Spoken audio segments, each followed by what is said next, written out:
Have a confession. And that confession is I'm really obsessed with this game, guys. Holy shit. Hi everybody, welcome to the stream. I really like this game way too much. It's probably unhealthy.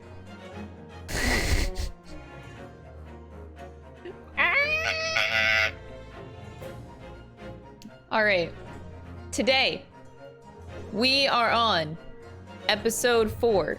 Trial number 4. The end might be in sight. I don't actually know. But okay, I'm just like I'm way too excited and I'm really nervous. I don't know why, but I really just want to start playing the game. But hi everybody, I hope you guys are all doing really well and had a really great weekend. Happy Monday.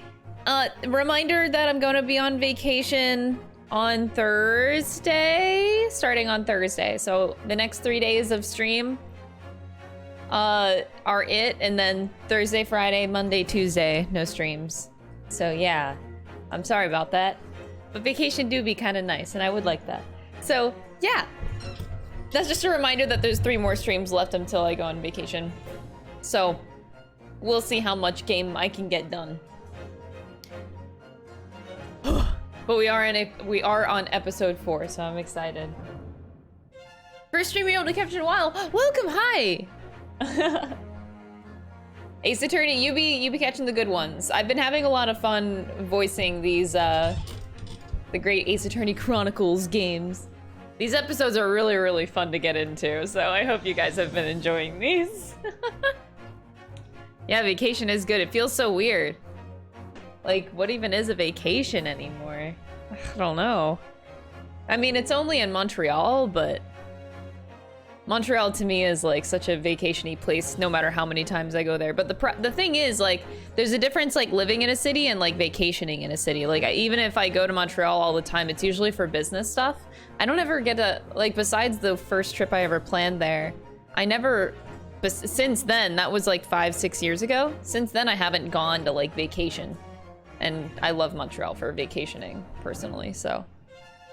Yeah, I'm very excited for that. Just to see that you see the city differently whenever you vacation as opposed to like just going there for work and stuff, so.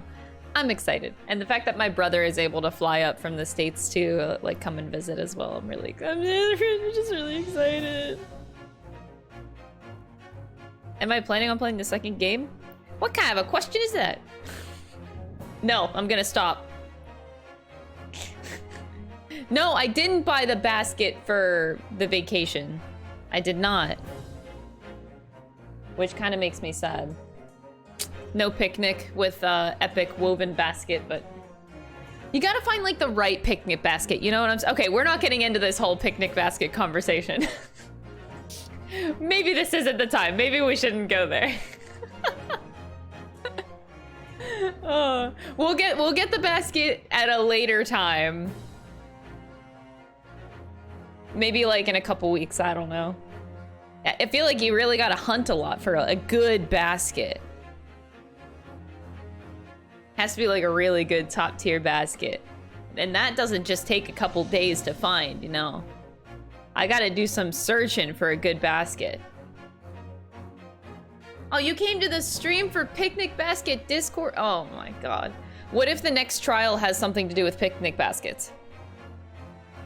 Episode 4 is all about the runaway basket, the runaway picnic basket. That holds a bunch of murder weapons and is, I don't know. Never mind. Drop that. We'll drop that. I can't even pull something out of my ass. It's too early, man. I can't even try. The picnic god. Oh, god. This is my community, huh? I love you guys. You get me. You get me. It's like you speak my language.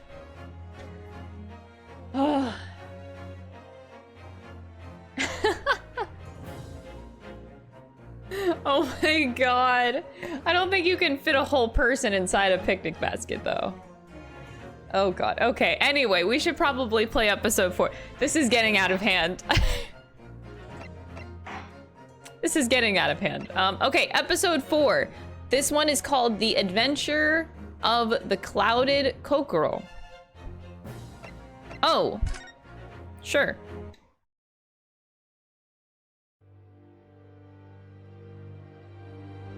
Episode 4. I begin to think, Wilson, said Sholmes, turning his head languidly in my direction, that there is more to this case than that which we have observed. Ooh. Indeed, that there may be another part to this story that we are yet to discover. His eyes wandered, following the steam rising from his cup of herbal tea, leading him to the distant memory of that snowy evening. Oh. To the young lady collapsed on the pavement along Briar Road, and to the knife in her back. Oh! Lit in the soft glow of gas lamps, a most extraordinary scene had been set. And under the cover of a light fog, the curtain had risen silently on the insoluble mystery of our invisible killer. Oh, this invisible killer ain't gonna be so invisible soon when we rat his ass out. That's right. Detective Crystal's on the case. Let's go. Back to the Supreme Court. Oh god, are we gonna see that man again? Lord, yeah, the Lord Chief Justice. I didn't like the way he stared at me. It was very uncomfortable. I don't want to see him again. Also, I'm assuming, I shouldn't assume, we only saw Sholmes in the second episode. He wasn't in the last one. So I don't know if this is going to be another Sholmes episode or not. We shall see. I'm assuming so, because he was in the intro, but you never know. Did you sleep last night, Mr. Naruto? No, not at all. It was an enormous hotel, wasn't it? The rooms were so luxurious, I felt like we were staying in a palace. And with all the gas lights twinkling, it was brighter than day even in the middle of the night. What about the enormous beds? After my time on the SS Buria, I wasn't gonna waste a single inch of that space. How? Imagine going from like sleeping in a closet to like a king-size bed. Oh, the difference. I spent the entire night rolling from one side of the mattress to the other. It really was the sort of night you can only dream of normally. Except when I learned that we owed £3 for the room, that quickly turned into a nightmare. Oops, sorry about that. The building was so impressive that, and the entrance so inviting, I was just wandering in without thinking. In a lodging house in Japan, the sum of money would put a roof over your head for a whole year. Oh god, she's crying. I did try, but I'm afraid I couldn't help my tears when we were presented with the bill. She's crying over... She's crying more over a bill than she is over Kazuma's death. I'm just gonna point that out. I really am sorry. Well, never mind. We must find some more affordable lodging straight away, though. If we're not careful, our entire stipend will be used up in 10 days or less. Ugh, London is a scary place. Good morning to you at this early hour. I'm assuming... Oh, God. Oh. This man is terrifying. Well... Good morning to you, Lord Chief Justice. We have come to report on the outcome of the trial at the Old Bailey yesterday. Susanna-san is amazing. She didn't bat an eyelid even in the presence of the imposing Lord Strongheart. Yes, I believe you had a very comprehensive initiation into British courtroom practices. Oh, yes, it was very, eye-opening. Thank you.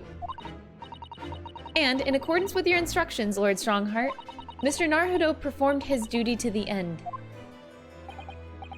Yes, I've already been apprised of his events. You conducted a remarkable defense. You may consider the test passed. Oh, no longer are you a student from the Empire of Japan. You may henceforth claim to be a full-fledged lawyer. We did it, boys. We did it. We have fulfilled Kazuma's wish. My country is delighted to welcome young talent from such a remote eastern land. Thank you very much. So I'm a lawyer now. Now, in view of your new appointment, I have a fresh case in mind for you. I'd like you to take it on at once. I trust that won't be a problem. Another case already? Nothing trains a lawyer better than practical experience. I'm sure. I don't sense dissatisfaction, do I? It's just that yesterday's trial ended unusually. I haven't quite come to terms with it. What's to come to terms with? The man was cleared. What more were you hoping for?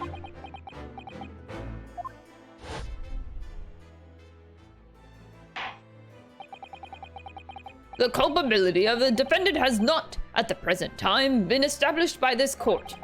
Consequently, the jury will now be required to proffer judgment. Well, Lord Van Zeeks, it's been a pleasure, so it has. And as for you, my dear fella, I couldn't have asked for a better defense.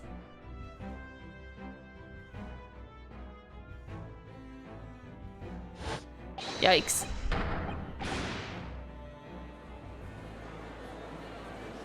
I don't know if I like the sound of this. I just can't help wondering if Mr. McGilded really was innocent. Mr. Naruhodo. It's just that I never managed to ascertain the truth. And then the trial ended.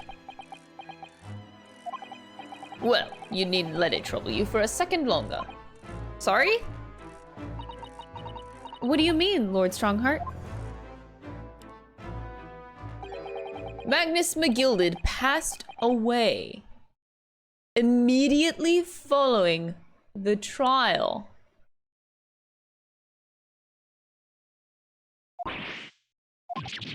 What? Mr. McGilded is dead?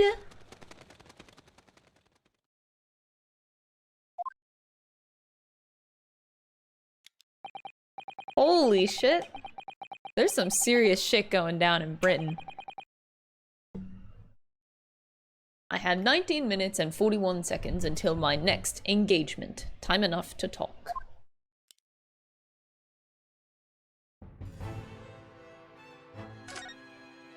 So let's talk about McGilded's death.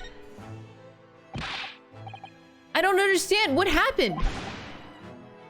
How could he be dead? After the trial concluded yesterday, there was a great commotion in the Old Bailey. As you'll presumably recall, an omnibus had been wheeled into the courtroom. Yes, of course, that was the scene of the crime which Mr. McGilded had been accused of. Precisely. Well, while the bailiff's attention was diverted by some other matter, the omnibus went up in flames. No. How could such a thing have happened? That is being investigated as we speak, but already... The police have identified a corpse found inside the charred shell of the carriage as that of Mr. McGilded. That's awful! The man must have slipped inside whilst the bailie's attention was elsewhere. That bailiff really needs to pay attention more. The bailiff was Inspector Hosonaga. How could that have happened?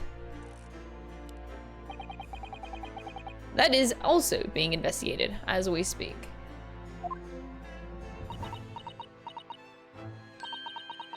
Thinking back now, immediately after the trial, Mr. McGilded did mention going back into the courtroom to look at the omnibus.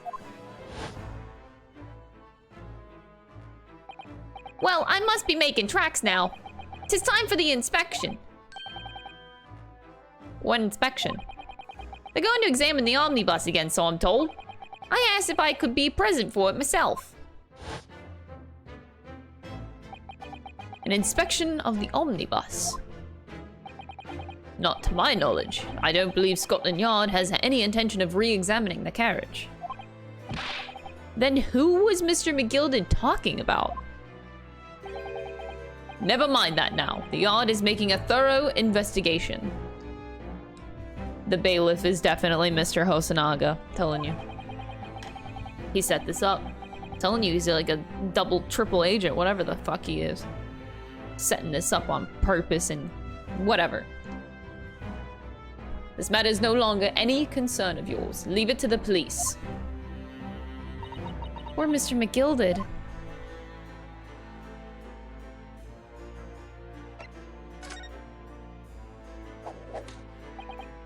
So, how did you find your first taste of our country's Supreme Court? Oh, well, I don't know. I mean, it was... wow! Mr. Naruhodo means that the whole experience was steeped into the solemnity of Great Britain's long history. It's really a world apart from our own judicial system in Japan, which is only a few short decades old. Wow, Susada-san has such a way with words. And you seem to be having a way of failing to find the right ones.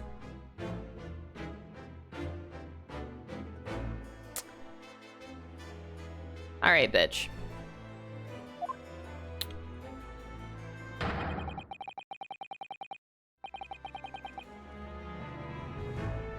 Is this where I mentioned I've never liked Susato? Okay, maybe I did like her in the first episode, the first trial, where she turned out to be, like, kind of badass, but ever since then, she's just fucking awful. Whatever.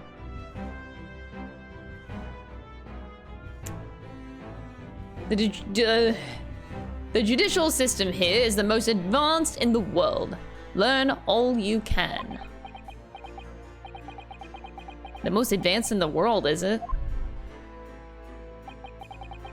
It was fortunate that your very first trial was a simple affair. Simple? Simple? That was simple? As I believe I mentioned yesterday morning, it was a trial you couldn't lose. I don't mean to be contrary, Lord Strongheart, but the case was anything but simple. The circumstances of the case were so incriminating, I was stunned when I first heard them. In fact, I'm still finding it hard to believe that we managed to get a favorable verdict.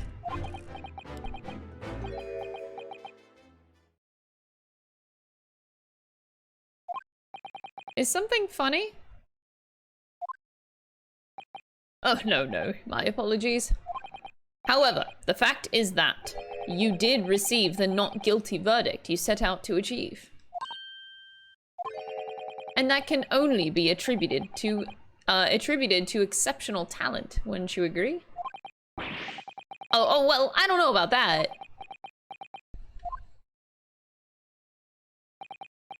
Well, never mind. You exceeded my expectations, I freely admit. That much, at least, is an undeniable truth. Which is precisely why I have prepared the new case for you that I mentioned before. What's going on? What was he going to say before?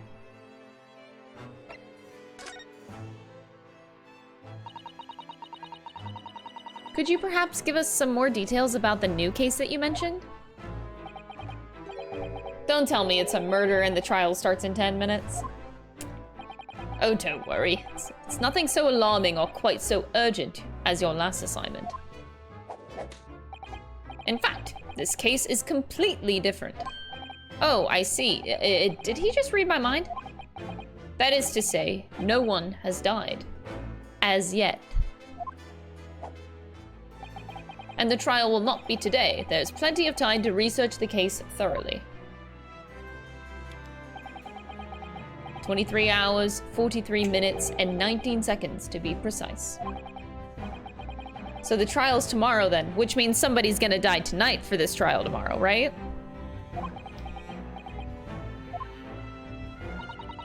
Is everything all right?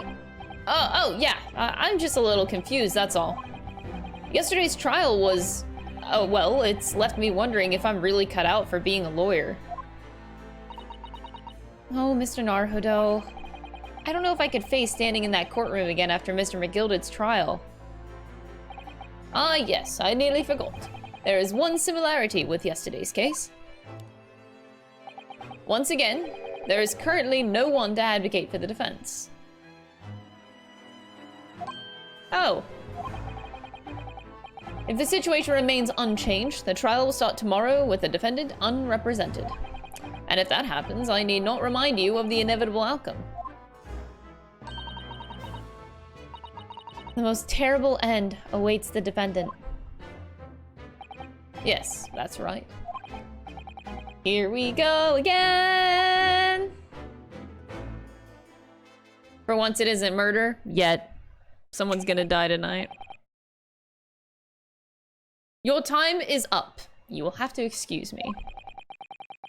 I would advise you to begin making preparations for tomorrow's trial. After all, the clock is ever ticking. There is now but 23 hours, 26 minutes, and 39 seconds until the court sits. Last time he mentioned the 23 hours, he said that there was plenty of time. And one more thing, Mr. Naruhodo. There is something I should like to ask you. Oh, what's that? Yesterday you remarked upon something. That you intend to see through the will of your late compatriot, Mr. Asagi.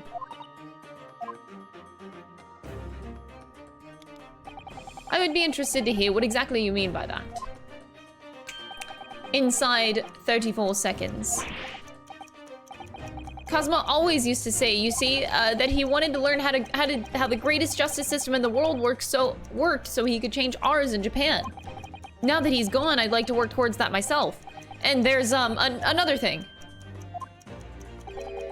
Another thing. Continue. On the way here on the steamship, he said something to me. There's something very important that I have to do. Something very important. And what exactly would that be? He never had a chance to tell me. I suppose he would have done if he'd ever... You're out of time. Well, thank you for an enlightening discussion. Mr. Naruhodo, what's all this about? Mr. Asagi never once mentioned anything of the sort to me. Well, maybe because you weren't his fucking boyfriend and I am. Like... You ever think about that? I urge both of you to focus your attentions on the matter at hand. I've taken the liberty of summoning the police inspector in charge of the case. He'll be able to apprise you of the details. How long has he been there? So, I wish you the best of luck, and bid you farewell.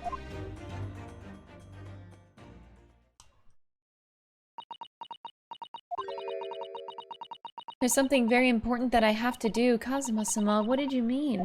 He said it to me, not you, bitch. Don't think about it too much. I wish I knew, but honestly, he never told me. Anyway, we had better talk to the detective, don't you think? Yes, you're right. I hope I'm just imagining it, but I wouldn't say he looks pleased to see us all at all. What is he holding? He looks like he's holding a thing of fries. Chips. Sorry, we're in Britain.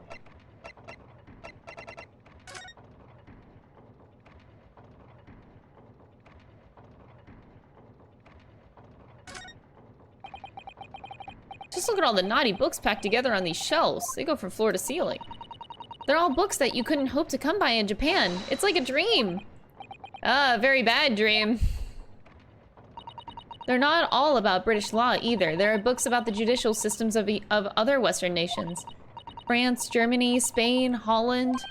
What about Russia? Why do you ask? I was wondering about asking the Lord Chief Justice how you say wardrobe in Russian. What do you think? I think perhaps it's a thought best abandoned. What the fuck?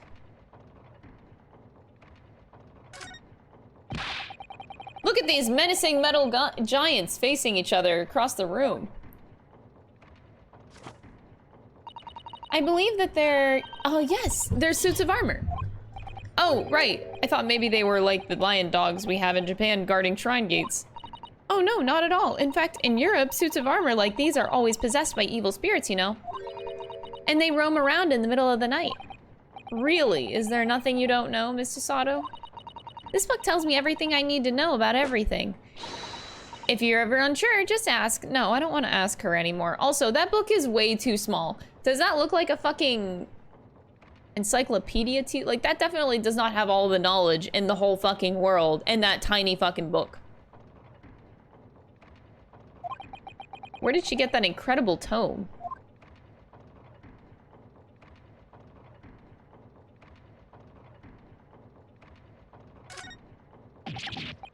Is that some kind of clock? Actually, I think we might be inside some sort of giant clock. But those gears are larger than anything you'd find on a steam locomotive even. It's eerie. Do you think clocks are some sort of hobby of his? The Lord Chief Justice, I mean. Well, boys do enjoy fiddling around with machines, don't they? I'm not sure you could fiddle with cogs that size, and I'm certain you couldn't call him a boy. Still, it's amazing how little noise the cogs make, considering how large they are. There's actually something quite soothing about their precise rhythm.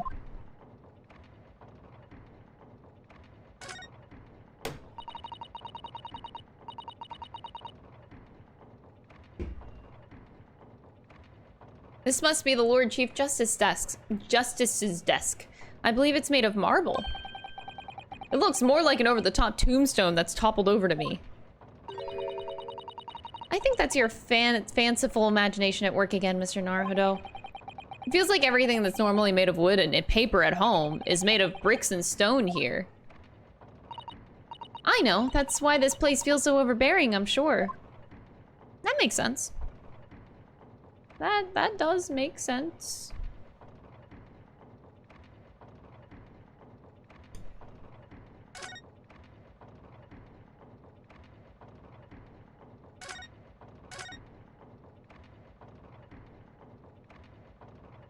I'm wondering why they let me, like, look around here. It's a little weird.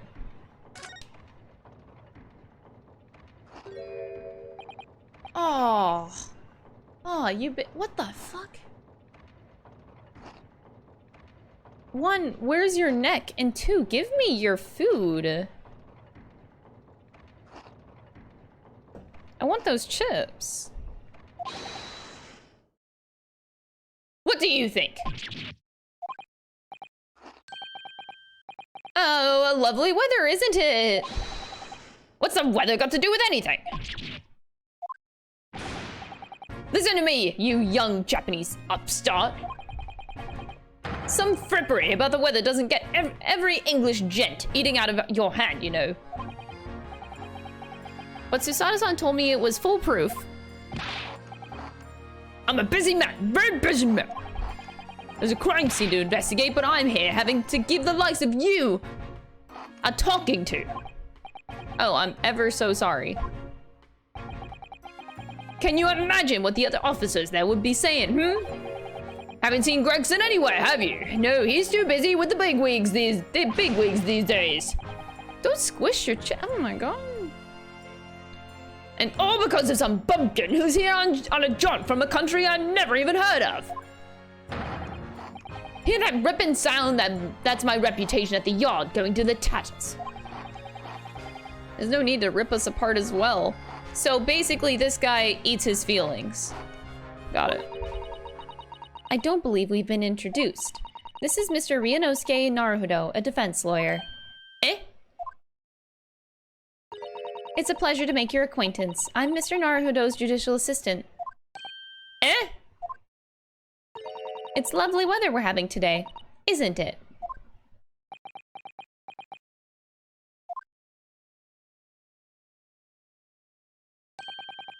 It's unseasonably fine, I grant you. London winters don't see a lot of sunshine. Unbelievable. How did she pull that off? Ahem. Lord Stronghold Heart has asked me to fill you in on the case. The name's Tobias Gregson, Inspector Gregson to you. I'm from Scotland Yard. Gregson? Inspector Gregson? What's the matter with Susato-san? Does this detective's name mean something to her?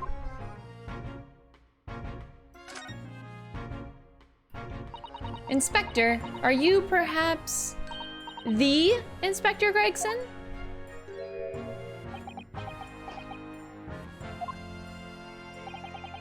You're acting like you know this man, Miss Susato, but he's a London detective. Oh, I do know him very well, in fact. Very well?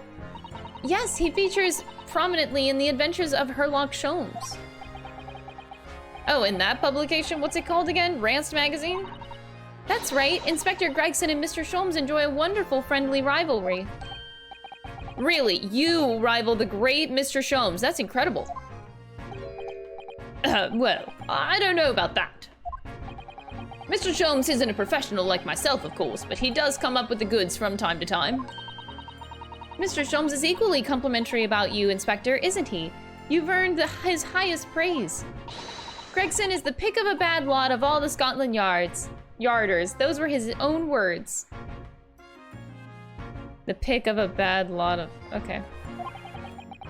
That's his highest praise? Well, Mr. Sholmes isn't particularly known for giving compliments, you see. That he is not. And thanks to that magazine, my name's all over London town now. That's great, isn't it? I have to admit, the time to start with while I was little. I was a little, well, flattered by all the attention. Everyone wanted to shake my hand, and my reputation at the yard went through the roof. Well, that's wonderful.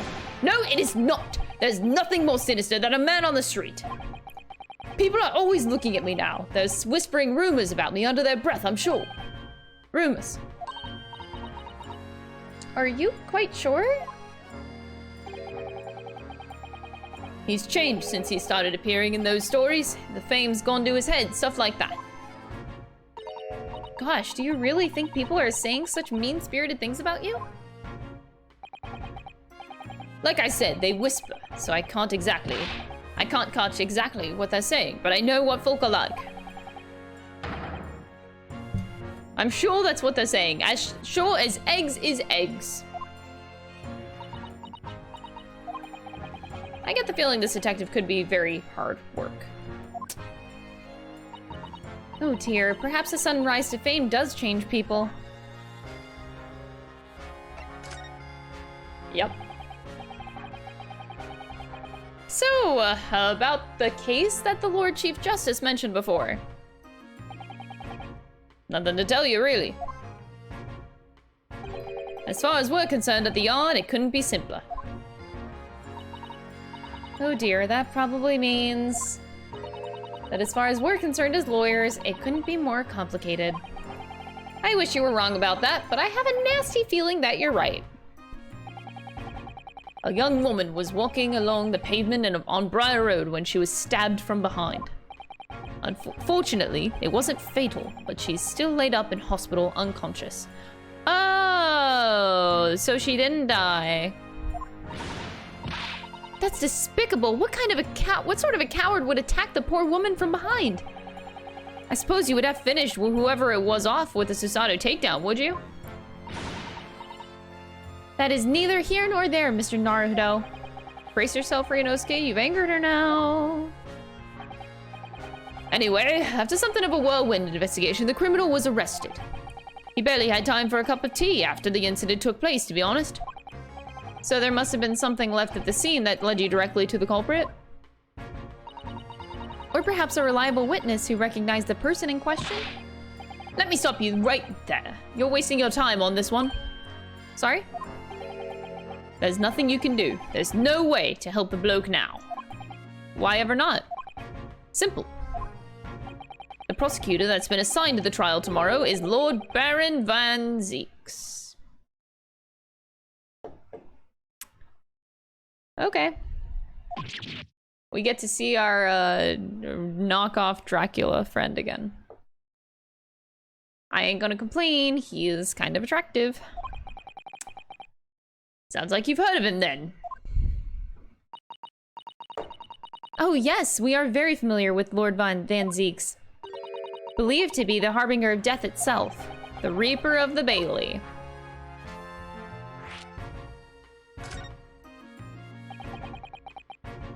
Lord Baron Van Zeeks, who we faced in court only yesterday.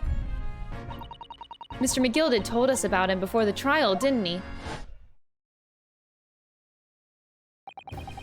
When Van Zeek stands for the prosecution, they call the accused his sacrificial lambs. And in every single trial in which he's been the prosecutor, the accused has been damned. The Reaper of the Bailey nickname, I suppose he's earned that because every defendant he advocates against is found guilty, is that it?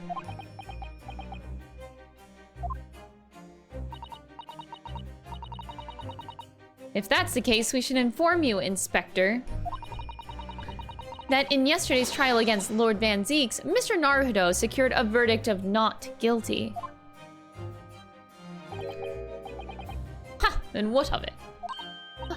I think that means that even against the Reaper of the Bailey, it's not impossible to save the defendant. No, you really don't have a clue, do you? What do you mean? He just shoved the chips in his pocket. What happened to that bloke at the end? He's dead.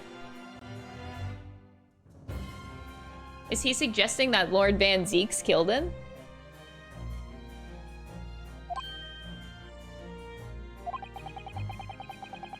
Magnus McGilded came a cropper in that omnibus when it went up in flames. So you can't rightly say you saved the defendant, can you? What are you saying? Look, if Van Zeeks could get the dirt to stick on everyone, he'd be a miracle worker. But that's not how it goes. He doesn't work miracles. He works magic. Black magic. Oh yeah, in London at this time, they also believed in magic, didn't they? In like the early 1900s, and they like genuinely believed that magic existed.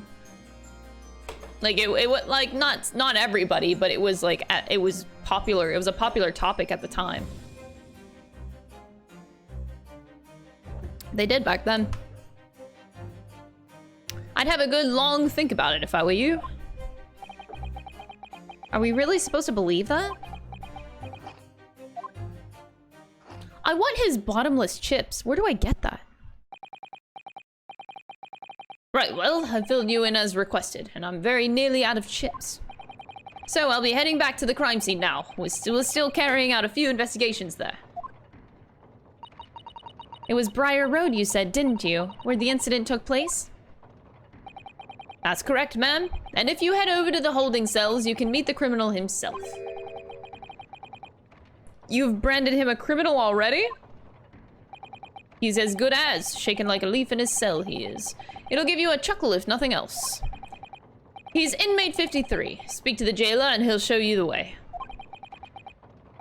Inmate 53. Thank you.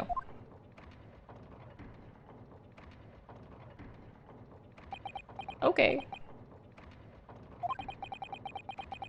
So, there's no helping anyone against the Reaper of the Bailey, they say. Well, time to make the Reaper of the Bailey get reaped? Yeah.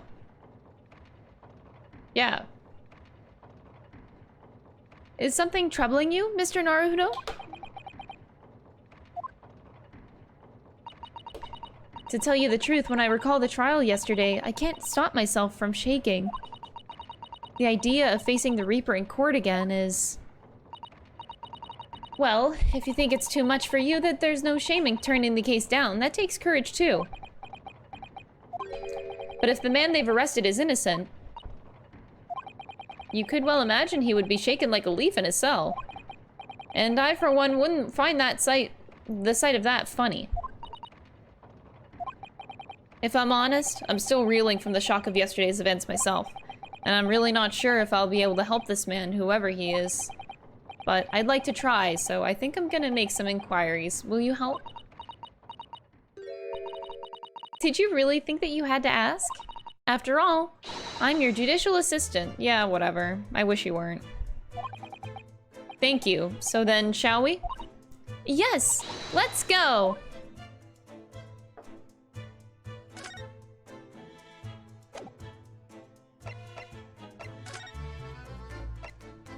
So we can look at Briar Road, the scene of the crime, or we can go to the prison.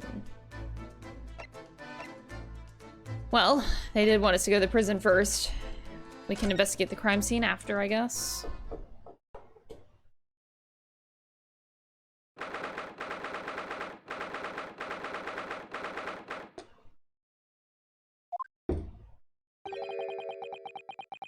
So these are British prison cells. Oh, they're ghastly. It feels like a dungeon. Yeah, and having experienced it in Japan myself, I can assure you that our wooden cells feel a lot cozier than these cold stone walls. Oh, don't, Mr. Naruto, you're making it seem worse. Apparently our client is in this cell here, but it's so dark in the back there, I can't make him out. I wonder what he's like. Inmate 53, your legal representative is here to see you. Stop idling in the back of the cell and show your face at once.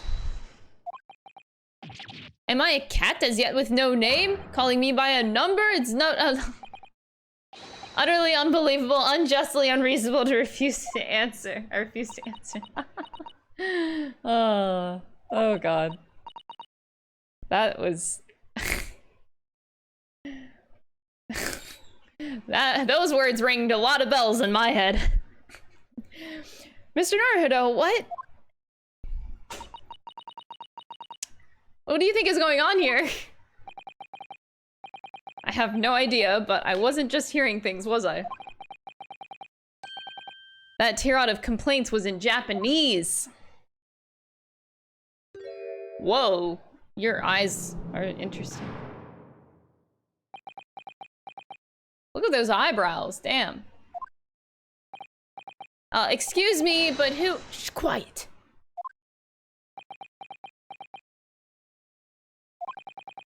They're all around hiding, I know they are. They're watching, listening. Even now, I can sense it.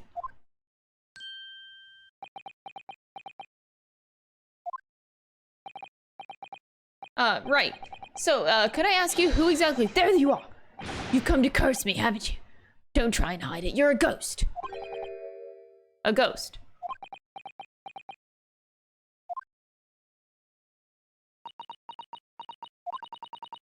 We mean you no harm, prisoner-san. Prisoner-san. Prisoner-san. Are you Japanese by any chance? Inmate-kun! This is...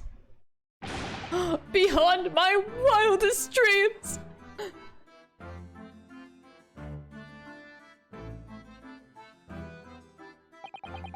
Forgive me for that outburst before, I'm so sorry. Oh, it's fine. We were just a little surprised, that's all. Imagine it! It's been 12 long months since I left my hometown, and here I am in a frightful fix in a foreign land.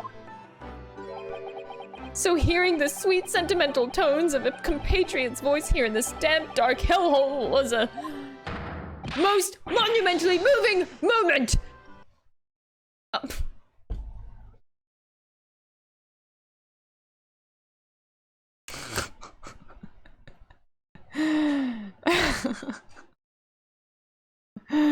You cannot make this shit up.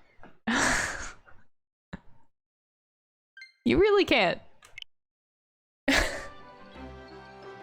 Ah, okay. My Joy-Cons pick impeccable timing, I gotta tell you. Who could have guessed that this new client Lord Strongheart assigned to us would turn out to be a fellow Japanese? What compassion my fellow countrymen show! To dispatch a first-class lawyer all the way from Japan to defend a mere foreign student! Noble, nurturing, never-failing Nippon! Is he dabbing? Yes. A first-class lawyer? Oh dear, I think there's been something of a misunderstanding here. I wonder, would you be so kind as to tell us what happened? Why you've been detained as a suspect, for example? Oh, yes, I can, I will! Shan't stay sullen and silent!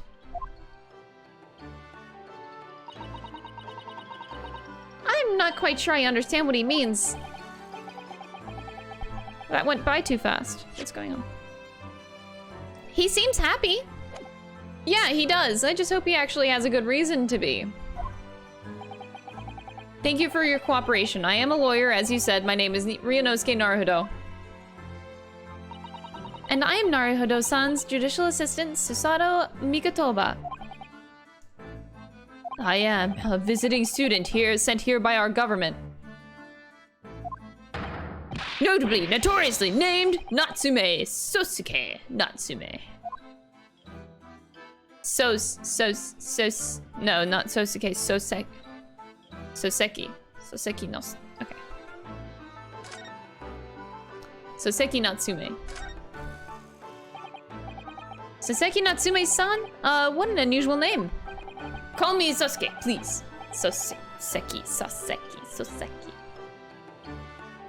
I'm a poet, you see. A writer of haiku. Yeah, I could tell from earlier. It's something of a nom de plume.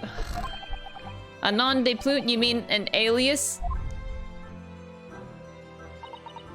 That's right, Naruhodo-san. No! Don't be so prosaic. I'm much more refined than that.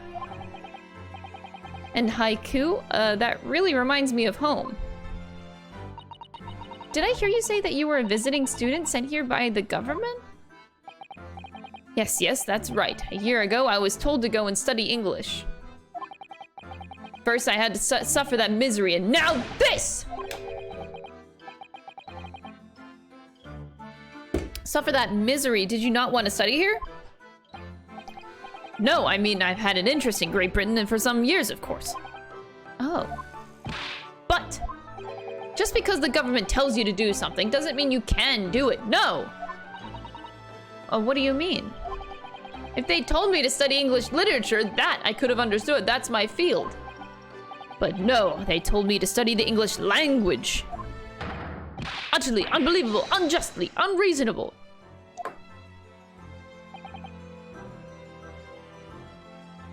Wait, I'm confused. Am I dumb? Like, in order to study English literature, don't you need to know the English language? Did I read that right? That's just... Oh, okay, it's a... Okay, I see. Misunderstood that. Only the other day, I was told to send a report about my first year here. I tendered a blank piece of paper. Wise words on whitewashing.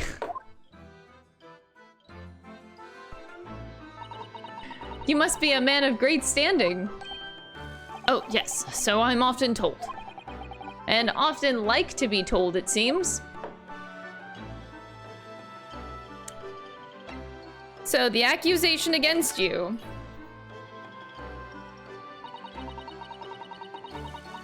Could you perhaps tell us exactly why you've been arrested, Sasuke-san? I didn't do it! I didn't commit that atrocious murder! Murder? Oh, no. It's alright. The woman didn't actually die, did she? But she was stabbed with a knife right before my eyes! Before your eyes? You mean you saw the attacker? I didn't see anyone. Oh, God. If I'd seen the person who did it, do you think I'd be locked up in here and... I guess not. Oh dear, it seems this case is becoming rather complicated. Why me? Why me? Why did that silly woman have to be stabbed in front of me? It's the curse of London. Incredibly, inexcusably, irritatingly inconvenient. So Sosuke-san was there at the scene, but he didn't see the attacker. It's vital that we find out more about the case.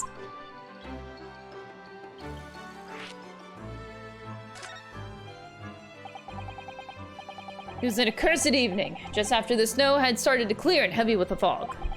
I've been to the bookshop to buy some books, and I was on my way back to my accursed lodgings. Sure, the bookstep wasn't cursed. You sure the bookstep wasn't accursed too?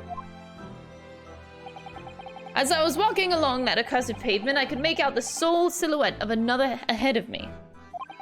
A woman, wearing a green overcoat she was, and just as I went to overtake her, she suddenly let out a little scream and collapsed onto the cold, hard slabs of stone at my feet. How terrible. I called out to the woman, but she didn't move. It was like a ghostly, ghoulish, grim graveyard.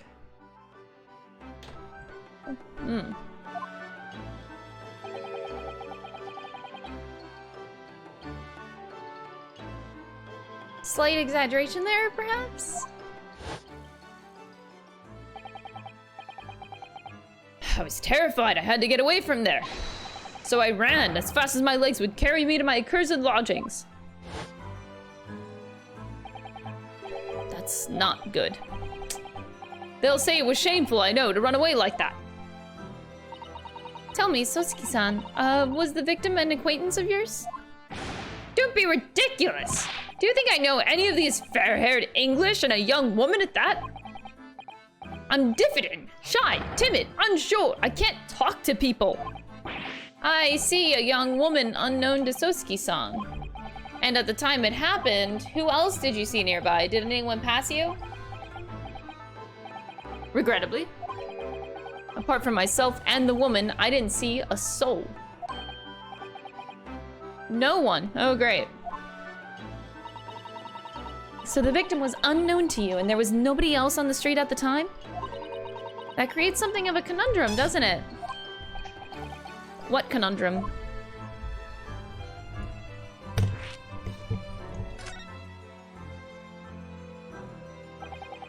What do you mean, Susato-san? What's the conundrum?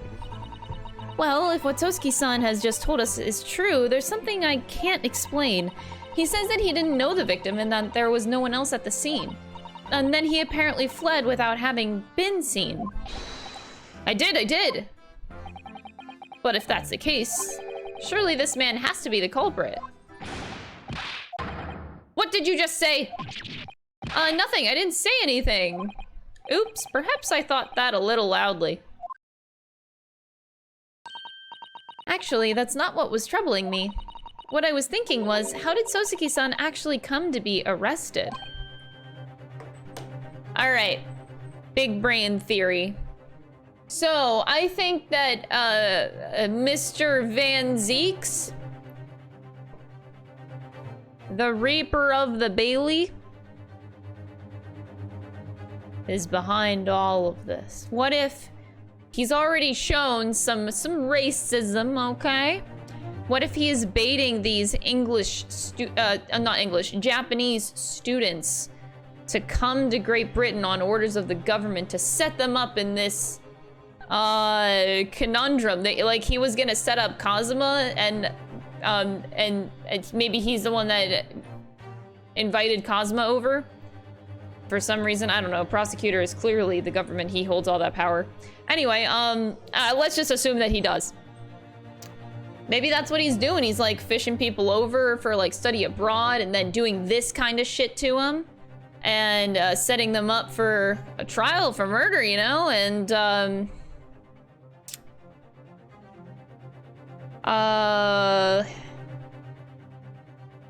I don't know. I had another point, but it kind of escaped my brain a little bit.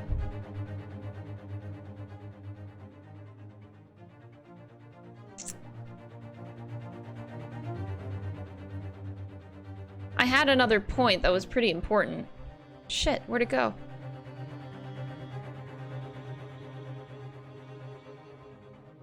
But, I guess it's not important. When I think of it, I'll say it, but...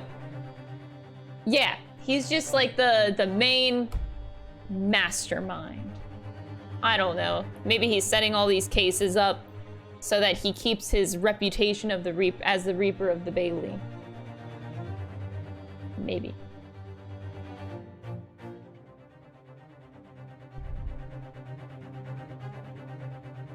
He has to keep his rep, you know? It's important to him. Why do you think he just set people on fire after a trial? I don't know. Some things to think about. Anyway.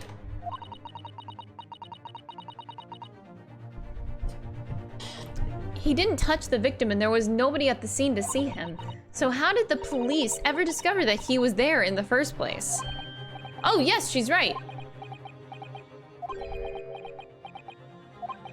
It was him. That accursed great detective. He led the police to me. Of all the bad luck. Accursed great detective. Could it be? I shall never forget that man's name as long as I live. His haughty laugh and his self-proclaimed greatness. Oh no. Brash, big-headed, busybody. Oh god. May you be cursed until the end of your days, Herlock Sholmes. Oh god.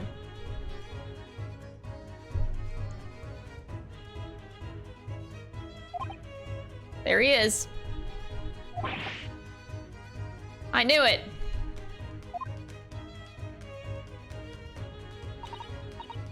Mr. Sholmes? Herlock Sholmes.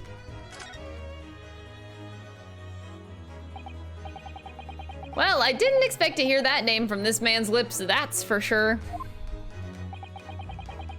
It was the morning after that nightmare had unfolded on the pavement before me.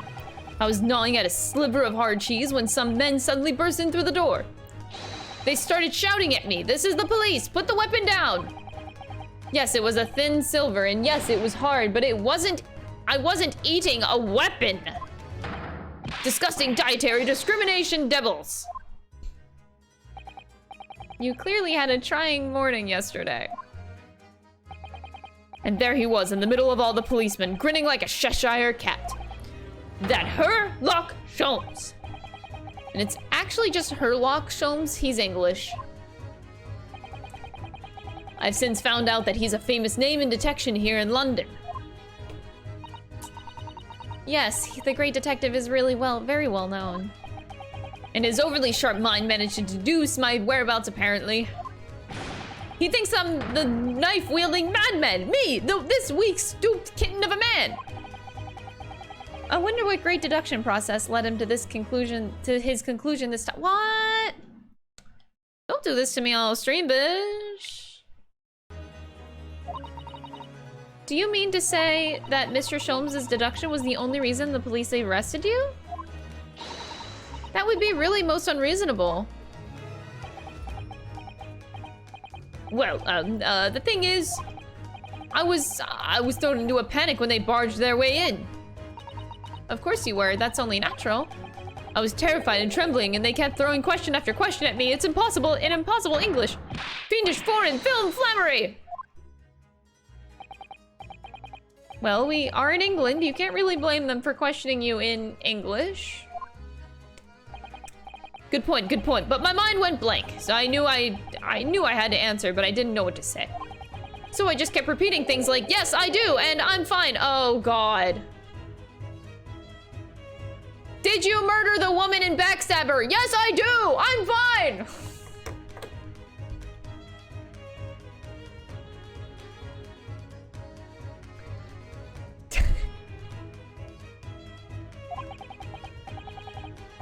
The next thing I knew, I was in manacles, and before I knew it, I was thrown in here. Did you kill the woman? Sir, yes, sir! Hi!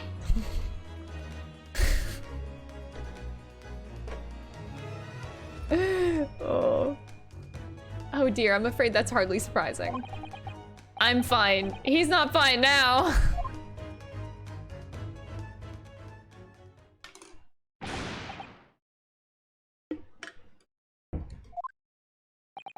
Oh, you can just call me Naruto. And when we're speaking English, a simple mister is more than enough. Oh, yes, all right, yes. They've really got to me. This country is poisoning my mind. But please, I beg you to defend me in court tomorrow. You can tell them what really happened. You'll do it, won't you? Well, why? Why is it so hard to say yes to me? Well, the thing is, I'm just a student like yourself on a study tour. A student? I have defended a case in the Old Bailey, only the one though. But at this moment in time, I really don't know what I'm supposed to believe in. Do you like stabbing people? I'm fine! Can you imagine? You waste attorney time. Thank you, Tora, for the 7-month resub. I appreciate it. Oh, Naruto-san. I'm not even the foreign student who was supposed to be here. I'm a sort of locum lawyer, I suppose. But that armband, that's the mark of a defense lawyer from our great empire. It's a keepsake from the man who should have been here. He was my best friend. A keepsake.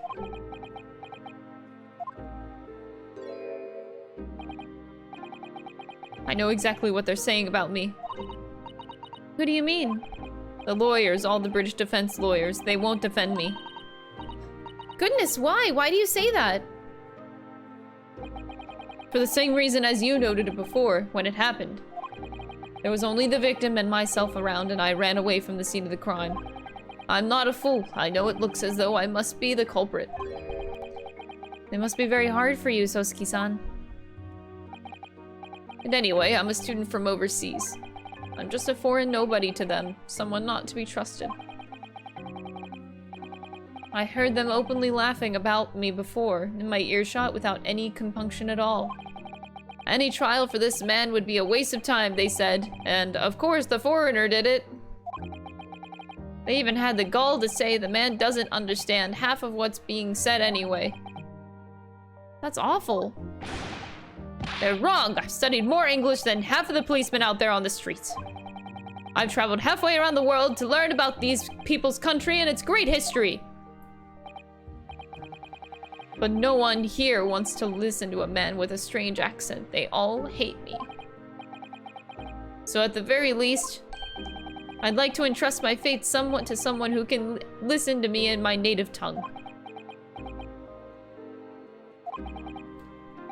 You could do it, couldn't you? When I look into your eyes, I can see it. I can see what you've been through. Sosuke-san, it's just that...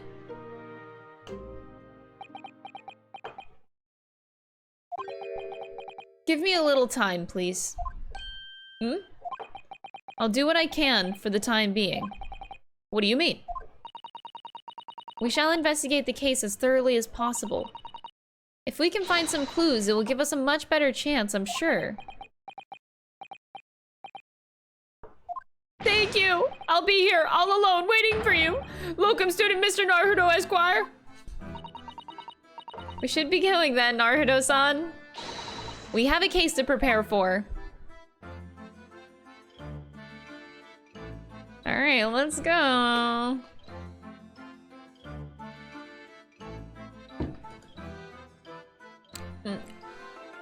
Chat. I guess I'll just mention this. I don't know. I feel like it brings down the mood of the chat.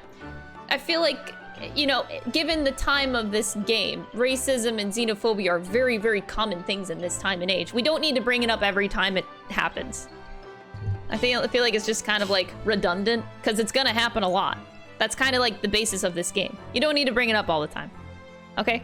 It just brings down the mood. It's just like the game, it's the time period. You're gonna see it every like 10 minutes. We have been, you know? You don't need to focus on it, and you don't need to dolly. Like, we don't need to sink down into that fact. It's just...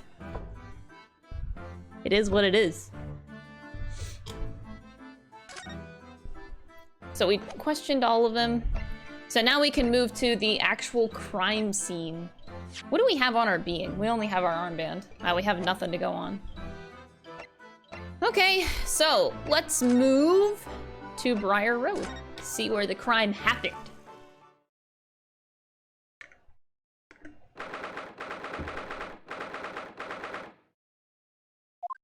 Strand Street. This is Briar Road. Got the bailiff. Oh, look at that snowman. So cute. Look, Mr. Naruto. Look at that regulation metal helmet. It's unmistakable. The men of Scotland Yard are here. They're investigating as we speak. That is their job, you know? Mr. Naruto, to see one with my own eyes? How are we not freezing? Isn't it like... It's so cold and we feel like we're barely wearing anything, you know? They're often depicted in the adventures of Sherlock Holmes, but I never dreamed I'd ever come this close to a real Bobby's helmet. Ugh. The helmet. Of course. I have to try one on one day. I hope your heady dreams come true. Oh God, he's here. What's the Japanese delegation doing here? Oh, Inspector Gregson! This isn't on the torch trail, as I'm fairly sure you're well aware. Of course, we're here to investigate. So you've been to holding cells then. What do you make of the criminal? He's not a criminal, as you put it, Inspector. He's a suspect. We'll see about that. You Japanese like to stick together, I suppose.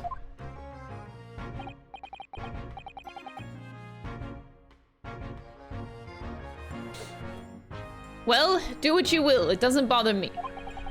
The bloke's in court tomorrow, whatever happens, and the verdict's a foregone conclusion. Holy ow.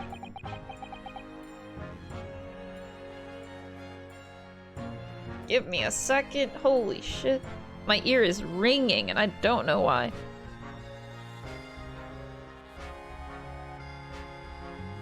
Okay.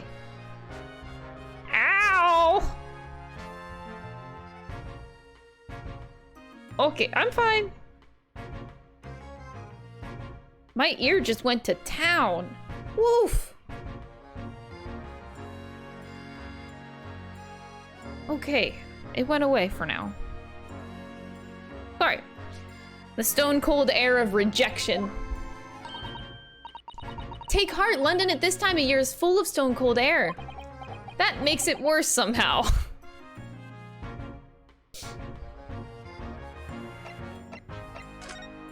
Scotland Yard. Got a lot of talking to do.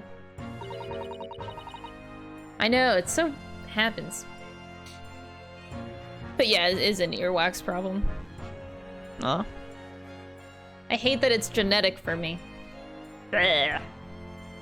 I got the shitty gene in my family of, my ears produce like 80% more wax than the average person, so it's sucks.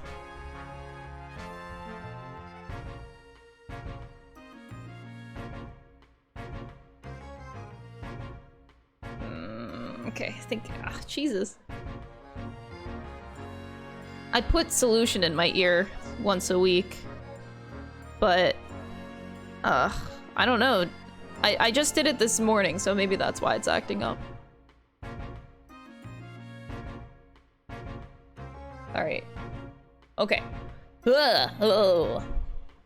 Tell me about Scotland Yard, Inspector. Ever since I read about it in the Adventures of Sherlock Holmes, I've been fascinated by the place. The Yard is the most sophisticated policing organization you'll find anywhere in the world, ma'am. Oh, and you know, I've always dreamt of wearing a real Bobby's helmet. It does make them look the part, seeing that policeman there with his helmet on. You certainly get the sense that this is a man who will take no nonsense in his duty of protecting the city. Oh yes, doesn't he look wonderful? Being a London Bobby is hard going, I can tell you. Oh really? First thing in the morning, you know what he does? Goes around and rouses all the laborers on his beat so they can get off to work. What? He wakes people up? Yup, raps on their windows with a long pole. Did it myself, but going back a bit. I had no idea.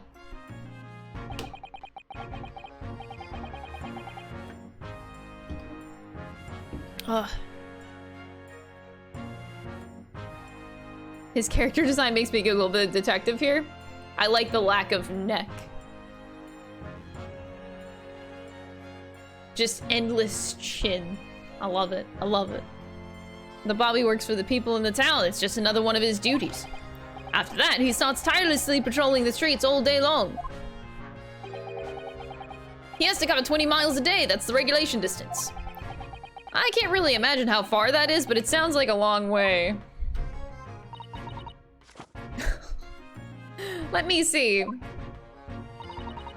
20 miles, that's approximately the distance from Tokyo to Yokohama. Yokohama, rather. On foot, that's definitely taking things a step too far. And when it gets dark, of course, it has the important job of lighting all the gas street lamps. Oh my. And I suppose it's in between all those duties, Bobbies are expected to investigate cases as well? And chase after criminals trying to evade the law. I'm not sure you could call it in between exactly. More alongside, but yes. They're expected to handle those jobs as well. We do have men keeling over from time to time, I admit. I'd always dreamt of wearing one of those helmets, as I said. But it's with a heavy heart that I shall have to relinquish that dream to you, Mr. Naruto. Okay. Your heavy heart will be my heavy head if you do. Yeah, I'm not gonna. Fuck your dreams. It happened at around 5 in the evening 2 days ago. It's just that on that open bit of pavement. The victim, a young woman, was stabbed with a blade from behind. Is it right that the lady is still unconscious now? You mentioned that she's been treated in a hospital. I never said she was a lady. Truth is, unless she comes around pretty smallish, we won't be able to find out much about her at all. I suppose that means that they haven't been able to take a statement from her, of course. Here's a map of the local area. I have to have it on me. You can take it if you want. I happen to have it on me. Really? Are you sure? It's yard policy to give lawyers, defendant, and suspects the odd bit of information to go on. I haven't actually accepted the job yet, but still. Thank you, Inspector. We gratefully accept. The local map has been entered into the court record. Anyway, as far as we know, there was no one else on the scene other than the victim and your fellow countrymen. So who did it, do you think? Not much of a head scratcher, is it? Well, I know Mr. Natsume is also claiming not to have seen anyone else around, but just because he didn't see anyone, it doesn't mean we can be sure that nobody else was present. I'm sorry to have to tell you, but we most certainly can be sure. How? Because, ma'am, the precise moment of the stabbing didn't go unnoticed. What? We have 2 very reliable witnesses, no less. Yeah, well, last time we had 3 reliable witnesses, and we proved them all wrong. We can take 2 easy. It was a typical foggy London day, and your client obviously didn't see them. There were witnesses now?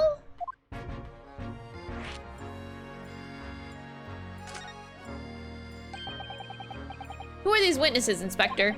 A fellow and his wife, and the man's one of the most reliable and respected citizens in all of London. He's a copper from Scotland Yard. A policeman. That might change things. And this policeman just happened to be there at the exact moment the woman was attacked? Nothing peculiar about that, ma'am. Part and parcel of being a bobby. Catching them bang in the act and all.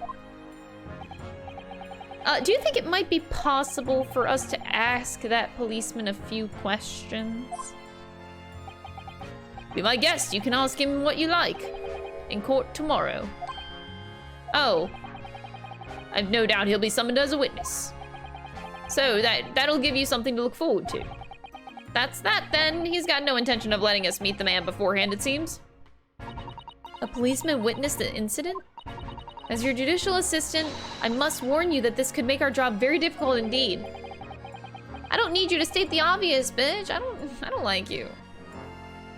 Yes, as a non-judicial assistant, I could have warned me about that too. Oh yes, one more thing, Inspector.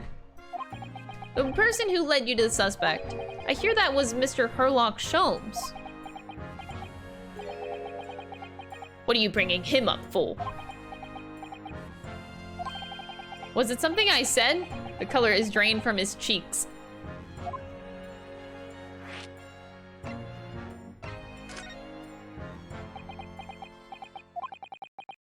Who did you hear that name from? Well, it was Mr. Natsume who mentioned it. He said that Mr. Sholmes was with the police when they entered his lodgings.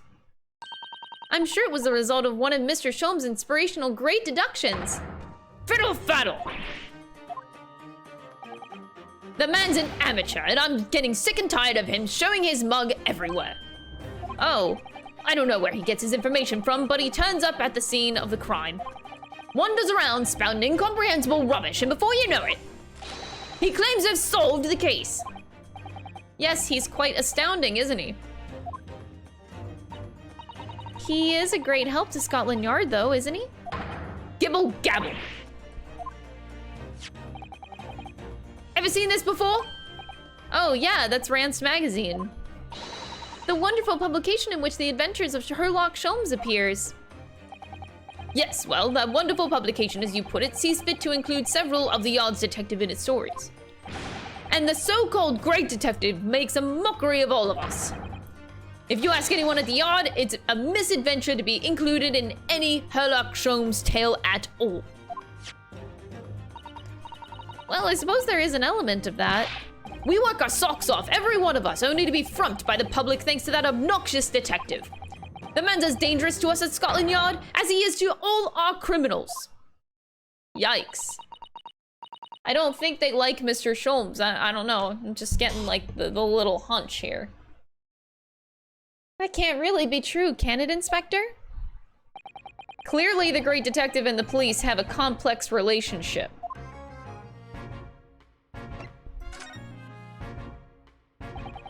That twitchy Japanese bloke goes on trial tomorrow. Are you going to defend him or not? Yeah, because the game will tell me to. Makes no difference to me, but I will just say this. No London lawyer worth his salt will touch that case with a barge pole. Because the prosecution is being handled by the Reaper of the Bailey, you mean? There's no way to save the man now. It's a waste of time trying. It is all a bit strange, though. Sorry? The Reaper. He hasn't appeared in court once for a good few years now. Yeah, he spent the past 5 years trying to bait Japanese students to go on a study abroad trip to the UK, right?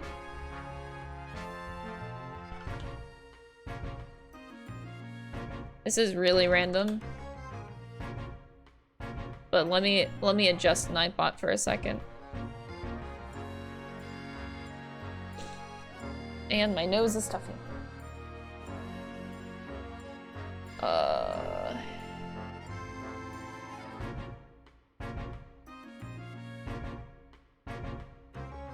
Okay.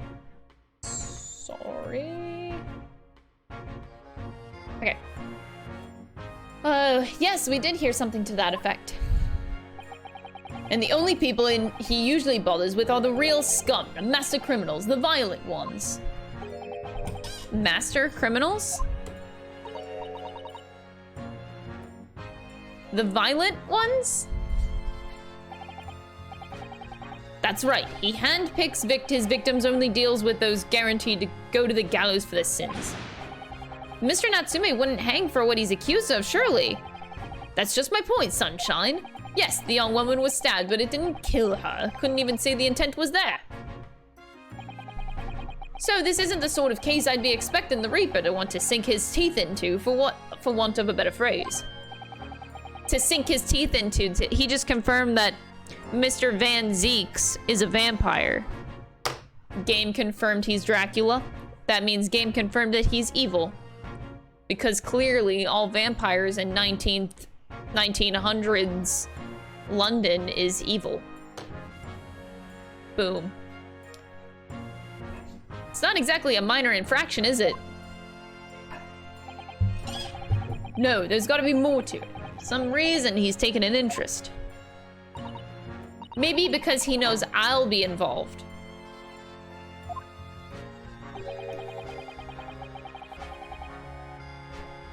You think I can tell what's going on inside the head of that Lord of Darkness? You'd have to ask him yourself at tomorrow's trial. Are we really gonna have to face the Reaper again, the Lord of Darkness as he put it?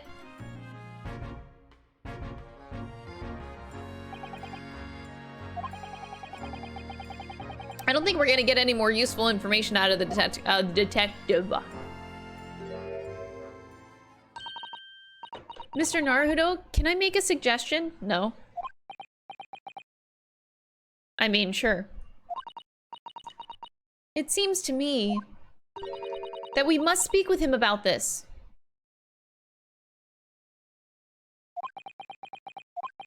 By him, do you mean Mr. Sholmes?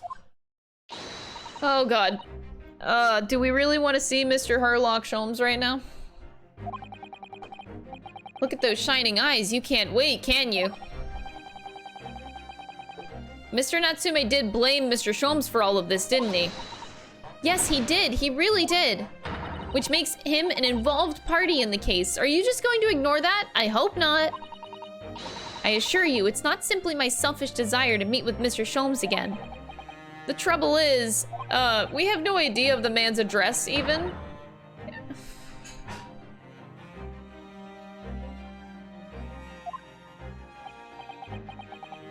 It's Baker Street. How do you know that? It's in the stories, of course. 221B Baker Street, the most famous address in the world. Oh, I see. Well, there's nothing to stop us from going, I suppose. We'd better try to find our way there before Susato-san gets any more excited and unpredictable. I'll summon a carriage. Oh god, we are actually... Okay. Well, buckle up, kids. We're gonna go see Mr. Sholmes again. We're having a reunion with the great detective, Mr. Herlock Sholmes. Here we go.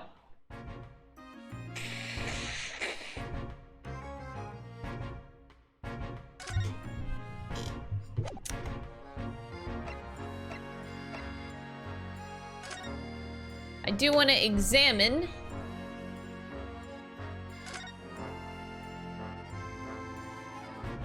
What happened to this bike?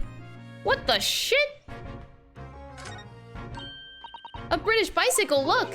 Although the wheel is so mishapen, I'm sure it couldn't possibly be ridden anymore. Someone must have been doing some breakneck cycling.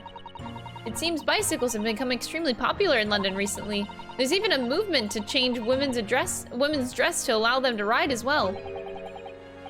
The bicycle fad won't last. I don't see why anyone would want to ride something like that. Goodness, do you dislike bicycles? No, not at all. I mean, it's not that I dislike them exactly.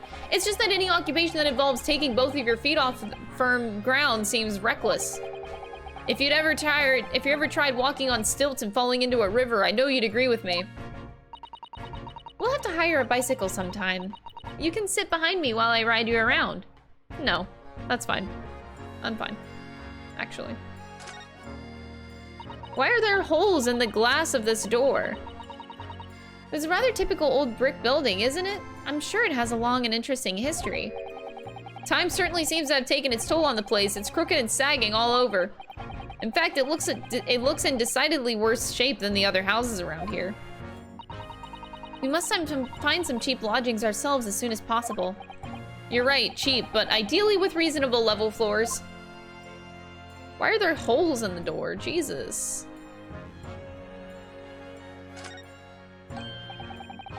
The windows of that building over there. Are you sure they're windows? No, they were windows, but now they're covered up by a different color brick. What the fuck? But they're all filled in with bricks. You're right. I wonder why. Perhaps it's an empty property where nobody lives at the moment. There's smoke coming from the chimneys, though. Oh dear, everything still feels very foreign. There's so much that we have to learn about this place. Why do I have a feeling that this building is involved in our murder case? Oh, attempted murder case, I should say. The clouds look so big and heavy in the sky, don't they?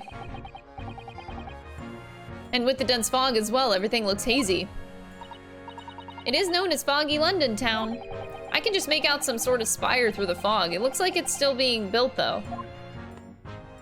Aha! Yes! That must be the Crystal Tower, being built for the great exhibition that's to open in 6 months' time. Apparently, it's going to be very striking, glazed on all sides in the symbolic centerpiece of the exhibition. It's to be the largest exposition in history, is it? I can't even begin to imagine it.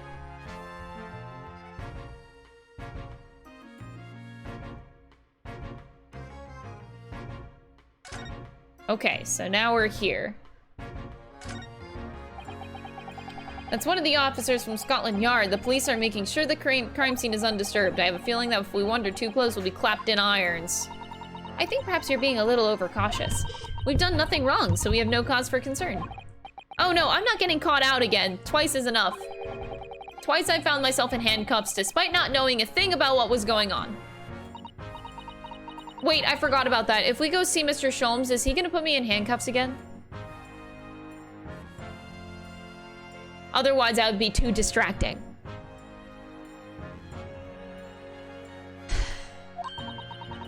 I'm sure it's that wide-eyed look of panic you're so prone to. It does you no favors at all.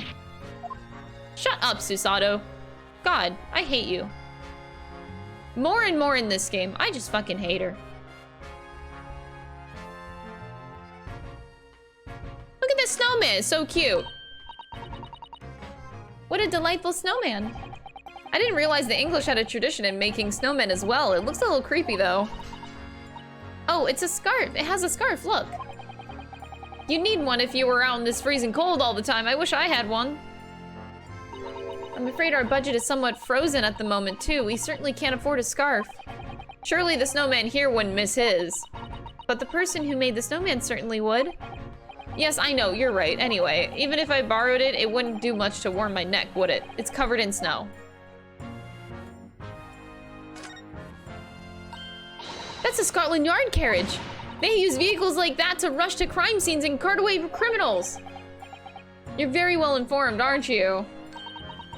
It's long been a dream of mine to ride one of those through the streets of London. I'm eating my hair. Just pick up a stone and throw it. Pick up a stone and throw it through one of the windows then. But that would mean being arrested in order to ride it. Wouldn't it? Still, if it's the only way, help me find a good stone. Okay. I wasn't serious. Oh, I was. Why not? Let's get Susato arrested. I don't need an assistant anyway. Okay, I keep on delaying the inevitable. I should just go see Mr. Sholmes.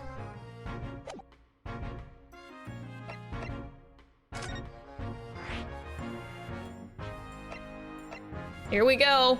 Wish me luck. We're gonna need it. Oh god, we even get a cutscene. There's a third option, close the game. Nah. I like Sholmes. I'm nervous. Thank you very much. It's just up there overlooking the street. Good day. Thanks again.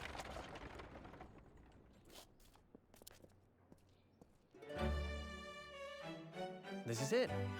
The residence of Mr. Herlock Sholmes.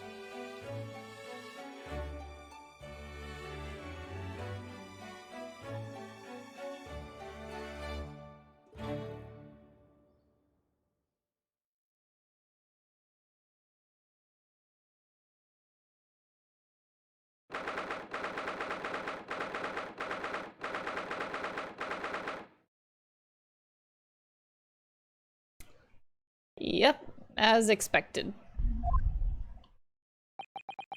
So this is where the great detective makes his living. Feels surreal to be here somehow.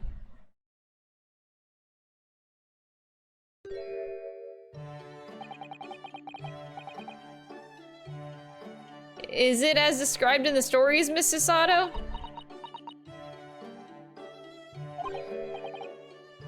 Susato-san?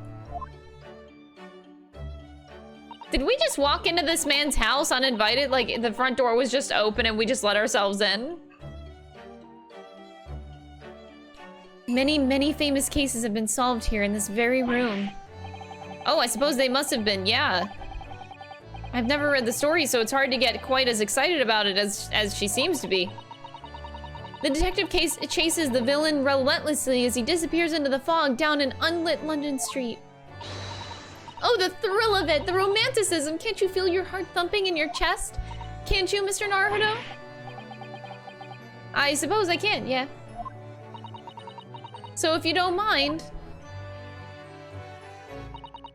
I'll just stand here and soak up the atmosphere for a while longer. Please, don't mind me. She's obsessed.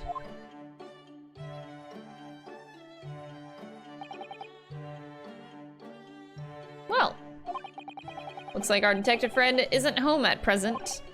Excuse me, is anybody home? Do we have a visitor? Oh, it's this little girl. What? Hello! Is it a big new case for Mr. Sholmes? Hi! Wait, aren't you? Oh, how rude of me! I'll go and make some tea at once. I'm sure it's the same girl. Mrs. Sato, did you see the girl who was just here? Oh yes, isn't it truly extraordinary? To think that the King of Bohemia came to this very room to ask Mr. Sholmes to take on his case. The King of what, Waria?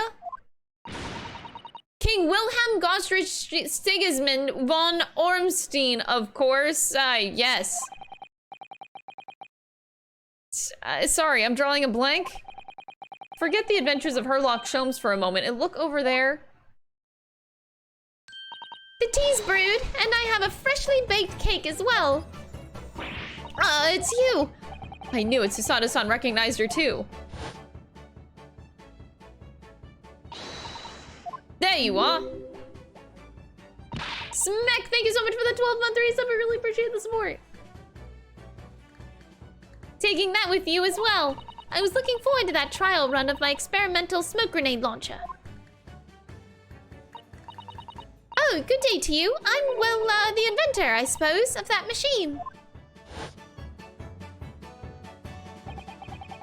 It's the girl who turned up at the end of Mr. McGilded's trial in the defendant's antechamber. I've never met a lawyer from the Far East before.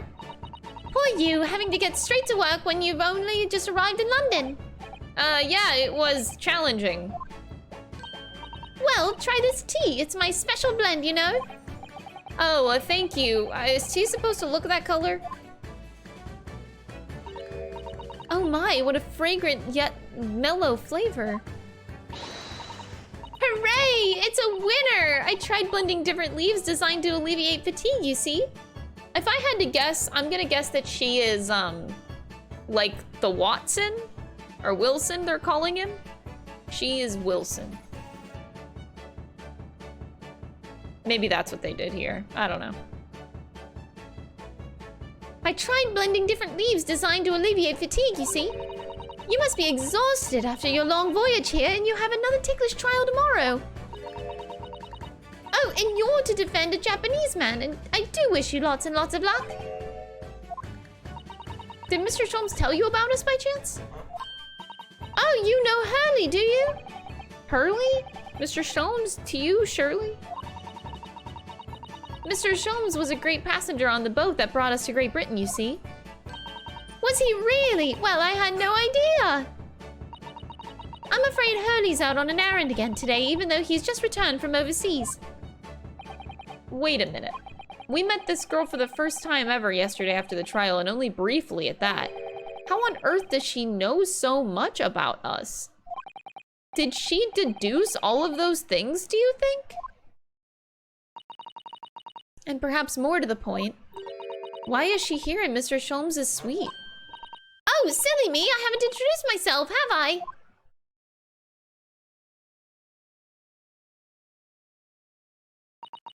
It's a great pleasure to meet you both. My name is Iris Wilson. Wilson! Hey, got it. I live here together with Hurley. Iris, is it? What a lovely name. What's the matter? No, wait, this can't be. Did you just say that your name is Wilson? What's the matter with Susato-san? Why is she so flustered all of a sudden? Yes, that's right. And what are your names? Oh, I'm Ryunosuke Naruto, a lawyer from Japan. Oh, sorry. I'm Mr. Naruto's judicial assistant, Susato Mikotoba. It's wonderful to meet you. Lovely. Susie and Runo. Got it. Susie? And Runo? There's more to this girl than meets the eye. I have so many questions for her, I don't even know where to start. Yes, and so do I. Okay. I guess we gotta get, talking.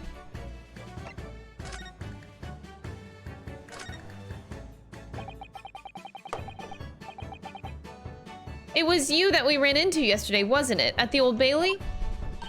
Yes, that's right. You were ever so helpful. Thank you so much.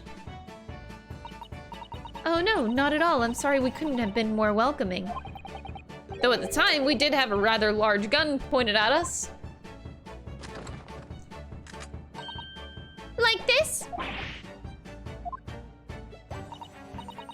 Ah, thinking back now, you left with Miss Lestrade in tow, didn't you? Oh yes, that awkward witness, Gina Lestrade. Oh, Ginny? Yes, she's a professional pickpocket. So we found out. It was very naughty of her to pinch my invention like that. Are you referring to that trial disrupting gun-like contraption? Exactly, so I folded her, you see, to get it back. Perhaps I should think about a fitting self-destruct mechanism in my inventions. This girl is dangerous! Anyway, I brought Ginny back here after that, so she could apologize to my trusty technician. Sorry, you're a technician? Hurley, of course, silly. Hurley? Yes, Herlock. Herlock Sholmes. We live here together. I have no idea the Great Detective has such a interesting young daughter. Daughter? Not likely. What? I wouldn't call him Hurley if he was my father, would I? Well then, what is your relationship with Mr. Sholmes? Well, I expected you found out that lodgings of any kind in London are very expensive. So the solution is to share the cost with a partner, a roommate. You are roommates. I hope you don't mind me asking, Iris, but how old are you? I'm 10 at last this year.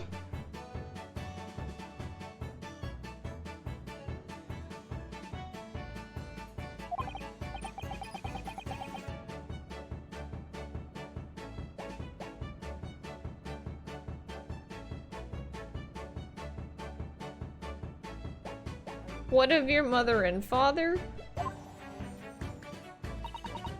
Oh no, they're not around. I wonder what the story is there.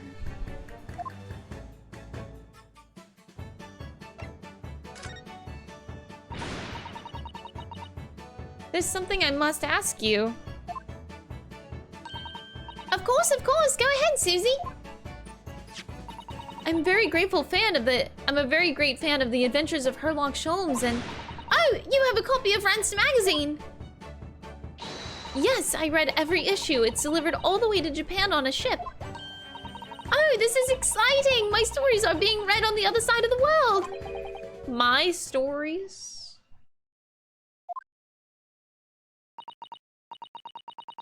That's right. Hurley is always solving such amazing cases, you see, and he tells me all about them. They really are quite fascinating. It would be such a shame if I was the only one who ever heard them, don't you think? Goodness. Last night, he was telling me all about a new case he just solved on a steamship traveling from a faraway land. So I was just in the middle of typing up the manuscript for the next issue before you came. You are the author. Yes, I'll let you in on a secret if you like. I'm going to call this latest adventure The Speckled Band.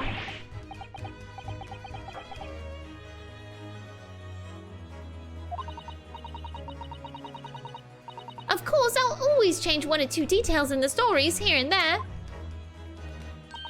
This time, I had the idea of making a venomous snake be the cause of all the trouble. That was Mr. Sholmes' first thought as well, actually.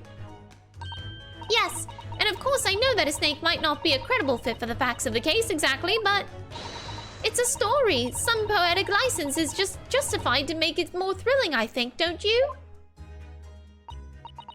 Do you mean to say, are the stories about Mr. Sholmes that are published in Rant's magazine? All written by me? Yes, on my wonderful and very modern typewriter.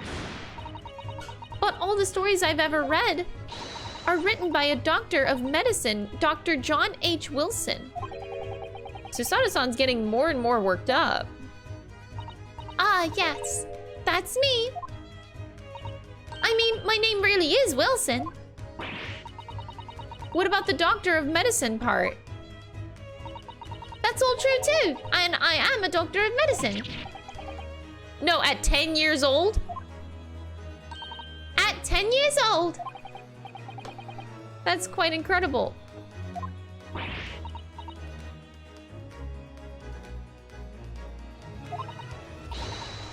Dr. Wilson is an English gentleman. Ah, yes.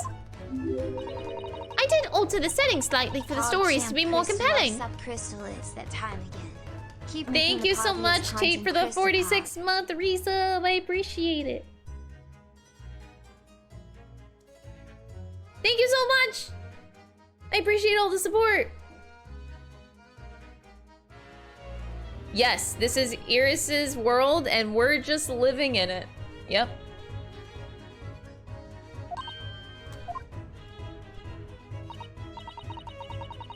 It sounds a little strange, doesn't it? A great detective with a 10-year-old girl in tow. I suppose it does, yes. Poor Susato-san, she looks like her whole world just fell apart.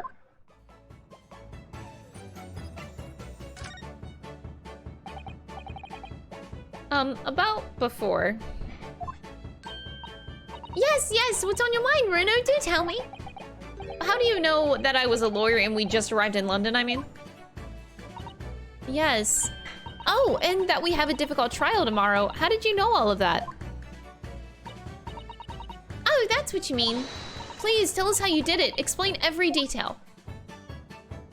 Of course, I'd be delighted, although there's really no mystery. Now, let's begin.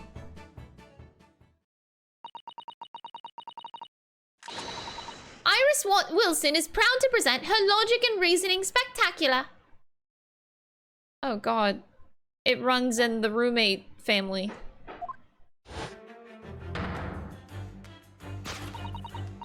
First of all, I knew already that you were a lawyer, Bruno. After all, I met you yesterday at the Old Bailey in the defendant's antechamber. But you also said that we'd only just arrived in London. How did you know that? I observed a passport and travel ticket protruding from your breast pocket. Oh. So I was reasonably confident that you must have only just arrived in the country. And on top of that, you accepted a case again against that particular prosecutor, telling me that you were unaware of London's court affairs. The Reaper of the Bailey. I walked right into that one, didn't I? And then I noticed a red ink stamp on the back of Susie's hand. You were given that when you visited the local prison to meet with a suspect, weren't you, earlier today? They use those stamps to keep a close eye on comings and goings, you see. I didn't realize. And a red stamp is only used for people visiting foreign inmates. So that told me that even though you had only yesterday concluded the trial of Magnus McGilded, the two of you had already had cause to visit a foreign inmate at a local prison. However, neither of you was wearing a particularly sad expression on your face, so I concluded that the prisoner was unlikely to be a friend or a relative. That led me to believe that you must have accepted a new case. I see.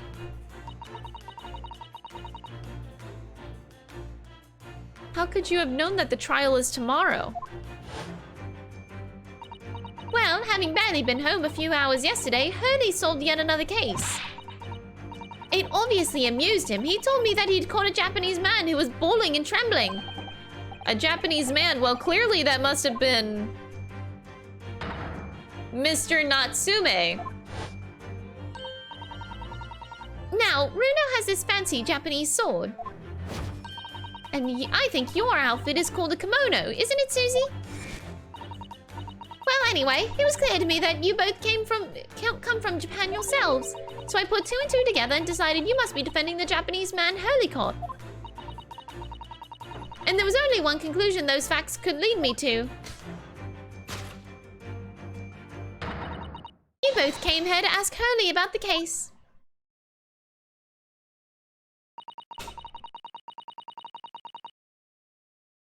There's a note on the mantelpiece that says the man's trial will begin tomorrow. Hurley is always stabbing his notes with a knife, you know. He's silly. And that's all there was to it, really. Thank you for listening. I'm Iris Wilson, and that was one of my great deductions.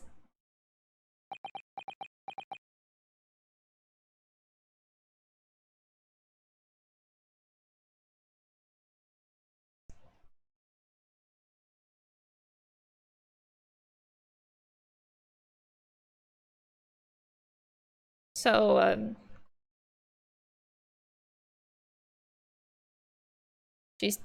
she's like 10 years old and better than Sholmes already.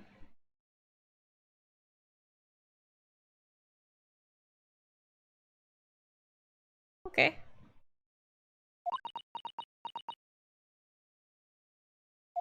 Okay. Well, was it a winner? Were my deductions correct? They were spot on. That was amazing, Iris. Truly a great deduction. You even managed to discern something of Mr. Sholmes' delivery. Oh, well, I was just copying Hurley's style for that. This is really very good news. You can tell us all about the case involving the Japanese man. You will, won't you, Iris? Please.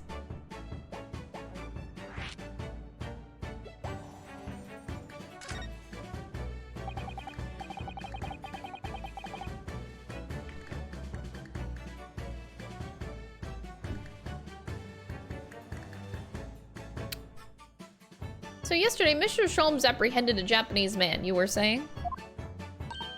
Yes. Hurley had just arrived back in London after his sea voyage. But the police were waiting for him at the railway station to take him directly to the crime scene. The great detective is a popular man, it seems.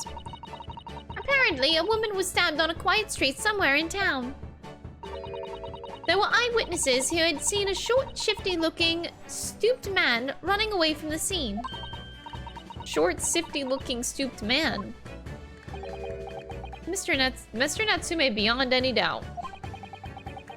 Soseki-san said that he didn't see anyone else on the street at all, but it seems there were witnesses after all. Hurley used his great deductive powers to determine the man's address. It was a lodging room very nearby. He went directly there with the police, and what did they find? A short, shifty-looking, stooped man shivering in fear. Mr. Sholmes' great deduction certainly hit the mark of that time. Of course it did. He's a great detective. Still, that means the incident occurred only 2 days ago. Surely tomorrow is too short for the trial, isn't it? Definitely. We have no time to investigate properly. Hurley says that London is rife with crime. Scotland Yard is doing its best, but they can't stay on top of it, apparently. Oh dear, I hadn't realized the situation was so dire. That's why they can't afford to spend too much time investigating cases and trying the criminals in court. Staff and money on both sides are short. Crimes are usually pinned on the first suspicious person. That's terrible. I suppose it's the harsh reality of the workings of the world's greatest justice system. Suppose it is, but in that case, I don't hold out much hope for Soseki-san.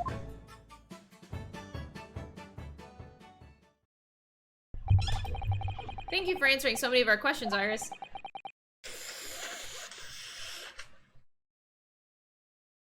This has been very informative. Oh, you're most welcome. I've had so much fun. Do you happen to know where Mr. Sholmes is at the moment? As you guessed, we'd like to ask him some questions about this case as well. Ah, well, I expect Hurley is still investigating the scene. Of the case involving Mr. Natsume, you mean? Yes, Mr. Nuts? May? Hurley said he was going to the man's lodgings. If you leave now, you'll probably catch him there. Iris, do you know where those lodgings are? I imagine the police are still investigating the scene of the crime themselves, aren't they? Did you happen to come across a detective by the name of Gregson when you were there? We know Inspector Gregson. Ah, goody! In that case... give Gregsy this from me, would you? If you do that, I'm sure he'll tell you what you want to know. What is this? A 5-shilling piece and a postcard, it seems.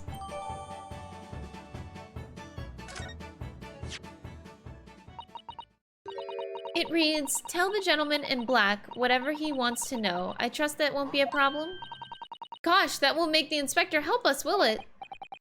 Thank you, Iris. We'll give it a try.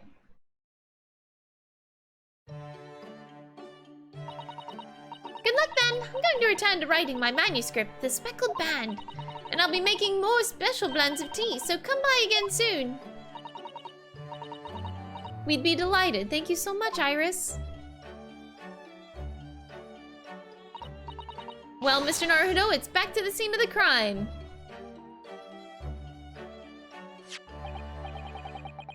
Somewhat dubious that they would exert any influence over the men of Scotland Yard at all, we headed back to the scene where Iris's curious note and one of the world's heaviest silver coins in hand.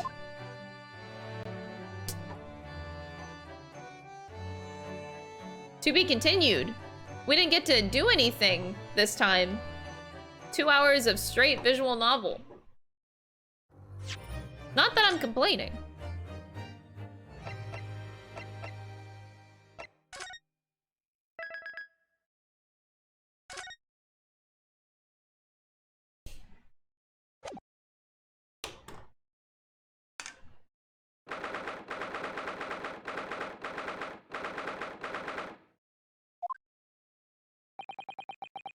Looks as though the police are still here carrying on with their investigation. Perfect, so let's find Inspector Gregson as quickly as possible. Ah, yes, and let's see if he'll take a break from his chips to look at that silver tip Iris gave us from him. Alrighty, I guess, first I want to look at the card myself.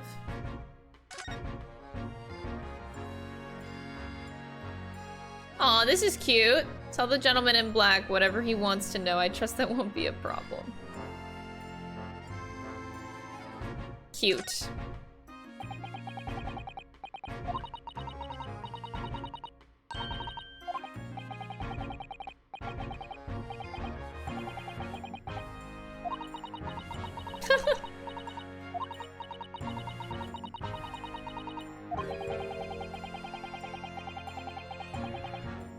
You don't think it will just make him munch piping hot chips until steam comes out of his ears, do you?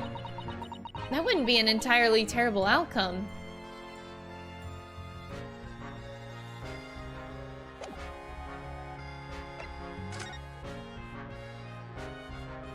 So here we have Meerschaum Street, Briar Road. Whatever this street is, it's unnamed. And then Calabash Road over here.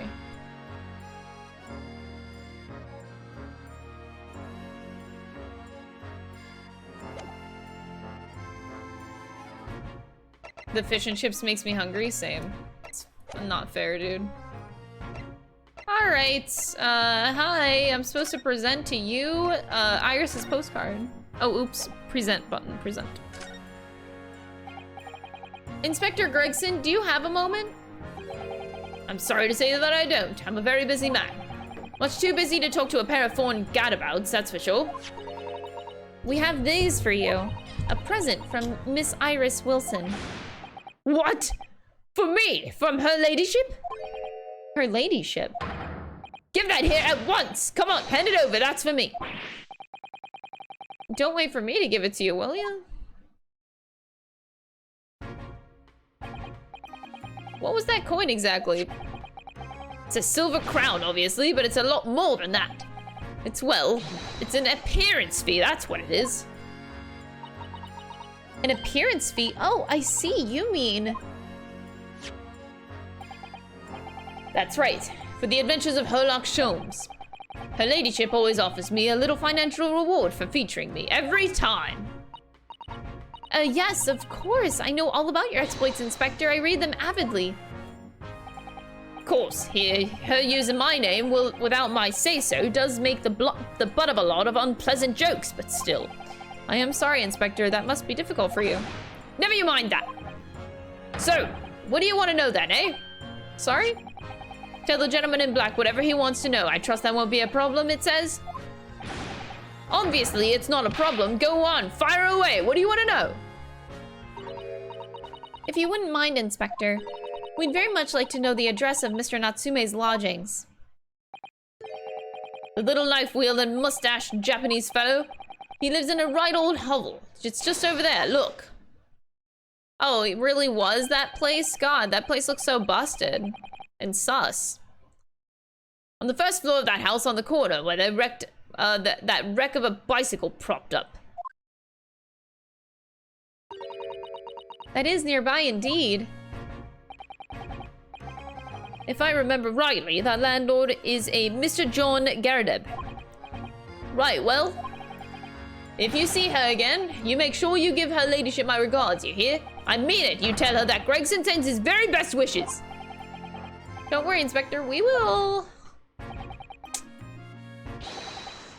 Goodbye for now then, and long live her ladyship.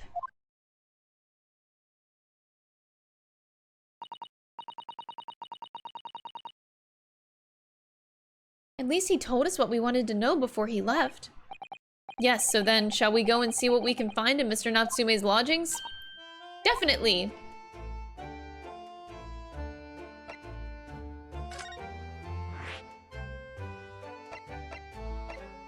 Here we go.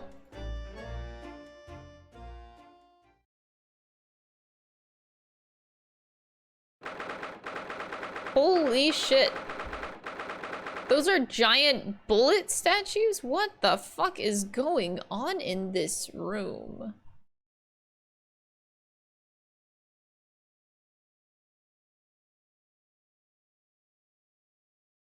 Just a...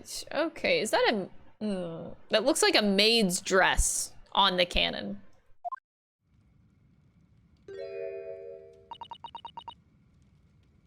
May I help you? Yes, would this be the residence of Mr. John Garadeb? Indeed it would, sir. And who, may I say, is calling? My name is Ryunosuke Naruhodo. Mr. Naruhodo is representing Mr. Sosuke Natsume. I believe that he takes lodgings here. We would very much like to ask him some questions about our client. One moment, please. I shall convey the message to Mr. Garadeb.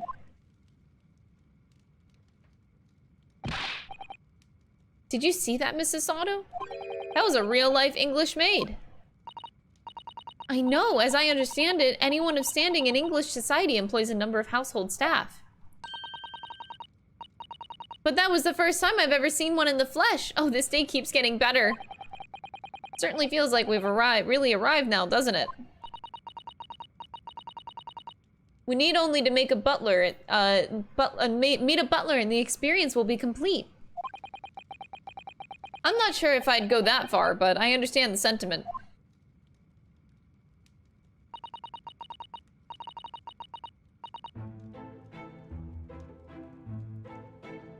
Thank you for waiting. Mr. Garadeb will see you now. This way. Can I examine? What is happening on the floor here? The carpet is completely ripped up here. It looks burnt almost. Did the candle fall over and burn the carpet? The fuck? Look at that enormous screen. It must have been put there deliberately, surely. Certainly seems like someone's trying to hide something from view. What could be behind it, I wonder? I'm gonna have a very quick look, just a little peek. Ahem, ahem. Maybe let's not, Mrs. Sato. I think the maid is gonna head us off with a cup of tea. Got a burned carpet in the corner here. Whoa!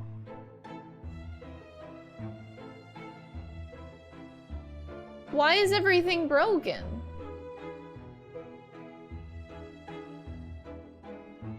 God, this room is infuriating.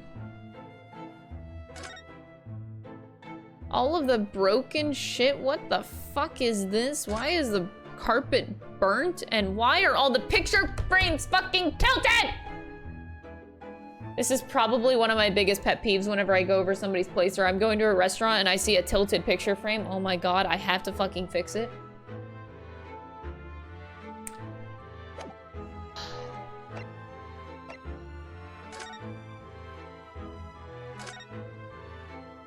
This is a nightmare. This window looks out over Briar Road where the young woman was attacked. Oh yeah, I can make out the policeman on the far side of the road investigating the crime scene. The glass is rather murky, isn't it? You can't see very clearly. Does that thing open at all, I wonder? I shouldn't underestimate the bitterness of a London winter, sir. Sorry? As soon as you open that window, the tea will freeze in the pot. No Londoner would go opening windows at dusk in the middle of winter, I assure you. It seems very unlikely that these two would have seen anything of the incident, then.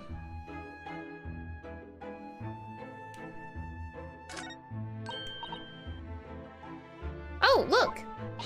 What a wonderful collection of cakes lined up on that gleaming silver cake stand.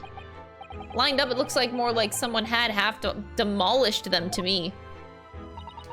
Afternoon tea is a time of indulgence, you know. It's quite the English way. It is Mr. Garrideb's custom to make 2 cakes with his tea. That sounds delightful. Oh, wait a minute, though. There are at least 10 cakes on this stand. Well, naturally, and it would never do to waste the leftovers. So whatever Mr. Garrideb doesn't eat, I say to myself, Joan, you have to tidy it up. How magnanimous of you.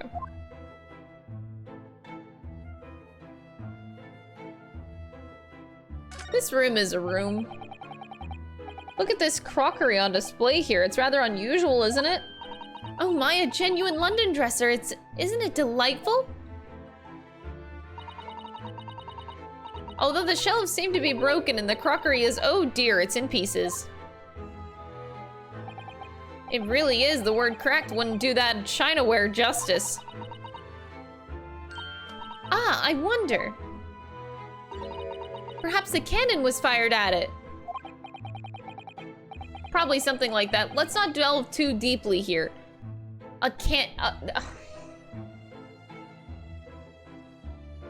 What is the logic? The glasses are cracked because a cannon was fired at. A cannon. As if that wouldn't bust through the wall. Okay.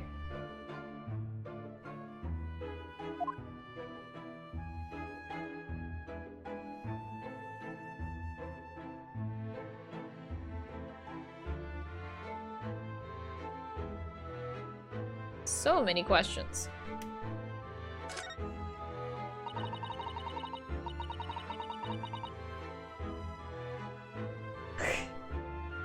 That looks like a Medal of Honor and it's showcased on a very grand banner. It's displayed with some pride, I would say, although it bothers me that it's not straight. Thank you. What, that old thing? Sorry? I should be glad to see the back of it, but the general would turn in his grave if I disposed of it. The wall's the best place for it. Keeps the bully thing out of my way. So it's just been polished to shine by accident, I suppose? There appears to be an inscription on the medal itself. Look. Let me see. It says for distinguished participation. Sounds like the kind of honors even I could be in line for. Well, now one doesn't like to blow one's own trumpet, but I was given that for my time in the army. Can't measure an officer by the number of medals to his name, of course. Common knowledge in military circles.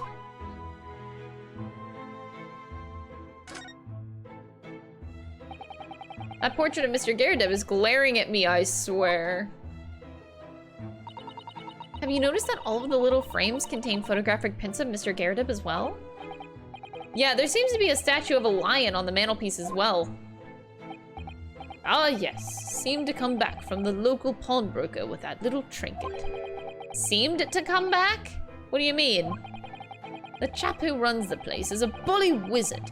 Went in to sell him something and came out with that thing. In fact, and point of fact, and now that I think about it, I rather often find myself leaving the place with something I don't need. The lion ornament certainly does seem surplus to requirements. Susana-san doesn't pull her punches, or her throws for that matter.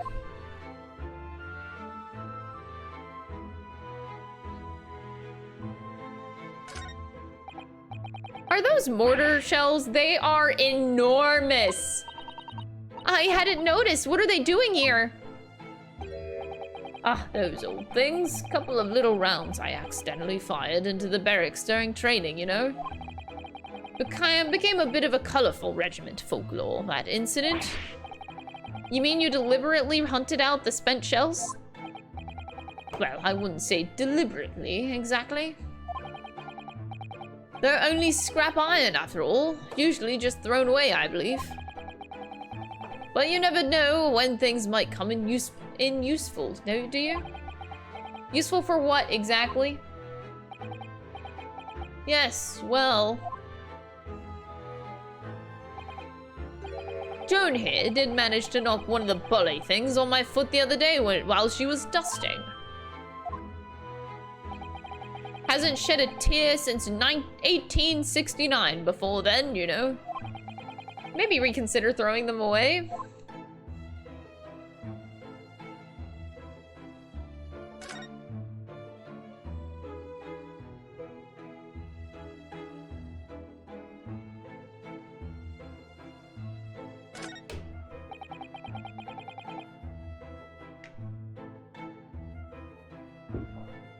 The uniform looks fairly ancient, doesn't it?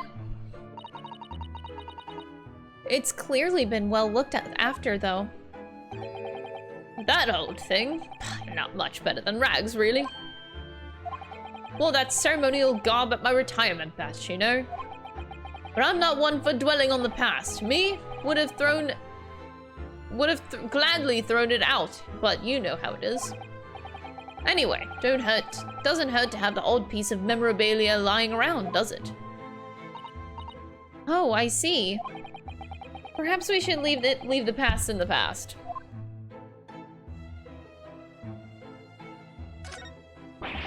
That's a full-size cannon! What's it doing in here? Oh my, it's real. I thought it might be a replica. That old thing? Ah, that's a little more than a toy.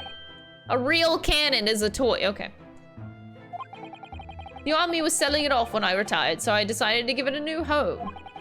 Rich people and their fucking money. I don't know what to do with my money, so I'm just gonna buy this, you know, real cannon. You never know when the enemy might attack next. Jolly useful to have a cannon about the house.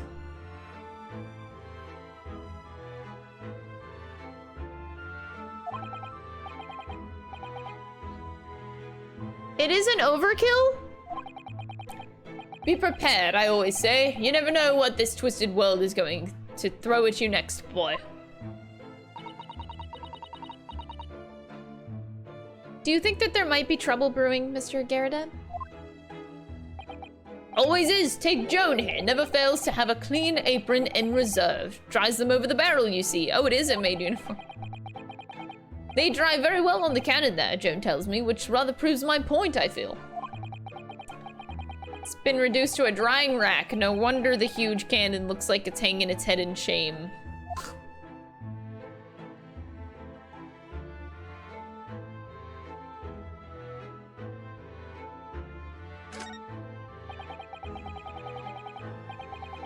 I notice you have a pile of books here, Mr. Garadeb. Do you enjoy reading?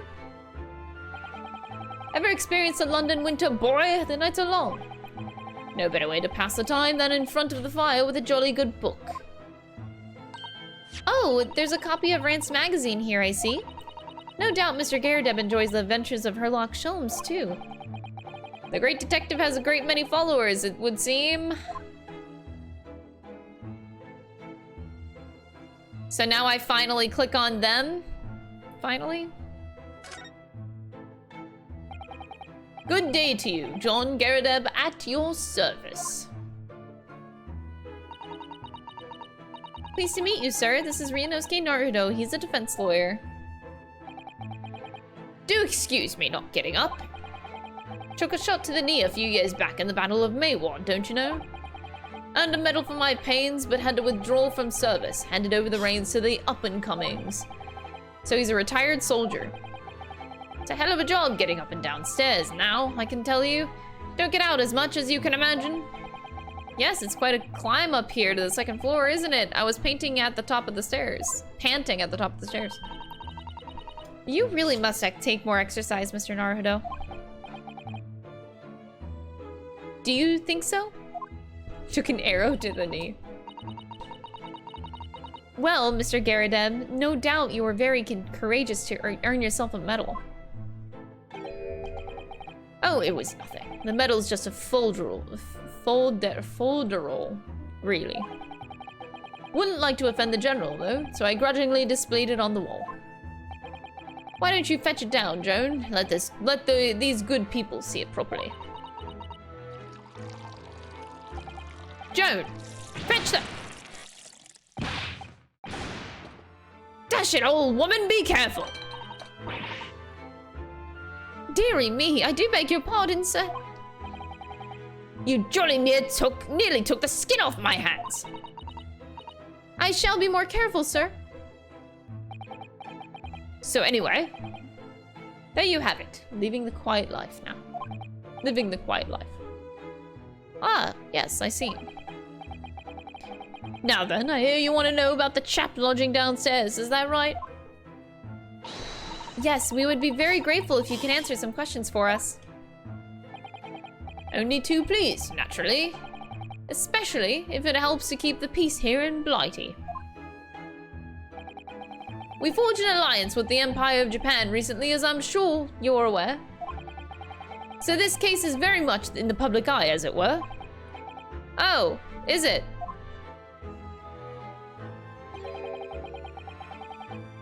Even had some famous detective poking around, you know, in this old house, would you believe? Yes, Mr. Herlock Sholmes. Could have been, didn't catch the chap's name.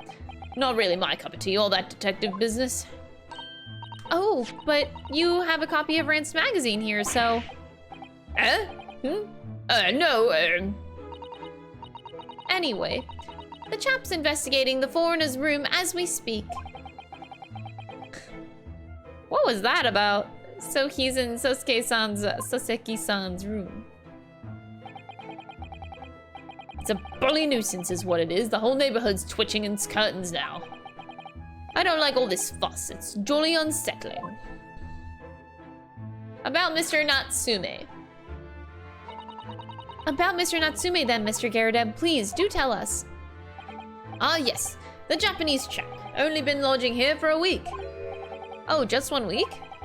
So he moved in very recently then. I have two lodgers most of the time, one on the ground floor and one just below us. The first floor room became available a week ago. Dash it all, Joan! Do be careful!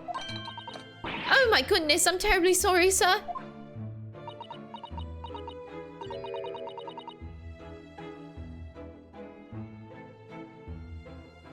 Okay.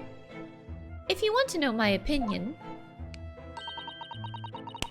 I thought he was a shady sort from the moment I set eyes on him. All foreigners are shady to you people. Let's be real. He seemed to have a most nervous disposition, always shaking and looking over his shoulder. The man had shady written across his sweat-soaked brow, if you ask me. I said to myself, Joan, that man is trouble. Sooner or later, he's going to do something untoward. And I'm rarely wrong about anything. We won't be calling this maid as a witness, that's for sure. Was there anything else that struck you as suspicious about the man at all? Oh yes, indeed, there was. And she's dying to tell us.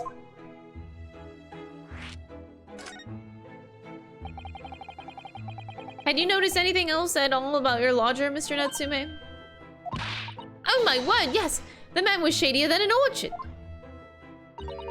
Could you elaborate? Well, take the man's room. Absolutely stuffed full of books it is, more than anyone could ever read. And he never so much as passes the time of day without another living soul. I haven't seen a single visitor call.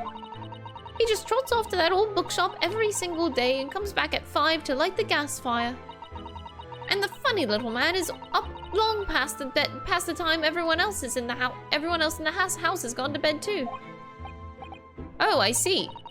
The gentleman on the ground floor goes to bed at around 9 each night. But I've never known that Japanese fellow to retire any earlier than 2 in the morning. Ah. Could you clarify something, I wonder? What, pray? How do you know so much about Mr. Natsume's routine? I'd understood that neither of the lodgers live on this floor of the house. Is that correct? That's right, yes. They're both below us, on the first floor and street level. Then how is it that you know so much about the lives of your lodgers? The precise times that they come back in the evening, for example, even the times they go to bed.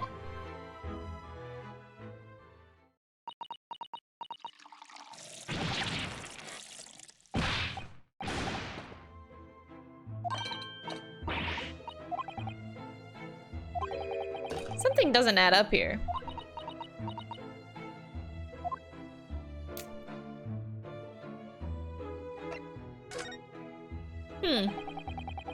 Seems that the incident took place at around 5 in the evening. Did you happen to look out the window at around that time? The window? Yes, we noticed that the window over there looks out over Briar Road. The incident took place on the pavement, just on the far side of the street. Was there anyone suspicious loitering nearby?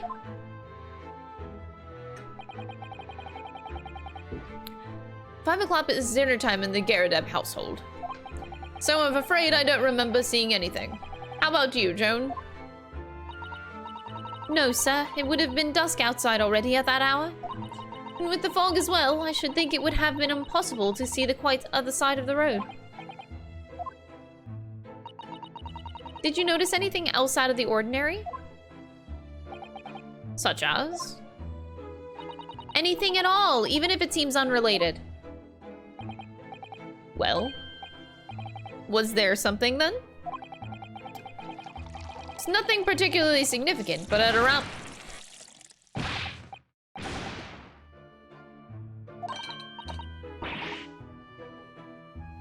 What have I done? I'm awfully sorry, sir. Do be careful, woman.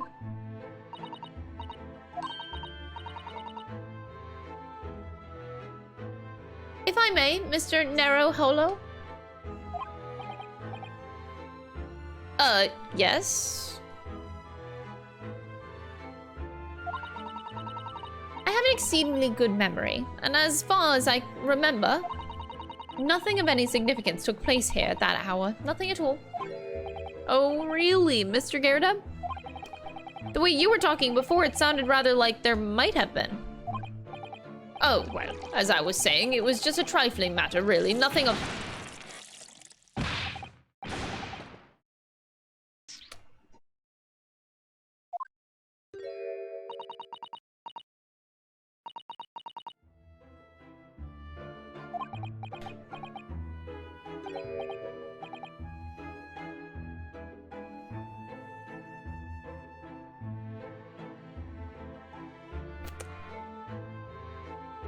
Little sus that every time he wants to say something, she just accidentally spills extra tea in the cup. Okay.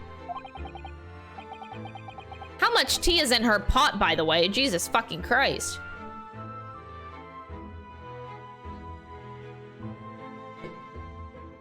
Nothing happened. We sat down to a quiet, uneventful meal. Joan? That's right, Mr. Garrida. What is the matter with these two? It sounds like something happened here in this room on the evening of the incident, but what? I wish I knew. Mr. Natsume's room. Could you tell us which floor Mr. Natsume's room is on? Why, certainly. Just below us on the first floor. And Mr. Sholmes is investigating there even as we speak?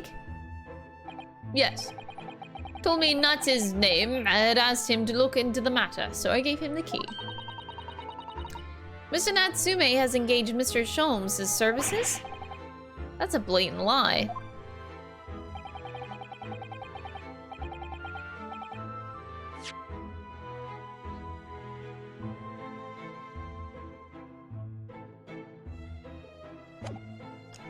Would it be alright if we had also had a look around in Mr. Natsume's room, I mean?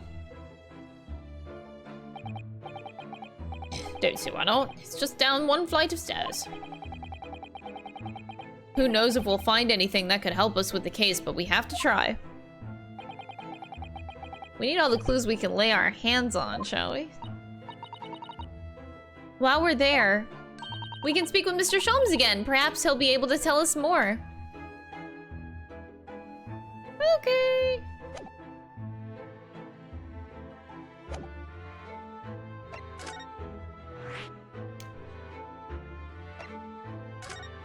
Mr. Sholmes. Holy shit, cat! Oh, he's definitely not sus. He has a cat. People that have cats aren't sus.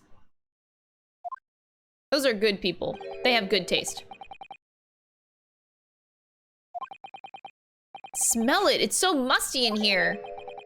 I suppose it's the mountain of books that are responsible for that. I don't think I've ever seen so many books in all my life. Me neither. It's so dark in here, too.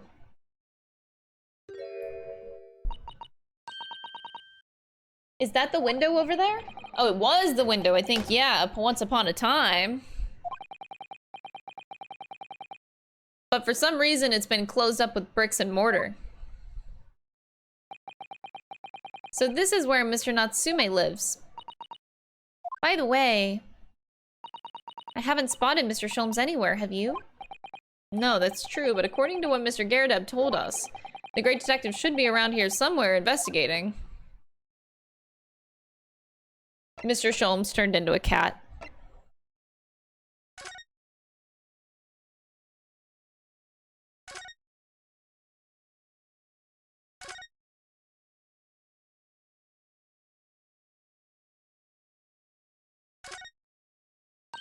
Oh, look, it's a beckoning cat from home. It's a bit bulky and big and bulky, isn't it? Surely Mr. Natsume didn't bring that mannequin Neko all the way from Japan with him. Eh. I hardly think you're in a position to comment, Mr. Naruto. Are you forgetting the enormous Dharma doll that you brought in your luggage? Well, it can be dangerous traveling abroad. I wanted a lucky charm. Well, I imagine Mr. Natsume wanted the same, and this cat is sure to beckon good luck to him. It's not doing a very good job so far, is it? You mustn't say such things. I didn't say a word! Why are my eyes such a giveaway? Whoa. So, there is a lock back here to the gas. This appears to be some sort of meter on the wall here. It looks very robust. I wonder what it's for. There's a slot for inserting coins here, too. I believe that is a gas meter. It seems that there is a piped gas in this district, which consumers pay for by putting coins in the meter. So if we were to put a coin in the slot, that would be enough gas to use the lights and the gas fire for the whole night. So if you're too poor to have a coin, you'd have to spend the night in dark and freezing cold. That's right, as would a rich man who only carried crisp white notes. Oh, London is a scary place.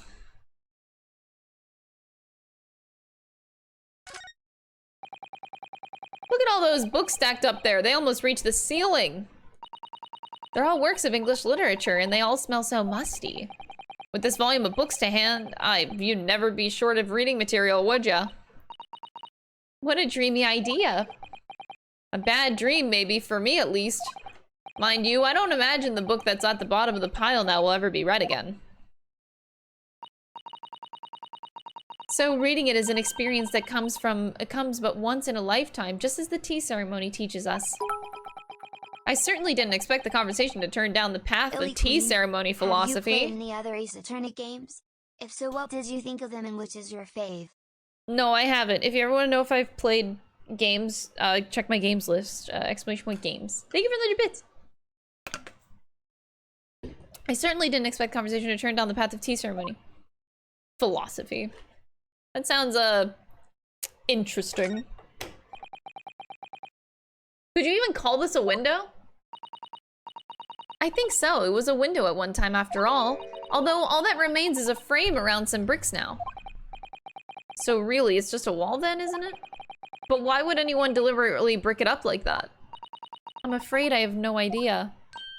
Ah! Perhaps Mr. Natsume painted the brick design on it in a fit of whimsy. That's alarmingly feasible. Whatever the reason, the lack of ventilation in here makes the place very oppressive. It does. I imagine being cooped up in a room like this would be extremely trying. I want to touch the cat, but not yet. I want to save the cat.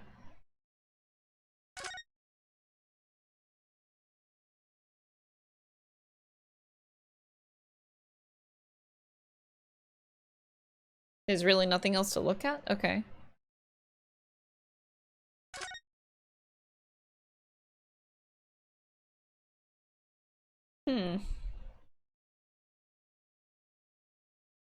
Look at all this fucking trash, dude. That desk seems to be wedged into a crevice between the mountains of books on either side. I suppose Mr. Natsume would sit there and read while stroking his cat. But surrounded on all sides by these towering old tomes, surely he dreamt of books every night as well. He must have done... Mustn't he? Oh, what's this?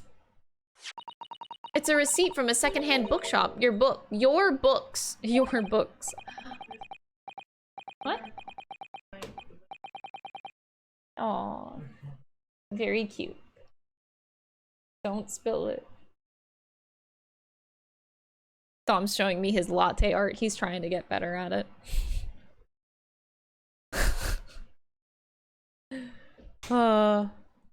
Mr. Natsume name is on it. Look, and the date of purchase, 2 days ago, 4:45 p.m. That's the day of the incident. That's just a short while before he was embroiled in the terrible attack. He must have been on his way back from buying some old books. All right, got a receipt. I guess that's something. So now I gotta click on the cat. Look at all these balls of paper on the floor. There are notes scrawled all over them in English. It looks like the waste paper basket is so full that they've just fallen out. I think Mr. Natsume must have been deeply immersed in his research, don't you? Or deeply adverse to tidying up his mess. I wouldn't like to speculate which is closer to the truth. Okay. Oh. Where are you going? Wait, come back. What an adorable little cat. Perhaps he's looking after all the books while his master is away. I don't know about that. He disappeared into that pile of books as quick as a flash. It was a tricolor Nike, was it? Do they even have that sort of cat here in Great Britain? Perhaps Mr. Natsume brought the little creature with him from Japan. That's made me feel homesick now. Already? We've only been in the country for 2 days. But the cat, if the cat was being fed by, you know, Mr. Natsume, he's been in jail for a while. How has the cat been alive and fed?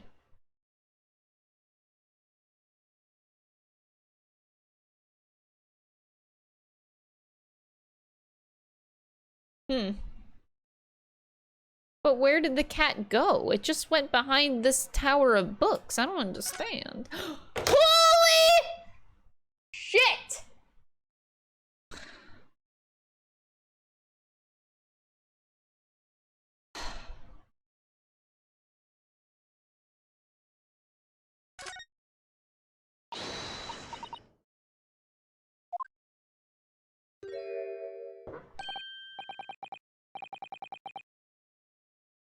There he is! Where did he appear from? Seems to be engrossed in the pages of an old book. I hope he won't mind if we disturb him. Hello, Mr. Sholmes! He's back. Okay. Ah, you two! Good day! Now, let me see. Where was it that we met? Oh, Mr. Sholmes, we were together on the SS Burya. Oh, yes, of course, the Burya. Ah, let me see. What happened on that voyage? It was Kazuma Asagi. He died tragically. But you were a great help to us. Ah, yes, but of course, the case of Mr. Asagi. It was the one with the snake, wasn't it? Oh. Well, you seem to remember, so something of it at least. What an honor to be remembered vaguely by the great Herlock Sholmes. That this is Mr. Oh, no, my dear madam, hold your tongue. I pride myself on my superior powers of recollection. Your names are safely recorded in my brain attic. Miss Naruto. And Mr. Sasado. Try the other way around. I lose the first round.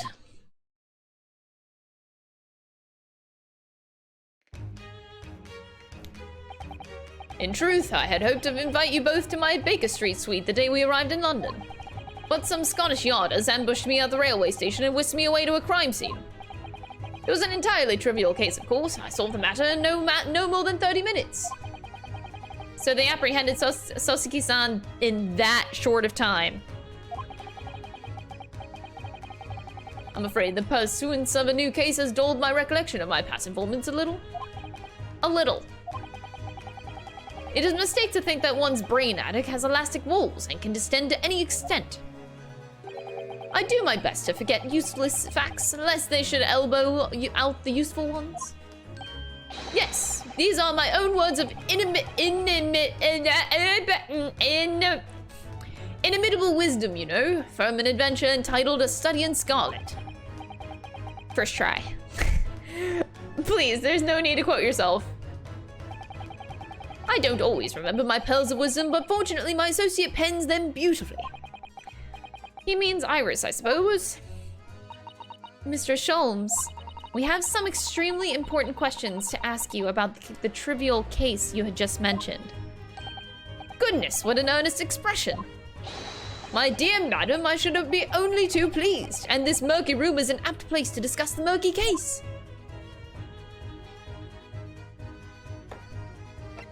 Before I lose some brain cells talking to this guy, I will be right back.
Alright. I have to get myself mentally ready to talk to Mr. Sholmes.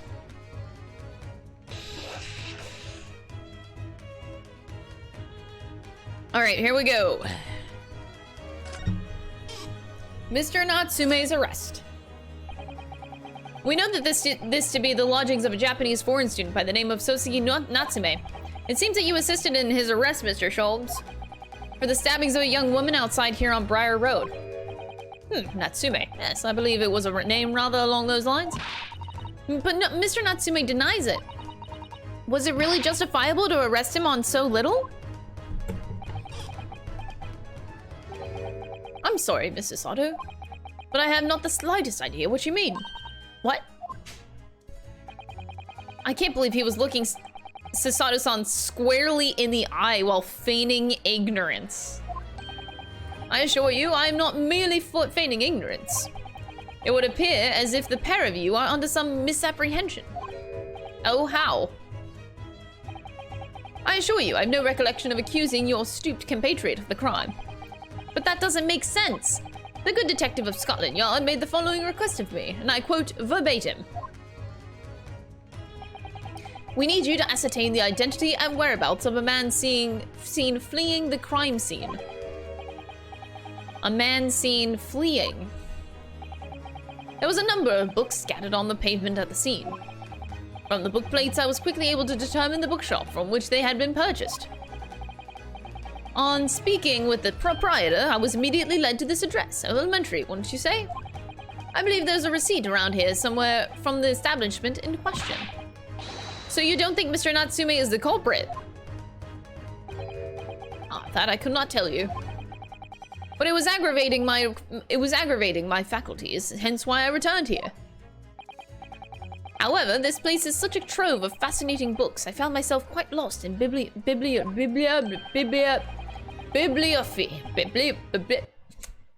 Fuck! The Joy-Con's even making fun of me. God damn it.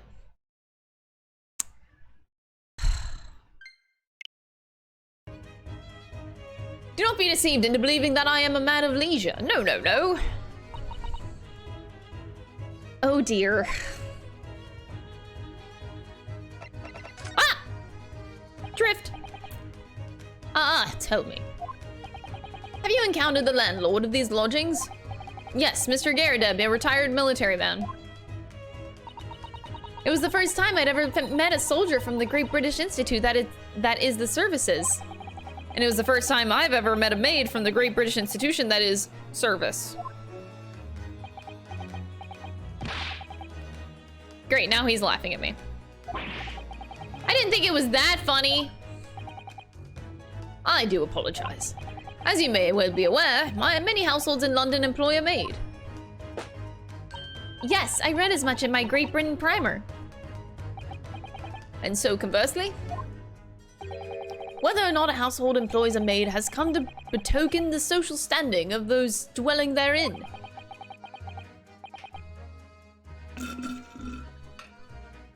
Chat, can we stop having like private conversations in the chat? If you want to, yeah, do it in DMs, please. Betoken their social standing, sorry? But simply, my dear fellow, those who employ at least a single maid are considered middle class. Those who do not are beneath that. In the upper echelons of society, of course, households employ enough staff to constitute a large family. Goodness, how extraordinary. As you can appreciate, for those on the precarious boundary between the middle and lower classes, being able to afford just one maid is of the first importance. I had no idea, and it is for precisely that reason that I find great No!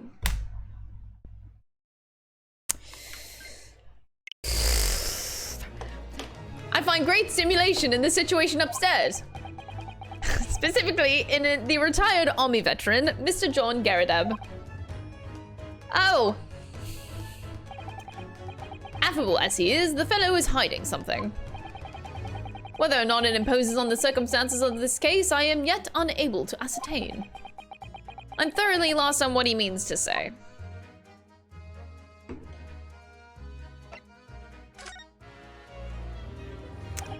This room is thoroughly suffocating for the soul, my dear fellow. I assure you, any man whose lot is to dwell in a place such as this will stab somebody sooner or later. Mr. Natsume has stabbed no one. Ah, but sooner or later, as I said. I don't believe that that's the issue here. About this dark little room, Mr. Sholmes. Why is there no longer a window? Do you have any idea? No window. Well, I mean, I can clearly see that there is a window of sorts. But it's been completely blocked with bricks. Ah, I see. The answer to that question is quite simple. Window tax. Window tax?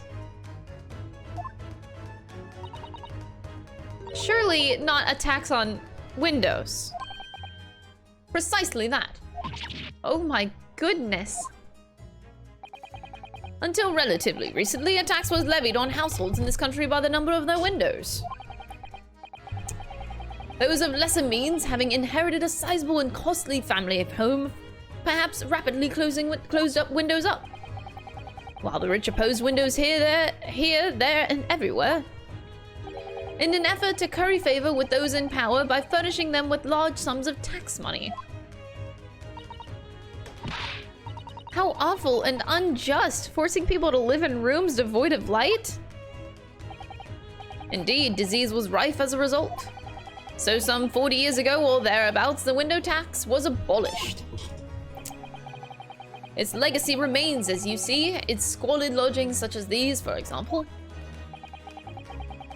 I suppose Mr. Natsume's stipend for living here in London isn't very generous, perhaps. It would appear so. I've done a little digging and discovered that these lodgings were offered at an extraordinarily low price. Because the room is so awful, I should think. Apparently Mr. Natsume only moved in here about 1 week ago. Yes, that's correct. However, wasn't it the British, by the way, that were actually debating I know this is real somewhere, but I wouldn't put it past the British because they are known for, like, back then, their ridiculous taxes, like on stupid shit. But I remember reading somewhere about, like, at one point in time, it was seriously considered to put a tax on air. I don't know where I heard that, so that might be just shit that I made up in my head, but I'm pretty sure I heard it somewhere. Like, they were thinking about it. Nothing ever happened. Like, nobody has actually ever taxed air. But I've heard that it was something that was considered seriously at one point. And I wouldn't put it past the British to do it. But I don't know. Some thought it was France. Some country in Europe is what I thought. That is a thing. I'm pretty sure that was a thing. Went to court, was a bill and all, like, was going to be passed. Like, they considered it seriously.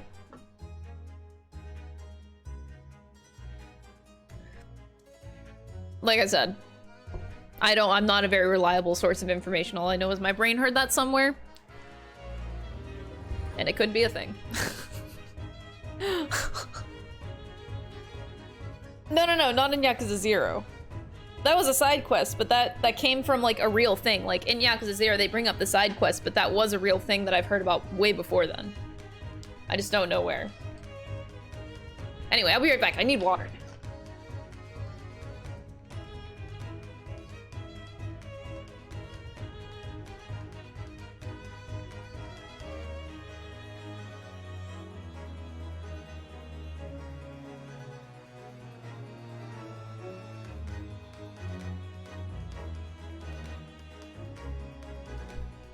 Okay.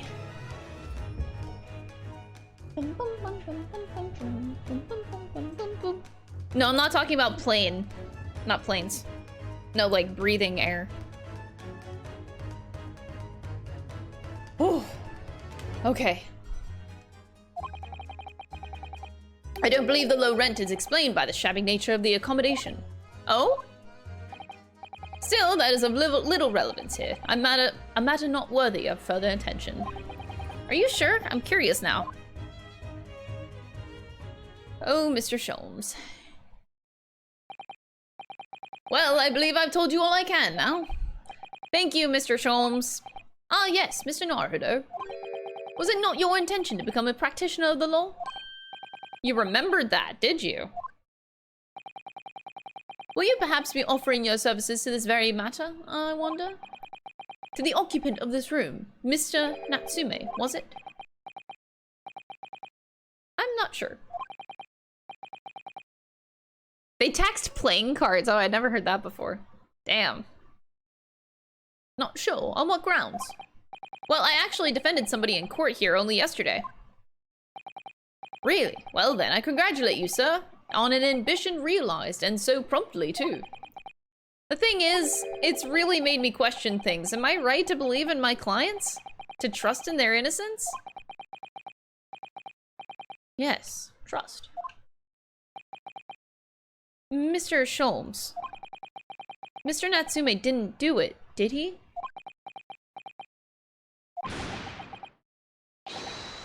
My dear fellow, I haven't the first idea! Oh, but I thought that's why you were here. Didn't you come back to investigate? Ah, yes, that was indeed my initial intention. But there are simply too many fascinating books here. I couldn't possibly ignore them. I see. Nevertheless, there are two facts that I can state quite unequivocally. The man who fled the scene of the crime 2 days ago was a Japanese occupant of this room, and there are witnesses who swear to having seen the same man commit the crime. That is all I can say. Ah, and one more thing. What is it, Mr. Sholmes? Tell us. I cannot say with any certainty whether or not it is of relevance to the case, but I am quite sure that the retired army man who owns this property is hiding something. Mr. Garadev is. Mr. Sholmes said as much before, actually, didn't he? We already suspected that, but, like, I don't think he did it per se. I just think that he knows something he's not telling us. Anyway, at present, that is really all that plays on my mind in relation to this case. Mr. Naruhodo, as yet, our investigations have uncovered nothing that could help us establish Mr. Natsume's innocence. No, you are right. Perhaps it's time we probed a little deeper into Mr. Garadeb's secret. Just remember, I cannot be sure whether the landlord's secret will prove to be of relevance or not. But I wish you every success, of course, Mr. Naruhodo. A busy man indeed. He's gone back to his book in the corner of the room.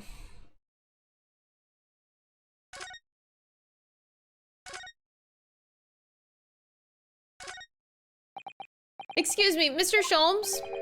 Yes, so true. To be or not to be? That is indeed the question, Mr. Naruto.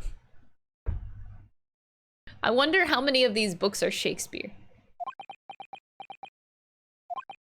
To be or not to be brushed off, that is the question, and the answer is all too clear. Let's leave Mr. Sholmes in peace, shall we?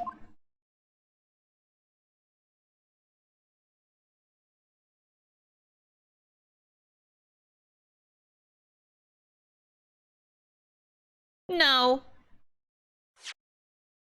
I want to annoy this bitch. Why do I like him? I love him so much. It's irritating.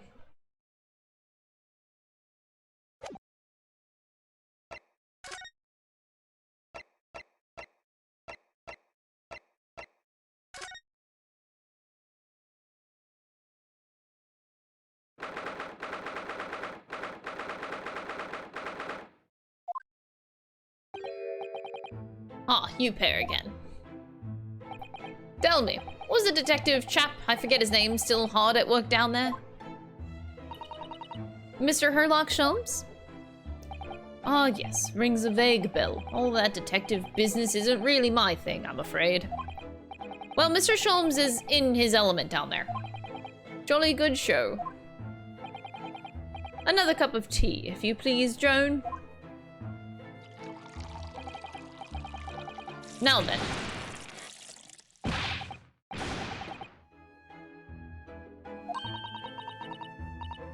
I shall be serving dinner shortly, sir.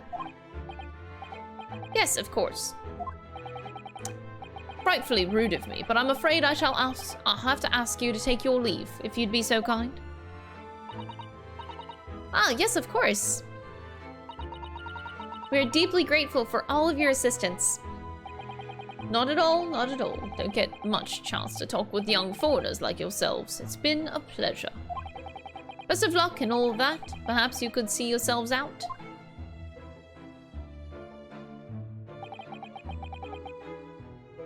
According to Mr. Sholmes, Mr. Garrideb is hiding something. And since no other avenues of investigation seem open to us at the moment, perhaps we should do some digging.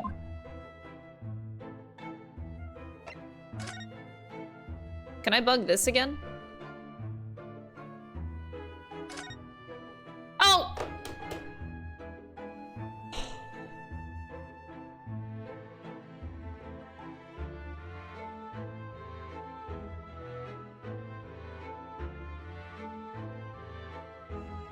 This surprises me every time. I have not gotten used to it.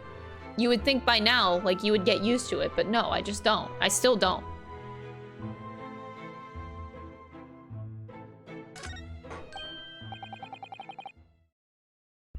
What's he doing over there? Mr. Sholmes? We meet again, my dear fellows. Good gracious, when did you sneak in here? Sherlock Sholmes, sir, at your service. Whatever were you doing over by the window? I was given to watching the evening sky as the sun sets, madam. Yet sadly, cheerful as the room downstairs undoubtedly is, it lacks an aperture for such observation. So I took the liberty of borrowing a small corner of space by the window up there. Well. Keeping an eye to one's windows at dusk is the prudent thing to do in London, I'm gathering. Ah, and one other thing, Mr. Naruto. Oh, me? I thought perhaps you might be in need of a certain great detective's great mind. Oh, God.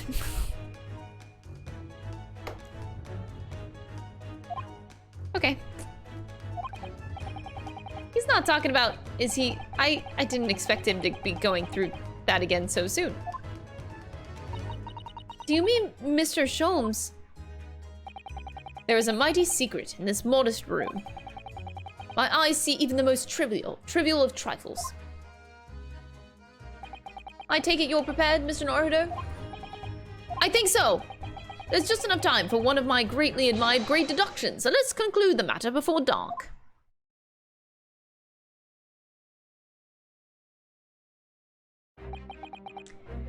Mr. Garrideb, although it would seem you are a military man of considerable distinguished service, your standing as a landlord is most certainly not what might call first rate. I'm afraid, sir, that is all too clear to me. There are two conclusions I have been able to draw by careful observation of your living arrangements. I beg your pardon? The first is that even as we speak, you are concealing the presence of a ferocious beast in your care. Eh? And the second is that as a result of the beast's violent rampage, you have lost something very dear to you.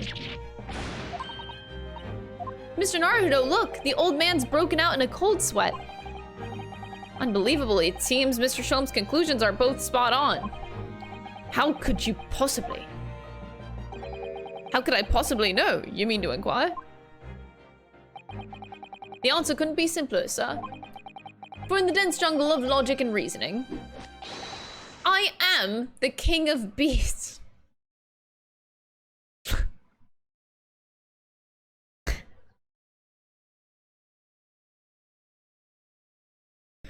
I cannot handle this, man.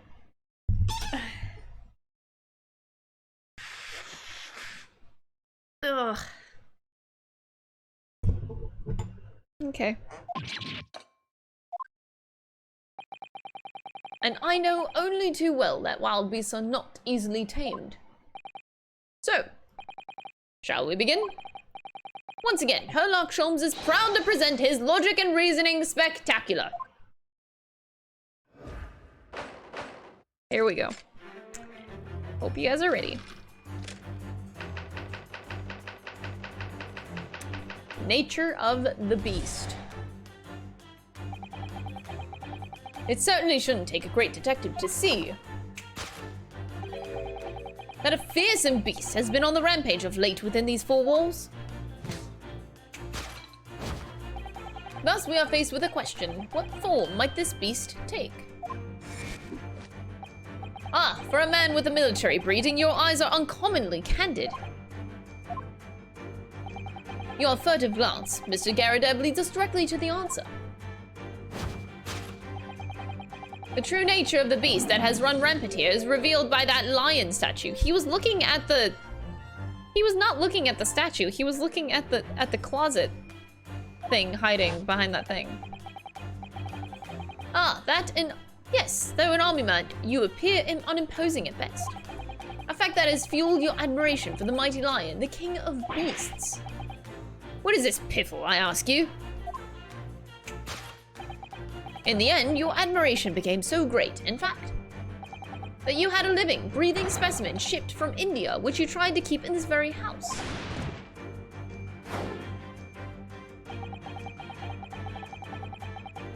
You saw the right... Oh god, the right side of his face. Yet, living with such a wild beast proved more difficult than you had imagined. The chilling traces of a wild rampage are still very much in evidence. Yet, as we look around, the beast in question fails to present itself. Where could this angry creature have disappeared to? Where could the... madam? Me? I pray, you do not consider me unchivalrous, but it is plain to me with one glance in your direction. It is. Your dress pocket gives us a handsome clue as to the beast's current whereabouts. For protruding from it is a handbill advertising a circus show. You sought to dispose of this terrifying lion, Mr. Garrideb, at Batty's Circus, a traveling show currently sojourning in a nearby park. I have observed the tents. You sold the savage lion, sir, to the circus troupe. I most certainly did not. I believe I just have made my point. The fearsome beast which ran amok in this room was an Indian lion. And a simple visit to the circus now will reveal the lion prancing jubilantly through a ring of fire.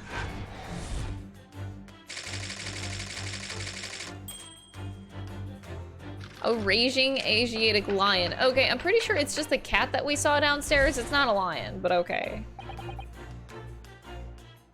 Okay, now, Mr. Garrideb. It is plainly clear that you still have deep feelings for this formidable beast. Indeed, in that blithe pose, the distress this loss has caused you is veritably tangible. Your head weighs heavy on your shoulders, the pain you feel being revealed by that supporting arm. Amid fits of tears, you let your beloved beast go. The strain of losing something so dear to you is clearly visible in your visage. Nonsense, man, I simply... But what? We must now ask ourselves, is the true cause of this pain? And we need only follow the direction of your gaze to find the answer. Is the pile of bills that has given rise to the pain you suffer? Every envelope contains another demand for payment. For cartloads of meat, potatoes, wheat, and tea. Indeed, feeding your beloved has had a devastating impact on the financial circumstances of your household. And so you had no choice but to let it go. Now, in a final fit of rage, the ferocious beast carried out one last unimaginable attack. Unimaginable! the aftermath of which can be clearly seen by observing the carpet over there. A very expensive woolen carpet, if I'm not mistaken. Oh, dearie me. What could have caused such a destructive outburst? This time, madam, I'm afraid it is you who has inadvertently revealed the truth to me. Your wondering eye has settled upon the answer very neatly indeed. No. But, okay. To explain the dire state of the carpet, we need only look at the Tower of Cakes. What the fuck are you smoking, bro?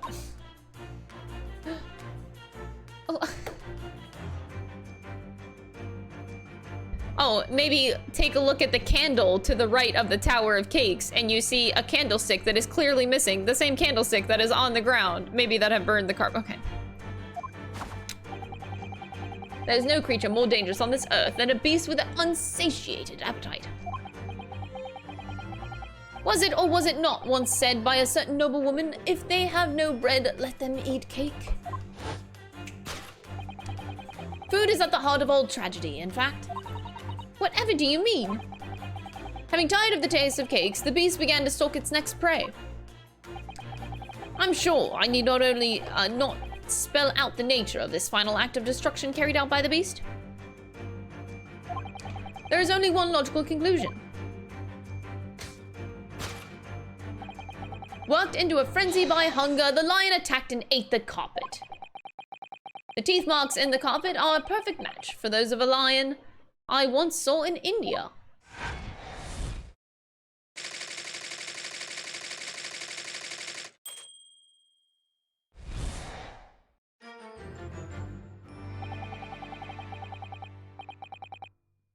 He tried. Thus concludes Herlock Sholmes' great deduction of this beastly puzzle.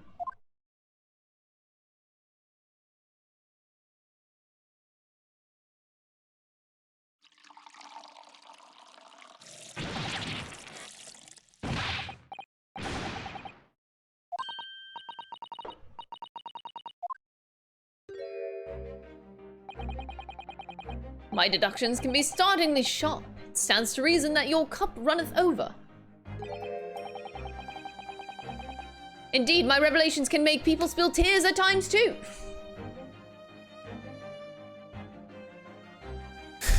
God damn it. God dang it.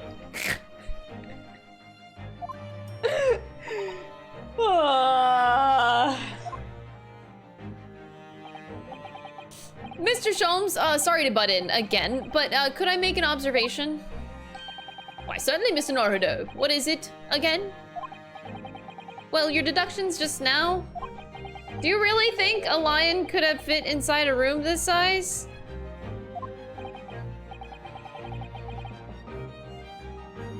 Wait, I don't like that comment. Wait. You might be onto something, Clockwork. Sholmes is a lot like Crystal. He comes up with this wild theories that in the end are kind of right.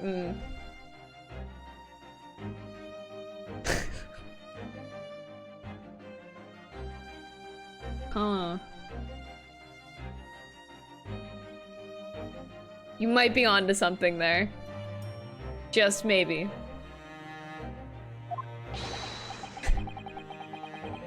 The terrifying truth all too often lies beyond the realms of common sense.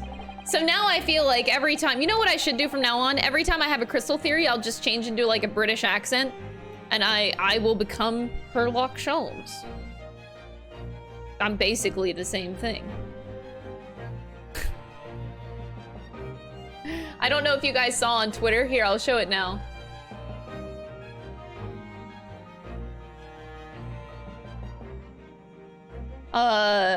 Give me a second. Display capture for a second. I don't know if you guys saw, but somebody did fan art cosmically. I think hanging in the chat, maybe. Look at this. Now I feel like I gotta make this cosplay. Look at this beautiful fan art someone did. I gotta make the cosplay now. And then every time I make a theory on stream, I'll just go British and put on the hat. Right? I think that's what we should do from now on. Aha! This cosplay has a lot though, if I'm gonna be honest. Like look at his outfit though.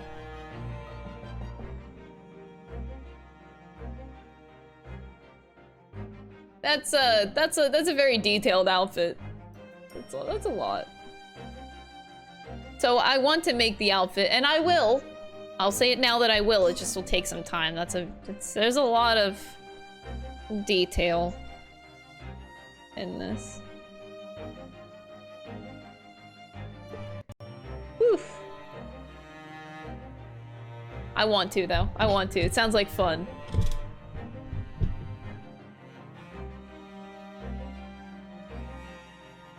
This fold-over top stitching, the embezzled design on the side, the collar, the belt, for fuck's sake, his bag. Oh my god. I want to die looking at this outfit. But I said I'll make it, and I will.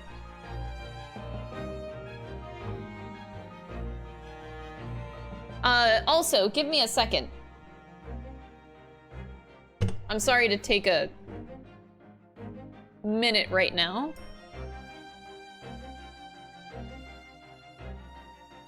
I'm about to do a thing.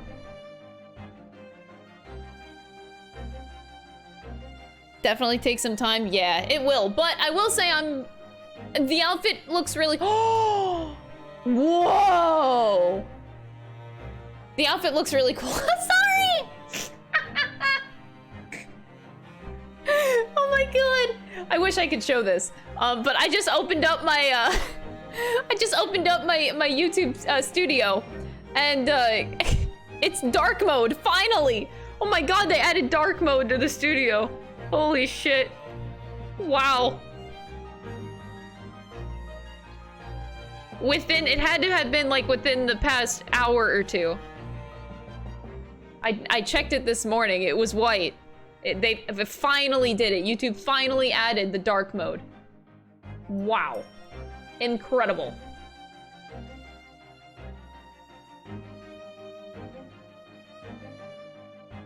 Sorry, that was really random. But no, I have to upload a video real quick, because I've been waiting for word back from a sponsor. And they only now just got back to me. But I am ready, so I'm gonna just like casually release a video right this very minute. Give me a second. All I have to do is change the description slightly.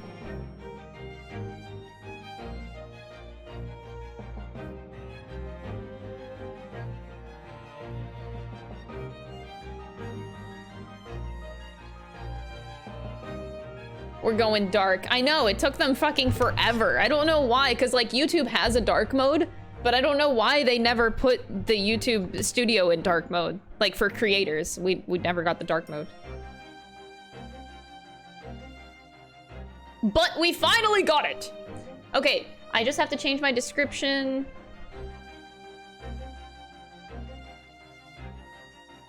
Okay, I'm gonna go upload a video.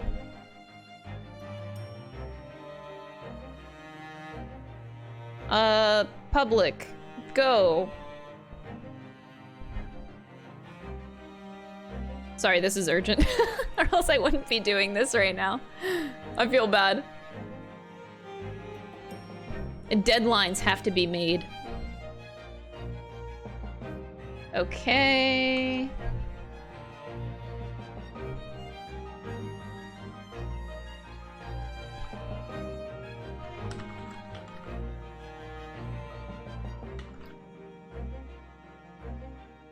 Woo! Publish. I uploaded the video this morning, but I couldn't publish it without approval.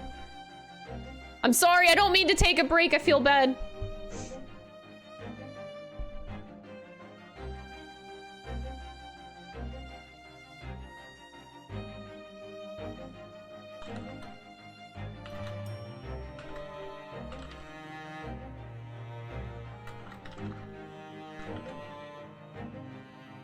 Okay, I am done. I'm done. Sorry. That only took a couple minutes, right? Woohoo! We did it!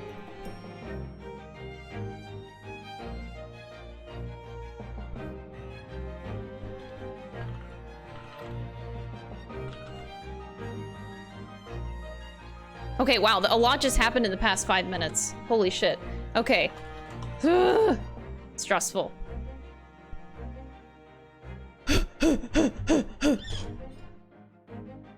I did it, chat. I did it. I did official things. I'm alive. Yeah! An Ace Attorney video. I already have a highlight of the first 2 episodes. Look, I was really eager to get these videos out, okay? Anyway. Who was the person that said me as Herlock? I think that was Clockwork. Mr. Clockwork in the chat told me that I was Mr. Sherlock Holmes, Herlock Sholmes. Okay, anyway, back to the game. We're back now. Wouldn't it be an idea to consider what lies inside the realms of common sense as well?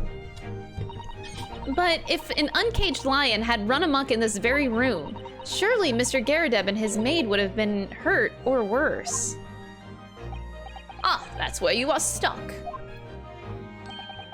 No doubt the former military man held his own against the beast using that large cannon. I thought you just said that they sold the lion to the circus. Just use a cannon on a fucking lion in a small ass room. What?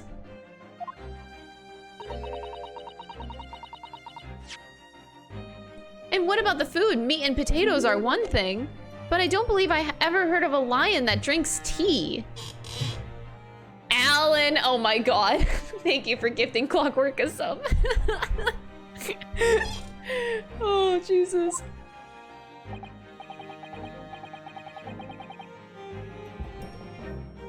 Ah, my dear Susato. It occurred— oh shit, I pressed that before I read the full thing. Sorry. Mr. Sado, it occurs to me with some regularity that irrespectiveness of race and breeding whenever anyone lands on Great British soil. Aww, that's very kind of you, Alan, thank you. They are infused with a highly appropriate taste for afternoon tea. Oh, what a glorious notion. Well then, Mr. Naruhodo, it's your turn to shine again. I had a feeling that was coming. A slight message that all Mr. Sholmes' deductions need. A massage. Oh, a massage. A slight massage. That's all Mr. Sholmes' deductions need. You can do it! Excellent. I've been waiting for my trusty partner in deduction to step forward, Mr. Naruhodo. We don't even know yet whether or not this is going to help with Mr. Natsume's case. Still, uncovering the truth is always worthwhile, whatever the motivation. At least that's what I want to believe. Let us start again from the beginning. Of Herlock Sholmes' logic and reasoning spectacular. I got this in the bag, guys. Don't worry about it. Hold it, Mr. Sholmes.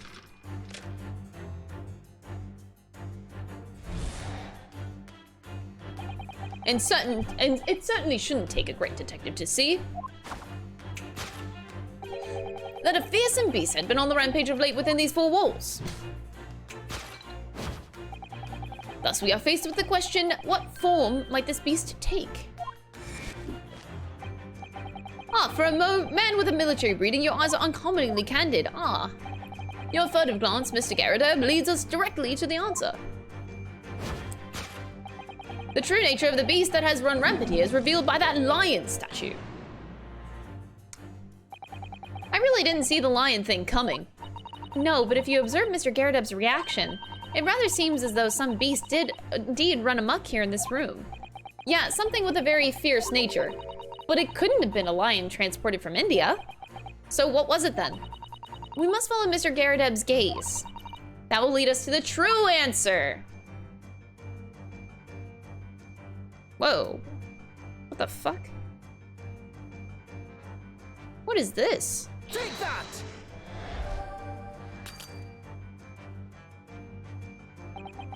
Behind behind the lion statue of the mantelpiece, almost deliberately hidden from view, is a photograph. Though I have yet to examine it in detail, I can assure you it holds the answer. I forgot to examine it. I just presented it without examining it first. Oh God.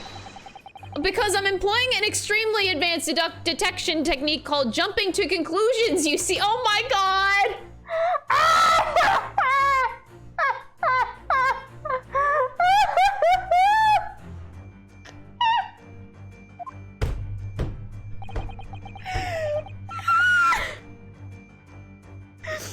What precisely was your intention with that, Mr. Naruto?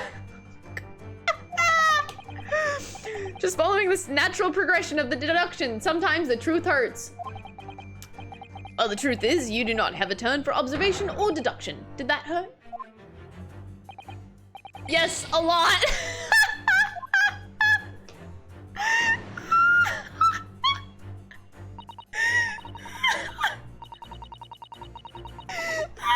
So great.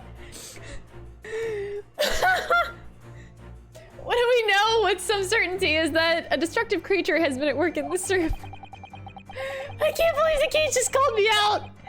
Okay, I'll examine it first. Okay, I won't just present evidence without examining it. Oh, that was fantastic. What's this photograph? It appears to be from Mr. Garrideb's wedding. He looks very happy, doesn't he? Oh God. You can't make out his bride. Oh, because the bride is the same girl that got stabbed. How unfortunate, something must have struck the glass directly over the woman's face. Oh, what a coincidence, right, chat? It's just a coincidence. I wonder what happened. Probably best not to delve too deeply here.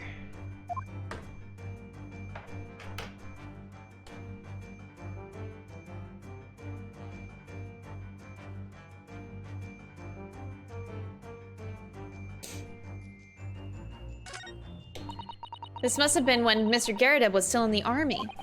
Seems to be carrying his rather stout bride effortlessly and beaming a smile at the same time. I suppose he was very strong in his younger years. Hard to imagine now, he's as thin as a rake.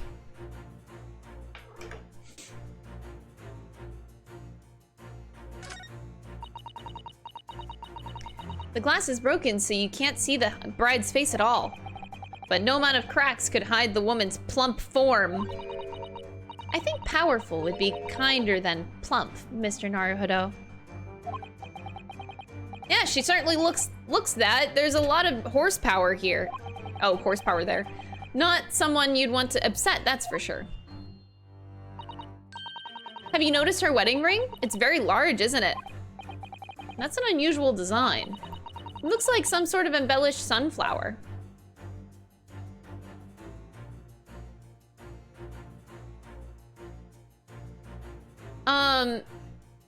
Okay, the newlywed bride. I'm gonna present this now. I examined it. We examined it, chat. I can present it now. Yep.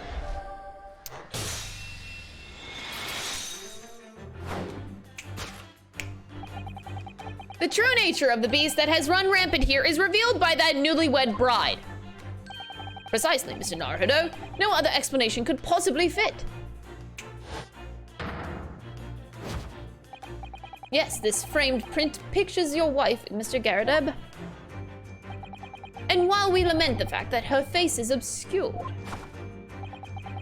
we can still make out her mighty arms and note the considerable horsepower they must contain. Oh, indeed. Surely any woman of such powerful constitution would be honored to be described as a beast.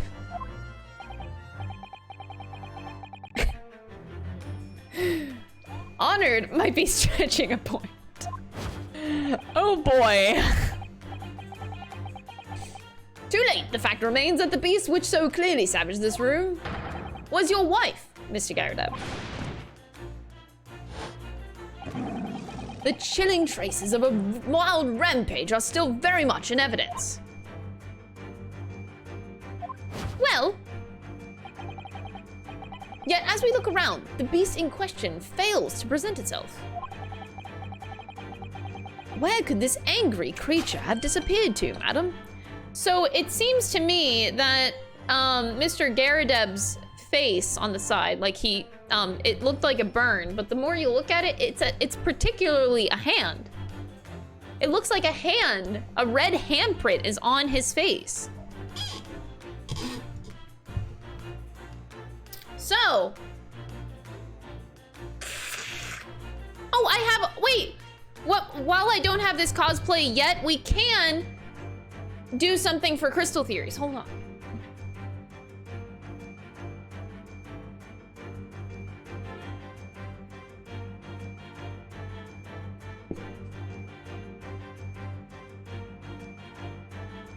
Okay, chat. Crystal Theory here. So the Crystal Theory deduction clearly tells me what is happening is that on the right side of Mr. Garadeb's face is a red handprint. Could it be a slap from his wife that ran out and went to the corner? Was it a slap to the face by his wife? Or is it a burn? But it clearly is a handprint.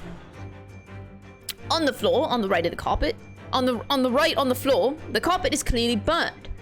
So quite possibly, the wife got so mad at Mr. Garadeb that she stuck her hand into the flaming carpet. She puts her hand on it, burning hand, gives her husband a slap across the face. Burning impression on the side of the face. She's angry because he called her a beast. That's it. Where could this angry creature have disappeared to, madam?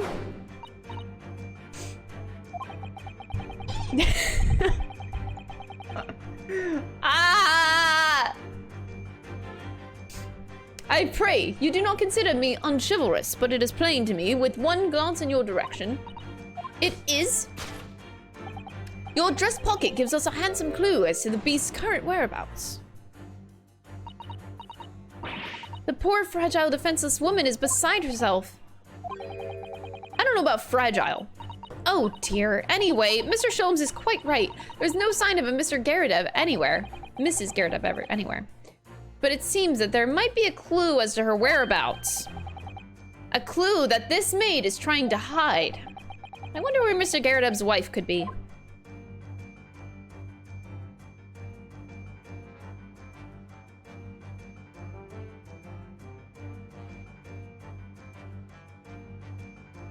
I really can't get used to the camera controls. I literally hate that they inverted them. Why did you invert these controls? God. Okay, so yeah, this is a handprint. We can't look at it though.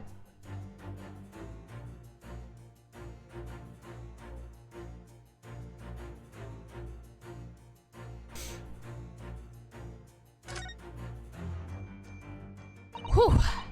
What a charming little teapot, and it's in pristine condition too. Jonah's been pouring some deliciously fragrant tea from Mr. Garadeb, hasn't she? Well, not so much for Mr. Garadeb, as on Mr. Garadeb, wouldn't you say? I wouldn't dream of drawing attention to it. Okay.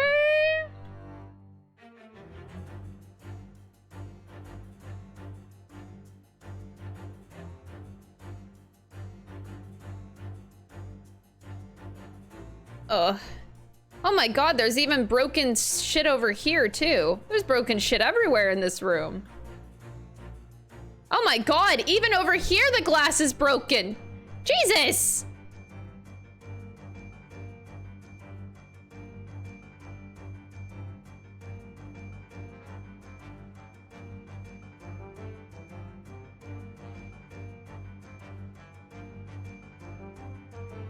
Dang, that slap though. Like literally, look at this. Look at that handprint. Oh my god. Fucking brutal. Oh wait, wait, okay, I got it. We got the ring here. Oh. She's wearing a very large ring, look. A sunflower design with some rather nice embellishments. And it's on the ring finger of her left hand, which means it's surely a wedding ring. It looks like it's on there for life too. I can't imagine it would slide off of a finger of that size. That's something to think, Mr. Naruto, not to say. Do you know Mr. Garrideb's wife in the photograph had a ring very much like this one? It was a large sunflower design as well. This maid is not the wife. I refuse to believe it. It was the girl who got attempted murder outside. But maybe he had an affair with his maid. And she took the ring. It's an affair. Really? You have a great memory for these things. A large sunflower wedding ring. It's quite a coincidence that they have the same ring, isn't it? Take that!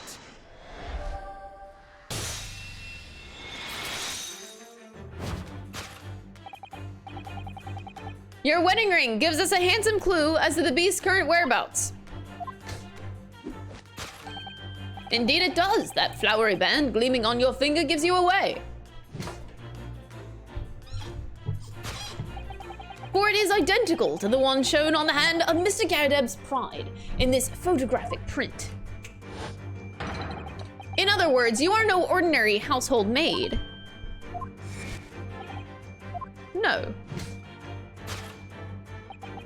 You are Mr. Garrideb's lucky bride. You are Mrs. Garrideb herself. My deductions are never wrong, chat. It's not.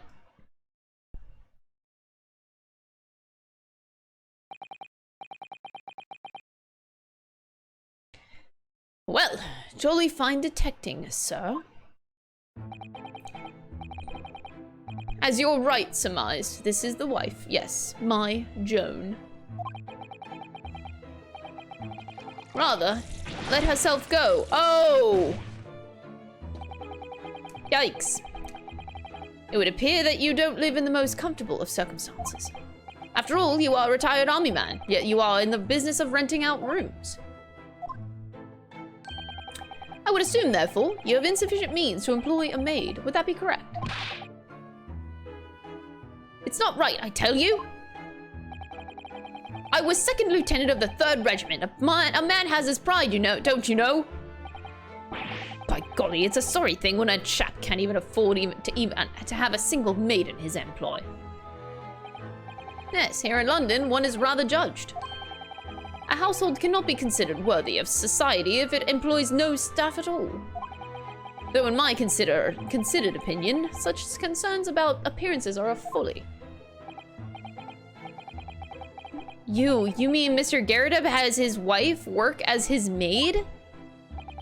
Precisely. Am I right, Mr. Garrideb?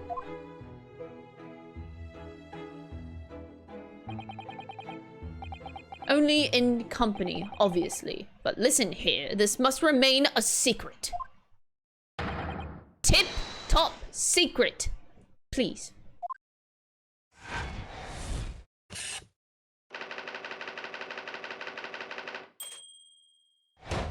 The nature of the beast is the raging wife of Mr. Garrideb. We're still calling her a beast, okay. More evidence that Crystal's reincarnation of I am not Herlock Sholmes! No. Nope. Nope. Nope. Now, Mr. Garrideb. It is plainly clear that you still have deep feelings for this formidable beast. Indeed, in that blithe pose, the distress this loss has caused you is veritably tangible. Your head weighs heavy on your shoulders, the pain you feel being revealed by that supporting arm. Mr. Sholmes is quite something. He's still calling Mr. Garrideb's wife a beast. Yes, as a woman, that feels rather uncomfortable. But Mrs. Garrideb is standing beside her husband as we speak. In other words, he hasn't lost his beloved at all, has he? Oh, how true. So perhaps that supporting arm that seems to be propping up his head has some other significance then. According to Mr. Sholmes, Mr. Garrideb's pain is tangible though. What could that pose of his really signify? The pose of his really signify? His slapped cheek. Yeah, buddy. Oh my, look at that bright red mark. Gosh, that's quite something, and clearly made by somebody's hand. Yes, Mr. Garrett had been slapped on the face, it seems, hard. I'd never seen such a clearly defined mark. Whoever could have done such a thing? Well, there's a very limited number of candidates, I'd say.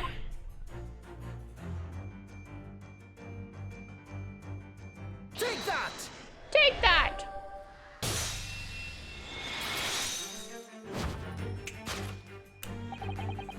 Your head weighs heavy on your shoulders, the pain you feel being revealed by that slapped cheek. And of course, the deliverer of that impressive mark on your cheek that refuses to fade was you, Madam Joan Garrideb. Well, yes. You have been desperate to hide the slap mark on your cheek, sir.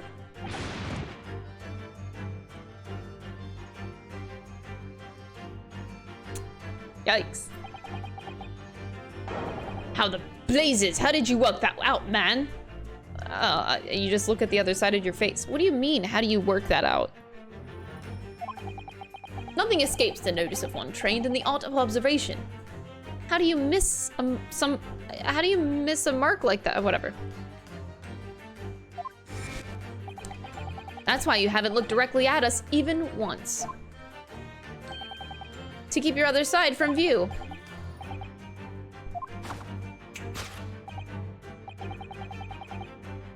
Let us proceed to the next conundrum. Why were you subjected to such a violent slap? In other words, we must ask ourselves what caused Madame Garrideb to fly into a rage. And we need only follow the direction of your gaze to find the answer. It is the pile of bills that has given rise to the pain you suffer.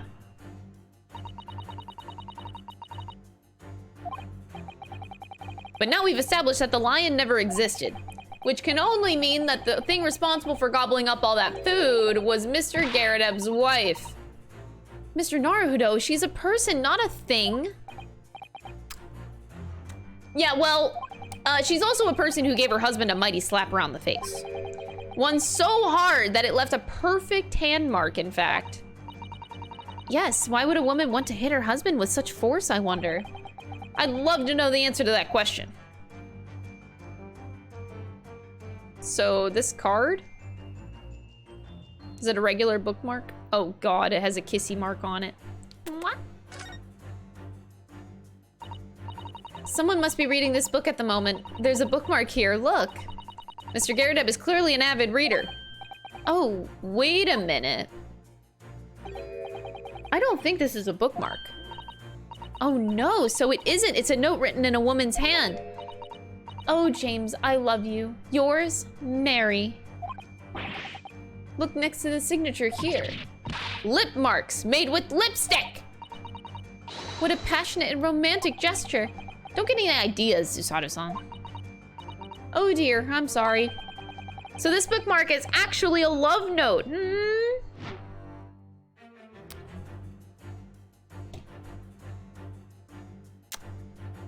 Oh. Take that! This is awkward.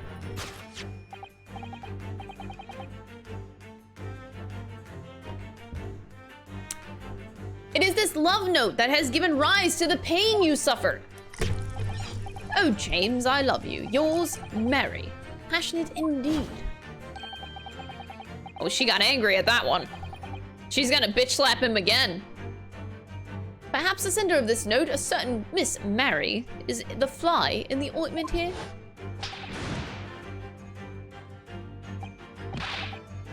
I don't know the bully woman. You don't know her. That note wasn't written to me. Oh, come on!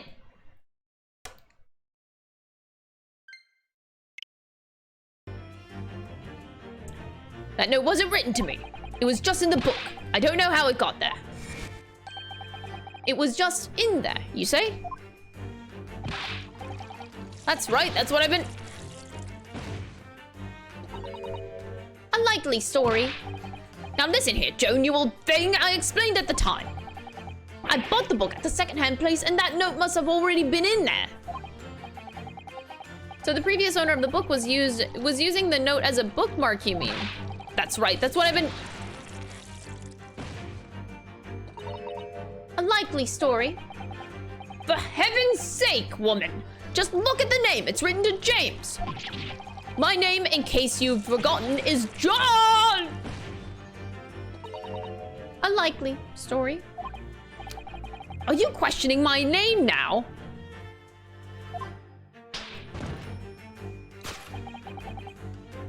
And there we have it.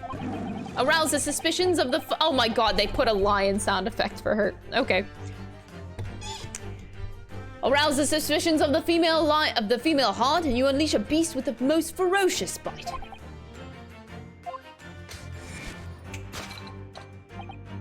Now, in a final fit of rage, the ferocious beast carried out one last unimaginable attack. Unimaginable? The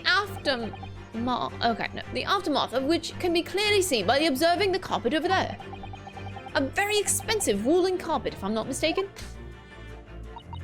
Oh, dearie me. What could have caused such a destructive outburst? This time, madam, I'm afraid it is you who have inadvertently revealed the truth. Your wandering eye has settled upon the answer very neatly indeed. To explain the dire state of the carpet, we need only look at the Tower of Cakes. Surely Mr. Garadeb didn't eat the carpet.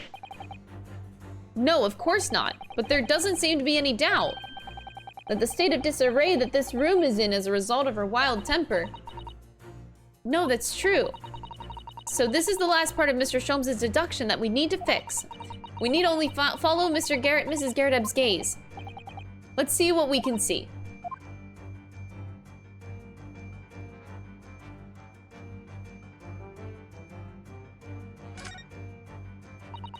This looks like a very old candlestick, doesn't it? The base looks too small. Surely it's very unstable. It looks to me like even the slightest knock would make it topple over. Oh dear, that would be dangerous. Wait, take a closer look at this. There's one candle missing. I didn't notice that before. Why is that, I wonder? Why is one candle of the 3 missing from its holder? I wonder why, chat.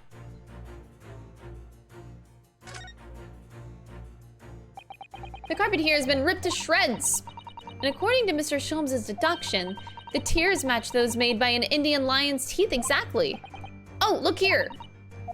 If you look closely at the edge, you can see scorch marks. So you can. In that case, perhaps the carpet wasn't eaten in the normal sense at all. Let's rethink with that in mind. Wait, I can't, like, target the candle? Oh. Do I just... Okay, maybe the candlestick?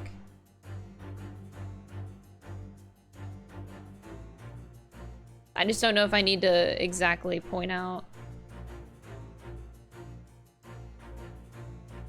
the stick on the floor. It's not letting me pick it specifically, though.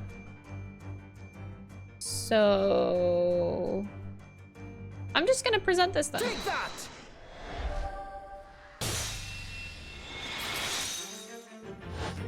Yeah, okay, it worked. To explain the dire state of the carpet, we need only look at the candlestick. Most illuminating, my dear fellow, and of course the only possible way out of this logical labyrinth. Yes, the remnants of a ferocious attack in which the carpet was devoured are clearly visible. Indeed they are. The scorch marks at the edge clearly give the truth away. Scorch marks. It would appear that this room was the scene of a little marital altercation.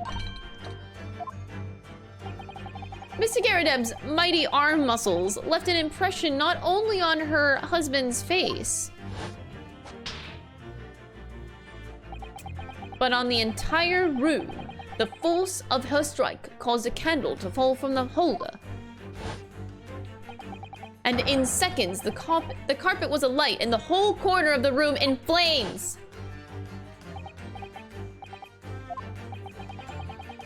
But the most ferocious beast in this world is neither a violent lion nor a vengeful woman, but fire. And in this room, that ferocious beast bared its claws and ran amok. Eloquently put, my dear fellow. So you see, there is but one conclusion here.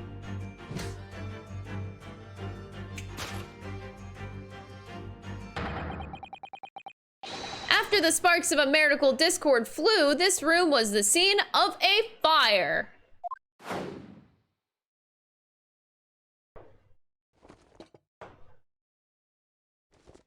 Uh-oh, he's standing up.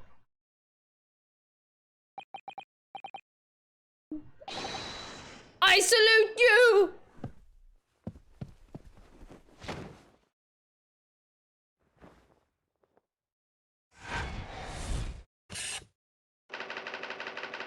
What?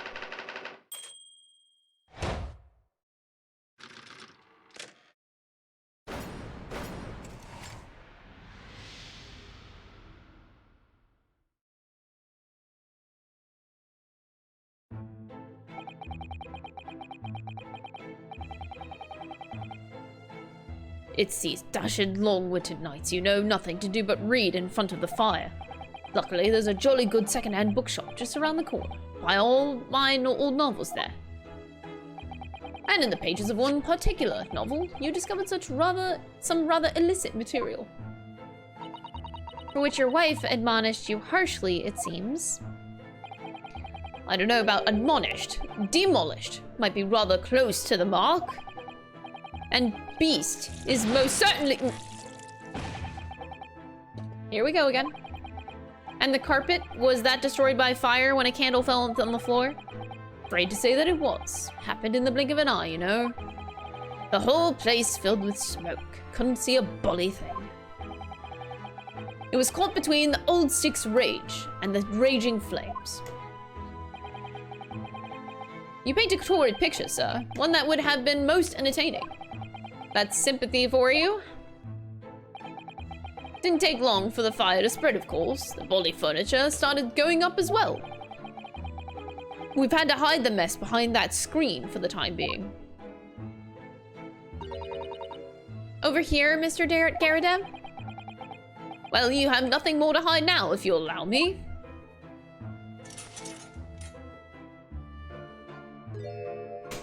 Yikes.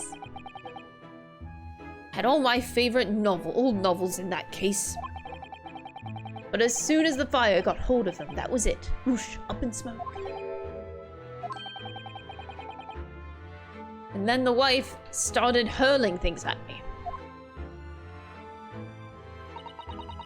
What a terrible sight it must have been. Oh, there was I, back up against the window under heavy enemy fire. Incendiary books incoming 10 to the dozen. Worst of it is, I lost my favorite book called The Lion's Pride. The Lion's Pride? Ah yes, your notorious love of big cats coming through again. I assure you, the title didn't influence my choice in the slightest. So the poor man really did lose something dear to him as a result of the ferocious beast's rampage. Mr. Shulm's deductions turned out to be correct once more. Okay, no, it was me. Can only be described as a great British wonder. I tell you, it was total carnage. Flames everywhere, and the old stick is full fettle. Out of interest, what time of day was that? I'm not sure I can remember. It was 2 days ago, let's see. Around 5 o'clock, I think. So at exactly the same time as a terrifying incident was unfolding outside your window on the street below. Even more terrifying on the inside, I can assure you. The whole of Blighty could have been flattened outside my window at that moment. And I wouldn't have noticed a dashed thing. Oh, really?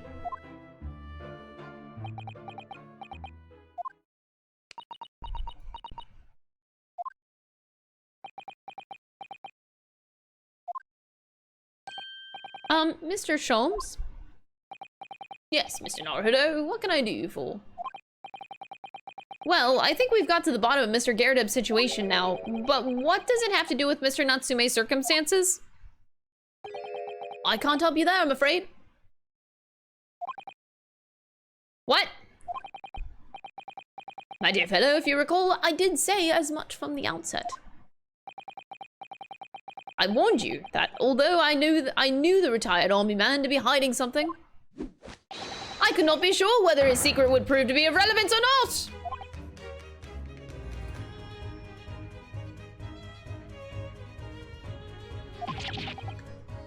I just knew you were going to say that. No, Mr. Naruto, you mustn't lose heart. Bear in mind that all things fall into one of only two categories, those relevant to the case and those not. That makes no sense to me. Well, no matter. It is of far greater importance that you make up your mind now. Ah! Joy-Cons do not want to make up the mind. Great. Sorry. Visiting hours at the prison will soon be over. Oh no, is it that time already? And we're to accept Mr. Natsume's case. We have official paperwork to attend to. So that's it. No more time to think. Perhaps you'd like to betake yourselves to bidding us farewell now? I must prepare supper for Mr. Garrideb. Yeah, I'm so sorry. Thank you both very much for your time. Saseki-san will be waiting for us, and I'm gonna have to give him an answer.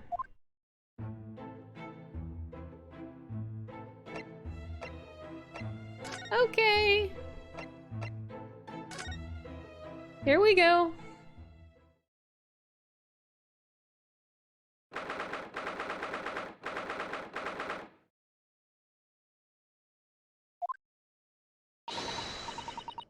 It's time, Mr. Naruto. We must hurry back to the prison. Yeah, I know. Let's hail a carrot. Oh. What's the matter? It looks like something's going on over there in front of the Garrideb's house.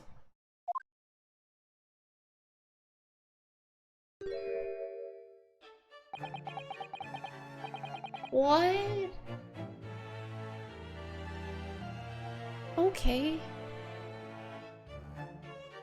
Jeez, these game character designs just keep getting more and more interesting. What do you say? What do you say to those? I know thee not, old man, fall to thy prayers. Who you calling an old man, you rum-looking ninny pimminy? There are more things in heaven and earth, Horatio. There are...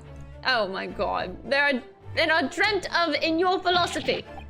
Who's this Horatio fella, eh? What are you on about?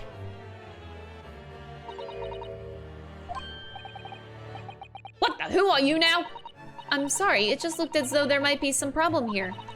And my associate here, Mr. Ryunosuke Naruto, is a lawyer, you see. Eh? A lawyer? What? If I can be of any assistance, I'd be happy to help. I'm from Japan, but I've studied English law. Fine, I'll be on my way for today. But you mark my words. This ain't over yet! Get thee to a nunnery. Oh my god. I hate this. Did I ever tell you guys how much I fucking hate Shakespeare? Anyway. Do I look like a bloomin' nun to you?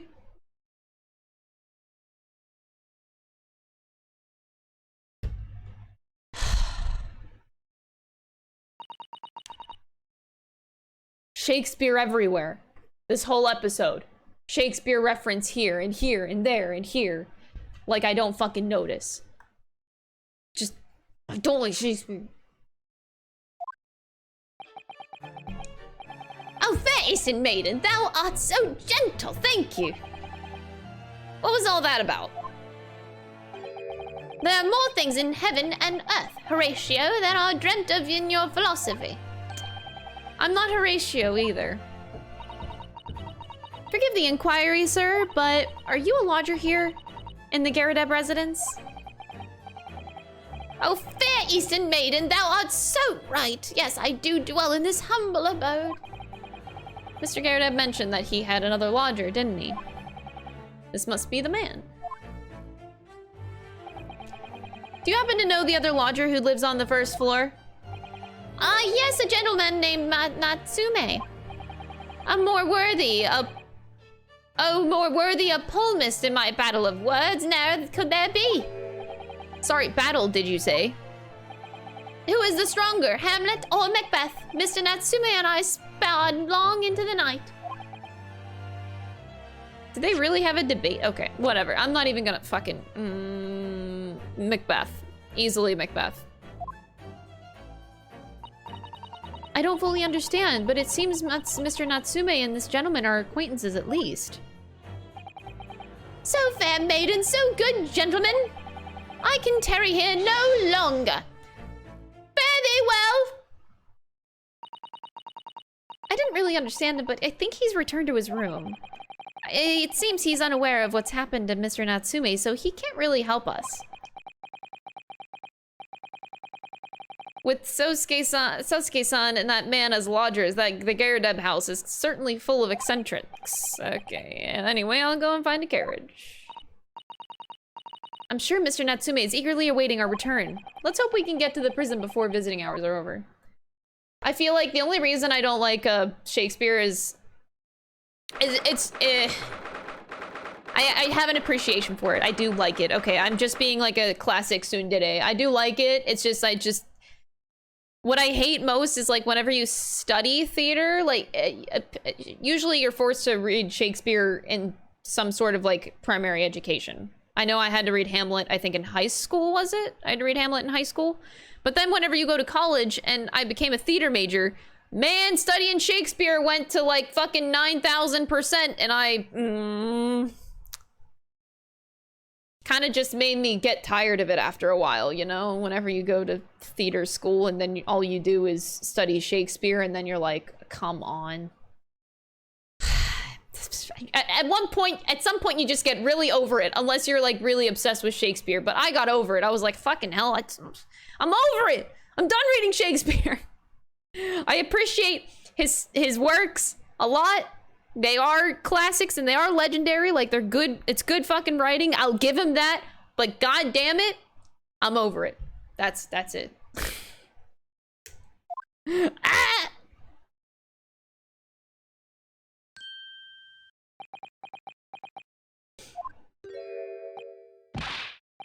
It's you! You're here! You came! Locum student Mr. Naruto Esquire! I can't believe you came back! I'm so touched!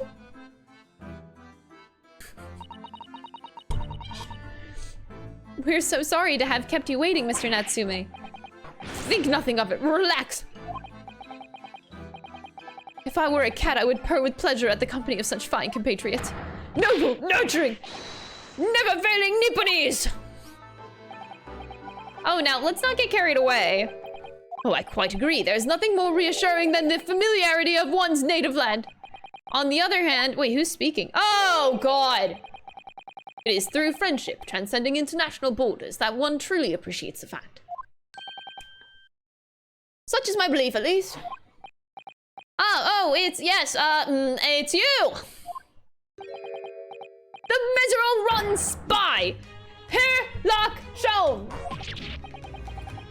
I like this picture so much. I gotta take a screenshot. I'm taking a screenshot. Just like this guy in utter pain, and Mr. Sholmes like, "Ayo, what's up, bitch?"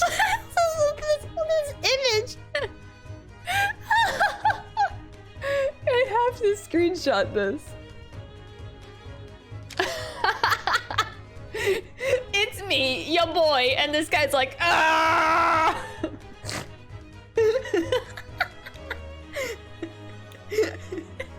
This is so funny.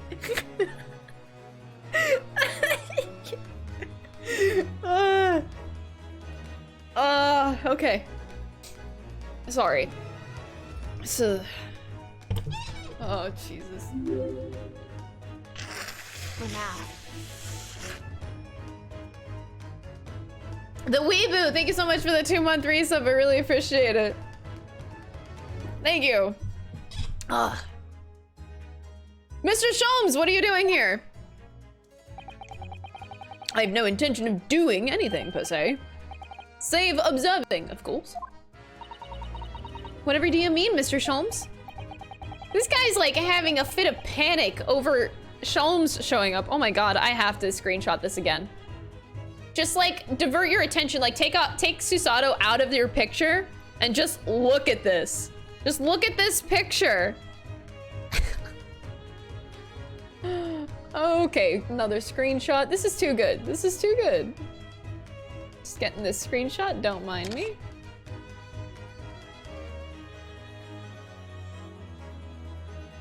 Okay. Having encountered some curious reading material in that gloomful room, and having unmasked the secret identity of that eccentric pair, I decided I should drop in on my way home to see how our divested friend is faring. Gloomful room?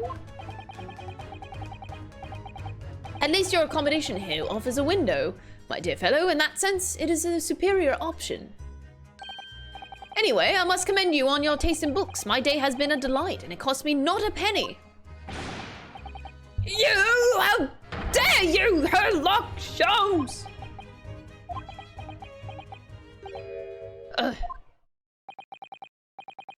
I've had it. I'm through. I'm at the end of my rope.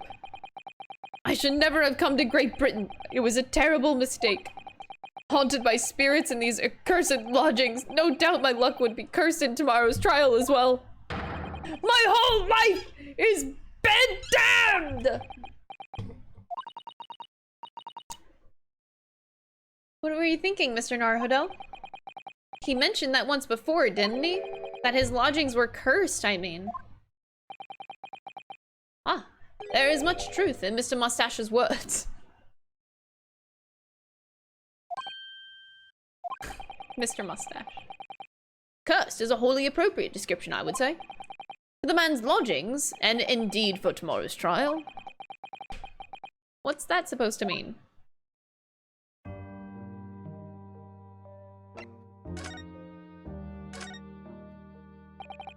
Mr. Natsune, what did you mean by when you said what you said just now? About the trial tomorrow being cursed? Oh no, why are you looking so grave? You're making me nervous. I was just getting carried away, that's all. I didn't mean anything by it. Oh, I see. That's really agitated him. You don't mean the trial really is cursed somehow?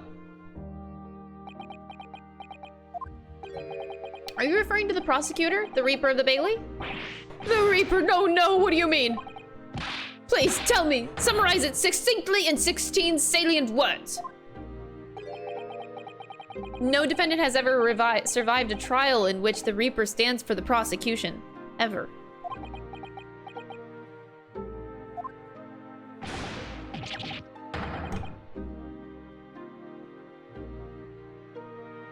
Oh my goodness, can it really be true?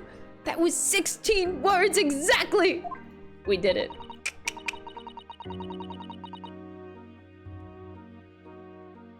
Yesterday, Mr. Naruhodo successfully defended someone against the Reaper, but then, after the trial was over, the defendant passed away. Mr. McGilded. What? I'm impressed, Miss Susato. You have an eye for detail. Actually, the Lord Chief Justice told us. Mr. Sholmes. Surely it can't be that having failed to have the accused convicted, Lord Van Zeeks killed the man himself. He couldn't have, surely. You have some wonderful notions. He's laughing at me. I'm accusing Van Zeeks of murder, and Sholmes laughs. Sorry? The man isn't a mass murderer. He's a court prosecutor, my dear fellow. Oh, yes. Why, of course he is. Of course he is. Then why are you trying to scare me? It could be said, however, that the real truth of the man is even more terrifying than your hypothesis. What on earth do you mean by that?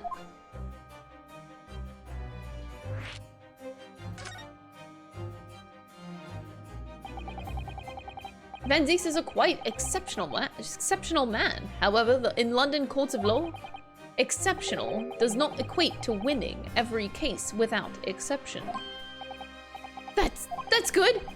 Toski-san looks like he's gonna cry tears of joy. As you are no doubt aware, it is in a British criminal trial, there is both a judge and a jury.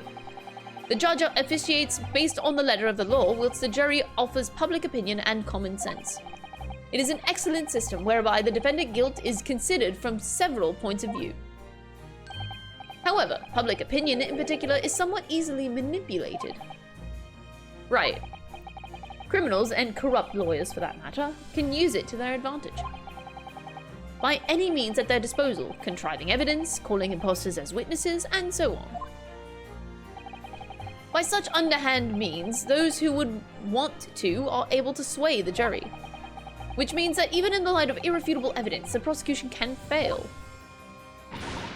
But it means the wrong verdict can be passed. And sadly, it is from time to time, my dear madam, it is simply the reality of the situation. And that's all right?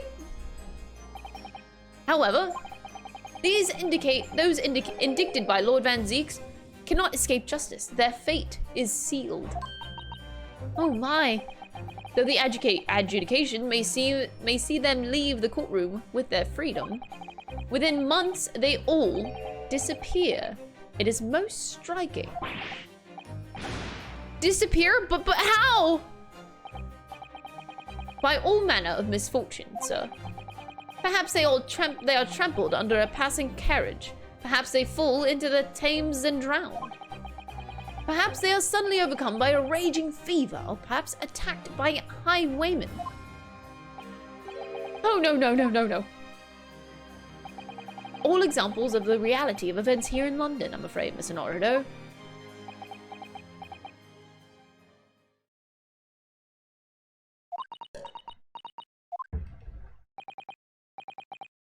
I knew it. I'm a dead dodo, done for, doomed! Oh boy. Yep, he's fucked. When you said accursed lodgings before, you were referring to your room at Mr. Garredeb's house, I assume? Do you mean to say that you believe that the place is cursed? It's been a year now since I came to Great Britain. But I'd only been in London a week before I started to notice strange feelings in myself. That didn't take long then. Everywhere I looked, there was foreign faces staring at me, laughing behind my back. I was sure people were talking about me. I started to become nervous about going outside. They were always staring at me all the time, from dawn till dusk. So I shut myself away in my room, but even that didn't help. The fear wouldn't go away.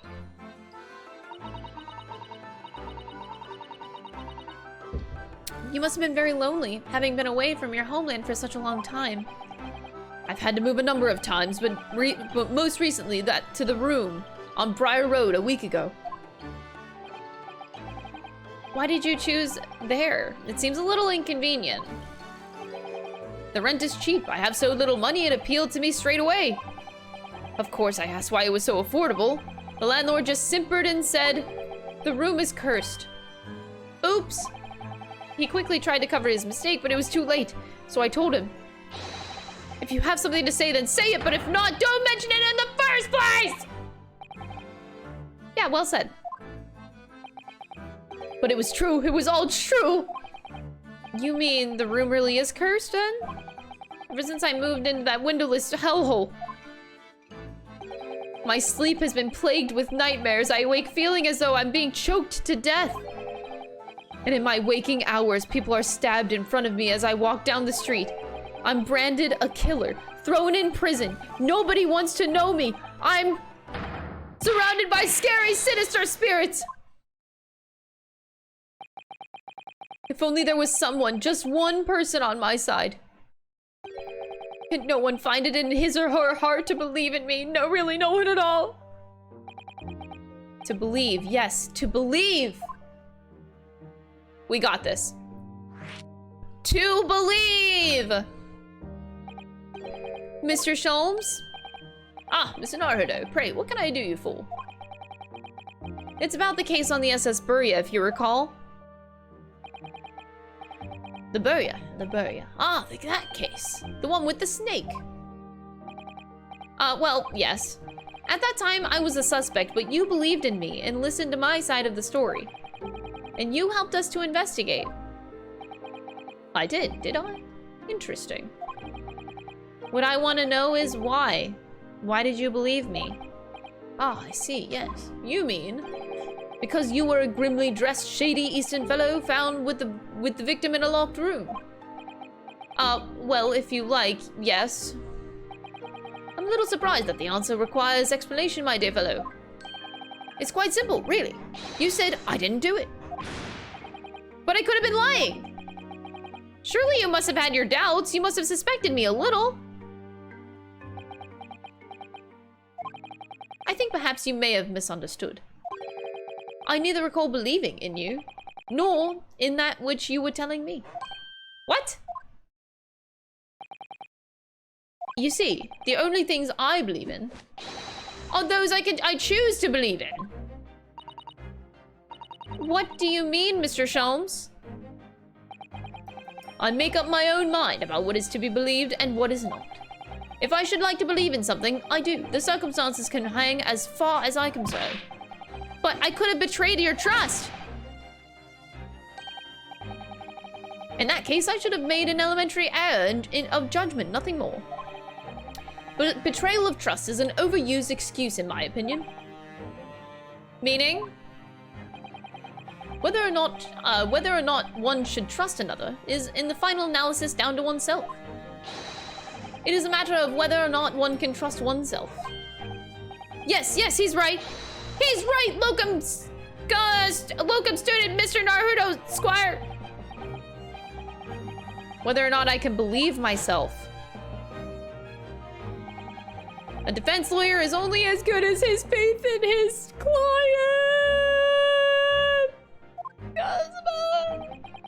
And that comes down to how much faith he has in himself.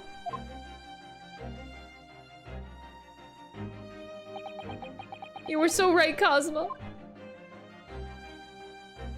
That's right. We gotta believe. We gotta do what Cosmo says and believe in ourselves. Well, my dear fellows, it is time that we were leaving, I believe. Already? Visiting hours are over. The guard will be here shortly to escort us out. There is a restaurant near here that serves excellent trout. Would you care to join me? Whoa, Mr. Herlock Sholmes himself just asked us out to dinner. I'm honored.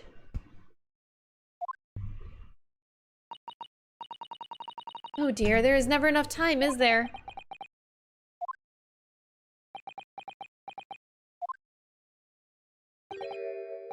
Mr. Natsume, if you'd like, in the trial tomorrow, I'd be happy to represent you.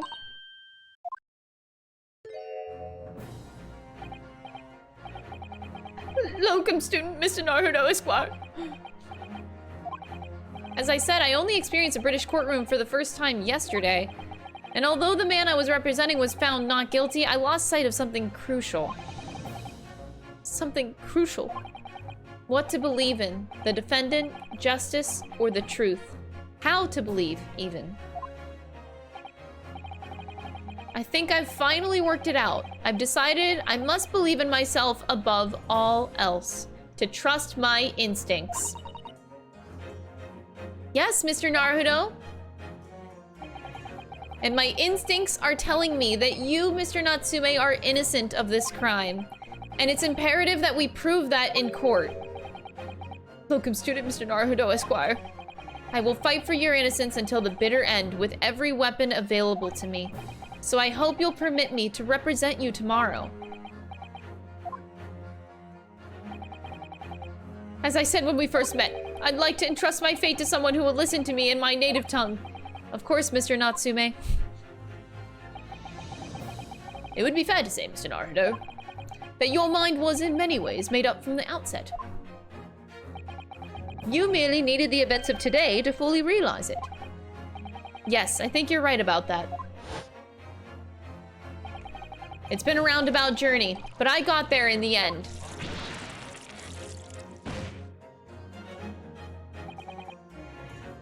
Mrs. Otto?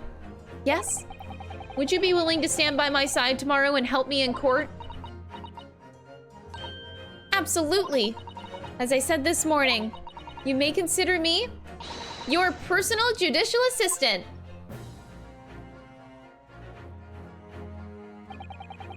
The shocking events of yesterday's trial still weigh heavily on my mind, but it's time to stop looking backwards. Cosima believed in me, and Mr. Sholmes believes in me now too. So it's time. Time that I learned to believe in myself. Soseki-san has no one. He's all alone. So it's my job to help him, to fight his corner. Tomorrow in the courtroom, with all the strength I can muster. Let's fucking go! To be continued. Let's go. I'm ready.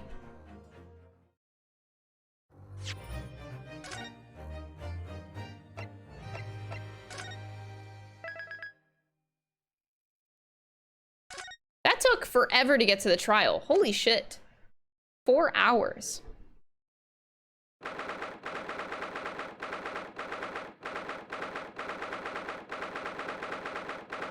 The Old Bailey defendant's antechamber.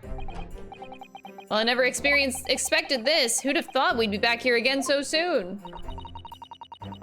We are on a study tour of Great Britain with the intention of learning the country's legal practices. In order to research the latest court procedures here, we need as much court experience as possible. Well, yeah, I suppose that's true, but for the person in the dock, it may well be his or her one and only time in court, and it could be life-changing. In which case, treating it as research may seem a little crass. When you put it like that, you're quite right. Aww. Mr. Natsume, good morning. Oh dear, are you alright? Your eyes are terribly bloodshot. The early bird catches the worm, as they say here in Britain. Yes, I've heard that expression. But I really don't want to catch a worm. So I tried desperately not to wake up early, but I was so worried I couldn't catch a wink! And now I'm absolutely exhausted as a result. Do all literary people take things so literally?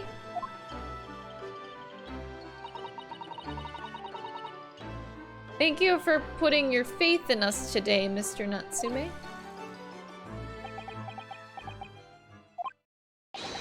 I wish I had 9 lives! My whole future hangs in the balance! I'm too terrified to tremble! Really, because I can feel the tremors in the floor. I can't do this, I can't take it! Although, locum student Mr. Naruto, Esquire. Yes? I caught a glimpse of the public gallery as I walked by the courtroom. It looked like an opening night of the opera. There were so many people. I had no idea my case was so notorious affair here in London. Was such a notorious affair. Wow. Neither did I. Do you know why that might be, Mrs. Sato? Mr. Naruto, but I have no idea. I'm sorry, whatever. So that all-knowing look on your face is just coincidence then, is it? Don't hide the truth from me! It's because of the Reaper, isn't it? Lord Van Zeeks. Is that right, Mrs. Sato? I purchased as many different newspapers as I could find this morning, and yes, Lord Van Zeeks is on the very front page, on the front page of every one. I knew it. Sometime after the prosecutor was dubbed the Reaper of the Bailey, he stopped appearing in court, it seems. It's been several years now, in fact, until the day before yesterday. Inspector Gregson told us something similar, didn't he?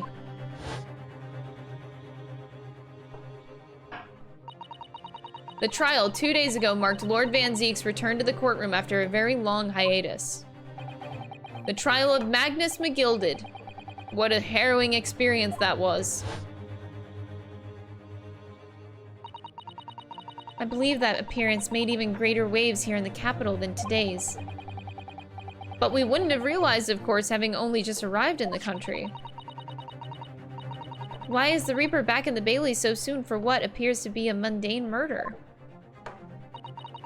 That's the question the papers are asking, and they're all speculating various answers. Mundane! Mundane! It's the most significant saga of the century to some of us!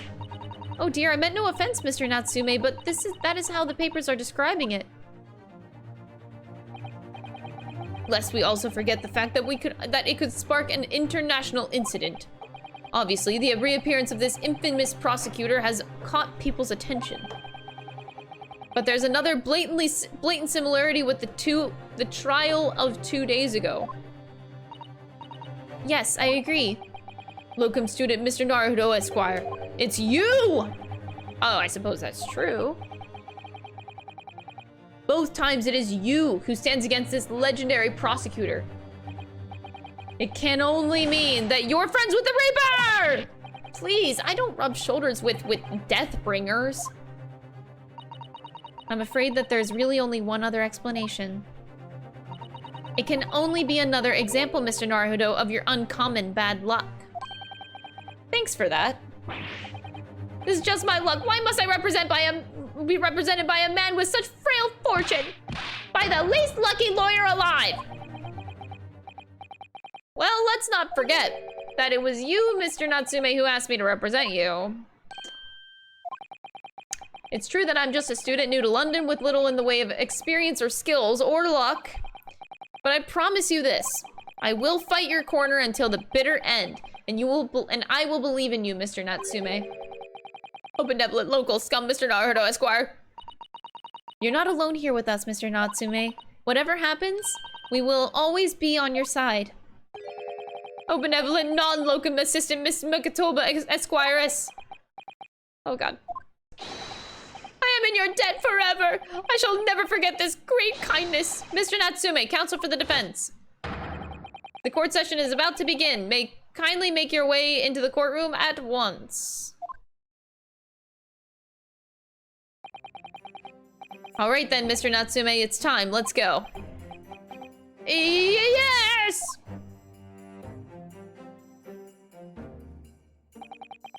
This is it, my second appearance in a British courtroom, and my second trial against the Reaper. I hope you're watching over me, Kazuma, because this time, I won't let my faith waver. I'll believe in my client to the last. Just like you believed in me, I believe I can do this now. I'm ready for this fight.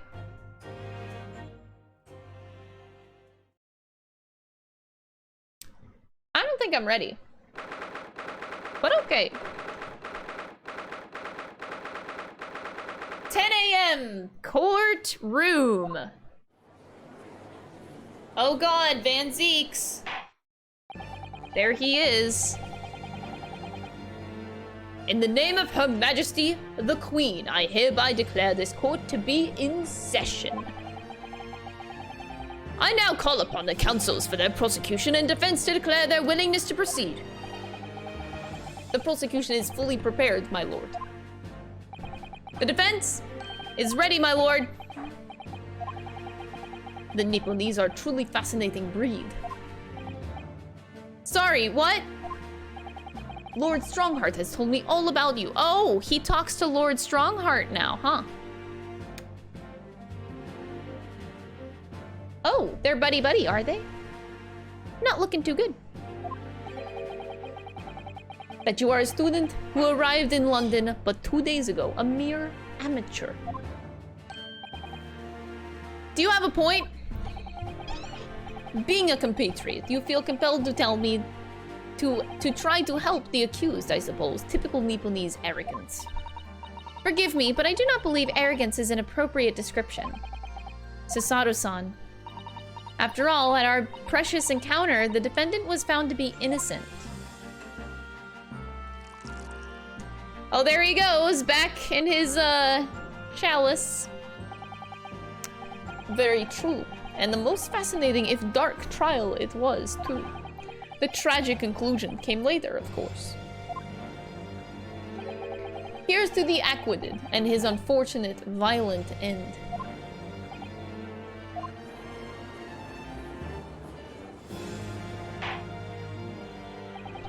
Thank you, counsels. I see both sides are in fine fettle. Ladies and gentlemen of the jury, are you ready to carry out your duties here in court as impartial members of the public? Wait, this man is now a juror? He's guilty. This guilty man is a juror. Oh, okay.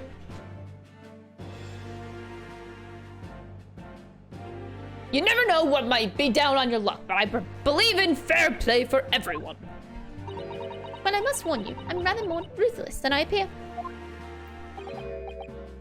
He's also... Wait, this is also the same... He changed his look, but I'm pretty sure that's also the same hat guy. Why are these criminals on the jury? Oh, well, not me. What you see is what you get. I'm a peace-loving fellow. And the maid? I'm afraid to say, I think it's quite possible that mustached foreigner did the deed. Come on, what are we waiting for? No doubt he did it anyway. Sorry, didn't quite catch that.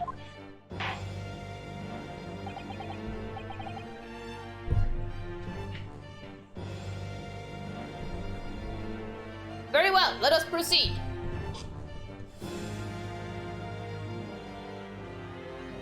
Chat, stop telling me that the guy is different. Shut up. Don't actually get me fucking mad. Let me believe what I want to fucking believe. Is that so hard? Don't correct me.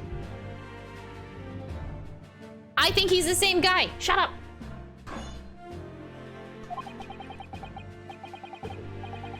Your opening statement, if you please, Lord Van Zeeks. Very recently, Great Britain signed an alliance with the rising power in the Far East. The accused in the dock today is a student. Fuck!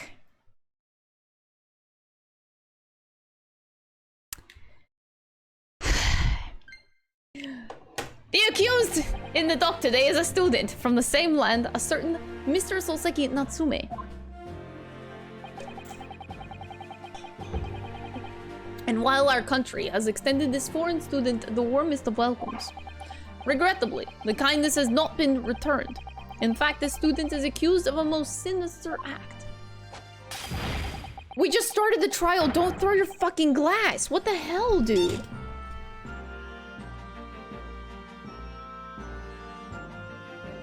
He's getting violent right off the fucking bat. I was so distracted that I didn't even read. Plunging a knife into the back of an innocent woman who was doing nothing but walking down the street. A knife crime, I tell you from bitter experience. Those are the worst. Bloody oath they are. Just look at that swallow complexion and short stature. He's one of those dreadful Japanese. Come on, let's get this over with. With me now, everyone. 1, 2, 3. Sorry, didn't quite catch that.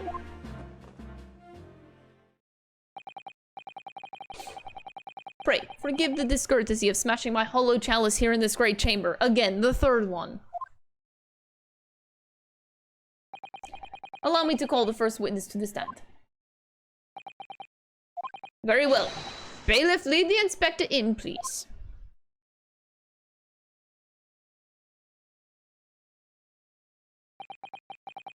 Your name and occupation, please. Yes, sir. Tobias Gregson, Detective Inspector at Scotland Yard. Would you please summarize the events of the case for the court, Inspector? The victim is thought to be a young woman in her 20s by the name of Olive Green.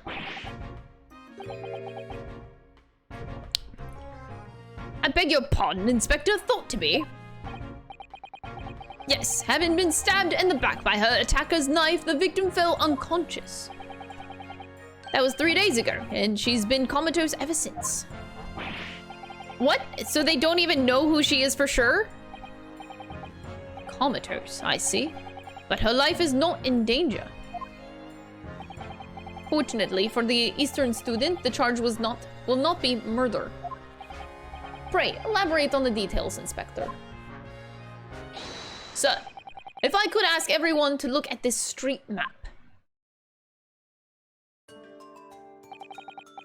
As I mentioned, the incident took place 3 days ago at around 5 in the afternoon. It happened on the pavement running alongside Briar Road, a wide thoroughfare for horse-drawn vehicles. It had not long since stopped snowing as the victim, Miss Green, was walking down the street.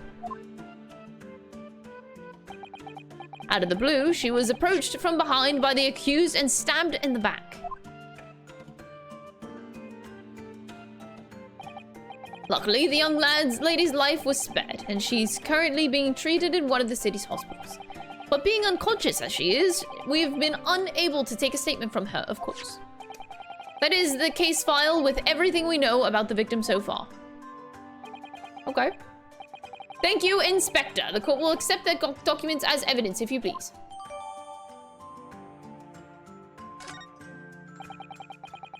What of the weapon that was used? Sir, I have that here. It was removed from the victim's back.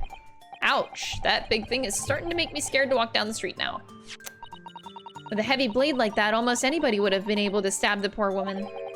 Even the scragged-looking Soski-san, I suppose. A common or gone jackknife, I would say, rather nondescript. Thank you, Inspector. The court accepts the blade as evidence. The jackknife has been entered into the court record. Now then, what do we know of the motive? Money or valuables, I presume? From what we can tell by looking at the woman's possessions, it seems like she's a poor student herself. Hard to imagine she would have had anything much worth pinching, my lord. I see. Well, in that case, are we looking at some deep-seated resentment toward the victim? I'm afraid I couldn't say. Apart from visiting second-hand bookshops, the defendant, Mr. Natsume, doesn't appear to get out much. At this moment in time, we haven't been able to establish any sort of connection between him and the victim. Yes! If theft and grievance had been ruled out as a motive, what reason could Mr. Natsume possibly have had for stabbing the young woman? Yet you arrested the man in spite of that in a totally unjustified and heavy-handed way. Objection!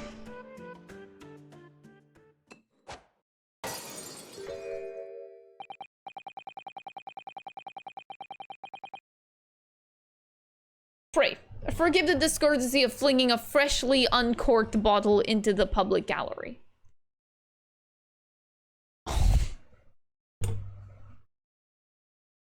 Okay.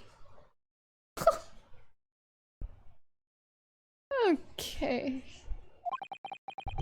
But your words have soured its hollowed bouquet, oh, sorry. For it is you, my learned friend, who is being heavy-handed here. What? Scotland Yard does not arrest people without good cause. That should be beyond question. Inspector Gregson, the prosecution calls for your formal testimony. Explain to the court precisely why the constabulary came to arrest the Nipponese student. Yes, sir.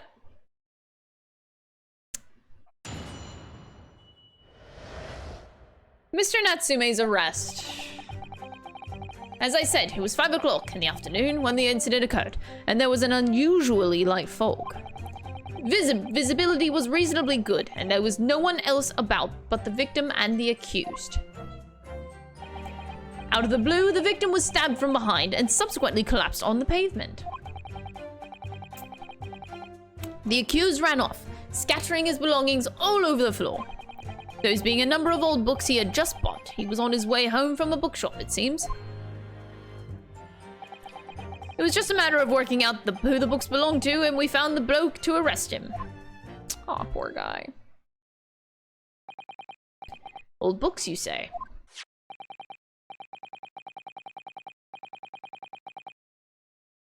Yes, my lord. I have a photograph here of the scene of the crime, taken immediately after the incident.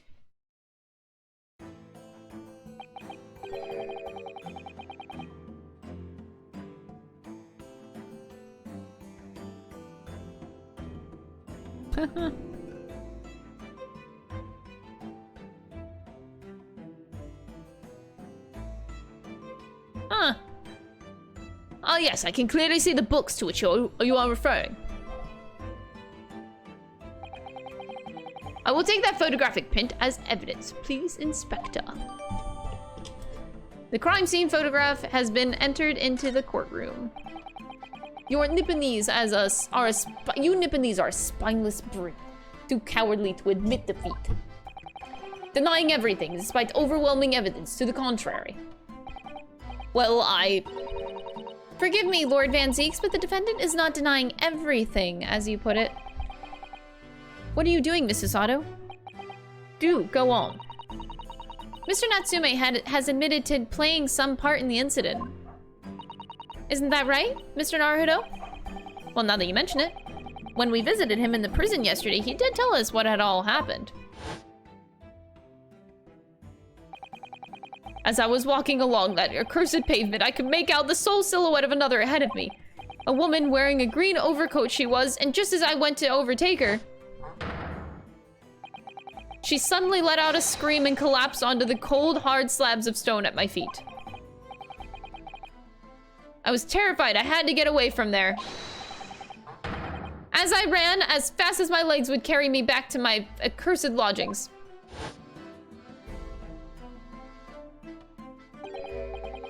A green overcoat. Well, that's exactly what the woman in this print is wearing. So if this is the same guy from the last trial chat, I have a theory. He did it both times. He murdered the thrice Mason from the last trial, and he attempted to murder this woman now. You want to know how I know this? Isn't the hat that he's wearing again similar to this hat right here, folks? Mr. Hatmaker? I mean, it's a little sus that he just so happens to be wearing the same exact kind of hat on both cases. Coincidence? I think not. I'm just here to point out the obvious.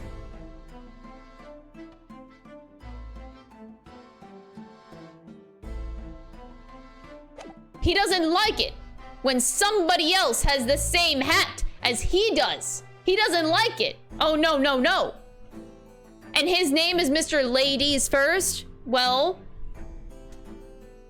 apparently not for this victim. He did it. Just saying. Both times he's wearing very similar hats to both victims. Okay. All right. Keep telling yourself that you're not the murderer, Mr. Jury number 3, Mr. Ladies First, okay? I got my eye on you.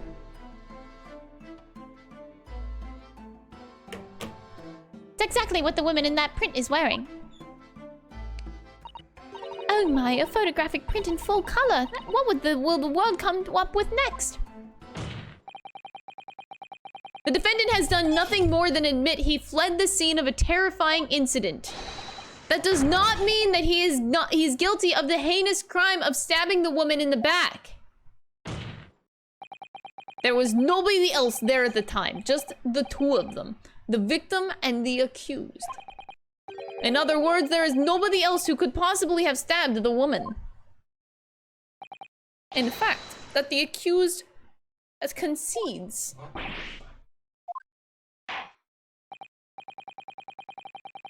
It seems this cross-examination could prove to be pivotal, counsel.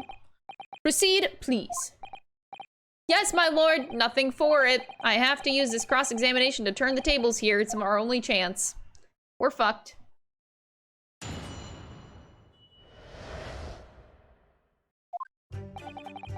As I said, it was 5 o'clock in the afternoon when the incident occurred, and there was an unusually light fog. Let me... What else do we have? So we were given the case file.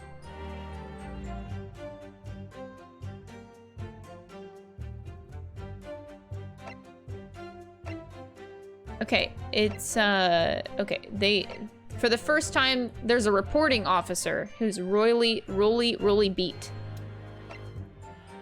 The victim remains unconscious. Her name was gleaned from her personal effects. Other details are unknown. Apart from the single stab wound from the large one, no other signs of injury were observed. The assailant was seen running away from the reporting officer and was successfully arrested. Okay.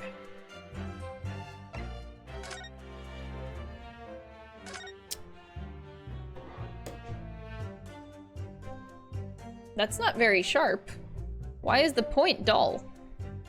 Wait, where is the point? Wait, how do you stab somebody like that if there's no point? Huh? Look here, Mr. Naruto, just at the tip. A small piece of the blade appears to be missing. You're right, well spotted, Miss Sasato. I wonder what could have happened to it. You don't think it could still be lodged in the victim, do you? Oh dear, I do hope not. That sounds terribly painful.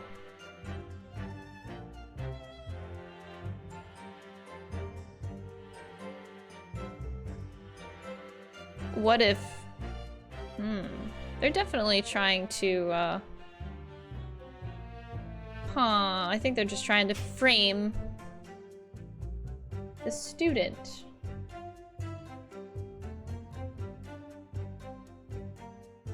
Wait a second. Wait a second. Wait a second. Wait a second.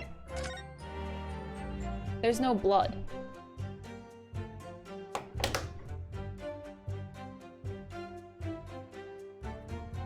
I just realized that. Was this staged?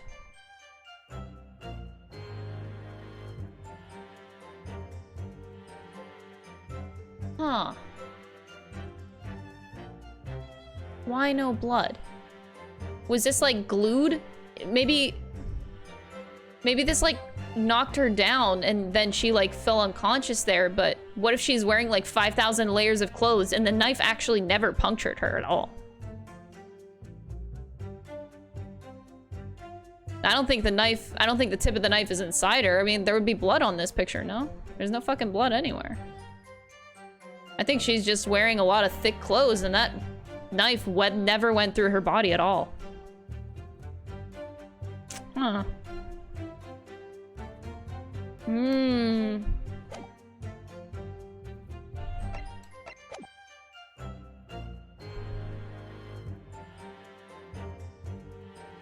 That's still even weirder. So, okay. Wow. Okay, this is... Hold it!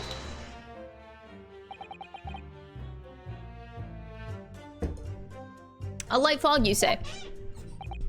Well, light for London. You could see the opposite side of the street for once. Not much farther, though. That's light, is it? Around these parts, yes. Not something I'd expect a Japanese fellow like yourself to know, of course. I've read that London is infamous for its fog. But in my country, people usually imagine that gives the city a rather beautiful appearance. How quaint.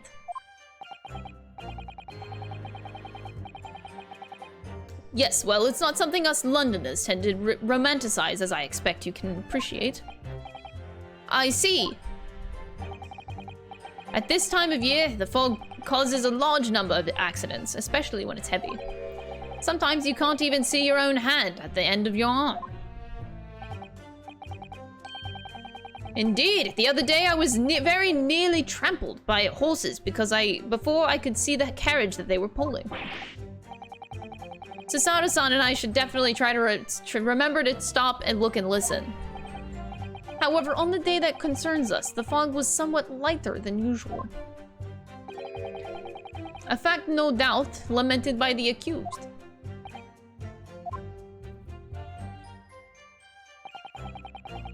Visibility was reasonably good, and there was no one else but the victim and the accused. Hold it! You said there were witnesses, apparently. How are you able to state that with any certainty? Quite simply, my learned friend. Because that is what the witnesses to this crime have told us. Oh. Ah, yes, Inspector Gregson mentioned the witnesses yesterday, didn't he?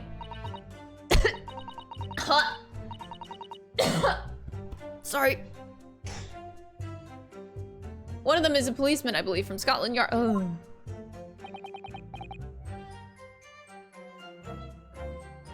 That is correct, ma'am. Oh, God, why am I dying? Then we must hear the testimony. The prosecution will, of course, call them to the stand, should it be necessary. But wait a minute! At 5 o'clock in the afternoon in the middle of winter, it would have been dark already. No matter how light the fog might have been, no one could have seen. I'm unaware of the situation on your tiny island in the east. But here in the capital city of Great Britain, all main roads are illuminated in the night by gas streetlights. Ah! The prosecution believes that there would have been ample light by which to witness the crime. Quite. Here in London, for the first time in history, mankind has completely conquered the darkness. Which means we really need to hear those witness statements. If I could just get through the fog of this cross-examination, we'll be able to. It seems the counsel for the defense is, taking stock. Continue with your testimony, Inspector.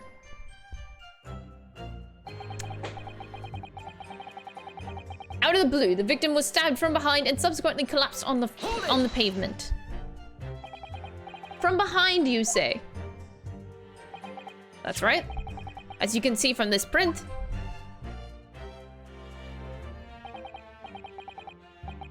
Yes, quite so, Inspector. The handle of the weapon is clearly protruding from the victim's back. And you say this poor woman, Miss Green, remains in a critical condition? Comatose, no less? I'm afraid so, my lord, yes. She's been treated as at Bart's. I was hopeful that she'd come around before the trial started so I could take a statement, but it wasn't to be. Ah, yes, that is indeed a pity. It would have been most illuminating to hear the victim's own account of events. Luck is on your client's side, it seems. On the contrary, my client has been exceedingly unlucky. Your force of tone is seriously undermined by those disturbingly wide eyes, I'm afraid. Don't call me out, bitch.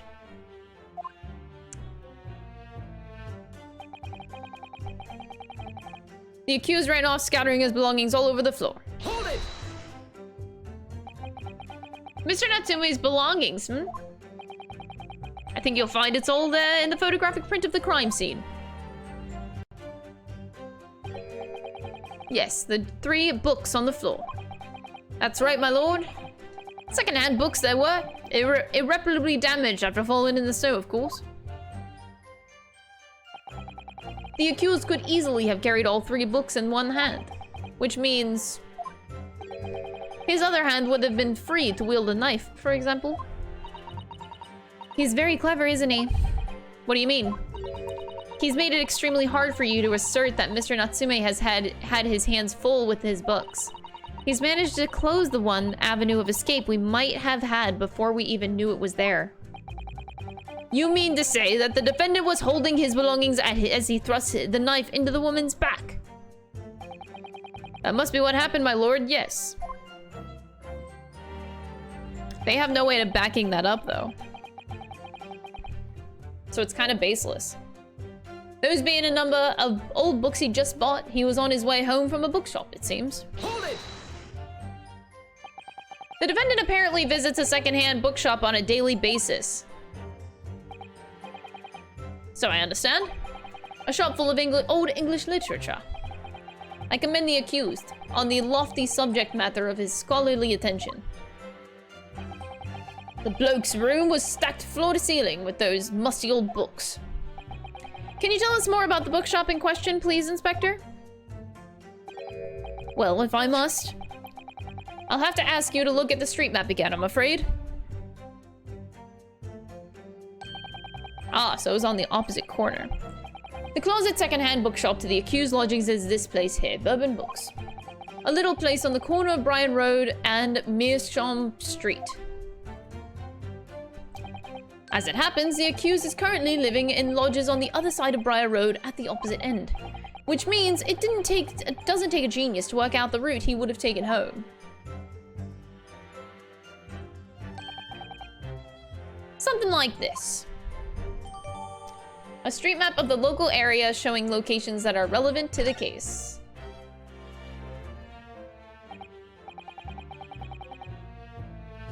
Yes, I concur with your conclusion of Inspector.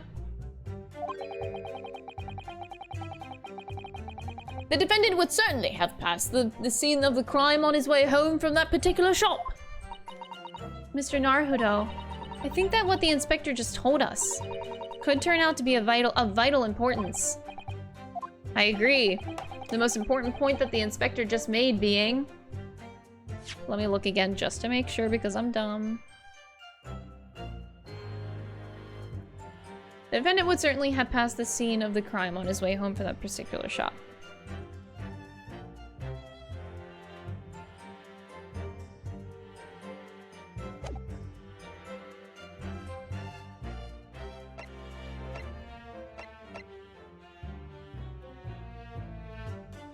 Huh, I didn't even think of the other options. Hold on.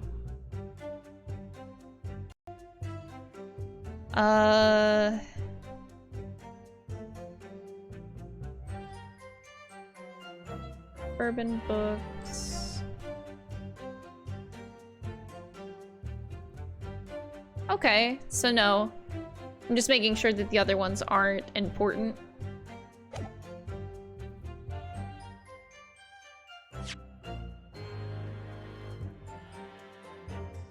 Did they... Wait, am I dumb?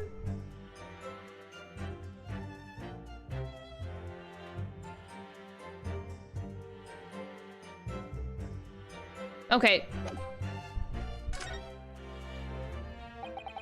The crucial detail in what you've just told the court inspector is the location of the bookshop. I couldn't agree more. So, where is it exactly? Are you winding me up, Sunshine? I just explained that. I got the map out and everything. Just used red, blue, and ink and drew the bloke's route home on for you. I distinctly remember seeing you nod along, Counsel. Yes, I nodded along with it. I must have been nervous. I didn't take it in. The blunder of the day goes to you, my learned friend. No, not yet. The trial's only just begun after all. Mr. Naruhodo, I would strongly advise you to look carefully through the court record at this stage. Yes, miss. At once, miss. Sorry, I made a mistake, miss. Inspector, continue with your testimony, please.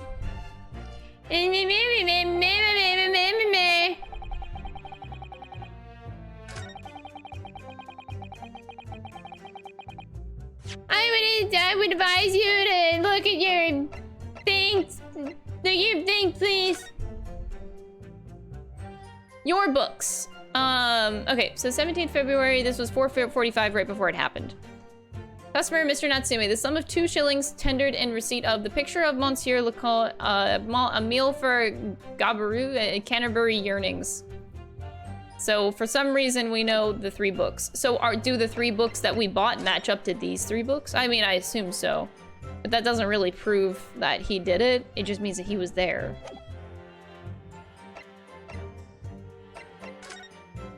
And they just put bourbon books here.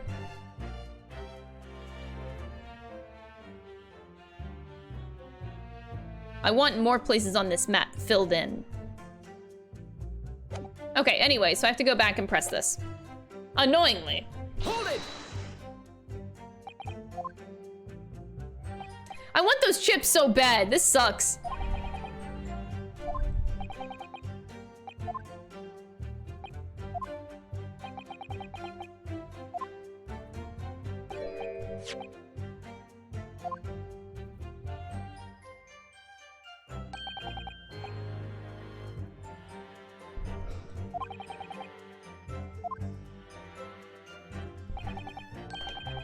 I want them so bad. They just look so good.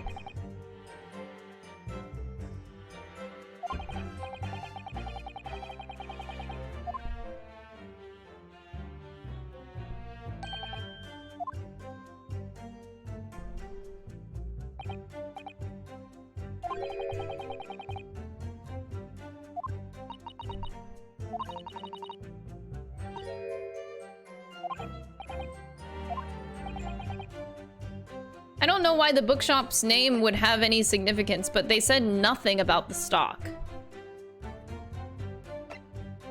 There's literally 0 words said about a bookshop stock, so but why would the name have any significance? I guess I have to go with this one.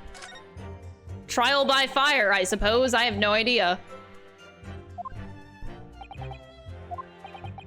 Would you kindly add the name of the bookshop to your formal testimony, please? Wait, he did. Wait, he put the name on the map. Wait. It could be a very important clue. Holy shit, man. That is not what was supposed to happen. Please revise your testimony. Yes, sir, my lord, whatever you say. Could this man be any more sardonic?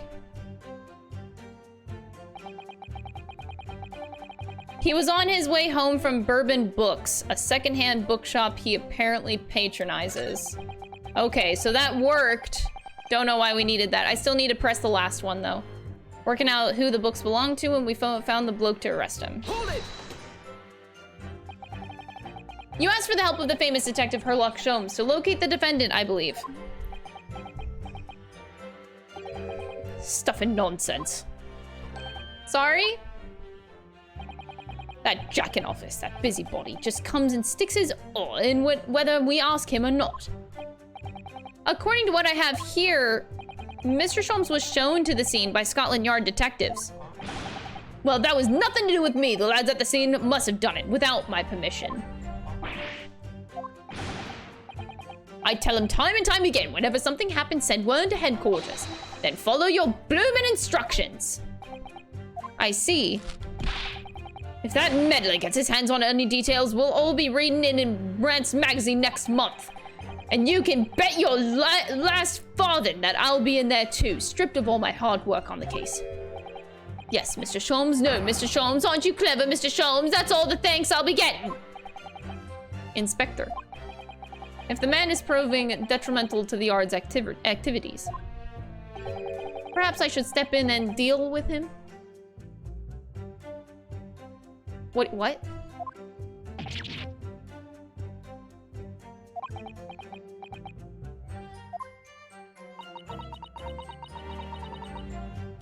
Did he just threaten his life? 'Cause bitch, he better not have. It appears that Inspector Gregson is lost for words. The Reaper's words carry a lot of weight, obviously. Anyway, the point is that little Japanese bloke's already admitted it. He admitted that those books all over the pavement at the scene were the ones he bought that day.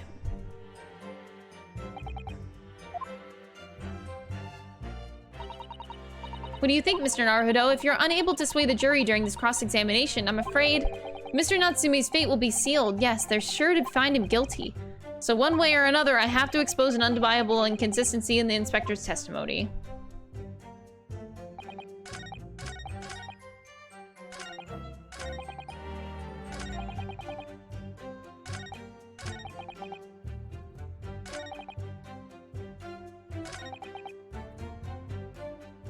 I'm gonna press again, since now that I know that that's a thing. So the shop is called Bourbon Books, is it? That's right. That's the closest secondhand bookshop to the accused lodgings. To get from there back to his room. Yes, I already know about this. He would have gone right past the very spot where the incidents first took place. If I could just confirm one point. Can we be sure that the defendant really did visit Bourbon Books on the day in question? We haven't actually confirmed it? No. You haven't confirmed it! Why the devil not, Inspector? The thing is, the shopkeeper's gone on a trip, you see. Left the morning after the incident to collect more stock, I'm told.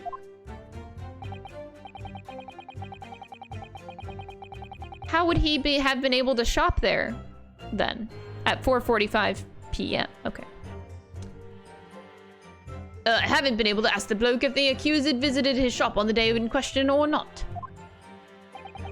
In that case, what did the defendant himself have to say about it? No recollection. What? According to the statement he made at the time, the accused had no recollection of where he'd been. Of course he doesn't. The bloke clearly had his head in the clouds whenever he's walking about town. He claims he just wanders into whatever bookshop he happens to be passing and rarely notices the name. I should say that the man ought to learn to look where he's going at the very least.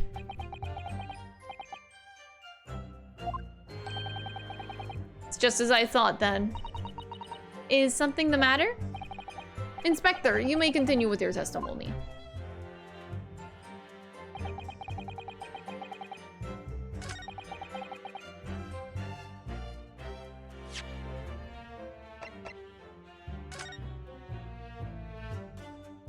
Okay, so this is your books, not bourbon books. So I guess I'd just present this. Objection! If I could just stop you there, Inspector Gregson. What is it, Sunshine? I'm a busy man, you know? This is a receipt that we found in Mr. Natsume's room. It was issued on the day of the incident and details the purchase of 3 secondhand books. And you found that in the accused's room, did you? Yeah, but the point is not where the receipt was found, but the name of the shop printed on it. Go on. This receipt was issued from a bookshop called Your Books. Your Books. You are E, I presume? Yes, not your books, but your books. Whatever. Yes, my lord. So Mr. Natsume did indeed purchase a number of books at a secondhand bookshop that day. However, the bookshop in question was not Bourbon Books. Inspector, do you know of this other bookshop? Yes, sir. Your Books is another secondhand bookshop not far from Bourbon Books. It's just that, well, it's such a small place, I didn't think the accuser would have known about it. Objection! But in fact, that is the bookshop which the defendant visited on the day in question. In this receipt proves it. Objection! Yes, for what difference it makes. Wherever the man purchased his musty tomes, it makes no difference in the final analysis. Objection! I disagree. I mean, after all, I have the street map here, if that might be of help. Oh, yes, thank you. Have a look at this, please. If the defendant had been returning from Bourbon Books, then yes, he would have almost certainly have passed the place where Miss Green was attacked. However, if we take into account the fact that he was actually at another bookshop, Your Books, it may very well turn out that he wouldn't have passed that location at all. Could that be true? My, it rather depends on where this other bookshop is, but I do declare it may be a possibility. Is that right, Mr. Lawyer, sir? What you just said? Absolutely, it absolutely could be right.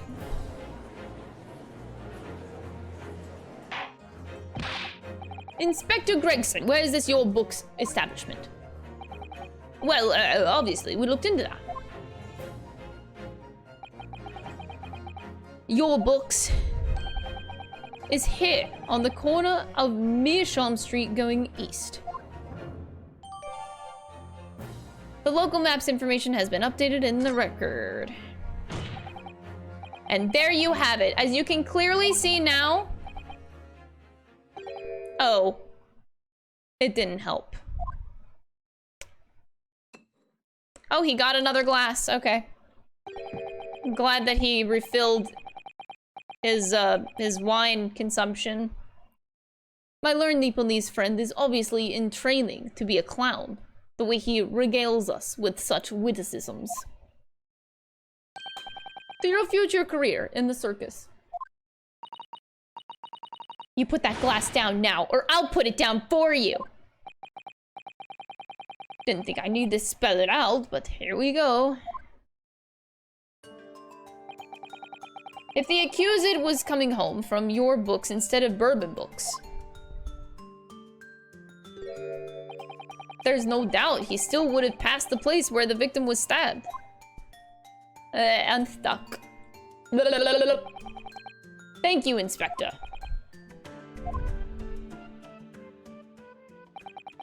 Allow me to reiterate for my learned, if somewhat slow, Nipponese friend. Glass number 2 and bottle number 1. Okay, got it. Wherever this man purchases musty tomes, it makes no difference in the final analysis.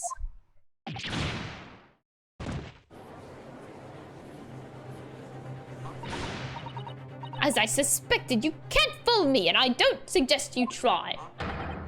What did I say? I've had enough of this now. Beg your pardon, terribly sorry, but would you mind repeating that? Mr. Naruto, we mustn't give up. What do you mean? If the prosecution's assertion is correct, the members of the jury may very well decide that Mr. Natsume is guilty. She's absolutely right. We must think.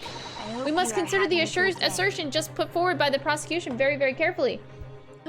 I'm having a great day. Sim, thank you so much for the 17-month resub. I really appreciate the support. I will be right back. I have to go check on my air conditioner.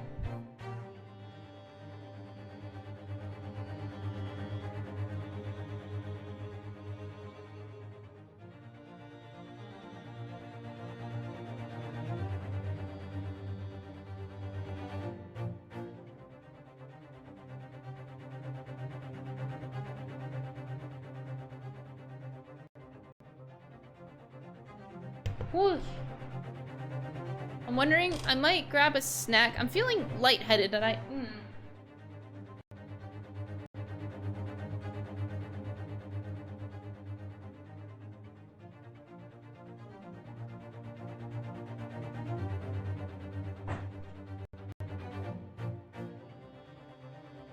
am feeling lightheaded. I'm gonna sit back down. It sucks because, like, I don't want to sit, but man, my head. Woo! They claim Soseki-san must have passed the location of the incident on his way home from your books, but raise an objection.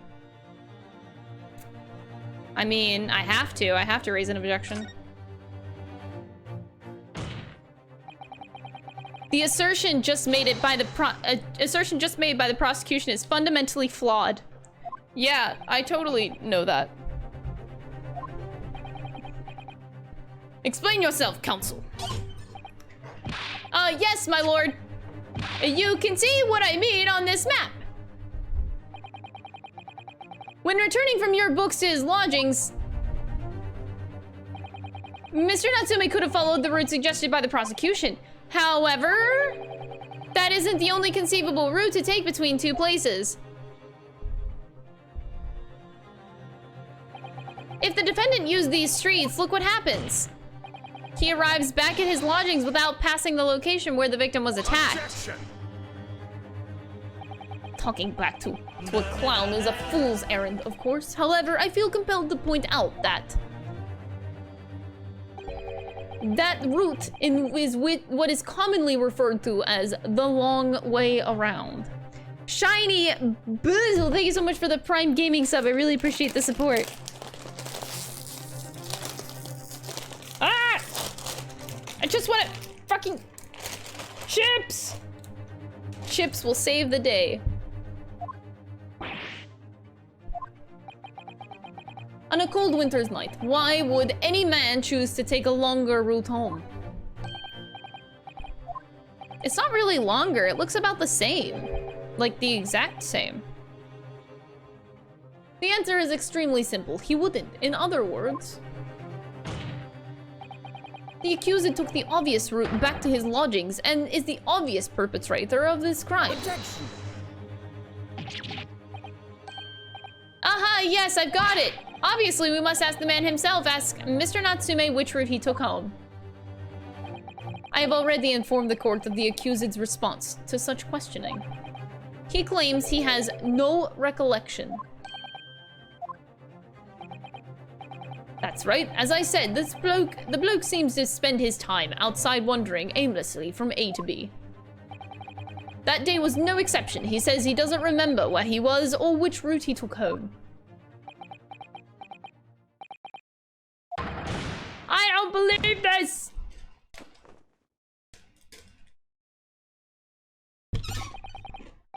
I thank you, my learned Niquini's friend. And suggest that we do not waste any more of the court's time by wandering aimlessly around the subject. Pray, what say you, insightful jurors? Even if that is the case, the defense still...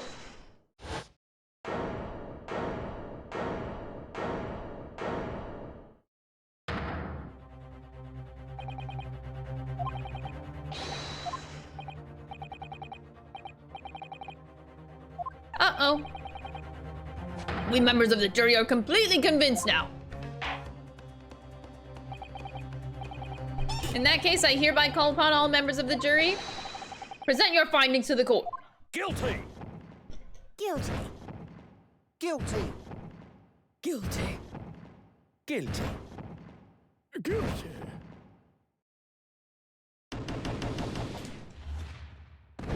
Well, you know what we have to do now.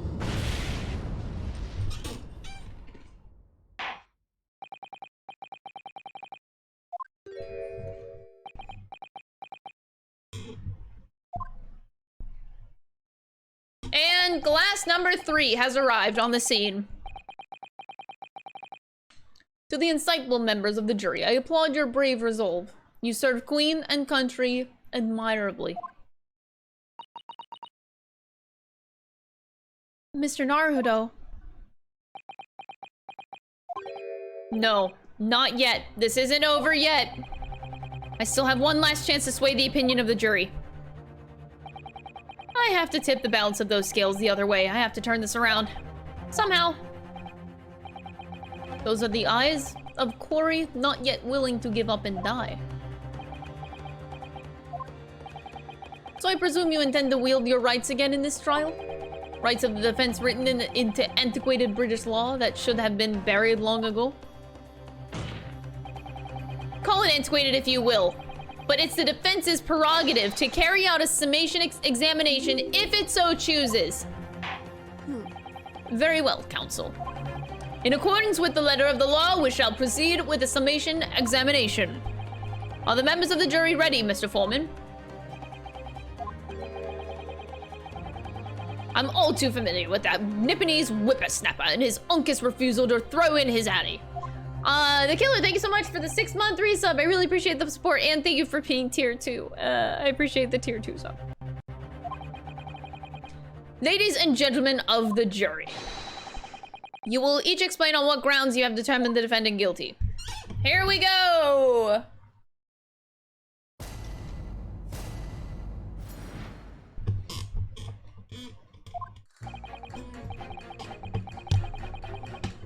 For pity's sake, that little Nipponese... Oh, sorry. Oddity already admitted it himself, didn't he? If he said that a woman is green collapsed before his eyes, why, it can only have been the victim. The man wouldn't have gone around the houses on his way back from the bookshop, not in winter. So the poor woman was attacked from behind, was she? How dreadful. I really don't care. Can't we wrap this up now? I've got work to be doing. Your books, yes, nice shop that. But bourbon books, not worth a visit. Oh?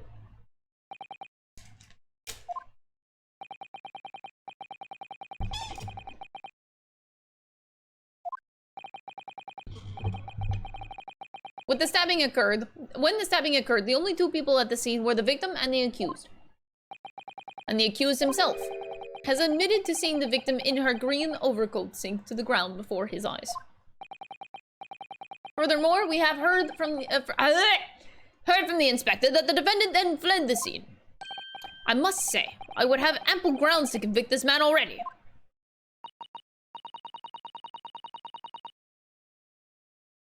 Oh dear, even the judge appears convinced of Mr. Natsume's guilt now. Why did he have to run away like that? How are we supposed to believe in some phantom attacker that nobody could say? This is impossible. How could I possibly make a case for this defense? Mr. Naruto, this is no time for grumbling. You want to force the trial to continue? Yeah, I know. I have to turn the tide. I must make the jurors change their minds. Well, 4 of them at least. Exactly. We have no choice but to forge forward. Here we go. Summation examination time.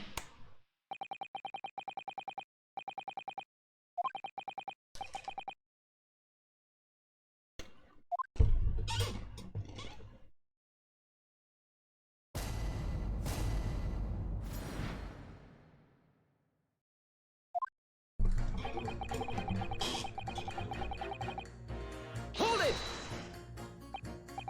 Excuse me, but aren't you?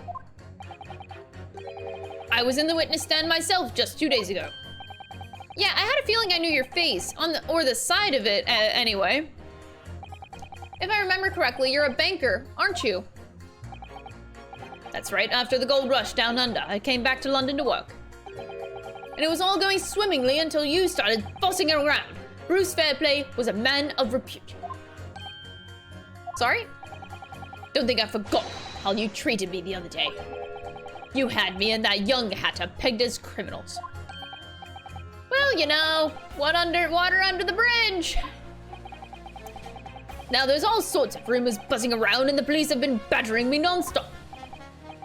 If I could turn back the clock... Well, anyway, I don't know about the hatter, but at least I'm in the clear now. And free to make up my own mind about who's guilty and who isn't. Ah, thank goodness. Maybe, alright, maybe I might struggle to change this man's mind, given our awkward history. I wonder what's become of Mr. First now. He's that guy. He's juror number 3. Ladies first. If he said that a woman in green collapsed before his eyes, why, it can only have been the victim. Hold it! You're right that at the time of the incident, the defendant admits to having seen someone wearing a green overcoat walking ahead of them. Well, right. That's precisely my point. Clearly, that someone wearing green was the victim. And clearly, that funny little Nipponese man with the disturbed mustache is the culprit. Let's not forget, madam, the defendant vehemently denies attacking the woman. Fuck!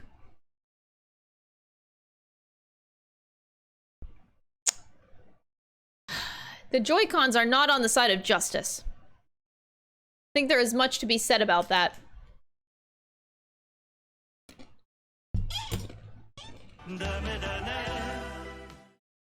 Jackal, thank you. Thank you for the tier 1 sub. I appreciate it. I hope you enjoy the emotes. Why, of course he does. If he admits to stabbing her, her life is over. His life is over. The man is obviously a liver-faced coward, honestly, claiming the woman simply collapsed before his eyes. But if that's a lie, as you're suggesting, do you not think that he would have concocted something more credible? Oh, I really couldn't say. After all, you are foreign. Who's to say what goes through your funny little minds? I could tell you what's going through my funny little mind right now, but you wouldn't like it. Tell him, Rianosuke! Let's fucking go! Just fucking lay into this bitch.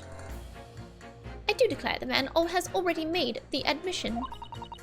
He himself has stated that there was nobody else around. Surely the conclusion is obvious. No one else could have possibly have committed this awful crime. If no one else could have done it, the accused must be the man, really. It couldn't be more simple.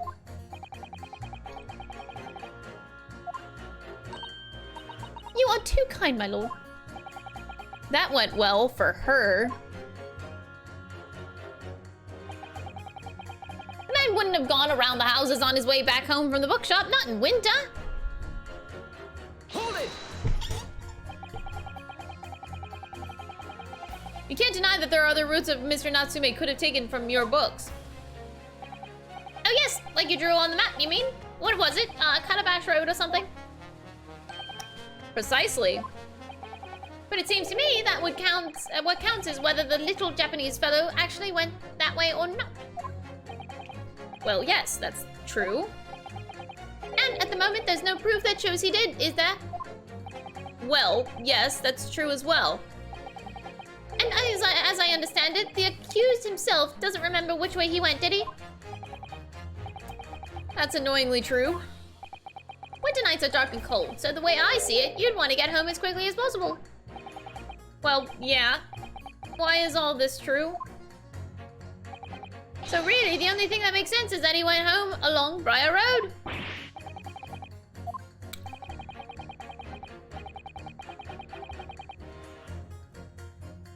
I've given it a lot of thought, out, you know? I didn't just make up my mind on a whim that he did.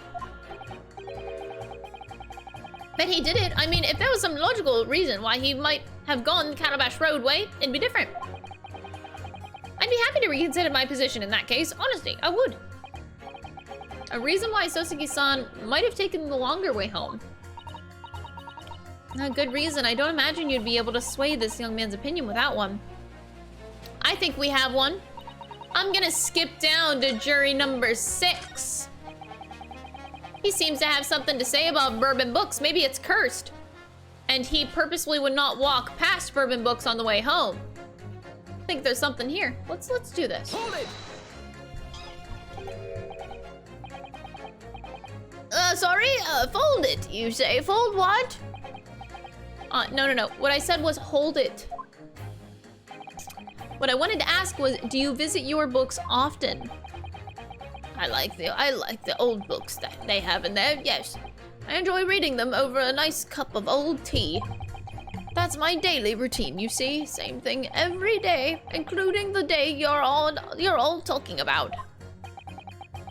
And at what time did you visit your books on the day in question? Well, I was picking out books in there all afternoon, and it would have been just before 5 that I left.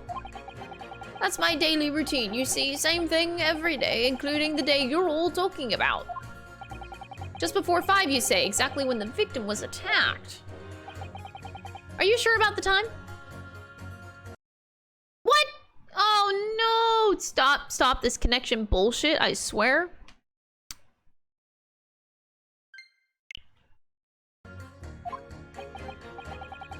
No mistake there, I remember it well. I'm not about to forget that day in a hurry. Not after the dreadful time I had. What do you mean? Well, I was walking down Calabash Road when I slipped on the ice and donked my head. It's always worse after the snow's stopped falling. That's when it's most slippery. Knocked myself clean out, I did. I really thought my number was up. Wait a minute. Let me get this straight. This happened on Calabash Road? That's right, I live in Cornpipe, you see? Heading down Calabash Road is the quickest way for me to get back from your books. Juror number 6, I must insist that you add that information to your formal statement. It may very well be extremely significant. Sorry, extremely sick? No, I'm quite all right now.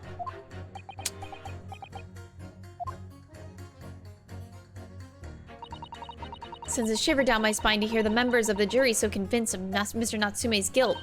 I can't help feeling that some of their opinions are rather subjective. I agree, it's the irrelevance of what some of them are saying that sends a shiver down my spine. Still, at least some of their assertions don't actually incriminate Mr. Natsume or anything. There's something. We must use that to our advantage.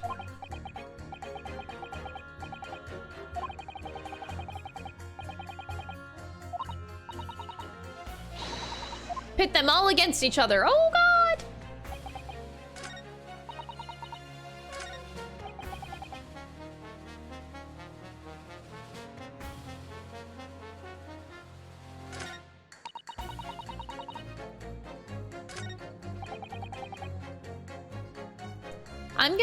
This might be too early because we haven't pressed juror number 4 and 5 yet, but I'm gonna just do the pit here.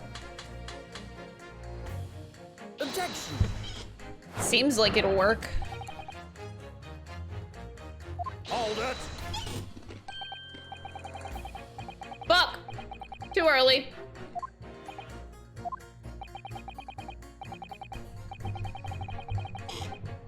Oh, this guy's an educated man. Okay. Mr. You were definitely a criminal in the last case. Okay.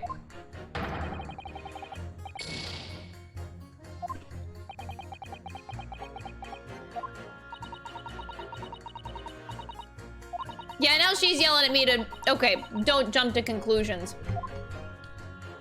Fine, I won't jump to conclusions anymore. Fuck this maid. Tell me what you know. Hold it!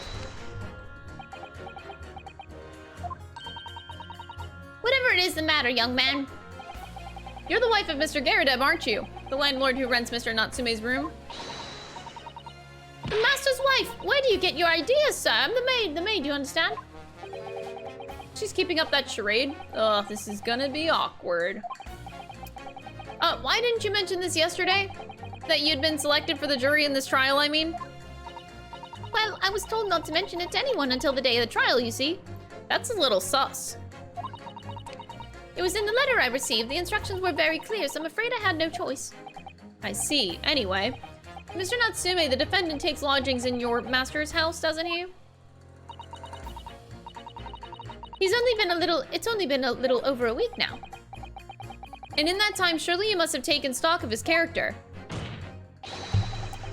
Does Mr. Natsume look like the kind of man who would commit a crime such as this? Oh my goodness me, yes, he's just the sort. What?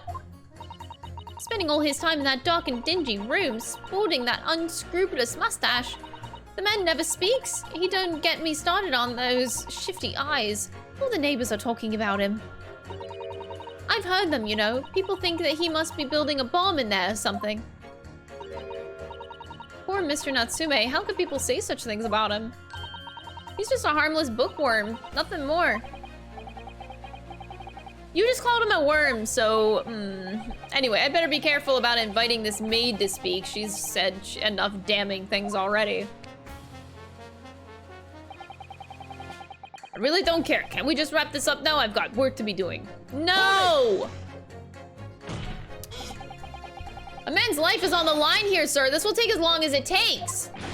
Don't get clever with me now, son. We'll stop being a little bitch and I'll stop being clever with you, deal? My life's on the line too, and so is my family's. The likes of you wouldn't understand, but a laborer like me can't afford to take time off. If I don't work, I don't eat, and neither do the wife and kids. Oh, I see. That must be very hard. I go to the union every day, every morning to find out what needs doing. If you're late and the work's taken, it's tough. This time of year, there's water and gas supply pipes bursting left and right and center. They're after cheap labor to get the roads dug up to fix it. It's a hard slog from dawn till dusk, it is. So you were out digging up the roads on the day of the incident as well, were you? That's right. In fact, if I remember rightly, it was just around the corner from where it all happened. But that old bookshop it was.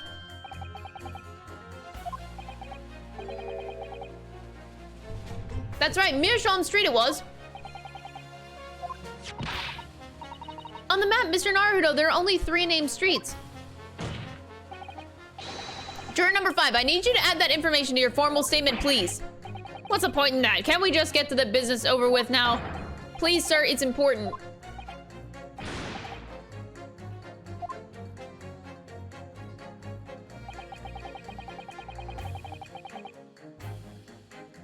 Oh.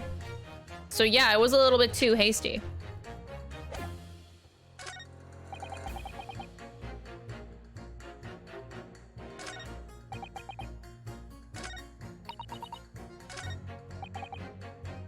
Well, that would be why he didn't want to go down that road.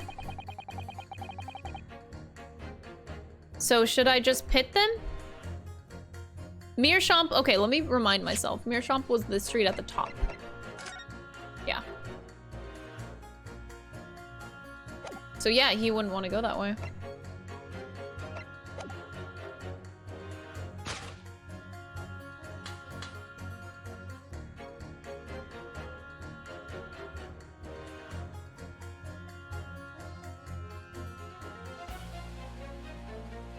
Is that...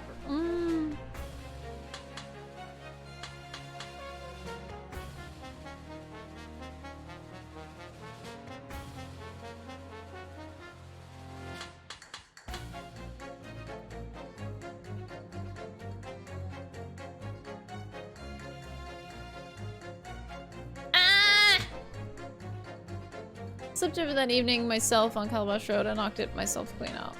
Do you have Rosina Meerschaum Street?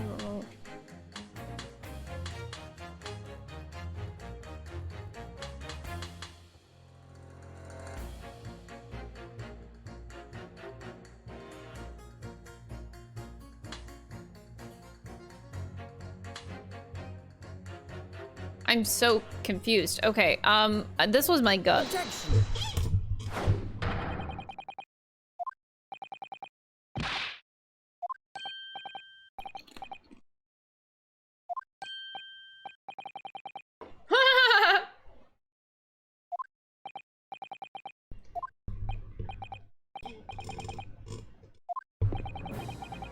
3. Juror number 5's words just now are extremely significant. Let's just take a moment. Let's take a moment to consider the implications of what's been said on our map of the local area. On the day in question, Mr. Natsume visited. No! This is a serious moment! Get your shit together! Mr. Natsume visited this bookshop to purchase a number of secondhand books, and on the same day, we now know that there were works of being carried out on Meerschaum Street, making it impassable. Which means that the defendant's route home could not have taken him along Meerschaum Street and down Briar Road. What do you think, sir? Well, yes, you can't argue with that, really, can you? We must have had good 2 yards or more of the pavement up. Every gentleman and gentlewoman that came along had to turn back and go the other way. So the only conclusion is this: the defendant must have taken the longer route back to his lodgings. Yes, I suppose he must have. I suppose that must be right, eh? Juror number 3, you said the following: the man wouldn't have gone around the houses on his way back from the bookshop, but we see now that he had no choice.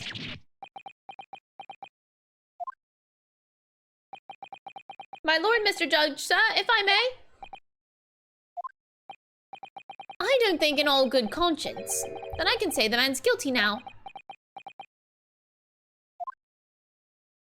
I'd like to see this trial continue so we can get to the bottom of what really happened.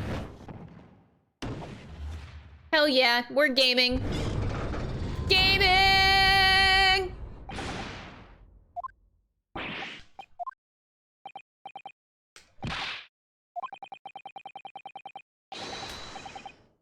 If there's a hole in the prosecution's argument, it should be filled in. That's what I say.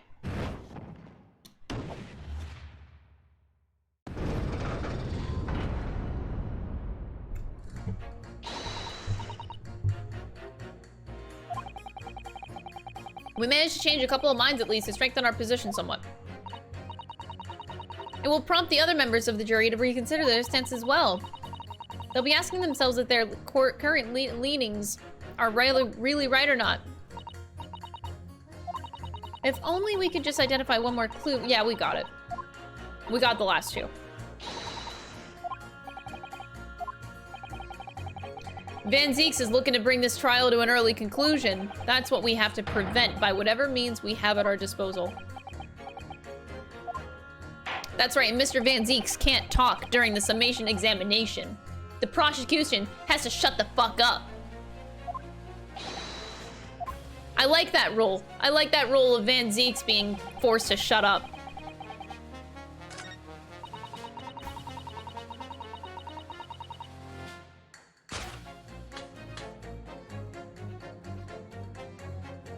All right, let's take these 2.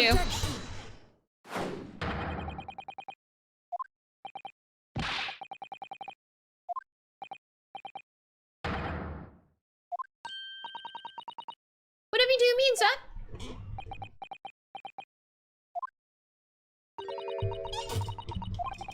Unbelievable, the old man didn't hear me.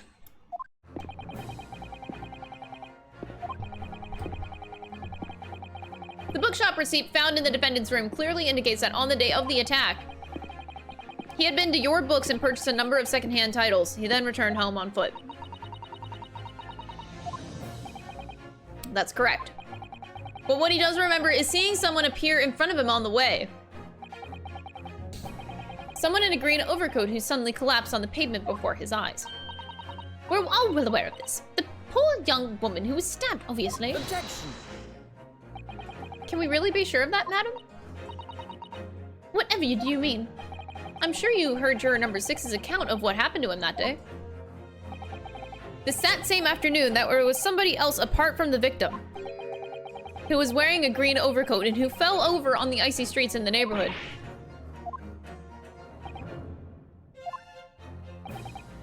My goodness, you mean? That's right. I'm referring to, of course, to hard of hearing juror number 6.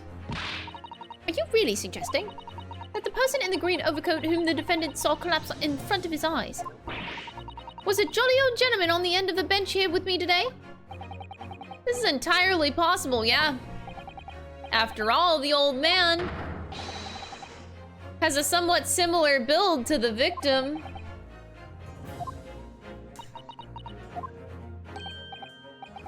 Sorry, you need to pee? Yes, I need to pee, old man. Thank you. We know precisely where the old man in the green overcoat fell. On Calabash Road. Therefore, if the person whom Mr. Natsume saw collapsing in front of him was in fact jury number 6, it means the defendant must have taken the long route back to his lodgings, and if that's true, then clearly the crime scene on Briar Road where the woman was stabbed was not on his way home.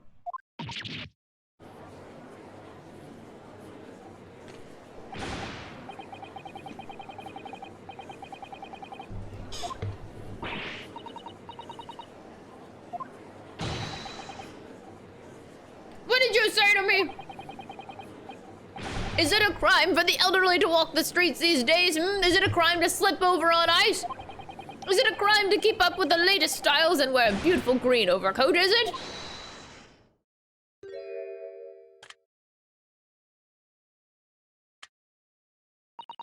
My lord, I do hope it won't cause any inconvenience, but...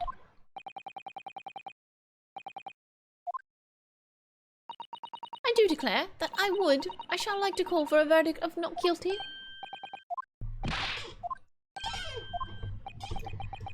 Is it a crime to change your mind, is it? Well... Old man is not having it.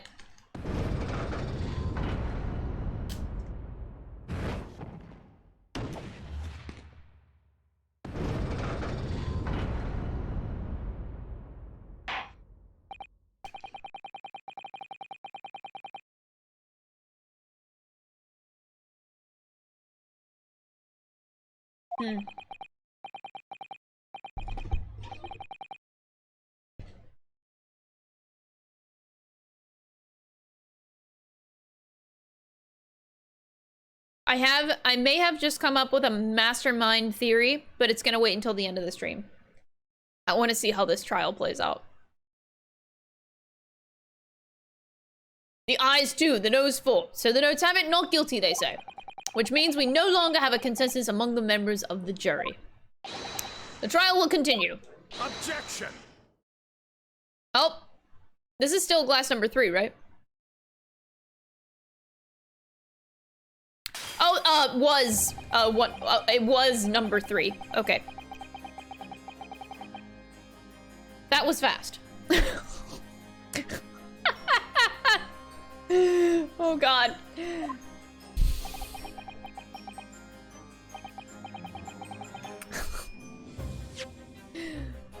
Could it seem churlish of me to drink from my hollow chalice moments after raising an objection? Only to crush it in disgust? Pray forgive the discourtesy.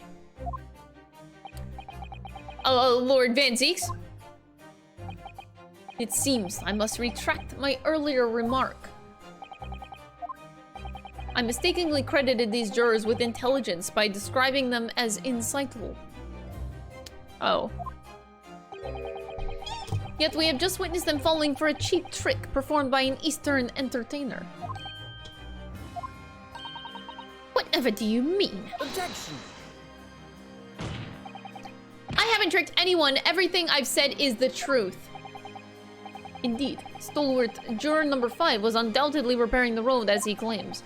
I believe you said it was a good 2 yards of the pavement which you had excavated, sir?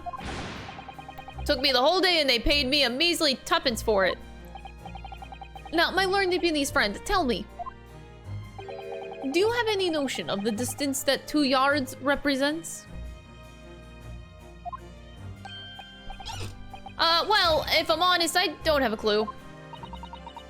2 yards is a little less than 2 meters. Less than 2 meters, that's not much at all! In other words, a distance readily vaulted by anyone of moderate vigor. Would you not agree, my stalwart friend? Me? Well, I can't say you're wrong, no. 。 . 。 . 。 . 。 . 。 . 。 . 。 . 。 . 。 . 。 . 。 . 。 . 。 . 。 . . . . 。 . . 。 . 。 . 。 . 。 . 。 . 。 . 。 . 。 . 。 Me? Well, I can't say you're wrong, no.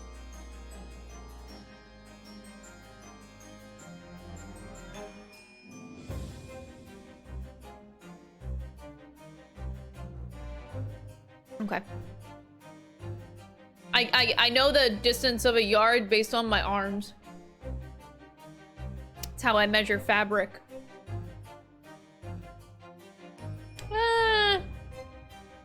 Jumpable, but like, wouldn't the I mean, like, technically jumpable, but like, wouldn't you, the guy, Mr. Natsume would have known, like, oh, I took a big leap whenever I went home. He would have remembered that. Whatever. Did you perchance erect a sign to prevent pedestrians from passing the site of your works? I wouldn't dream of it. What a waste of time. No coaches would have had a hope of passing away, and we just turned on any gentlefolk back when they came. Kids just jump right over us all the time. The accused is no gentleman, as far as I can see. I have little doubt, however, that he could spring over a 2-yard trench in his meanderings around town. I don't think so.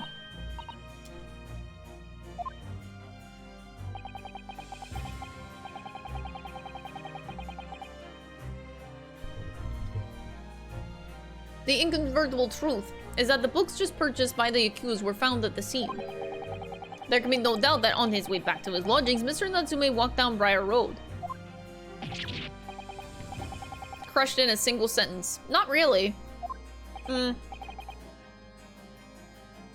If they're claiming that he jumped over 2 yards of pavement, if they're really claiming that, I mean, he was also carrying the books. Who in their right fucking mind would jump 6 feet while carrying 3 books in your arms? Bruh, no, I'm fucking too lazy for that. Any person would be.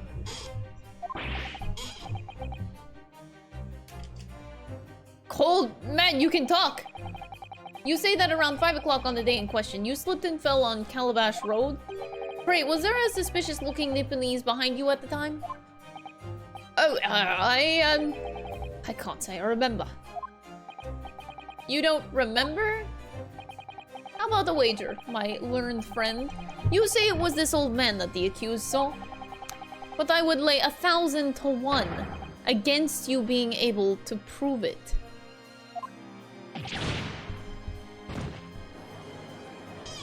Damn.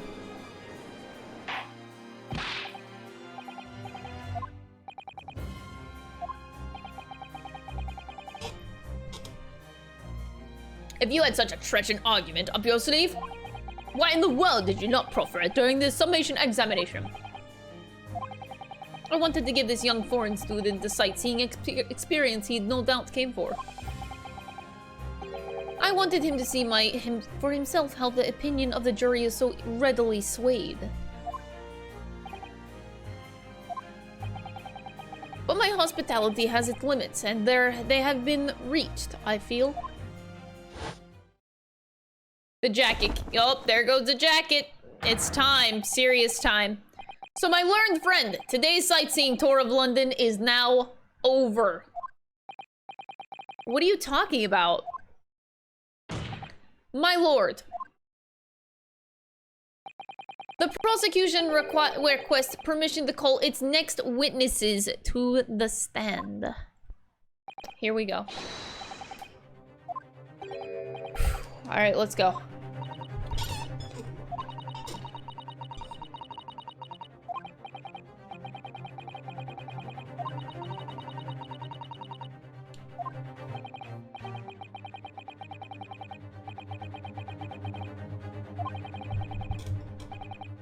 I believe in Soseki-san. I know he's innocent. I'll keep believing until the very end, until this battle is over.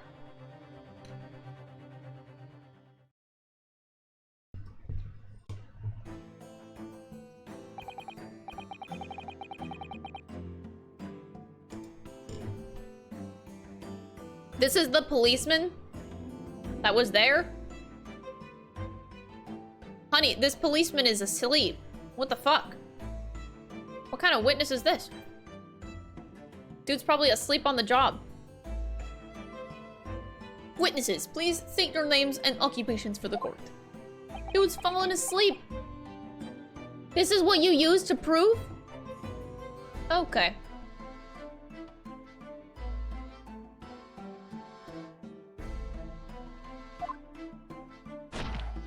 Oh, Jesus.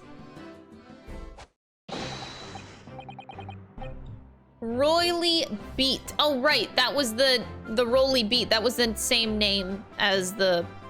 Okay. That checks out. Constable Royally Beat, sir. Nothing to report on the streets, sir. And I'm Mrs. Beat. Patricia's my name. I'm proud to say that I'm this young town hero's wife.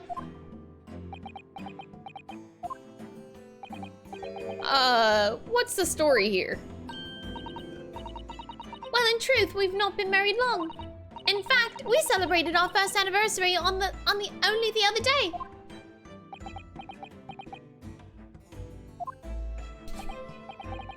No, it was your husband I was talking about. He seems tired.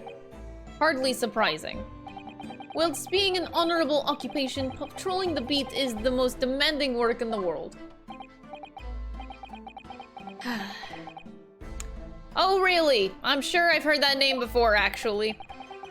Indeed, apart from rare days off, our gallant officers trudge some 20 miles a day, you know.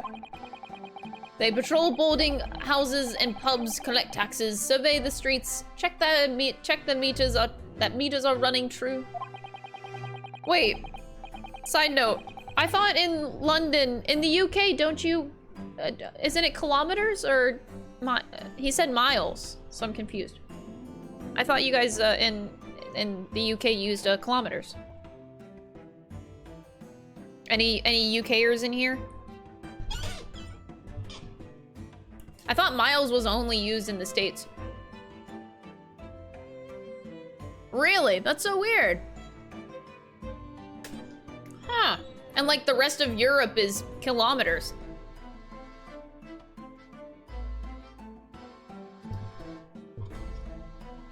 Okay.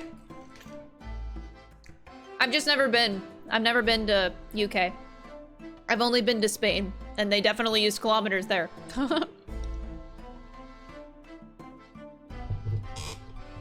Anyway. Just food for thought from my brain.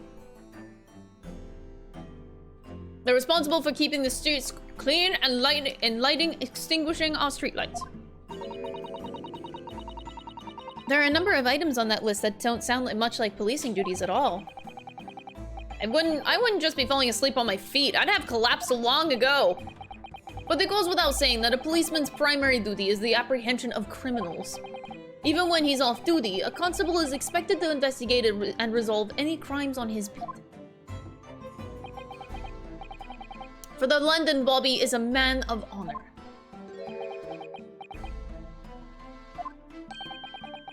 And a man of slumber. On the day in question, this man and his wife were walking down Briar Road in the opposite direction, and they witnessed the incident as it occurred. Is that not correct, Mr. and Mrs. Beat? That's right, sir. Isn't it, Rolly?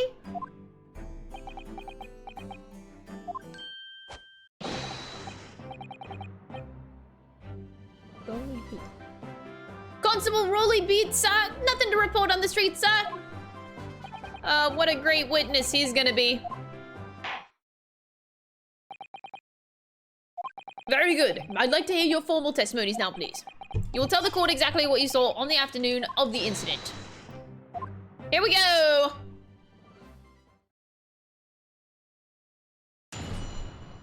Witness testimony!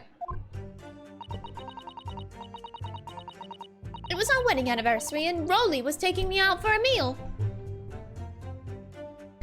There was no time to change after work. Anyway, two silhouettes appeared out of the fog on the pavement in front of us. All of a sudden, one of them just collapsed on the floor. Then the other scattered something before running off. We ran straight over, of course, and then went for help at a nearby police box. It was definitely that Japanese man in the dock. Rolly and I both saw him clear as day. Okay, bitch. This is extremely compelling testimony, I must say. This policeman and his wife are claiming to have... Ugh! The policeman and the wife are claiming to have Joy-Con disconnections. Yes!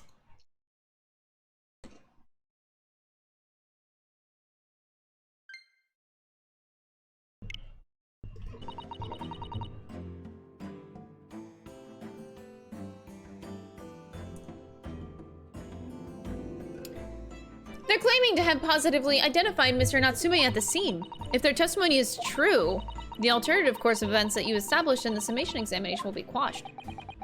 It's death nil, in fact. Because that alternative was never viable in the first place.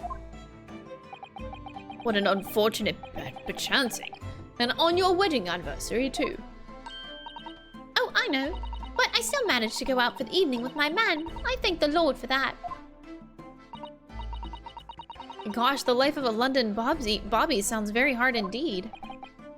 Indeed. However, this cross-examination will be over in minutes. You may well have time to rest this afternoon. What do you mean by that? My learned friend, the witnesses saw the face of the man fleeing the scene. They didn't see the stabbing, they just saw the fleeing. You kind of missed the crucial moment in general. They are testifying under oath that it was without a doubt the accused Mr. Soseki Natsume. And one of those witnesses is a policeman, no less. So you appreciate the gravity of the situation, I'm sure? Except that the man's so tired, his wife has to do all of the talking. Enough preamble. Counsel for the defense, commence the cross-examination, please. Don't mind if I do.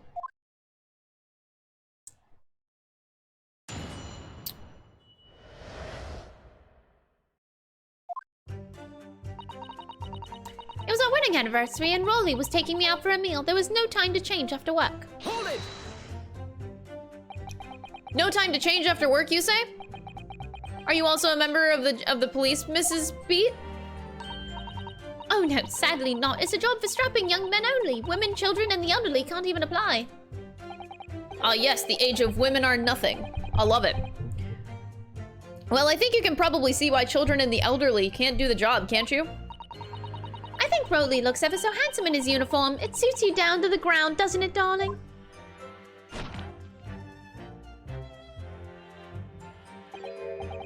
What? I just finished my beat. Pat and I were heading back to the station. I was actually planning on getting changed it. I should give him like a really tired voice, like he's like I don't know. I'm giving it too much energy. Is he talking in his sleep? This is so creepy. Oh no, Rolly. I much prefer you in uniform. Sometimes I don't recognize you when I see you in plain clothes. That's okay. Oh dear, that doesn't seem healthy. No. Kindly adhere to the point. You were going for a meal after you finished your beat for the day, correct? That's right, sir. Yes, although I was fit to drop, to be honest, after spending the whole day on my feet. But policing is my life, sir. As long as I'm the proud owner of this, I'll serve my city and my queen to the end. What's that now? My warrant card, sir. Proof that I'm a London copper. It has the noble founding principles of the force written on it as a reminder to all us policemen of our sworn duty to patrol the streets of London town and uphold the peace of the common man. Sir, and for such a noble cause, I cover 20 miles every single day without fail and without a grumble. Because I know that the plodding of my boots is as Londoners need to hear to feel safe and secure. So, fighting crime doesn't appear to come into it then. But sir, just on that one particular day, I was looking forward to celebrating my wedding anniversary. Mrs. Beat puts up with a lot being married to a bobby like me. I wanted to show my dear wife how much I care. Oh, Pat.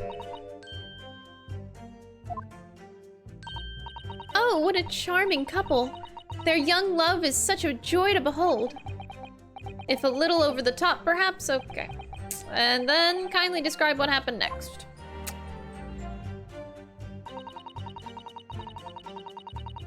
Anyway, two silhouettes appeared out of the fog on the pavement in front of us. Hold it! 2 silhouettes? That's right.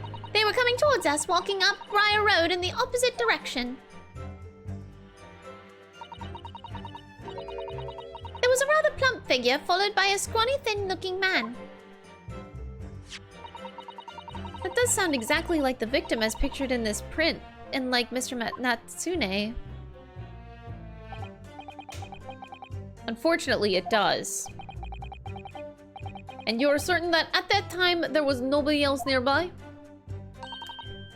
Yes, quite certain. It was dark, but there aren't streetlights on Briar Road, you see? There was nobody else around at all. Isn't that right, my darling?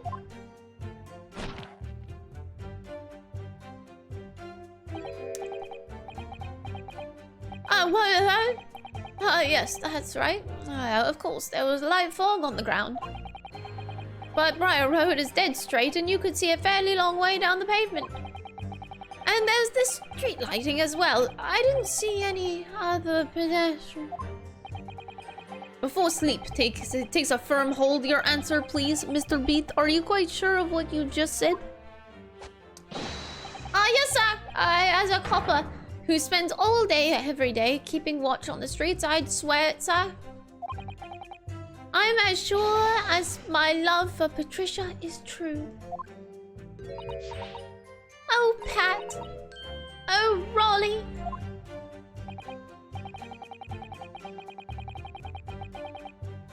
They're still maintaining there was no one else other than the victim and the attacker.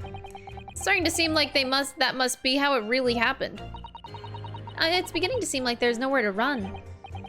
That didn't stop Mr. Natsune, did it? He fled the scene all too convincingly. Thank you. I believe we have a reasonably clear idea of the situation just before the incident now. What happened in the crucial moments that followed?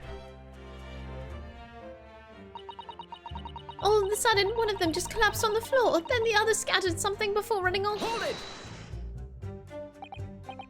Scattered something? What do you mean by that? Oh, well, I couldn't quite make out what it was at the time. But then when we got closer, we realized what it was. Didn't we, darling?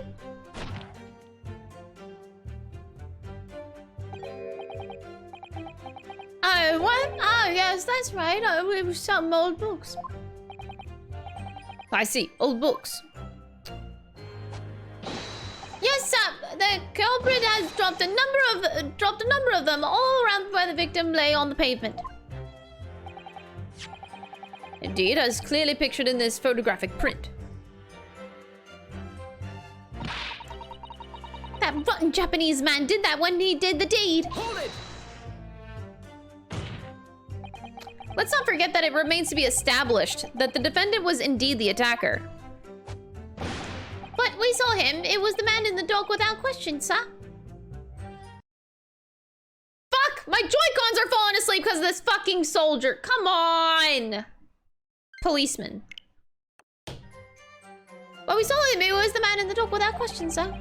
The mustache, the hunched man, the cat-like eyes, the taut mouth, the snub nose, everything! Any more insults you want to throw in? Jesus. That's right. He looked down at that poor defenseless woman with those terrifying intense eyes, and then suddenly threw his books onto the pavement and ran away. I see. This is tough. They seem as though they're telling the truth here. May I remind the court that this unambiguous testimony comes from a policeman and his wife? Now please, continue. Yes, sir. You know what these two kind of remind me of, though? You know, like the current trend going around of are they siblings or are they dating? They just look so much alike that it just makes you question.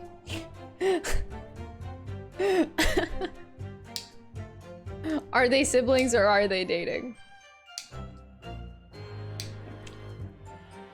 I had to bring it up. I had to, I'm really sorry, but like, people really do be throwing around those pictures right now. And I think that they should include this couple in there. Just saying. Okay, anyway, we ran straight over, of course, and then went for help at the nearby police box. Hold it! Was it your husband who went to fetch help? No, I went. I may not be a police officer myself, but I am a proud wife of one, after all. Isn't that right, my darling?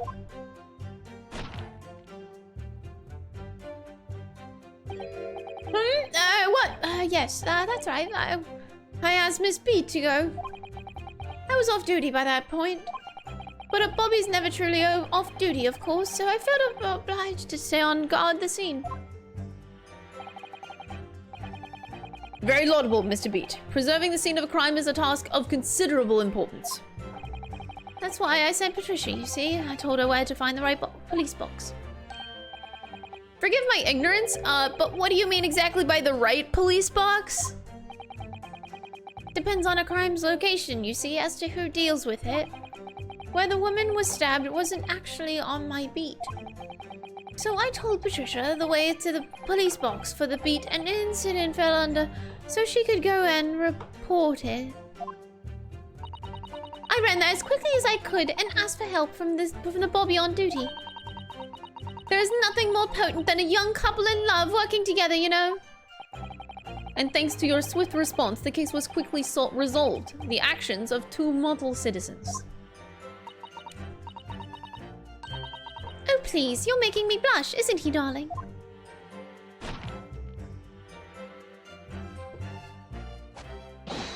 Yes, sir, what Patricia said, sir. Let's move on, shall we? There's definitely that Japanese man in the dock. Rolly and I both saw him clear as day. Hold it! But surely you wouldn't have been able to see his face by the light of the gas street lamps, would you? We absolutely could. Us Londoners have an exceptional eyesight, I'll have you know. Right. The light from the street lamps was more than enough. And my husband already told you that the fog was only light, did he? Yeah, and what of the fog? We're famous for it across the globe, I believe. But it's an absolute menace to those of us who have to live with it. Oh, it is. When it's thick, you can't even see the head on the hand at the back of your own arm. Yes, alright, I take your point. Now, could you stop shaking your husband? The constant fog makes our eyes very sharp, you see. That's why we can tell you for sure and certain that it was that little Japanese man that we saw. Can't we, darling?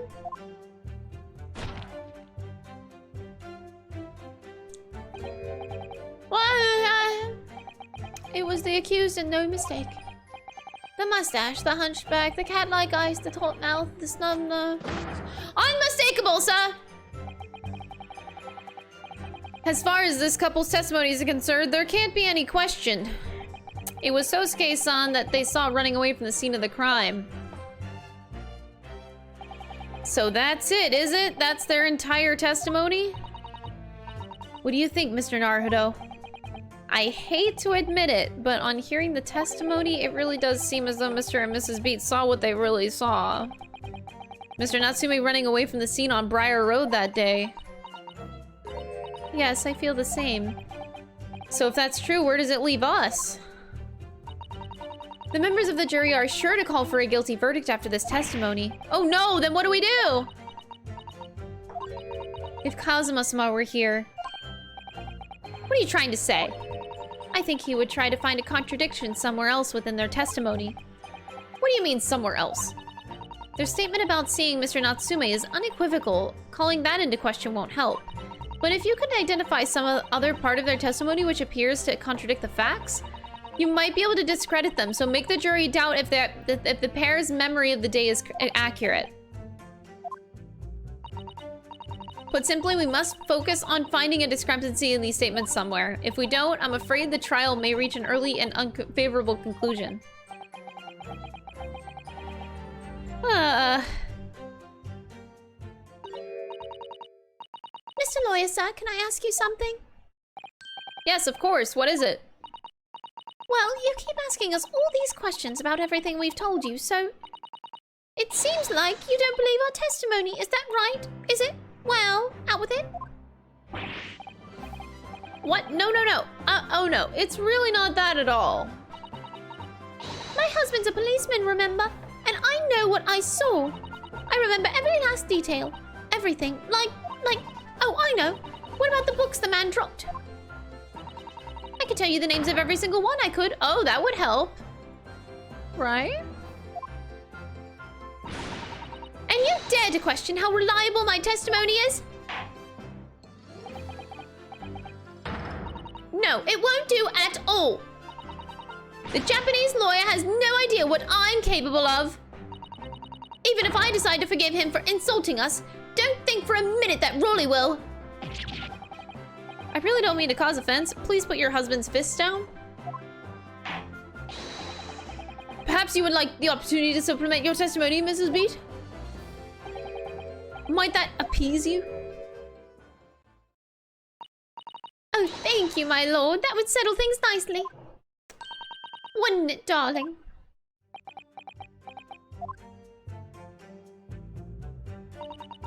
I could even tell you the names of the 4 books that were dropped in the scene. Wait, 4? Wait, 4? 3. 3, honey. 3. Honey. Honey, there are 3 that he bought. Hold it! We know that there were books dropped at the scene of the crime, as you say. Those purchased by the accused at the nearby second-hand bookshop on the day in question. After I'd been to the police box for help, I decided to have a good look over the area for good measure. I'm a proud policeman's wife, after all. I did it for Rolly. And what was your husband doing at the time? Sleeping, probably. Oh, he was lying face down in the snow, getting some well-deserved rest. Oh, good, okay. He worked ever so hard, you know. Ever so hard, don't you, my darling? Interesting way of guarding the scene of the crime. Mrs. Beat, seeing as though you've regaled the court with tales of your powers of recollection, would you be so kind as to recount the titles of the books you observed at the scene? I'd be happy to. Now, are all of you listening? There was the picture of Monsieur somebody or other. And what's it, yearnings? And then there was a meal for someone, and the last one was definitely the thingy gummy something. You see?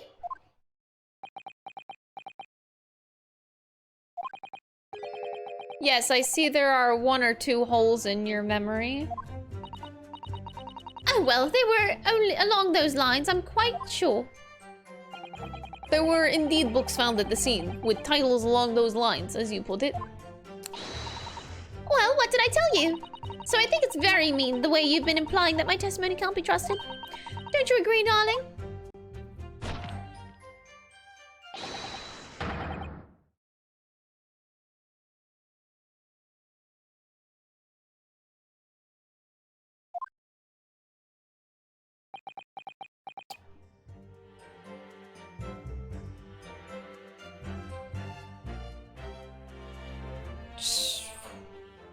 We're fine, chat, we're fine. He put it down. He put the gun down. He put the gun down. Holy shit.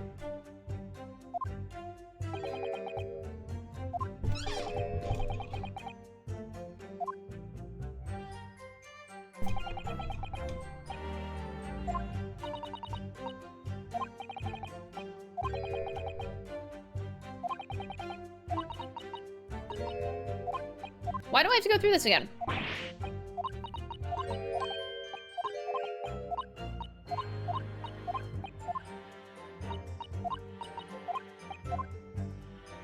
Okay.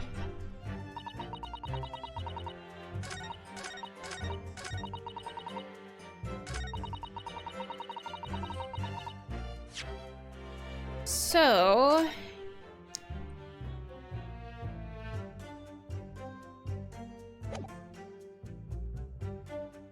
Objection!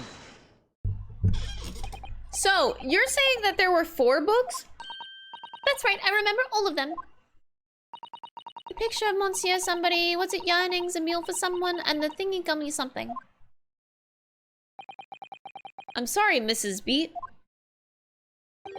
But there is a fundamental flaw in that statement of yours. Oh no, what flaw? Simply that at the scene of the crime, there were only 3 books, not 4! What? This is the receipt from the bookshop where the defendant bought his books. Your books? Yes, and it details Mr. Natsume's purchases that day. But as you can see, only 3 books are listed. Only 3? But no, that can't be. I remember seeing them. There were 4 books, I tell you. 4 dirty old books. Oh, really? Have a good look at this photographic print of the scene of the crime. As you can clearly see from this evidence as well, there are only 3 books. I just don't believe it. I saw them there. I swear it. I saw them. Look at this photograph.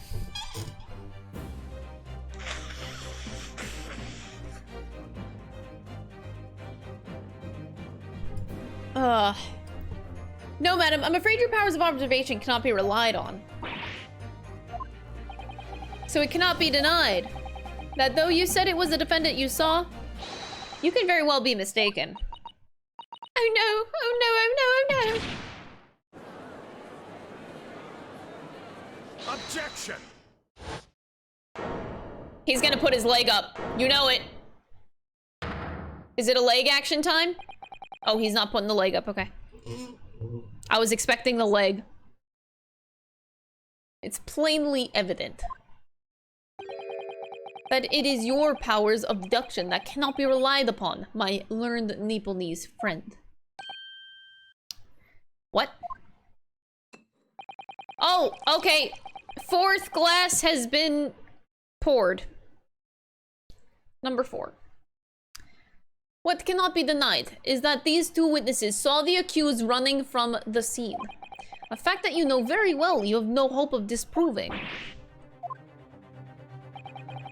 So, you've striven to avert their attention from that by dint of some inconsequential discrepancies. Would that be fair? He sees right through me.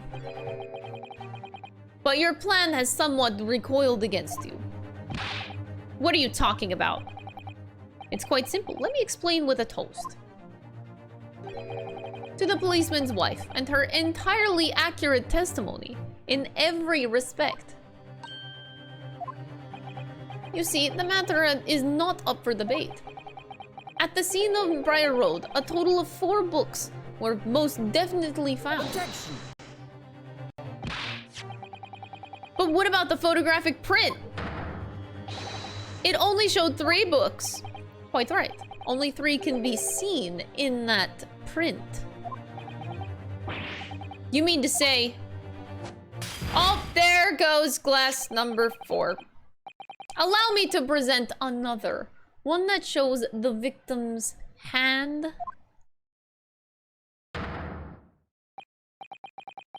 The lion's pride.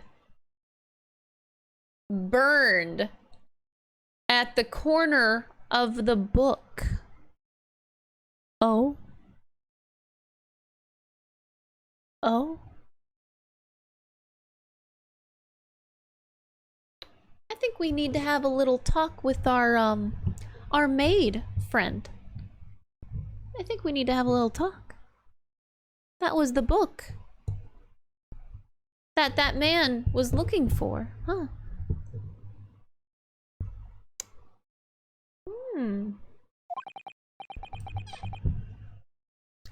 It's the 4th book. As you will observe, the 4th book was hidden from view in the original print by the victim's torso. Oh, we haven't lost yet, chat. We have not lost. We know what we saw. We know. You see, look at that. Look. It's just like I said, isn't it, my darling? Yes, sir. Patricia's always right, sir. Let us study the receipt for the books purchased by the accused on the day in question. Mrs. Beat, the titles once again, if you please. Oh, yes, of course. course, the picture of Monsieur somebody or other. What's it, yearnings? A meal for someone. As the court has just heard, the witness remembers the book titled flawlessly. Oh yeah, flawlessly. Save for a few minor details. Mrs. Beat's powers of recollection can only be described as exceptional. Did you hear that, Rolly? The gentleman paid me a compliment. Yes, sir. Flawless, sir. Patricia is flawless. There are only 3 books on the receipt, and Mr. Beat mentioned 4. Mrs. There's nothing surprising about that. Clearly, the 4th book is that which is shown. Is this photographic print. I'm sorry, counsel, but does that not seem odd? Why should the 4th book be omitted from the receipt? It's not odd at all, my lord. As the photograph clearly shows, the 4th book was found in the victim's clutches. In other words, it belongs to the victim. Oh, does it really? Huh. The victim was holding her own book. I wonder what became of that 4th book.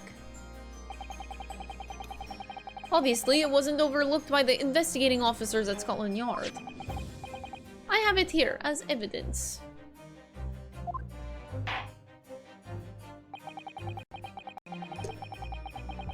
You will submit that and the aforementioned photographic print to the court, please, counsel. My pleasure, my lord.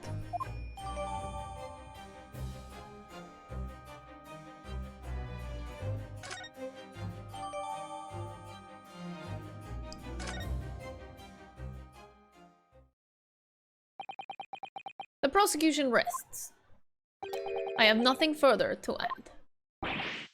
What? You seem surprised, my learned friend. But your resistance until now has been in vain. Entertaining, yes, but futile. The spurious longer route to the accused lodgings that you tried to establish in your summation and examination, and the attempted discrediting of the witness's powers of recollection in your cross-examination. Futile? I walked right into this, didn't I? You see, everything we've said is true. Isn't that right, my darling? Yes, Pat. Marry me, Pat. So, perhaps the ladies and gentlemen of the jury would like to reconsider their positions? Should the court waste any more time on this Nipponese travesty? Or is the decision you have to make all too apparent already? You have heard all the witnesses and seen all of the evidence. This trial has run its course. We're not in a precarious situation. I'm gonna call this shit out. If I fight back in the wrong way now, I could very well just make matters worse. Think, Ryunosuke, think. What do you do now? Raise an objection, because we have one! Objection! I'm not done yet! That's right, I'm in serious mode now. No, my learned friend, it is over.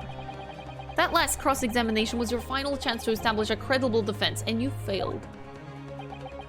The die has been cast. There is no more room for debate. Well, it might be over as far as you're concerned, but... I can't think of what to say. But the book, the 4th book, pointed out. If I may, Lord Van Zeeks, it seems somewhat boorish to close down the debate at this point. Your insignificant little Eastern Isle must be lawless hole indeed.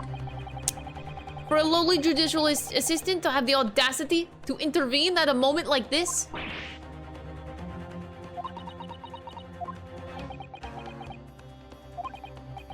I am, to my shame, still a very inexperienced lawyer. So you will have to forgive me, but I consider my assistant's advice essential and her opinions invaluable. Mr. Naruto. One of the land's great guiding principles is tolerance. So the court will hear you, madam. Go ahead, Mrs. Sato, please. Very well. Pray, what insight can you give us? What have we all overlooked in this matter that you see fit to pursue further? The court has been presented with new evidence, but only after the last cross-examination finished. And you believe that this new evidence warrants further examination, do you? Mr. Naruto, what do you think? It's just possible that this new evidence might be the decisive proof we've been waiting for. It is. Oh, bitch, it is. Oh, bitch. Let's go.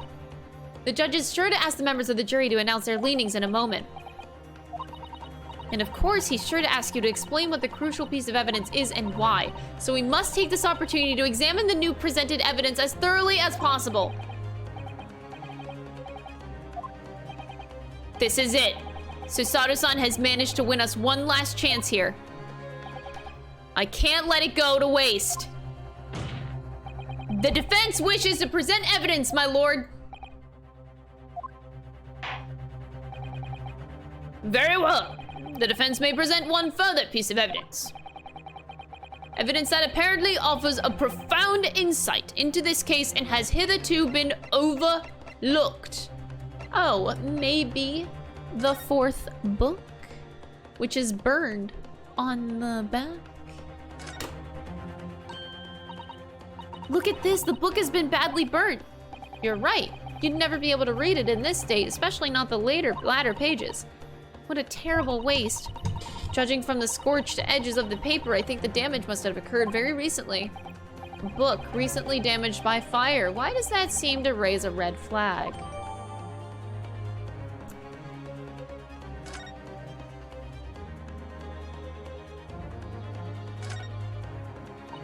Let me see. It's a book entitled The Lion's Pride. I'm afraid I don't know any English literature at all, so it wouldn't be something I've heard. Wait a minute. The Lion's Pride. That's strange. I think I've heard of a book by that name before, and very recently. It's a title I recognize too, Mr. Naruto. Oh, we recognize it all right. Oh, we do.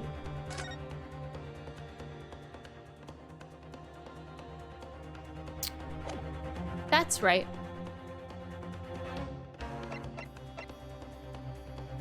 Take that! The evidence in question is what we can see from the newly presented photographic print of the crime scene. The fourth book found in the victim's hand. We have already discussed the fourth book at length. This part yet, but I just wanted to say you're a very 5-head, 5,000 IQ, big brain streamer, and your voice acting is honestly pretty good. Aw. Thank you for the 100 bits. I'm Mr. Harlock Sholmes. I'm not that smart. I have my moments, though. I have my moments. I appreciate it, though. Thank you. Other than it being in the victim's grasp at the time of the incident, no significance has been attached to it. Pursuing the matter further would be a flagrant waste of the court's time, as you well know. I'm afraid, counsel, I must concur with the prosecution on this matter. When I afforded you this opportunity, you led the court to believe that the evidence in question contained a hitherto undiscovered clue. So I must insist that you elaborate, counsel. You will identify this clue at once. Do I make myself clear? Yes, my lord, it's, I believe the prosecution is trying to avoid a thorough examination of the evidence, which means you may very well be on the right track. Oh, we got this. No, I'm not admitting that I'm the reincarnation of Harlock Sholmes. No. This is not me admitting. Precisely where is the vital clue to this case, which this fourth book conceals? Got it! Got it! I would ask the court to observe the back of the book in question. The back. What do you... Good gracious. It's been burnt to a crisp. So we have to ask ourselves, why was the victim clutching what is clearly an unreadable book? It is undeniably an extremely unnatural thing for her to have been doing. Objection! Unnatural, you say. And what of it, my Nepalese friend? Were I to concede the point, if it bears no relation to the case, there is nothing to discuss. So should you wish to assert that this fire damage is some veiled clue as to what happened that day? Pray, do enlighten us all. What truth does this charred book hide?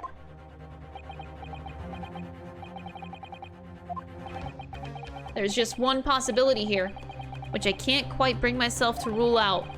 It's an outside chance, certainly, but worth a try. All right, I'll explain my theory. Don't keep us waiting any longer then, Council. Explain the theory of yours. What are you suggesting that you can ascertain from the fire damage this sorry tome has suffered? Its owner. My lord, the burn on the back of this book reveals a startling truth about the book's owner. I beg your pardon? But we already know who the book belongs to. The victim was gripping it in her hand as she fell to the floor. After all, it's obviously hers. The question of how this book came to be in the victim's hand has yet to be answered. However, as to the questions of who the book really belongs to and where it originated, the defense has very credible answers. Good gracious, how could you possibly? Very well, I'll play along with this futile attempt to delay your inevitable demise. But do remember, the members of the jury may well burn you if your little gamble goes awry. Counsel, the defense's response here is very likely to influence the final outcome of this trial. So tell the court, who do you claim is the owner of this burnt book? Oh, it's Mr. Herlock Sholmes, duh. Literally 10 years old. We don't talk about it.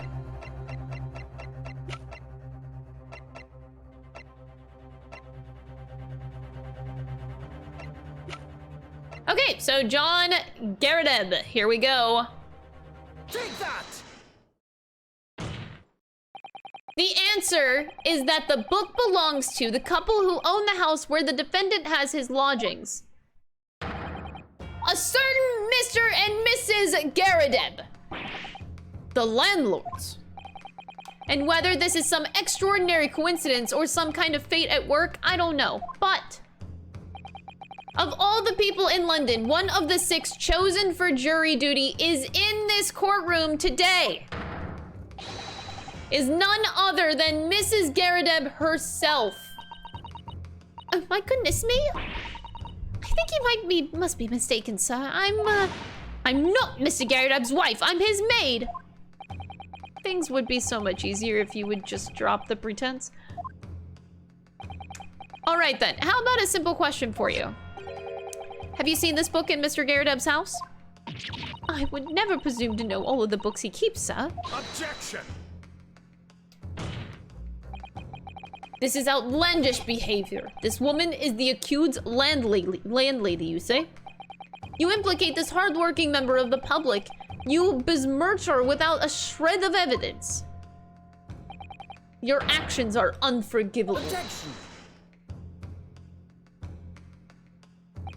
This is not mere conjecture. The defense happens to know that on the day in question, at almost exactly the same time as the victim was stabbed on the pavement below, another incident was taking place in the room on the top floor of Mr. and Mrs. Garadeb's house. What sort of incident, counsel? A fire, my lord.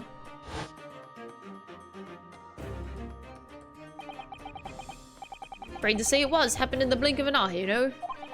The whole place filled with smoke. Couldn't see a bloody thing. Didn't take long for the fire to spread, of course. The volley furniture started going up as well. Worst of it is, I lost my favorite book called The Lion's Pride. The Lion's Pride. By Jove, the very same title that the subject of this debate. Oh dear me. Objection! This is risible. All you've told the court is that a book by the same name was involved in a fire. Fuck!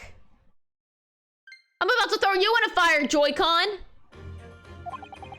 In which case, it would be reasonable to assume that it would burn to ashes. And entirely unreasonable to infer that it magically removed itself to the scene of the crime. Perhaps it would make more sense if I told you that the cause of the fire was marital discord. Without going into details, it appears that Mrs. Garadeb was considerably enraged. Apparently, she continued to attack Mr. Garadeb even amid the flames. Oh, how awful! I can't even imagine being so horrid to the one you love. Can you, Rolly? Absolutely not, sir. Patricia would never raise a finger against me, sir.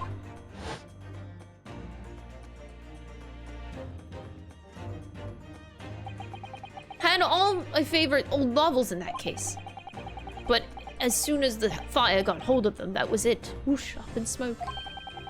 When the wife started hurling things at me, there was I, back up against the window under heavy enemy fire. Incendiary books incoming 10 to the dozen.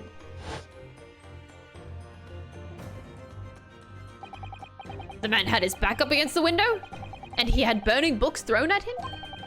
Goodness gracious, are you suggesting that the book was thrown through a window and landed coincidentally at the scene of the crime? Objection! No. A thorough investigation of the surrounding area was conducted in the very evening of the incident. And there is no report of the Garadeb's window pane being broken. Hold on. Oh, holy shit! Oh, I'm having such problems. That's quite true. We also saw no sign of broken glass that we visited the Garadeb household. It's not conceivable that the window was open at the time. Not even remotely.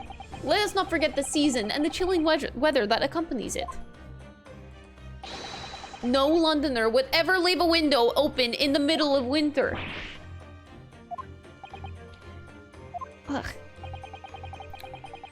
Does the defense postulate this scenario in all seriousness, counsel? Do you earnestly claim that the book found at the scene was a flaming projectile thrown by Mr. Garadeb's wife? I believe it's a possibility, my lord. Quite enough.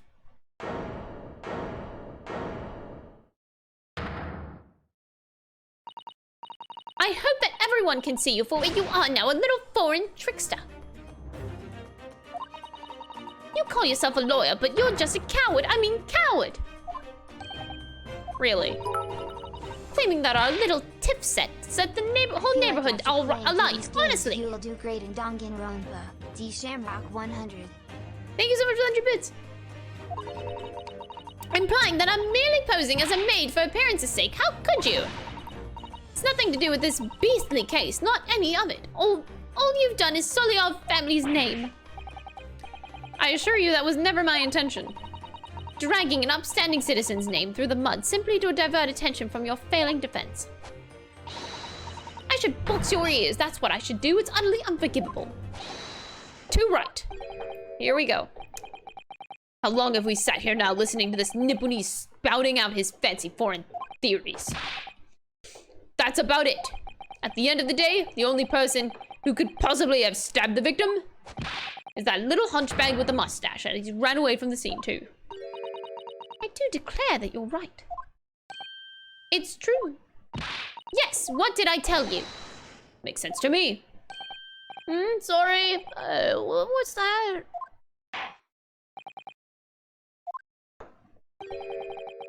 It appears that the ladies and gentlemen of the jury are once again in full agreement.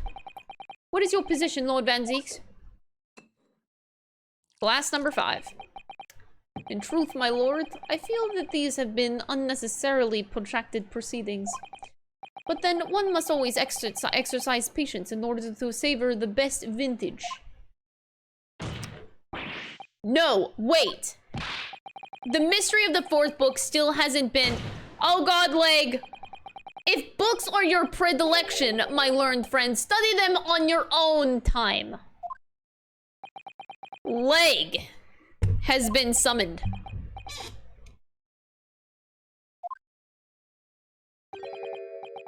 What? No forgive the discourtesy this time? In that case, ladies and gentlemen of the jury, you will now state your individual decisions regarding the defendant's culpability for the court to hear. Guilty! Guilty. These fucks. Guilty! Guilty. Guilty! Guilty!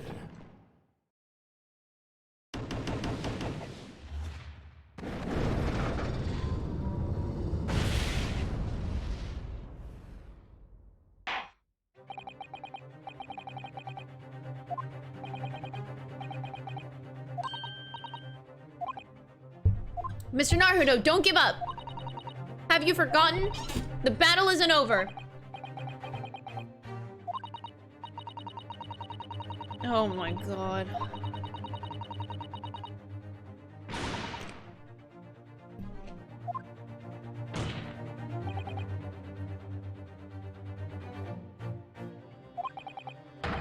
Another summation examination. You believe you still have tricks up your sleeve? I don't intend to trick anybody. I intend to uncover the truth. This is no time to be downcast. As long as there's a chance, I have to stay strong and determined.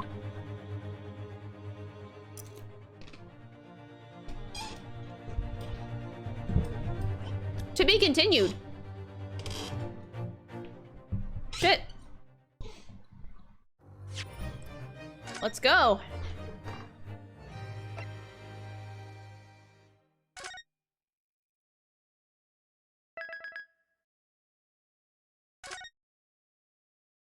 This case do be a long one. Yeah, the second one was so far the longest still, though. Second one took us 7.5 hours, so we still haven't beaten that yet.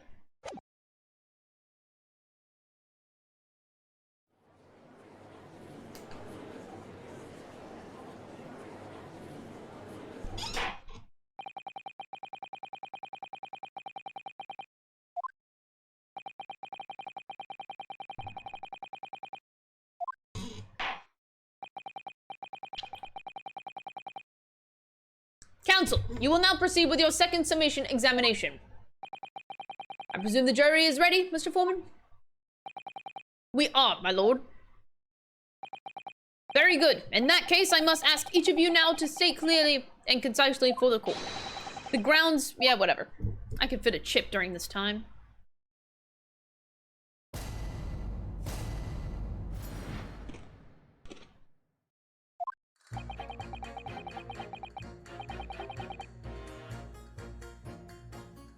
The accuser left behind evidence at the scene, didn't he? Those 3 books of his?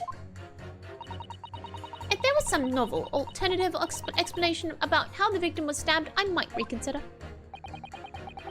Even if that woman was throwing books, it couldn't be related to this crime if the window was closed, can it? Dearie me, it was only a little book, hardly life-threatening, even with a direct hit.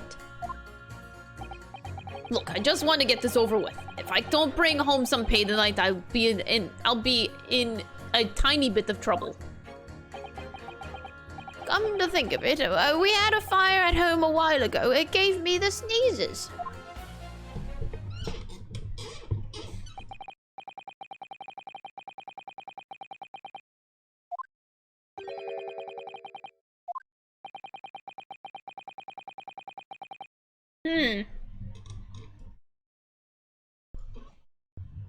My learned student friend was unable to find fault in the previous witness testimony.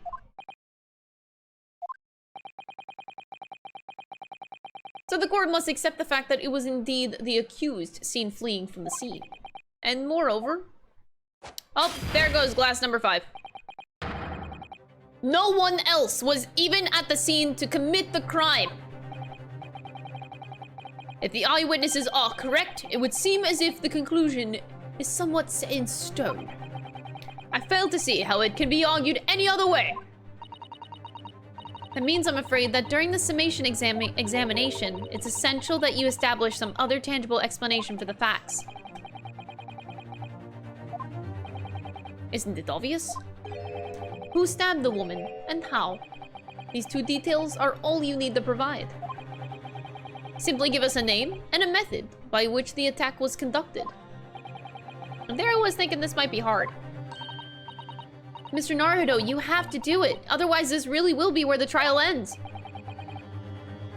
No pressure then.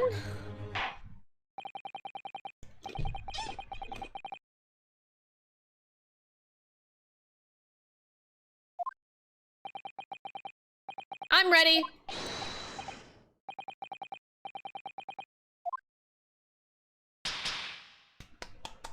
Let's go. Clearly, the key to the summation examination is going to be juror number 4, the maid. Or should I say Mrs. Garadeb?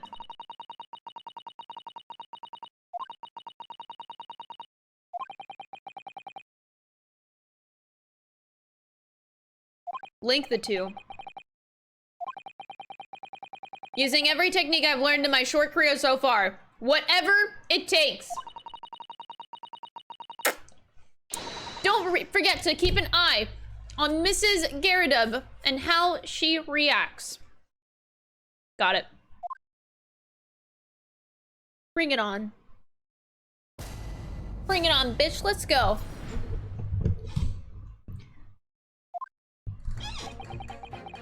The accuser left behind evidence at the scene, didn't he? Those 3 books of his.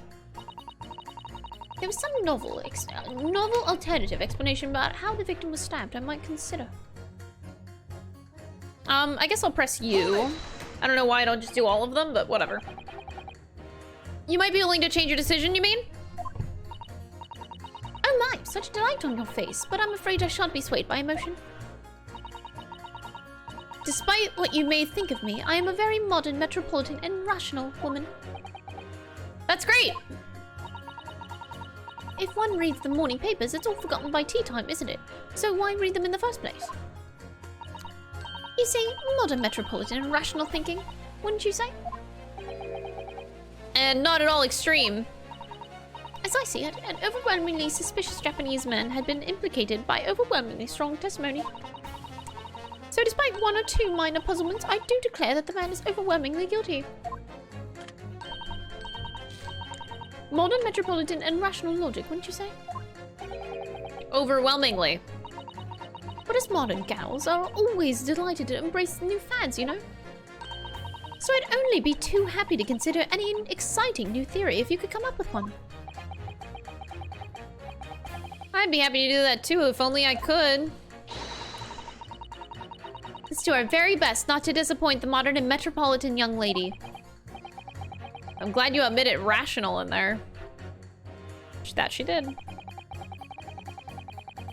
Even if the woman was throwing books, it can't be related to this crime if the window has closed, can it? Hold it! But what about the possibility that the window was open? What about it? I mean, there's just no way it could have been. How can you be so sure? The prosecutor fellow over there said it earlier, didn't he?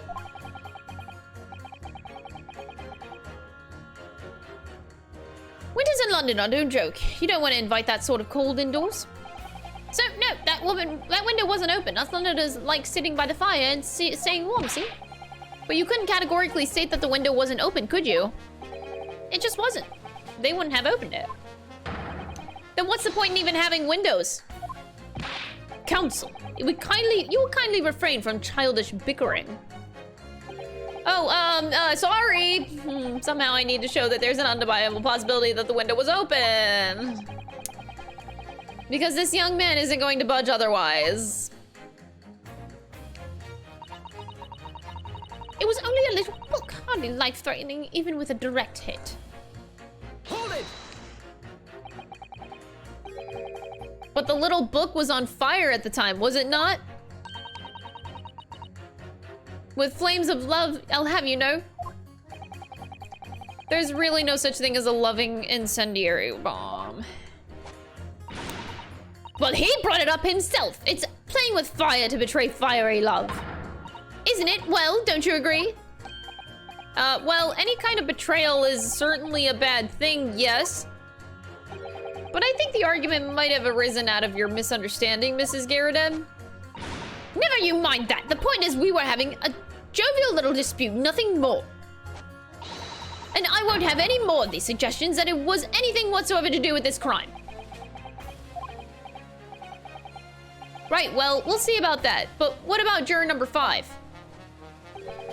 Doesn't seem to be turning a hair at Mrs. Garadev's relentless onslaughts. Whatever.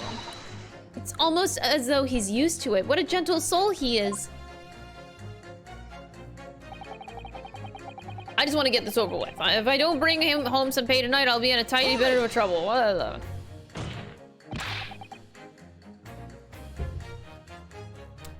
You just want to get this over with?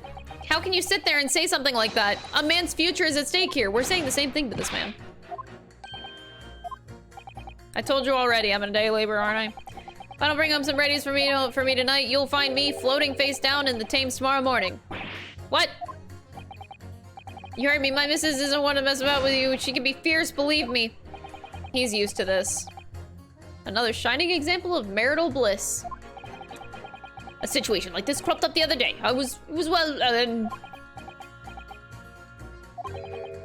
Do you know, it's funny, but I can't quite remember. Sorry? It was too frightening, that's the thing. Must have blocked it out. Helpful. I wonder if Mr. Beat will ever be dragged into the Thames by a scarf.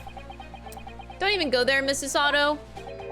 There must be some way to jog his memory about this.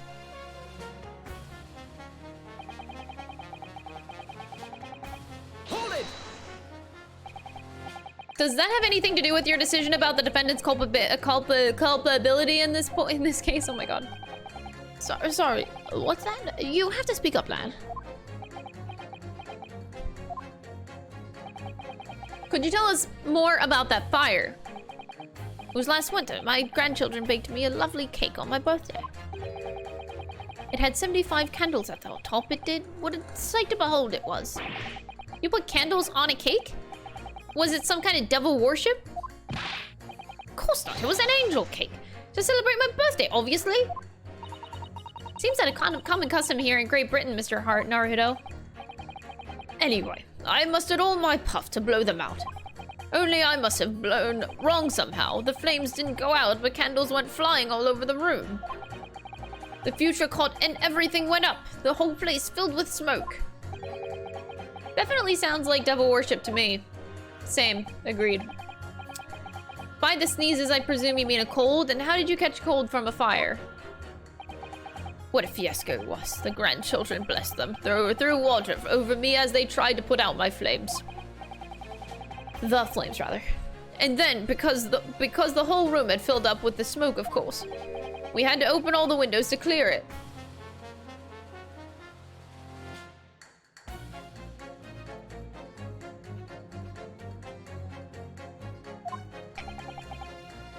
Windows. The biting winter air rushed over me like the devil dancing on my grave, it did. I caught a terrible cold from it and it put me in a hospital for a while. I won't forget that birthday in a hurry.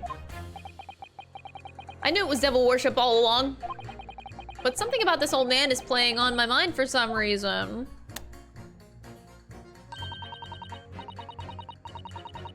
Who apart from Mr. Natsume could have attacked the young woman on the street, as well as how he or she could have done it? Once again, the jurors' statements are full of personal prejudice. A lot of them seem convinced that they're right, even in the face of logical arguments to the contrary. I think you're going to need to pit them against each other to force them to accept an alternative explanation. Yeah, I don't necessarily need to find contradictions between their assertions. Just connection might do the trick. We got this. We got this. We got this.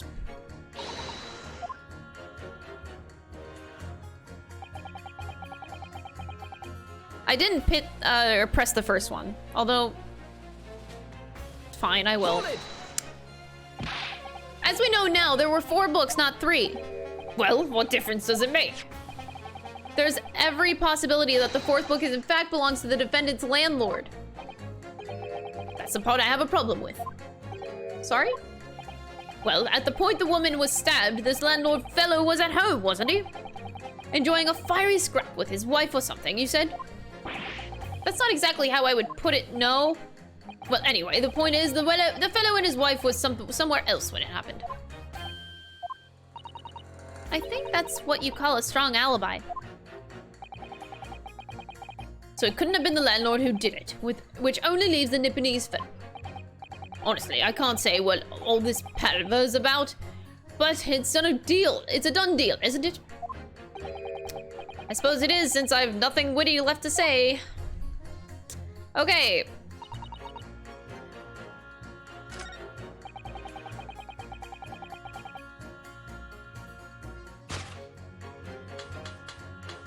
Objection! These two juror statements clearly contradict one another. I told you it wasn't me. What's that you say? Speak up loud. Juror number 3, do you see? See what, sir? Did you hear jury number 6's account of his birthday celebrations last year? It seems, despite being a Londoner, he once opened his windows in the middle of winter. Oh yes, of course, because it was an emergency. I mean, obviously, if the room was filled with smoke from the fire, then you'd be mad not to open the... Oh. Exactly. On the day in question, at the time of the incident, there was a fire in the Garadeb household, and Mr. Garadeb had the following to say about it. The whole place filled with smoke. Oh my. Excuse me. Juror number 4, do you have something to say about that? She's just drinking. Oh god, is that teapot limitless? Oh god, okay.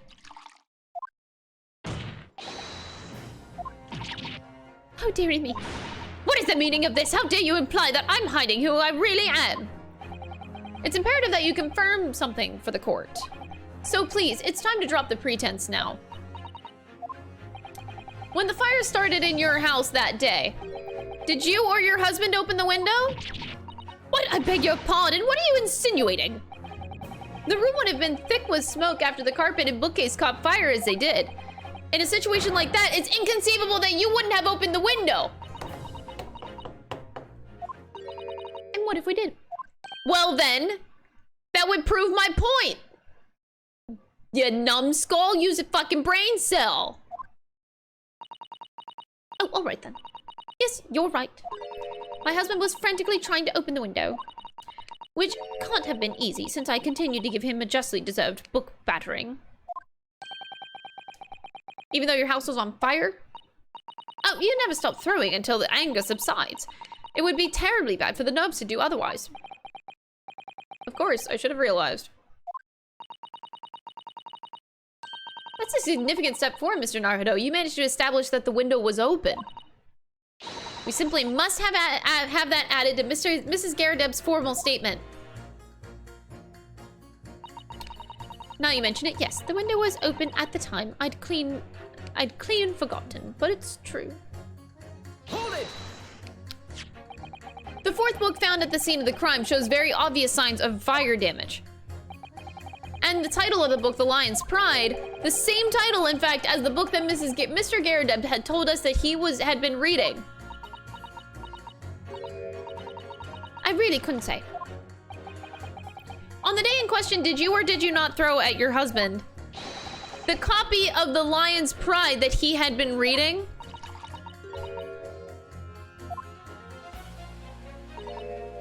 I did.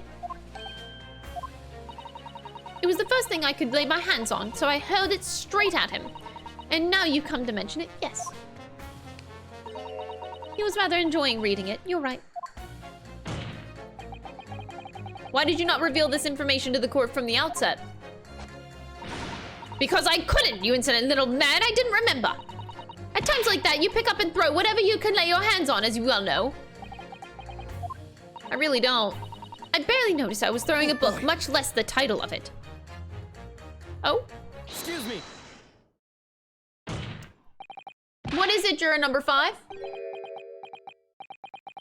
You know something.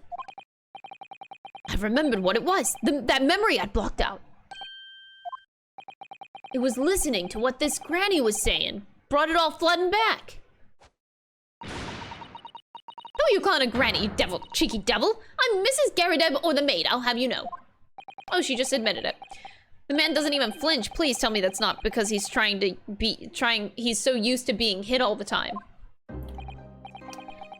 It was about 2 weeks ago. I just got back home from after work, like. I put my hand in my pocket for the wages I'd earned that day and I nearly died.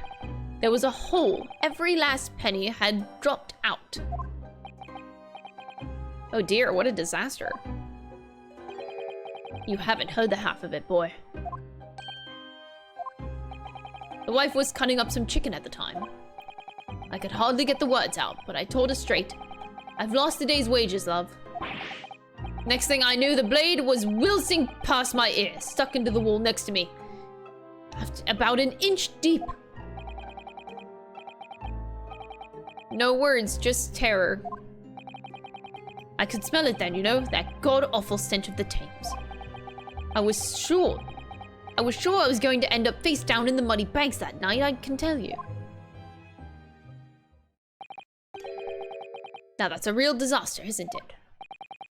I'll never use the word lightly ever again.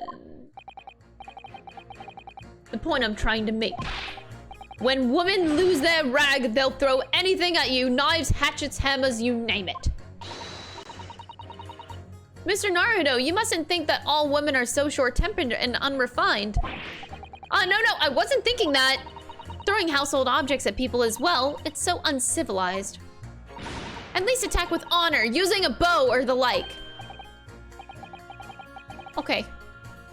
Attack. Who are you going to attack? Never mind. Anyway, this man's words could be rather significant, I think. Alright, we'll come back to the bow and arrow thing later if I dare.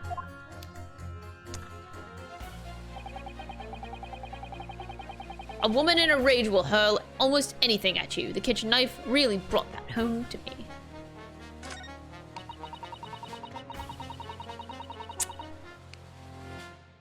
You guys were laughing at me earlier, by the way. Just saying. I think that my theory is still plausible from, like, you know, way back when I mentioned that an affair was going on. Y'all laughed at me, but, like, this could be the case.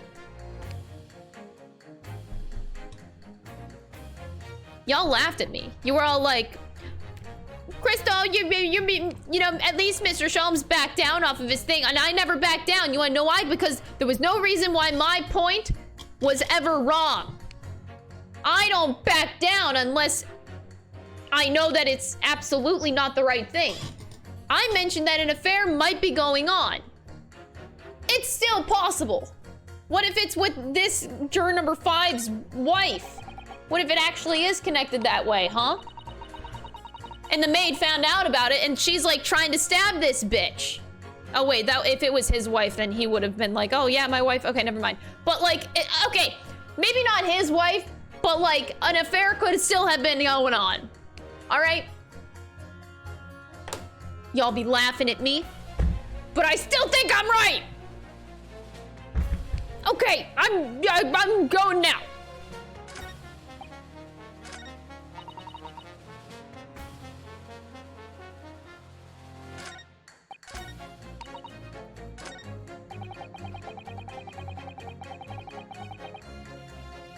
So I don't think I can properly pit these two against each other yet. Like, if you read them next to each other. There was a victim, some novel alternative explanation about how the victim was stabbed.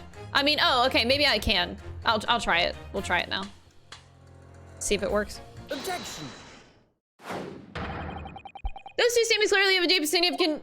Okay, good grief. You mean they don't contradict each other? Explain, counsel, at once. Juror number 2, do you think perhaps that this could be one such novel alternative? Oh my, whatever do you mean? An alternative explanation as to how the victim was stabbed in the back? What are you talking about? We've demonstrated that the 4th book, The Lion's Pride, that was found at the scene of the crime, originated in Mr. Garadeb's room on the top floor of his house. Therefore, it's equally possible that some other object besides the book could have found its way from the Garadeb household to the street below. What's that now? After all, Mrs. Garadeb could have thrown any number of different objects at her husband. Isn't that right, juror number 4? What are you insinuating now, you little beanpole? I'm a beanpole, okay. I'm beginning to think that ever since the true origins of this book came to light, perhaps she's had a feeling that this might be what would have happened. Hold on. Okay. Now you listen here, you Eastern Gala. As the foreman of this jury, I demand a straight answer. You give us this yarn about some other object making its way out of the house, but what? What was it? I'm really taking a big gamble here. Was that a bold accusation to make? But I haven't had any real evidence to back it up. I'm certain that at the very least, this warrants further investigation. All right, Mr. Foreman, I'll try to explain the defense's theory. The other object that found its way from the Garadeb household to the scene of the crime was the jackknife. Take that!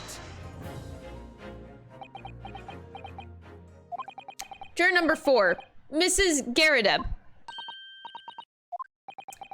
I must apologize in advance for this, but I need you to confirm something else for the court.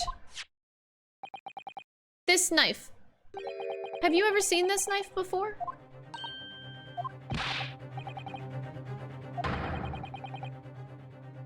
That's the weapon that was lodged into the victim's back, man. She didn't answer.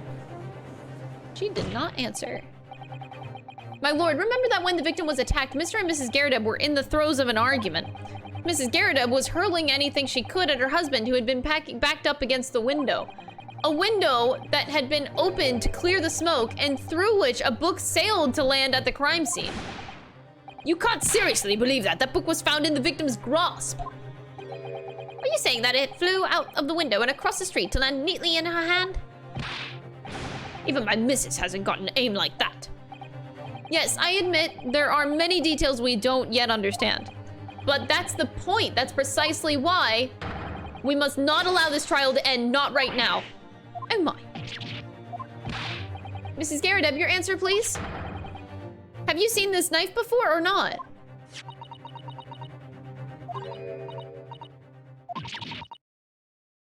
I think she has. I think she's seen it.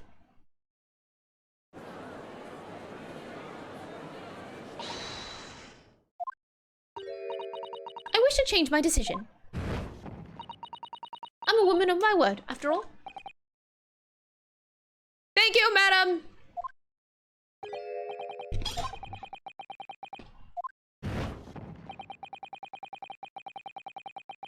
I don't think it would be right for the trial to come to end with so many unanswered questions.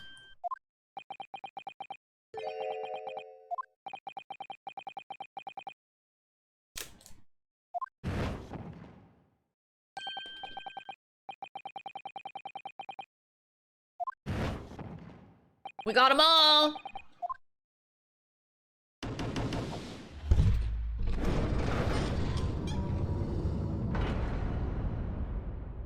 Except the maid. The maid seems to have died. We did it. Congratulations, Mr. Naruto. As a result of the defense's summation examination, a number of jurors leaning have changed. 2 juries called guilty, and against 4 now calling innocent. Accordingly, the opinion of this court is divided. This trial will continue. Oh god, we're still going. Let's go! I'm ready. I'm determined. I need to get to the bottom of this case. Now then, Lord Van Zieks, how does the prosecution wish to proceed? Oh, glass number 6? Okay. This trial is rapidly descending into a farce.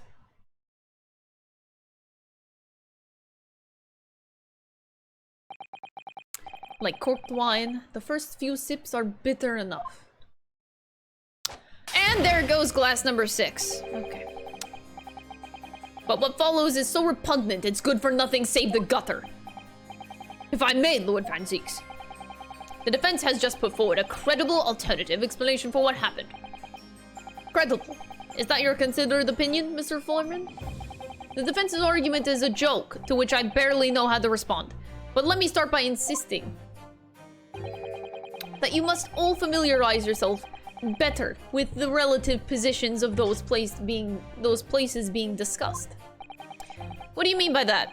What's his angle this time? It should already be more than apparent that between the crime scene and the Garadeb household runs a rather wide street, Briar Road. Which means that the distance from the Garadeb's house to the scene is some, yes, 15 yards? Let me see, 15 yards. It's around 14 meters.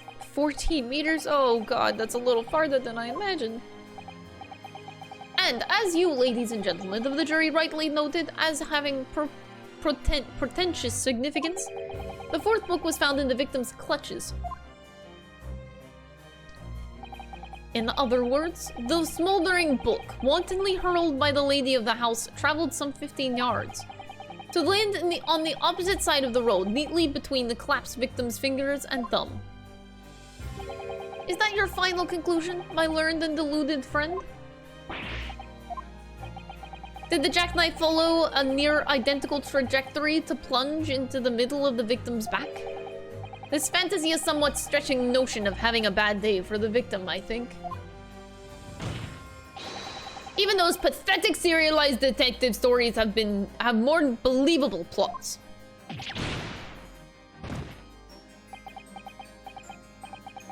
There's nothing I can say to that. That prosecutor loves the sound of his own voice. Serialized detective stories are pathetic, are they? Maybe let's pick our own battles here. My lord, might I be allowed to speak? As judicial assistant, you may speak for the defense. Yes, go ahead. The prosecution may consider the idea a fantasy, but what the defense has postulated was believable enough to persuade the jury to change its leaning. And as such, the court has a duty to explore this alternative explanation as thoroughly as possible. To that end, juror number 4, Mrs. Joan Garadeb. No! Must be called to testify and submit to cross-examination. A cross-examination by a juror. Yep. By a juror. This is highly irregular. It is unprecedented for a member of the jury to be summoned to the witness stand. Up, and there goes wine bottle number 2. And unnecessary. Oh, Lord Van Zeeks. There are already witnesses in the stand whose testimony the defense may further cross-examine. If my learned friend's farcical theory has any truth in it, then both the burning book and the jackknife must have flown through the sky before this couple's eyes. And we must assume that they would be able to testify accordingly. What say you, witnesses?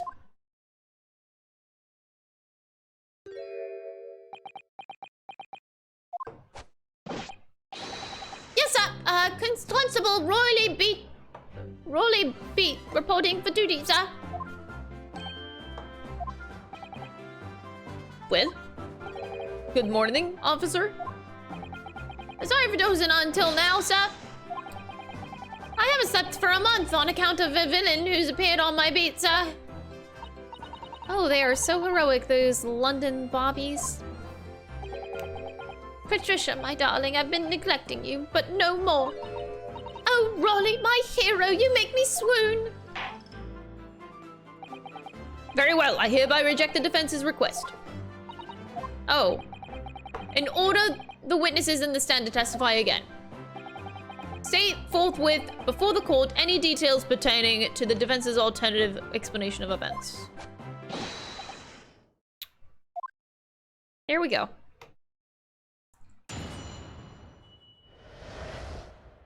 Constable Beat's report.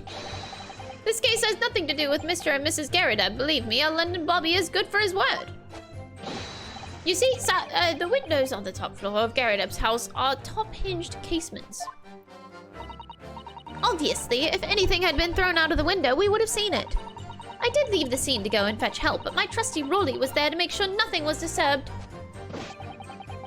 I didn't take my eye off the crime scene for a moment, sir.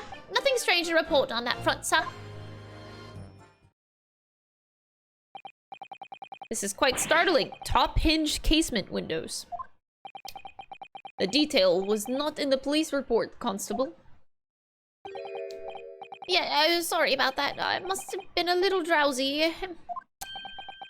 You cannot excuse your sins with drowsiness every time, Constable. Yeah, no, sir. Sorry, but, what exactly is a top-hinged casement window? And you cannot excuse your ignorance with such trite remarks, my learned friend. Of course, sorry.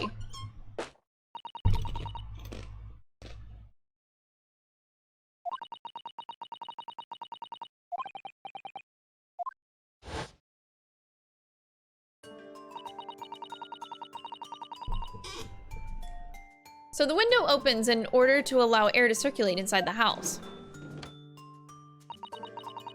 As it's a top-hinged casement window, it swings open along the upper edge, you see. I'm glad you've rectified your ignorance, a casement window's most prominent feature. Is its stay a metal bar which prevents the window from being opened beyond a certain amount? It prevents it opening? This is all news to me. Absolutely correct, sir. In other words, if a book or knife would have been thrown through the open window, it would have clattered against the pane and fallen straight down to the pavement below. You see the problem then? Good, your education in windows is complete. There was never any possibility of either the book or the knife traveling 15 yards over the road. That is, unless the window pane had been shattered, something we've discounted already. Yeah, that can't be! Did you see that, Rolly? That young Japanese man just collapsed in agony. Oh yes, my darling, I saw it. I saw how he crumbled before me. Oh, Rolly, you're so strong. How is this happening? Haven't even started the cross-examination yet, and already my argument's been destroyed. Counsel, if you could drag yourself upright again, the court awaits your cross-examination.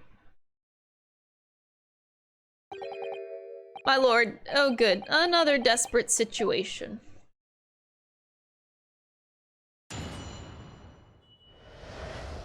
Woo! Case has nothing to do with Mr. and Mrs. Garrett. Believe me, a London Bobby is good for his word. I don't believe you, bitch! How can you say that for certain? A very good question, sir. And the answer is this. It has the noble founding principles of the force written on it as a reminder to us all as policemen of our sworn duty. He showed us that before, didn't he? Did he? I can't say I remember. To patrol the streets of London town and uphold the peace of the common man is what the job's all about. And that is why I can stand here today, beside my long-suffering wife and tell you a Bobby's good for his word. While rubbing my tired eyes, admittedly. Sir! Oh, Rolly, you're so manly. Of course I am, my darling Patricia.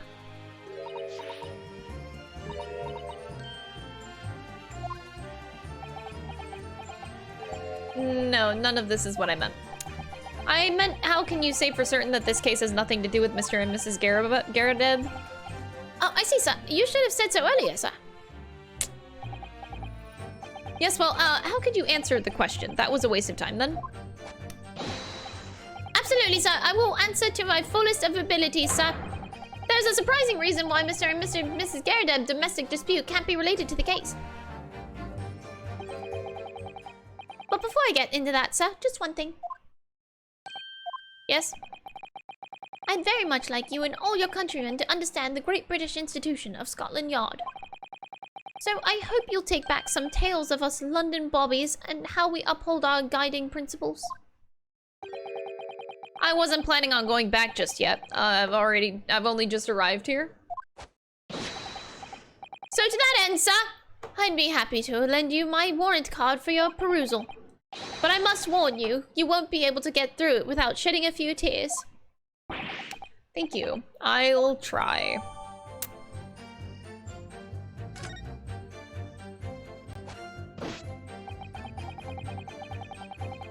You see, sir, the windows on the top floor of the Garadeb house are top-hinged casements.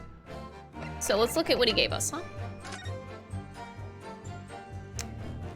Principles of policing. Item number 1. A policeman will strive to preserve the peace within his allotted beat.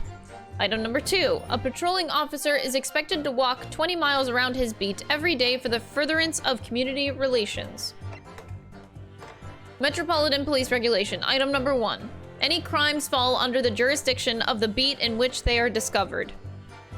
Item number 2. When a crime is discovered on his beat, a policeman must assist with initial investigations and help detectives.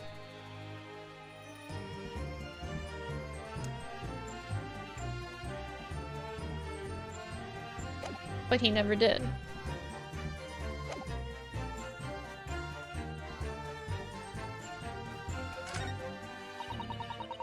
If anything has been thrown out the window, he would have seen it.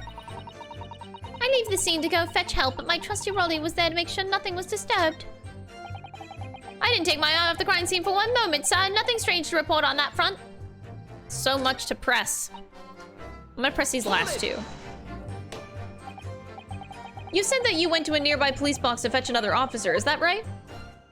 That's right, yes. If it had been on Rolly's beat, I would have known exactly where I was going, of course. Don't feel bad, my love. You can't be expected to know the location of every police box on every beat. So Rolly told me the way, only I sort of got a little lost on the way. Patricia, my darling, that's why I love you.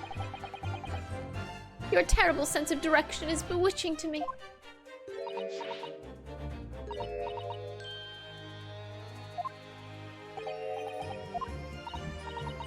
I suppose I was gone for about 15 minutes.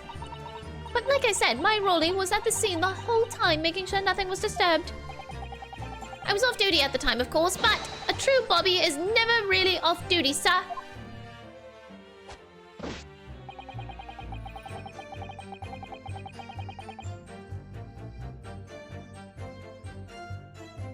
Hold it! Nothing to report? That's corrected, sir. I had my eyes wide open the entire time, never looked away for a second. No one else approached the scene and nothing was removed from it. I can swear to that on the yard's honor, sir. Really? That seems a little strange. Beg your pardon, strange, sir? Seems altogether regular to me. This burnt copy of the Lion's Pride was originally in the Garadeb household. So the question remains, how did it find its way into the hand of the victim? Can you shed any light on that, seeing as though you were at the scene of the crime the entire time?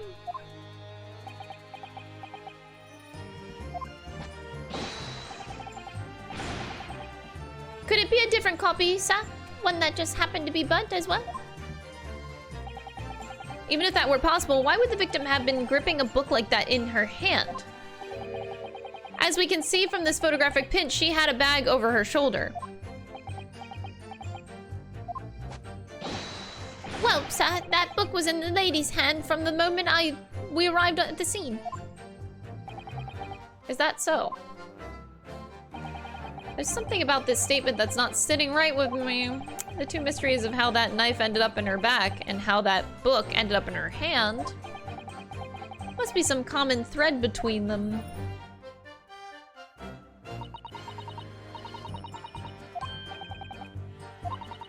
I requested the cross-examination of Mrs. Garadeb without consulting you, even if the judge did deny me. I agree with you. We do need the testimony from Mrs. Garadeb if we're ever going to get the truth of this matter.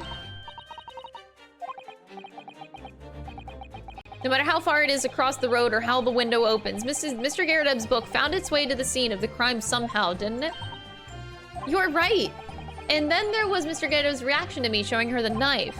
The woman's hiding something, I'm sure of it.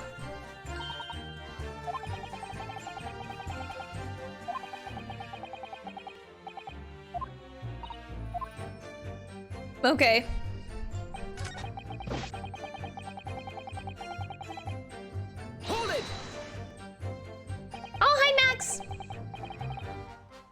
By which you mean that they don't fully open, is that correct?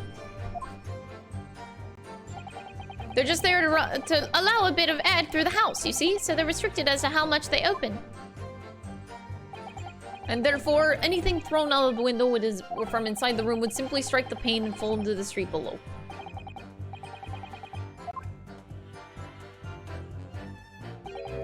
Here is the location where objects would have fallen. Directly opposite the scene of the crime on the other side of the rather wide road. Would it have been so hard for somebody to mention this top hinge casement thing before? I have another question for you, Constable. What would that be, sir? How do you even know? Why would you have any idea what sort of windows Mr. and Mrs. Garridub's house is furnished with? Well, sir, that's very simple. You see, I helped with the investigation yesterday. Excuse me. Do you have something to add, Mrs. Beat? Sorry? You look, well, delighted. Is there some particular...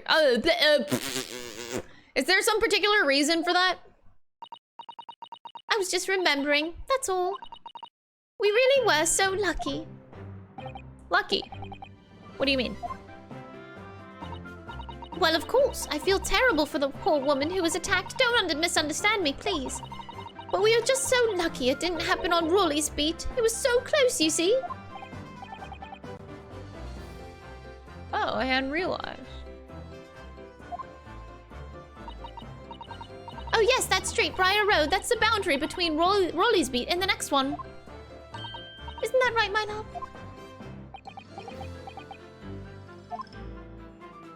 That helps. Constable B. Yes, that's right. That's the reason I was helping out with interviewing the occupants of the Garrideb household yesterday. Their house is on my beat, you see, sir. That really was cutting it close then. Constable, I wonder if you could clarify something. If the Garrideb household is on your beat, does that mean that the pavement next to it is as well? Outside Mr. Garrideb's house. Yes, ma'am. The pavement on that side of the road is part of my beat. I see. I was unaware of that. Just think, if the woman had been attacked just on the other side of Briar Road, we would never have been able to go for that meal to celebrate our wedding anniversary. But that's the life of a bobby after all. Extraordinary people, our bobbies, tirelessly working for the benefit of all Londoners. Do you know what I think? I think it was the good Lord's way of rewarding my Rolly for all his hard work. Don't you think so, my darling? That must be it, Pat, my love. That must be it. I think perhaps we should make sure we have that information officially on record. Leave it to me, Mr. Naruto. I'll take care of it immediately. Case file's information has been updated. And now it's my turn, I think. Can I ask you something? Please, Mr. Lawyer, sir? Yes, of course. What is it? You're doubting us, aren't you? I can tell. I wasn't really. I mean, what's she doing? Please, just because I'm a woman doesn't make my testimony any less valuable. And you might just see me as the wife of a policeman, but I'm a woman of my word, I am. I really don't remember ever suggesting that I doubted you. No excuses. I don't want to hear it. My voice will be heard. My lord, you'll let me speak, won't you? Yes, Mrs. Beat, I will allow you to supplement your testimony if you so desire. Sometimes the path of least resistance is the sage one.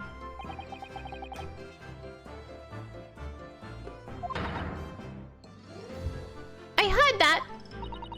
That Japanese man thinks a policeman's wife's word counts for nothing, does he? Well, watch out, sir. I might let you get away with something like that, but my Rolly won't. Duly noted, Mrs. Beat. Please, I humbly ask you to continue. What could she possibly be about to say, I wonder?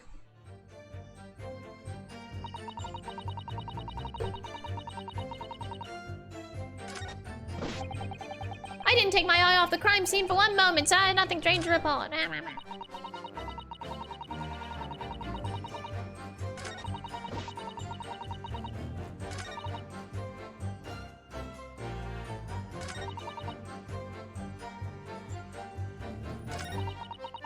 Alright, well, we got a new one. Hold it! My sense of direction is a little off sometimes. Mrs. B, nobody is questioning what you've told us. I saw it, I did. That evening, I saw it clearly. That little Eastern man with the whiskers and the funny curved back slinking away from the scene. And I know what I didn't see as well.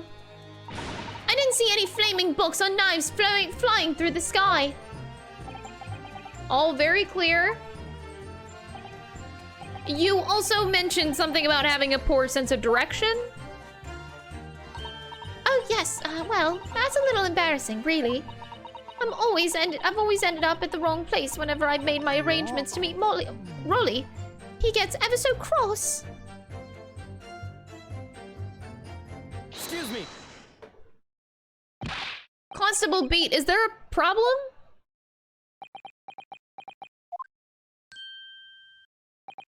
No, sir. No problem, sir. Did your wife's remark just now bring something to your mind, perhaps?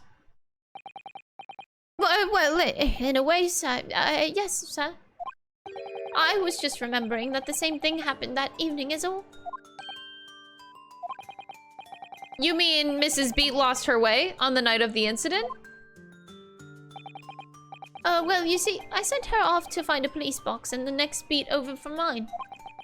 But she was gone a fair bit longer than what I was expecting. I thought she'd be back inside 10 minutes, but my darling was gone a good 15. Oh, Rolly, you're such a tease. But the reason I was so long was because of the bouquet, silly.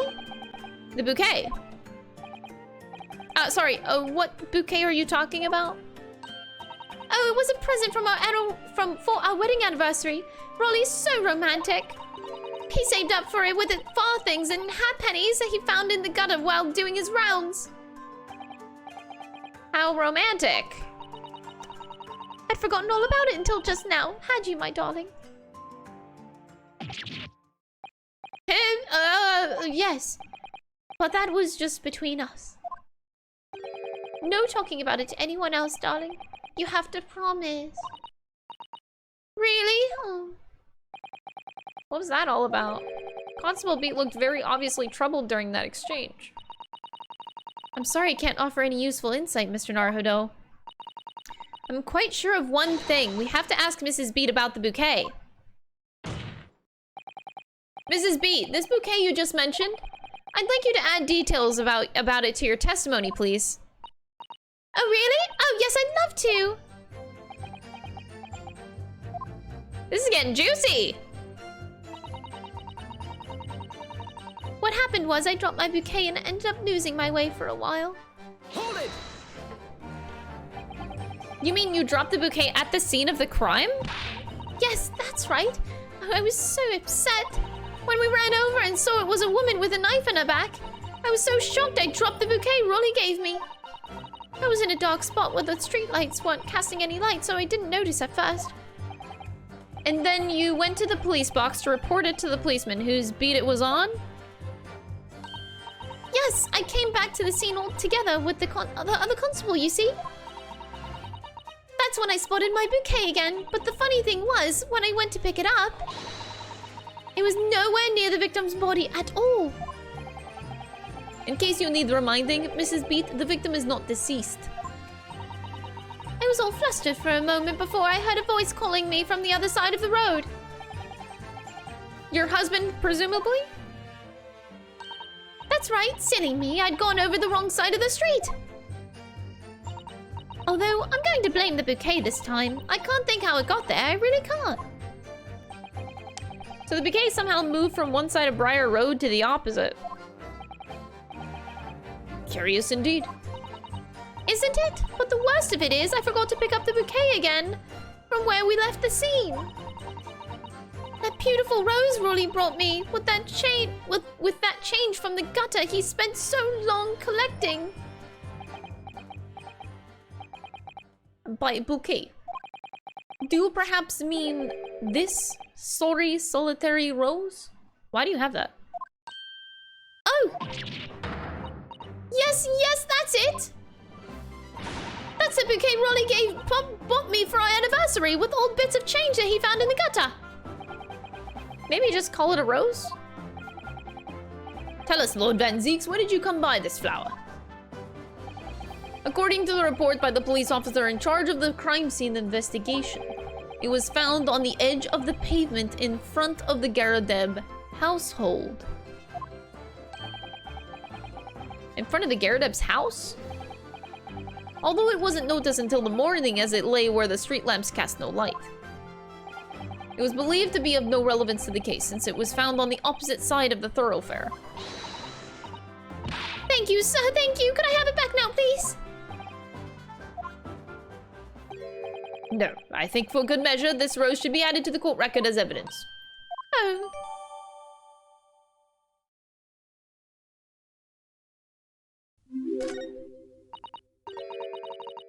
It's a symbol of our love. I want it back after the trial. Do you hear me? I want it back. Good grief. Rest assured that I shall do my very best not to forget, Mrs. Beat. Big B, thank you so much for the 9-month resub. I really appreciate the support.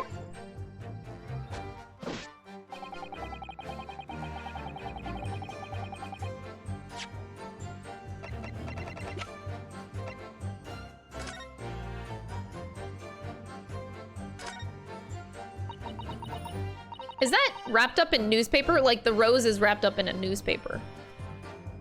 Never seen that. I'm assuming it is. An English rose, it's such a beautiful flower. This is a rose, is it? I've never seen one before. Do you not take an interest in flowers, Mr. Naruto? I wouldn't say that exactly, but I do know 3 types at least. Gosh, 3? Plum blossom, peach blossom, and cherry blossom. Oh. Perhaps you should consider branching out. Learning some that aren't fruit tree based, for example.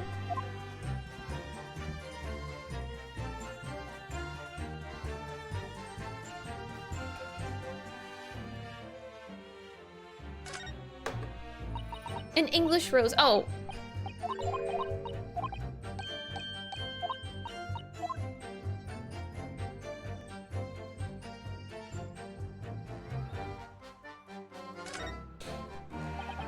It's very stylish paper that's the flowers wrapped in, isn't it? It's just an old newspaper, Mr. Naruto. Oh, I suppose it's because I'm not used to seeing English print. It looks so exotic to me. I see. Is something wrong? Oh, no. I was just thinking that if you wrapped a stone-baked sweet potato in English newspaper, it might look like some sort of fancy cake.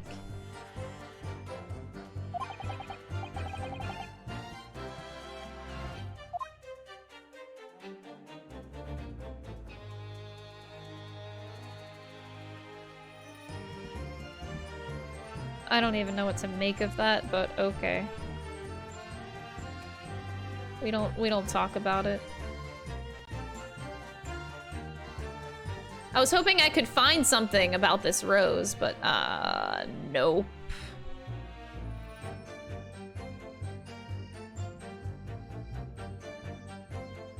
There's really nothing? Dang, rough.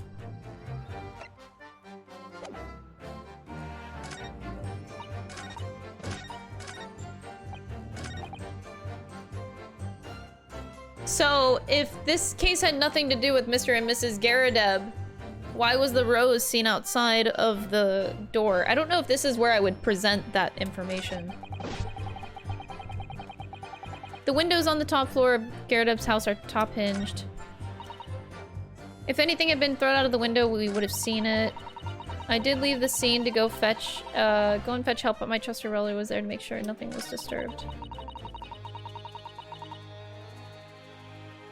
I feel like I dropped my bouquet and ended up losing my way for a while. I didn't take my eyes off the crime scene for a moment. Nothing strange to report. I feel like I could do a few things. There's a few options that would make sense here.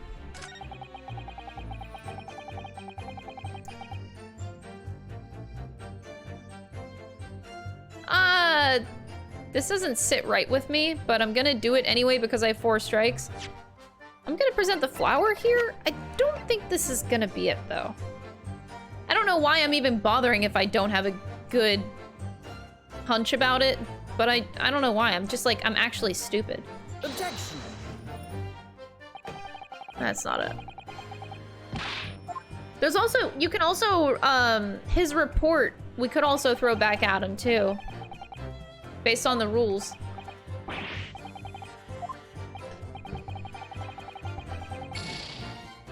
There's so many options. I feel like all of these things work.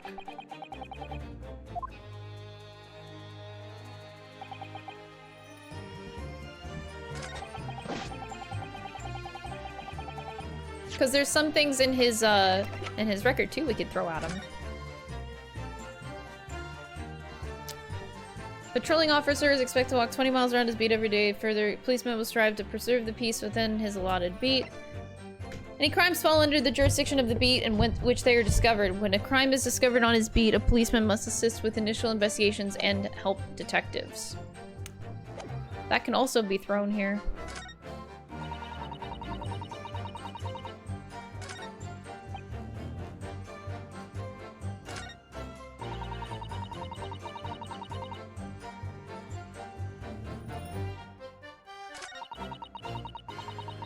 I did leave the scene to go fetch help, but my trusty Raleigh was there to make sure nothing was disturbed.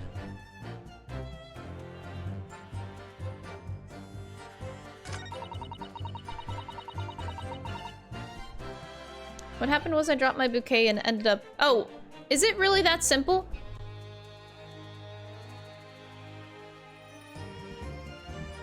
I mean, if I just, like, presented the rose here, like... Honey, you dropped a bouquet? This was a single rose.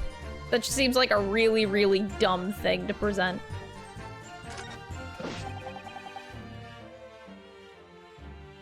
Sometimes spewing out the obvious is what this game does, so might as well just try it, right? This game loves to just do obvious shit like that. I mean, it's called an anniversary bouquet, so maybe not. They actually do call it that. It's not just a single rose.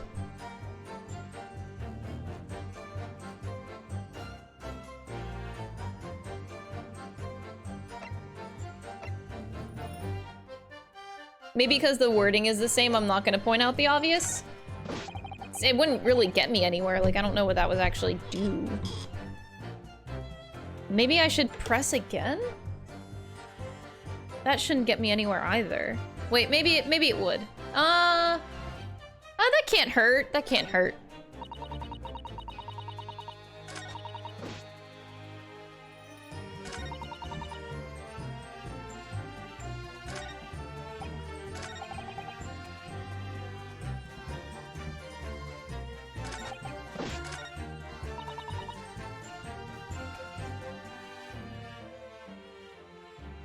Hmm.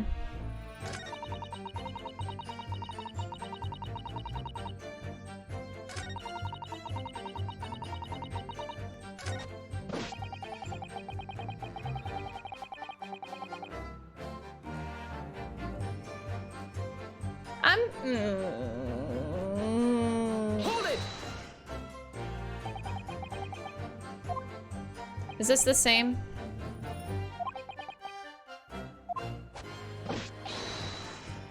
Excuse me.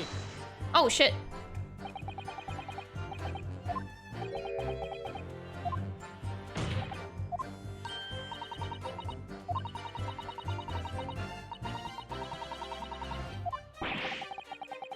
I'm surprised you felt you could ignore the proceedings of the court.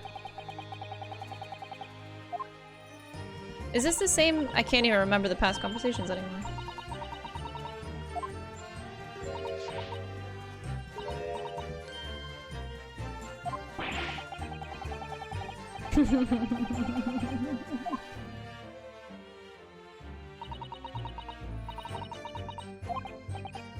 Yes, the whole idea of an invisible attacker has been troubling me all along, but I believe I'm starting to get a picture of what really happened here now. The fourth book that had no business being at the scene of the crime made me sure that Mrs. Garadeb was hiding something from us. But it's becoming increasingly clear that somebody else had been hiding something from us as well. I think I may have already been, I may already be armed with everything I need to strike a decisive blow here. This time it's going to expose, I'm going to expose the whole truth about this mysterious affair. Oh God, I am? Oh Jesus. Oh God, this is,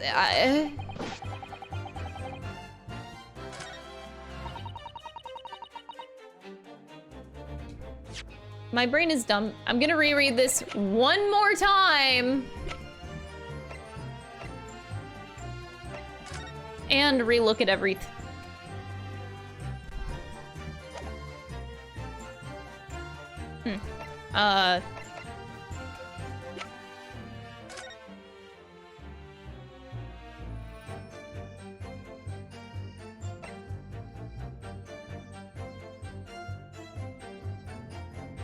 Any crimes fall under the jurisdiction of the beat in which they are discovered. But that's the thing, so it happened on the other side of the road now? When a crime is discovered on the beat, a policeman must assist. Oh no, okay, it was on the other policeman's beat, right. When a crime is discovered on his beat, a policeman must assist with initial investigations and help detectives. What about the part where he said that he was fucking asleep? He said that once upon a time.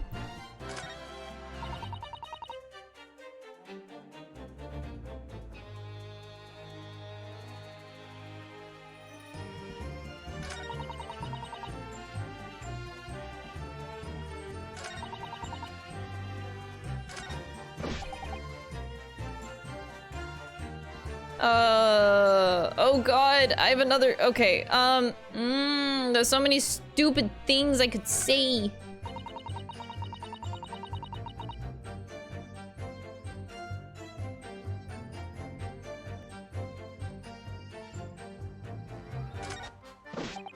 I hate that nothing seems definitive right now.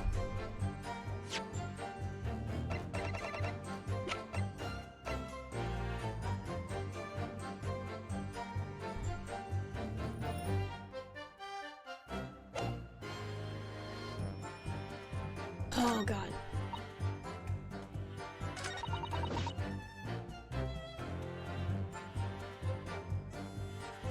Isn't that part of the problem though?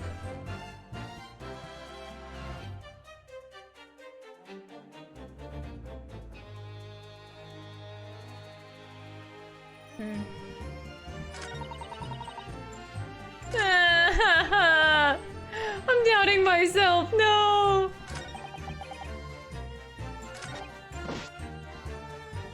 I feel like, God, this is just so irking because it clearly does involve them some way, but I hate that I don't know what to throw here. I don't think this is it.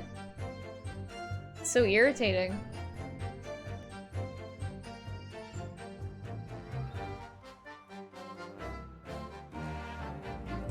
A London Bobby is good for his word. Are you now?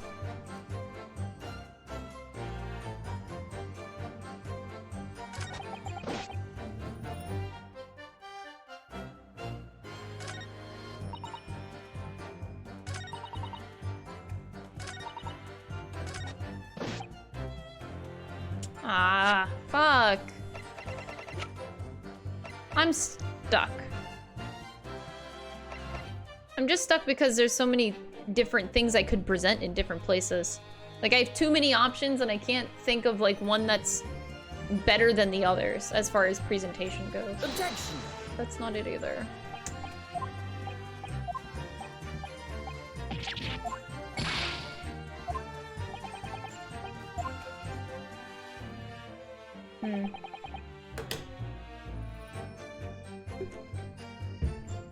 Length of a case really, yes. Yes, that counts as a spoiler. Just like knowing how long any game is, yes.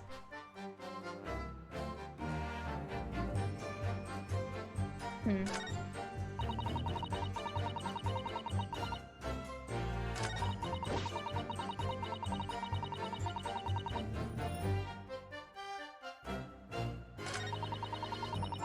Am I missing something? I feel like... Hold it!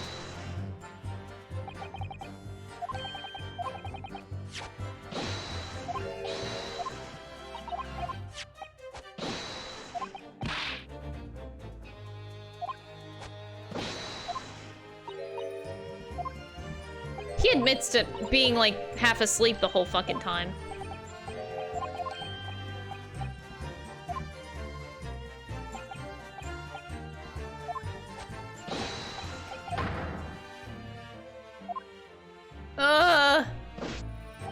Okay, I think I can rule out the first one.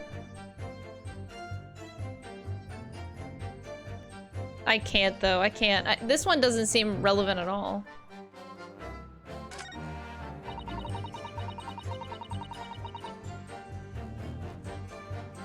Would you have seen it, though?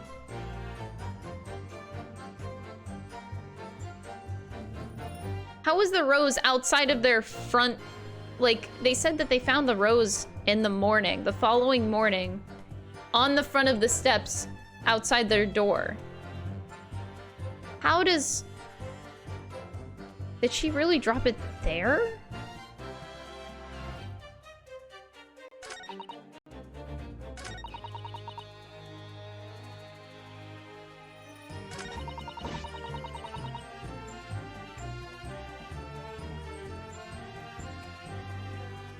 You know what's sad? Is my brain is tired, and I can tell, and I know for a fact that I'm overthinking everything.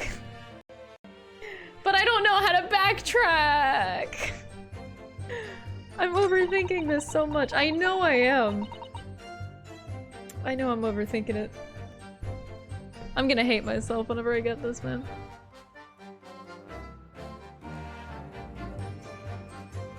If that's not his, Hold it! Give me a sec.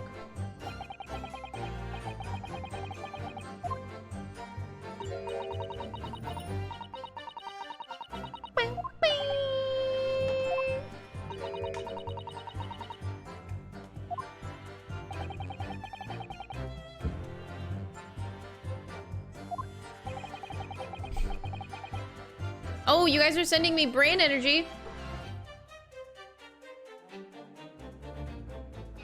Whoa, whoa, whoa, whoa. I don't know about that, guys. I don't know about that. I don't know how that works over the internet.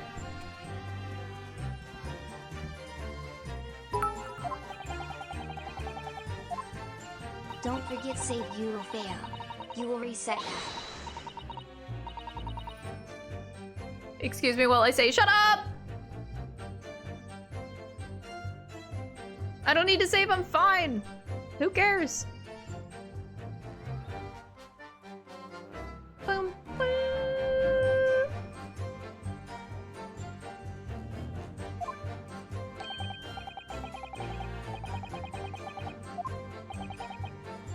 In short, are you trying to say that neither a book nor a knife crossed the sky before you?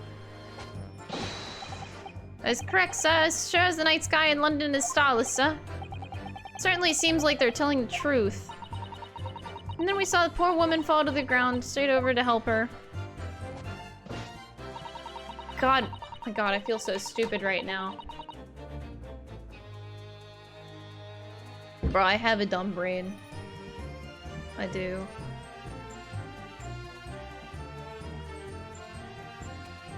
Yeah, that feels like my case right now. It's like I know what I want to say, but I don't know how they want me to say it.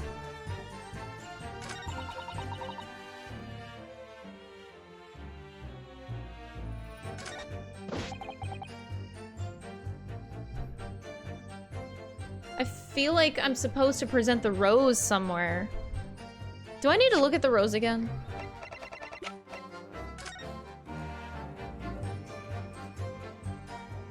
This is just a fucking rose. It's just a good old rose.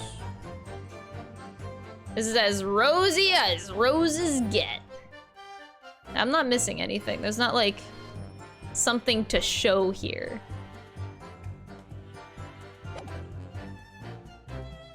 Rose check. Ugh.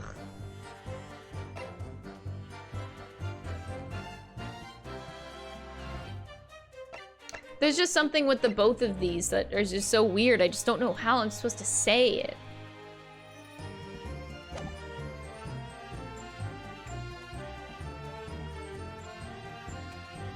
There's so many things wrong here.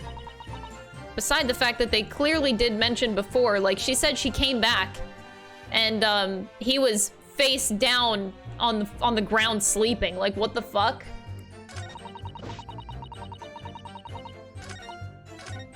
Okay, from the top. Going from the top. This case had nothing to do with Mr. and Mrs. Garrett. Believe me, the London hobby is good for his word. You don't know that, but whatever. I can't prove you wrong here, unfortunately. The window literally has nothing to do with it. Yeah. Obviously, if anything had been thrown out of the window, we would have seen it.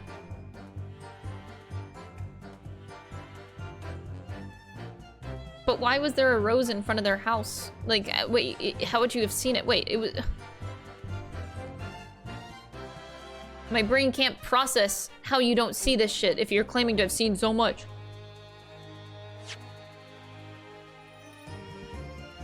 How do I say that?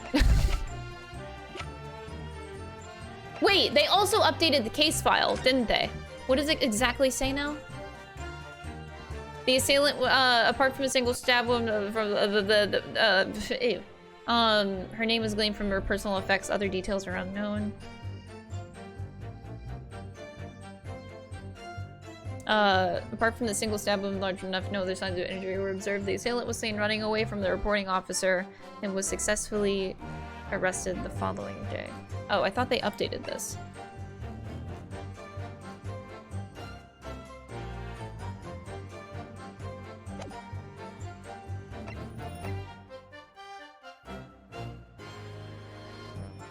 There's a clear discrepancy between beats here as well. Like, oh my god, this little fly. Don't fuck with me right now. I'm on detective mode. Dumbass detective mode, but here I am.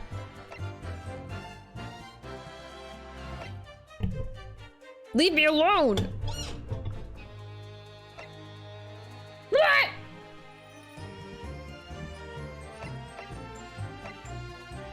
God, why am I so dumb?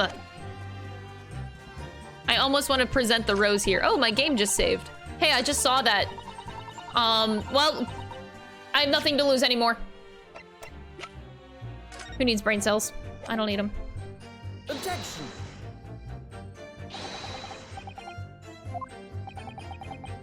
Hit him with the book. Oh, I don't think I should do that.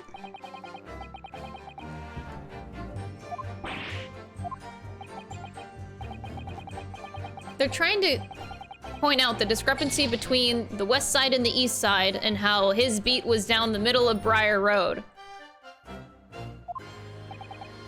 I get what they're trying to say here.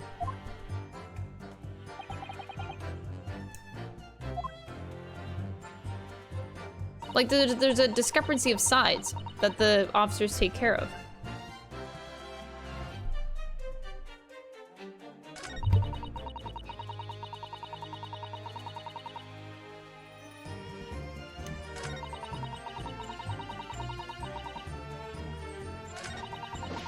I did leave the scene. Oh.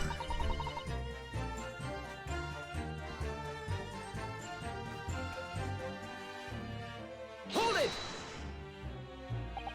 Oh wait, I don't need to press anything anymore. He said I have I have everything. The game told me that I have everything that I need information-wise. Oh god. That's great. Moving along. I'm sorry I can be dumb sometimes like this.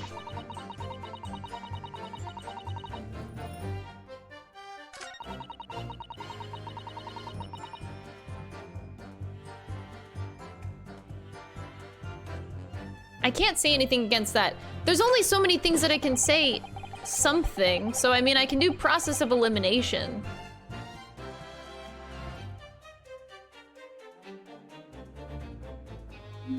No matter...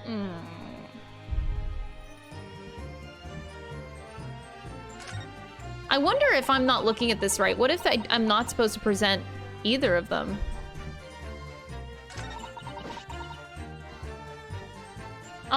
Yeah, King Edgar, thank you so much for the 2 months. I appreciate it.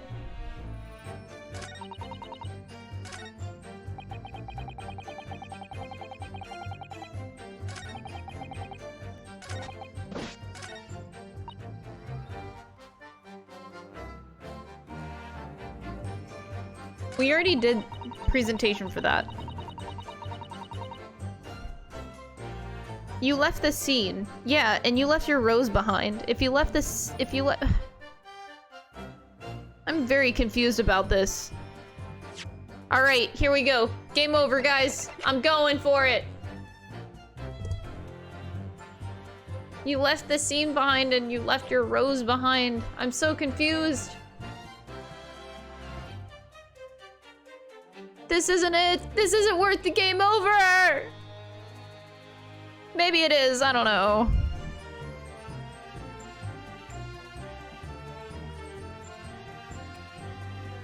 The shock of seeing the stabbed victim caused Mrs. B to drop the rose where she stood. That's the point that they're trying to make. It's about where she stood with the rose and it dropped. I get it! I get it! I just don't... What do you want me to do about that?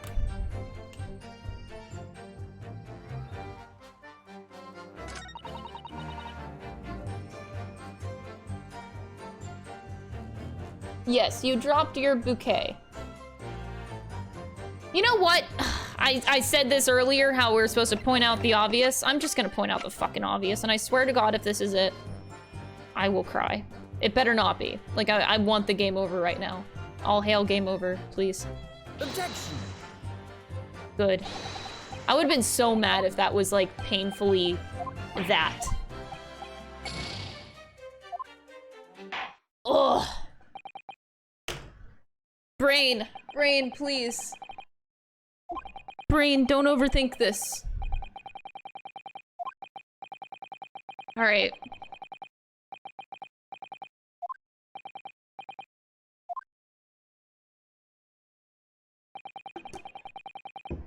Guilty! Guilty. If people are blatantly trying to tell me what to do, Ryder, just straight up, or Max, since you're here, just ban them. I'm feeling ruthless. I don't give any fucks anymore.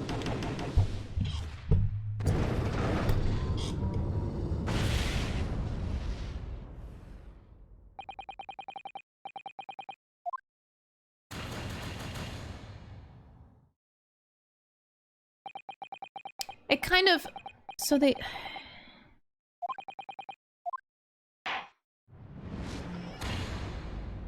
They presented you with the, where's my last saved game? We saw the, I saw the auto-save feature happen. When did it happen again? This auto-save was 6 minutes ago. Let's just see where it goes.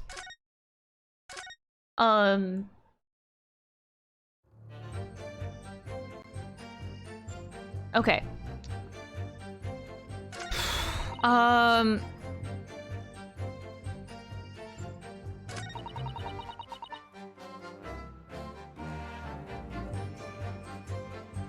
We had to fish for this. Okay, I'm trying to look at this from a game perspective.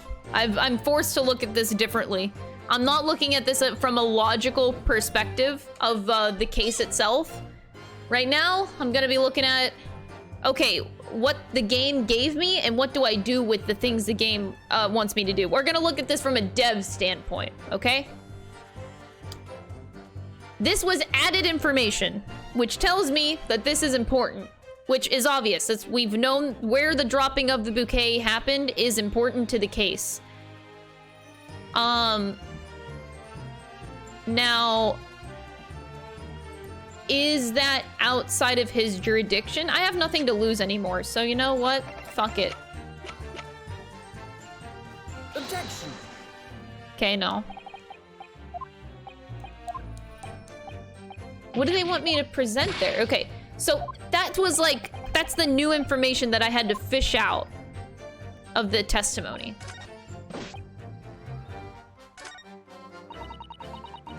And then I had to press that for the rose.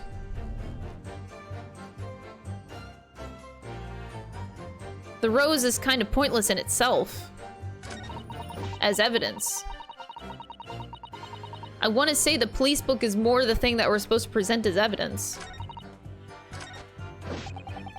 But the game told me this is important.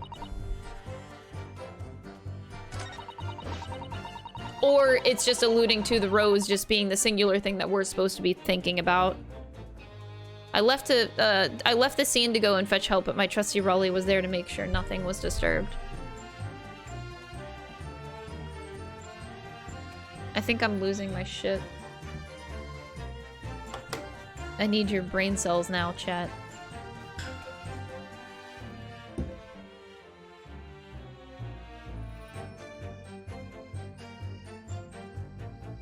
This is what I get for a long stream, isn't it? Brain just dies. I deserve this punishment.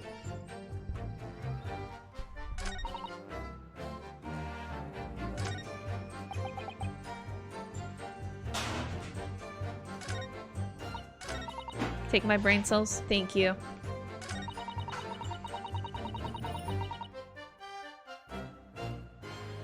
I wonder if I actually do need to press for more information. No, I don't. I don't need to do that. The game specifically told me that I don't need to do that. I have all of the information. We have everything.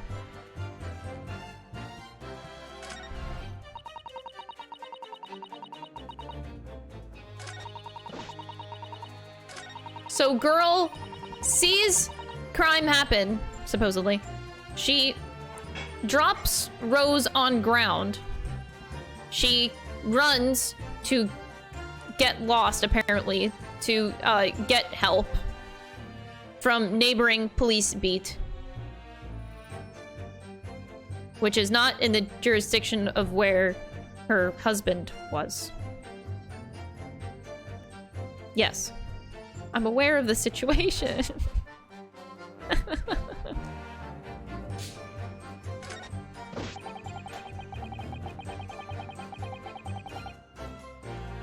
But you did take your eyes off of the crime scene. You fell asleep. This is also what I don't understand. The girl, like, Patricia earlier said that she came back and her husband was fucking asleep. That was earlier mentioned in this trial. But I have no way of proving that.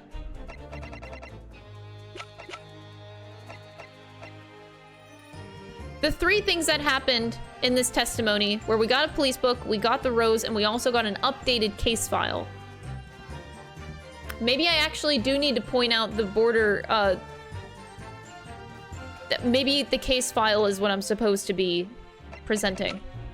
It's the update on the case file. To point out the discrepancy between the beat, the border. Okay, let's look at it from that perspective. Okay, so if we're presenting the case file as evidence of, like, the territories, per se, as we'll use the word for.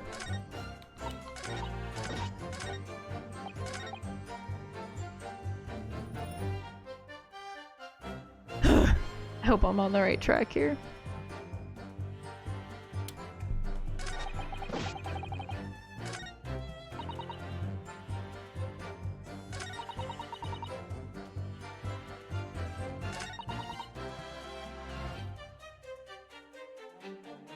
Oh, God, I feel so stupid right now.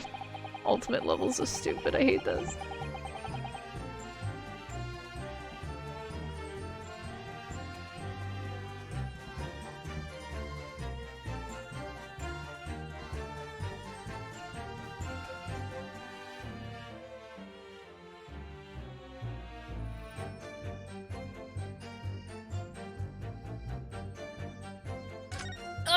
Sorry. Where would I present this information?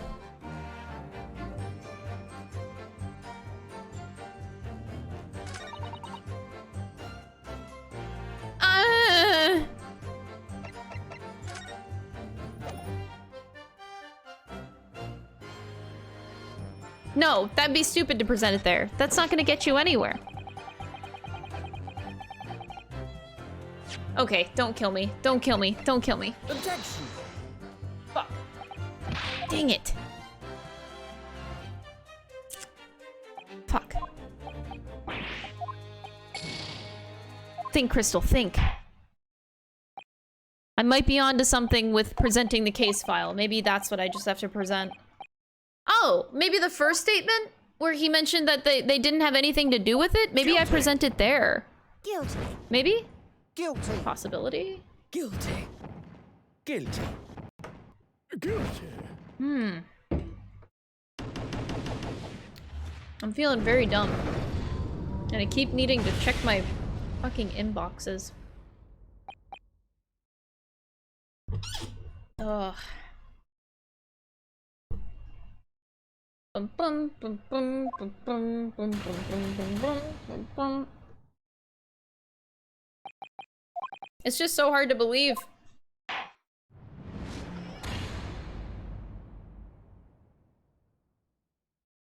Okay, return, saved game.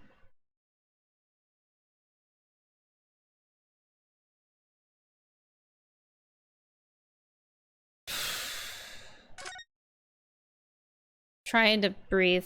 God. Sorry, I know this isn't enjoyable to watch.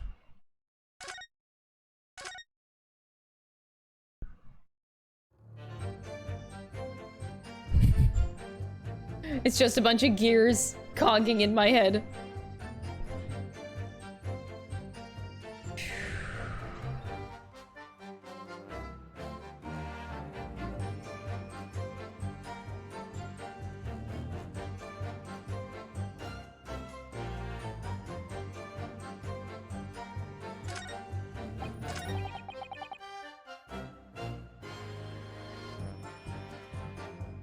I don't know what to do anymore.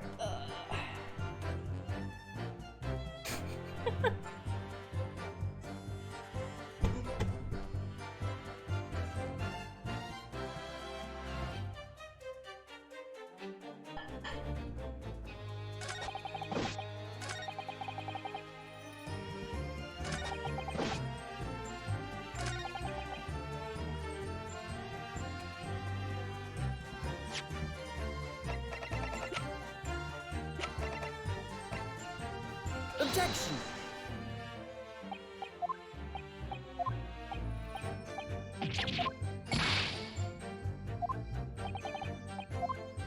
I'm ruling out the options in my head of like possibilities.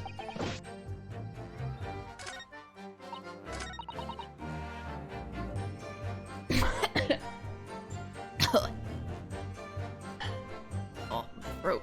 Hello.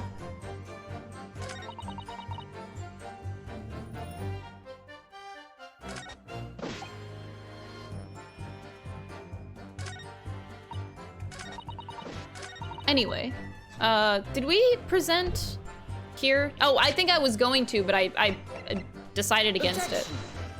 Ah, fuck.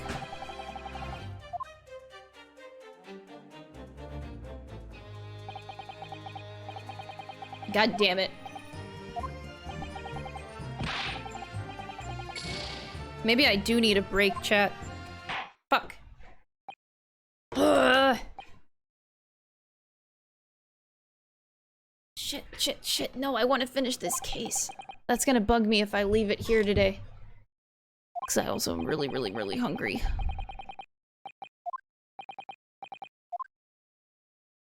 I don't want to end it here. I'll be so mad. Guilty! Guilty. I'll be really mad if I do, man. Guilty! Guilty! Guilty!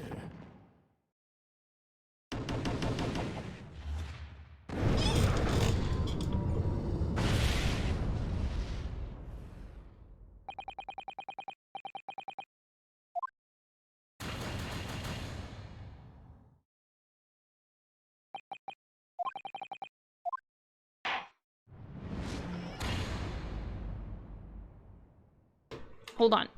Let me check in with Dom since he's helping make dinner right now. I'm gonna go check with him.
Oh.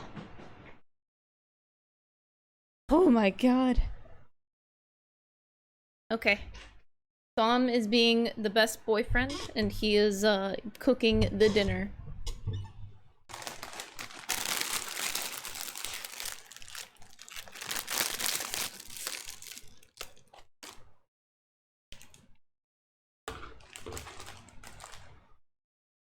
Oh, I need a little bit of a brain break, chat. Hi. Here, I'm not stopping. I'm gonna keep going. I don't want to stop. This will bug me too much if I leave it at this, but my brain does need a break. It's not working right, man. It's not doing it. You love my top, aww. I've had it for too long. I'm thinking of actually, like, getting rid of it soon. Yeah, I do got this. I do got this. I don't doubt myself. It's just... oof. I don't know, man.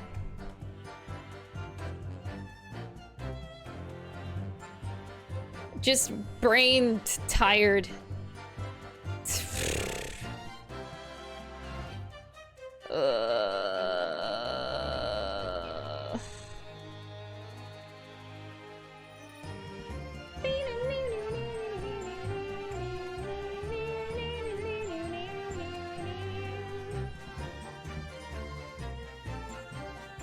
You'll tailor it to your size. Oh! You're gonna tailor it to your size? Okay. I mean, I can do it for you since okay. Sure. Yeah, I had to put away the chips. Although I think that's not a very good option. Like, I think I probably should keep eating because my brain is tired, especially from the lack of food right now. I normally eat around like 4:35, so I am way past my dinner time, which doesn't help to the tired brain, that's for sure. And long stream also doesn't help. It's a combination of a lot of shit.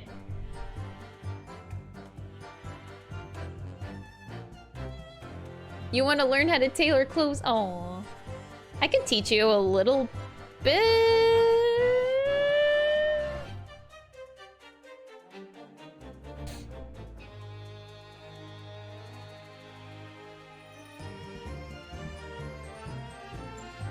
Something sweet. Oh god, no. I'm good. No.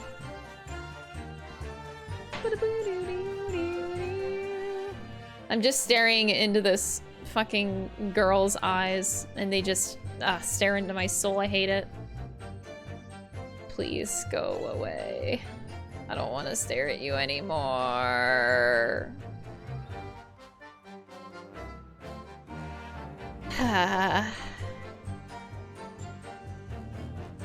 You want to steal her bow? I don't.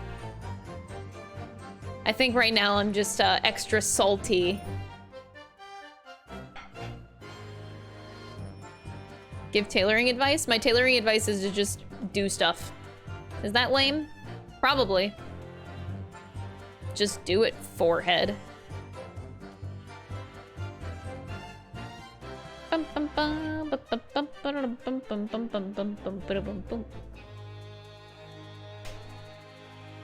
Exactly what Max said. It's literally a bow made of patches. Ew. See, like, patchwork is cute for some stuff, but in this case for the bow,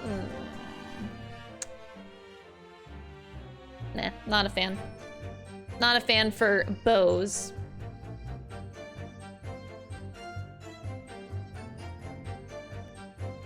They are wearing one scarf. Whenever, did you not see? When the camera angle is behind them, they're wearing the same scarf. It's the same one long scarf. It shows it. Yeah, it shows it like earlier, whenever the camera like comes from behind, that they're literally wearing the same one, and it's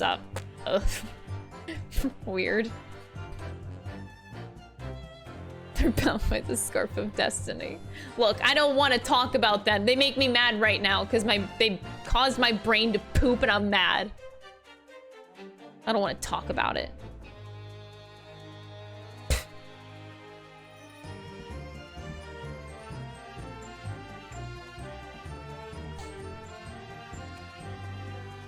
That's true. That's what makes this game so charming. I love this game so much right now. It's really, really charming because it's, I don't know, all the characters are just done so well and melodramatically that it just adds to the theme of the game in a great way. Honestly, loving it.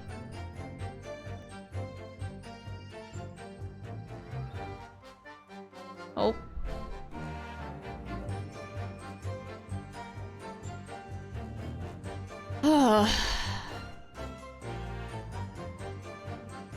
I'm not dying, you're dying, chat.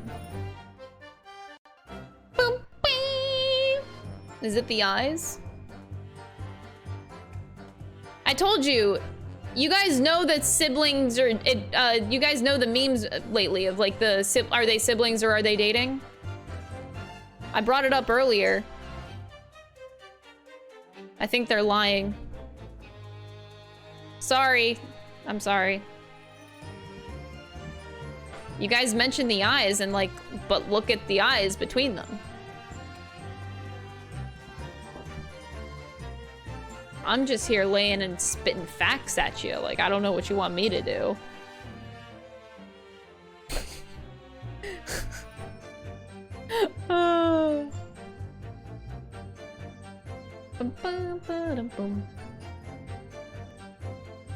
But if you close your eyes...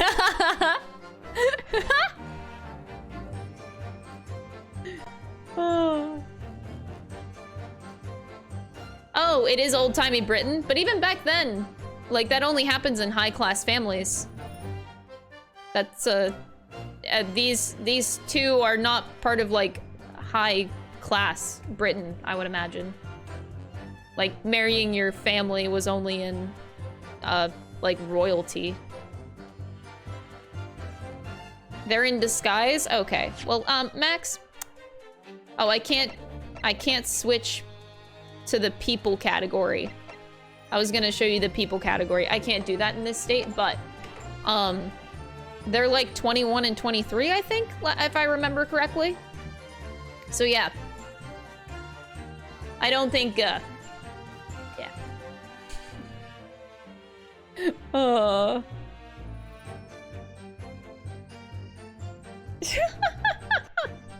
I appreciate you guys giving me this little break. Thank you. It's making me feel a little bit good. I still need food, but... Ugh. And that in my throat hurts a fuck ton, but... Hey, I'll just keep on chugging water.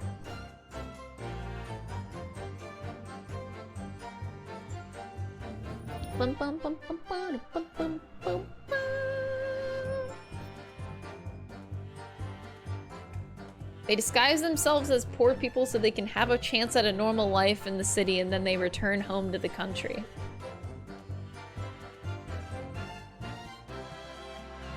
Okay, Max.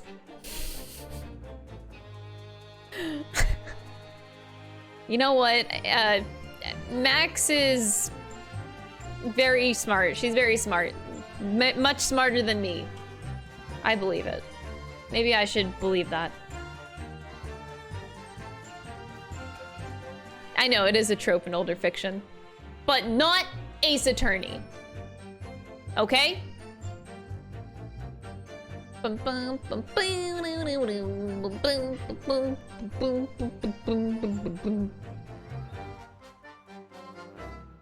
You never know. I guess you don't. Fucking hell.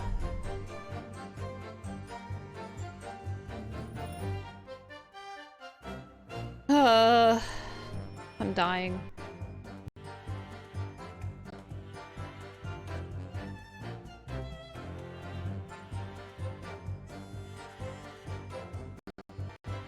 Max has all the brain power. She stole it. Aww.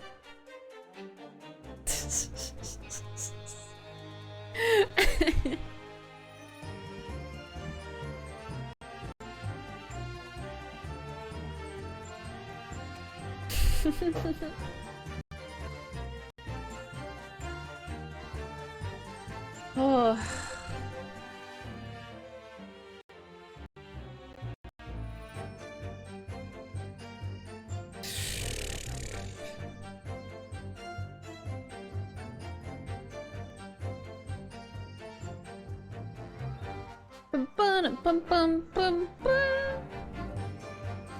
Sorry, my brain keeps on like staring at them and just casually looking into their eyes. I am projecting green power to you. You have this. Aw, thank you. Thank you for the 2 months. I appreciate it. Ugh.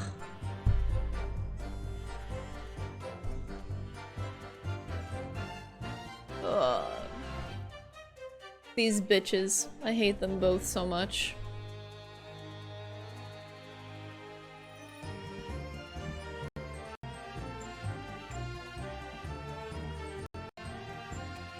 Your brain cells went to the wrong person? Yeah, they actually all went to Max.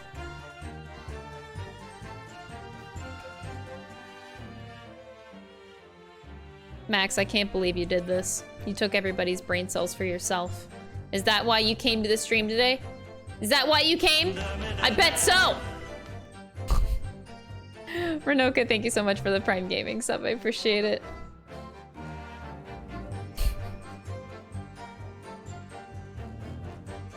I just really want... I just want my brain to not die.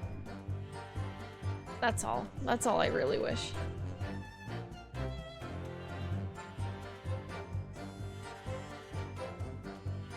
Okay. Alright, chat. I think I had a good enough break.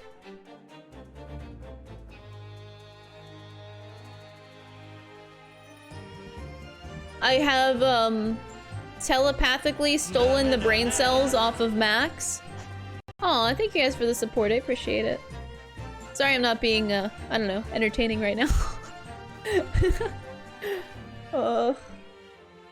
Long streams do be a killer. Whew. Vacation is gonna feel good on Thursday, that's for sure. What is going on? Willie, thank you so much for the Prime Gaming sub. Kogan, thank you so much for the Prime Gaming sub as well. I really appreciate it, thank you. I stole Max's, brain cells.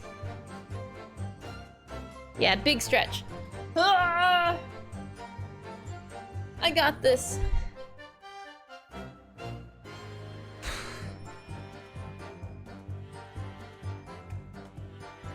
I think I'm just overthinking everything. So sometimes just taking a break from thinking too hard is all I need. What do I often do during my streams when I'm in a pickle? I take a mini break, get up and walk. I come back and I usually got my shit together by then.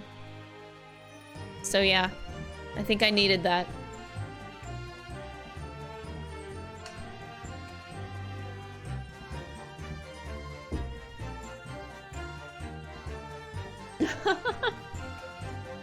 Okay. I think I'm ready to look at this case again.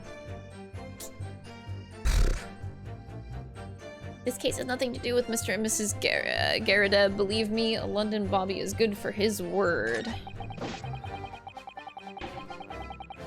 The windows on the top of the floor Garrida house are top hinged casements. The window, this does not matter. I can absolutely roll this one out.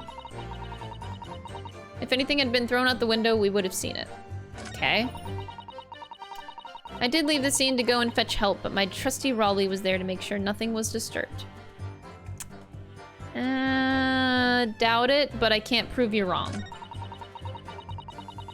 What happened was I dropped my bouquet and ended up losing my way after a while. So if she, like, dropped it on the scene... and then she ran away after a while... I didn't take my eye off the crime scene for a moment. Nothing strange to report on that front.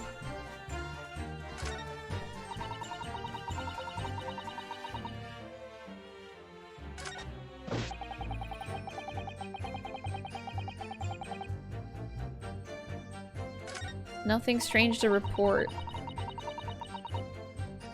But like, bitch, if she dropped her bouquet...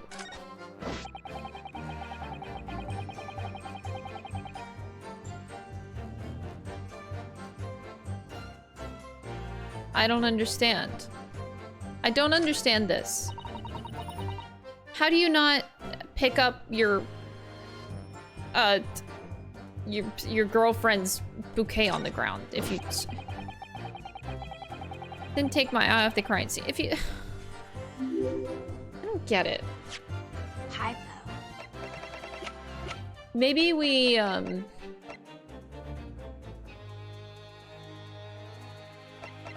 Fucking hell. Shouldn't you have seen this? Nothing strange to report, but a bouquet on the crime scene that wasn't there when the picture was taken?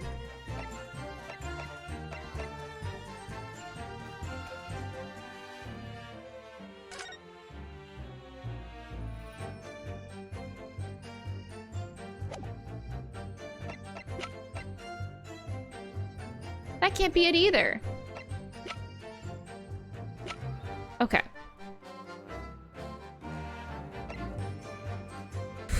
Deep breath. This is the most sense I've made all night, I think.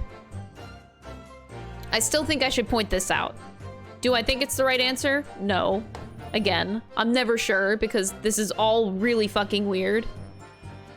But with what we're trying to present right now, shouldn't he have seen this? Like, if he didn't take his eyes off of the crime scene, and this was supposed to be there at the time because she was shocked about seeing it and then she ran away to go get help, why wasn't it there then? You know? Like, it should have been there, bitch. Why didn't you... Or maybe I put out the warrant card? No. Go with your gut, Crystal. My gut is currently a little bit refreshed than it was before, so I'm gonna say... go with my gut. My gut is telling me to do this. Objection! The music stopped!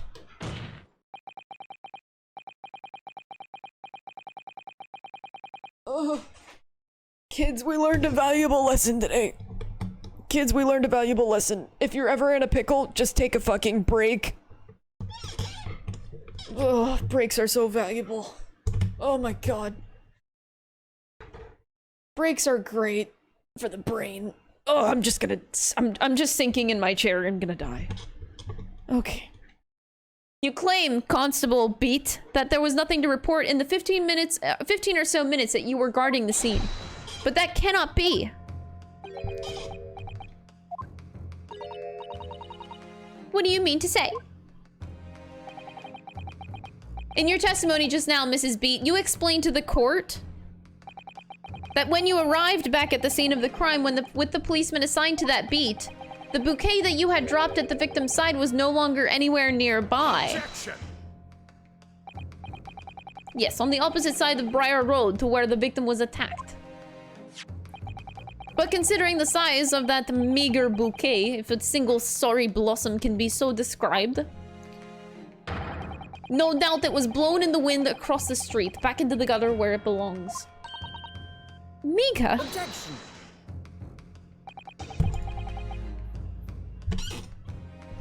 But if that were the case,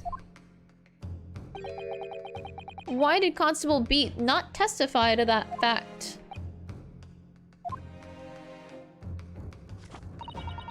No one else approached the scene and nothing was removed from it. Constable Beat swore to that on Scotland Yard's honor.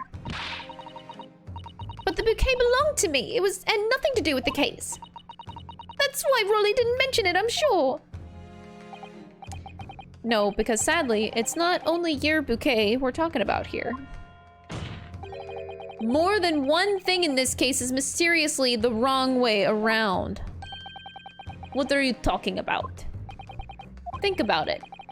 Besides Mrs. Beat's bouquet, there's Mr. Garadeb's book.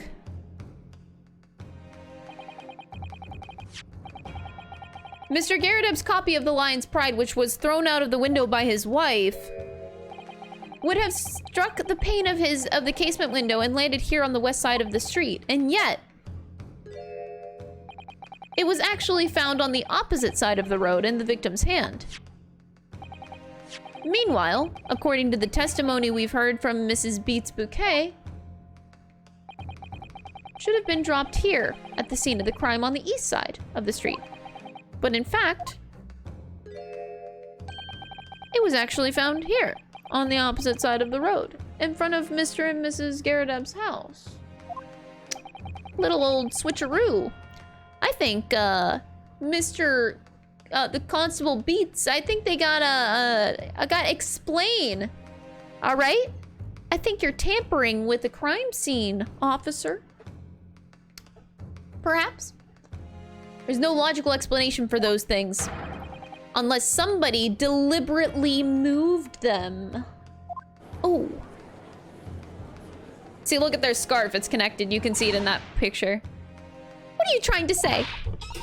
The way you're talking, it sounds like you think my Rolly's done something wrong.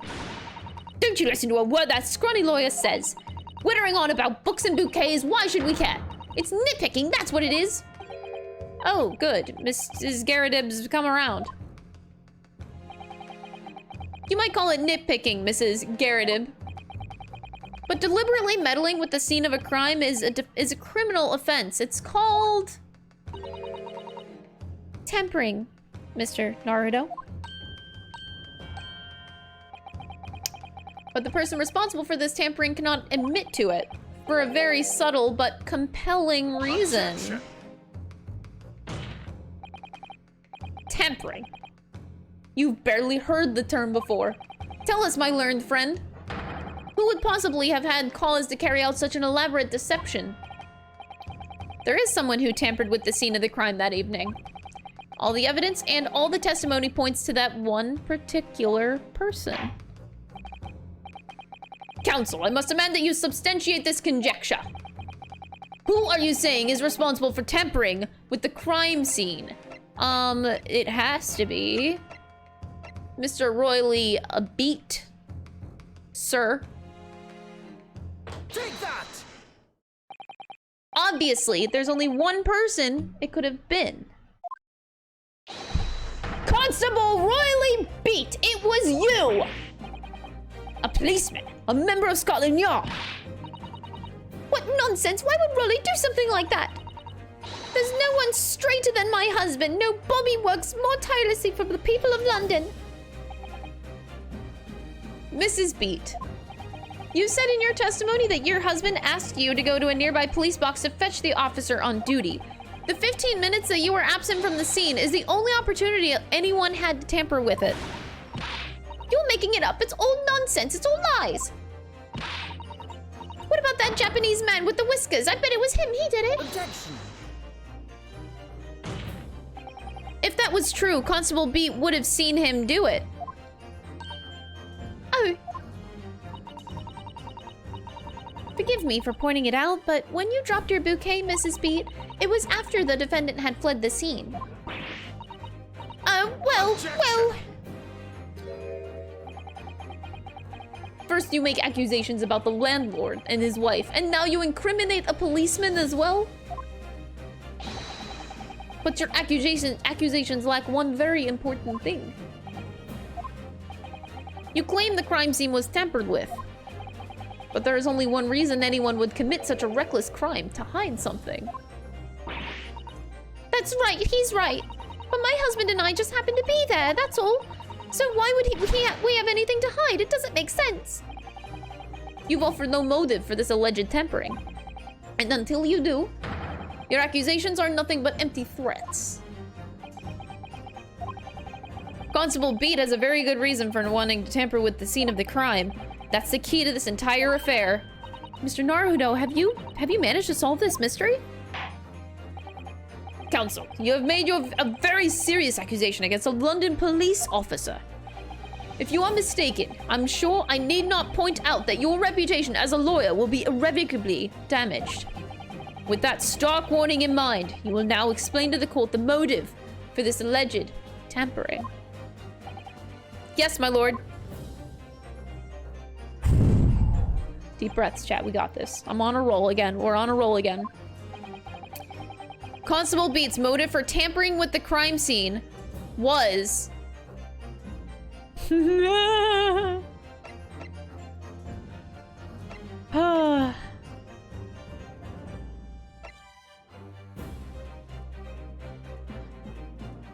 Where the bouquet fell.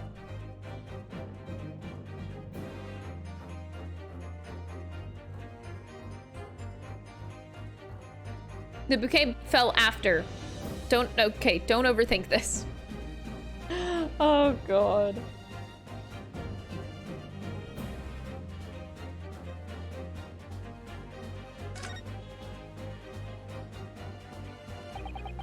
Where the bouquet fell to the ground.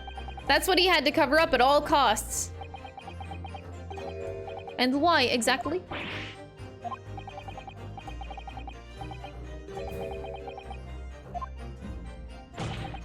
Do you have something to hide, my learned friend? For it seems you're unwilling to share the reason with the court. Shit. There I go. Oh man. Brain juice only lasted for so long already. Holy shit, I need food and fast. He didn't even hide his displeasure. Oh, we're fine. We're fine, guys. Don't worry about it. Do not worry about it.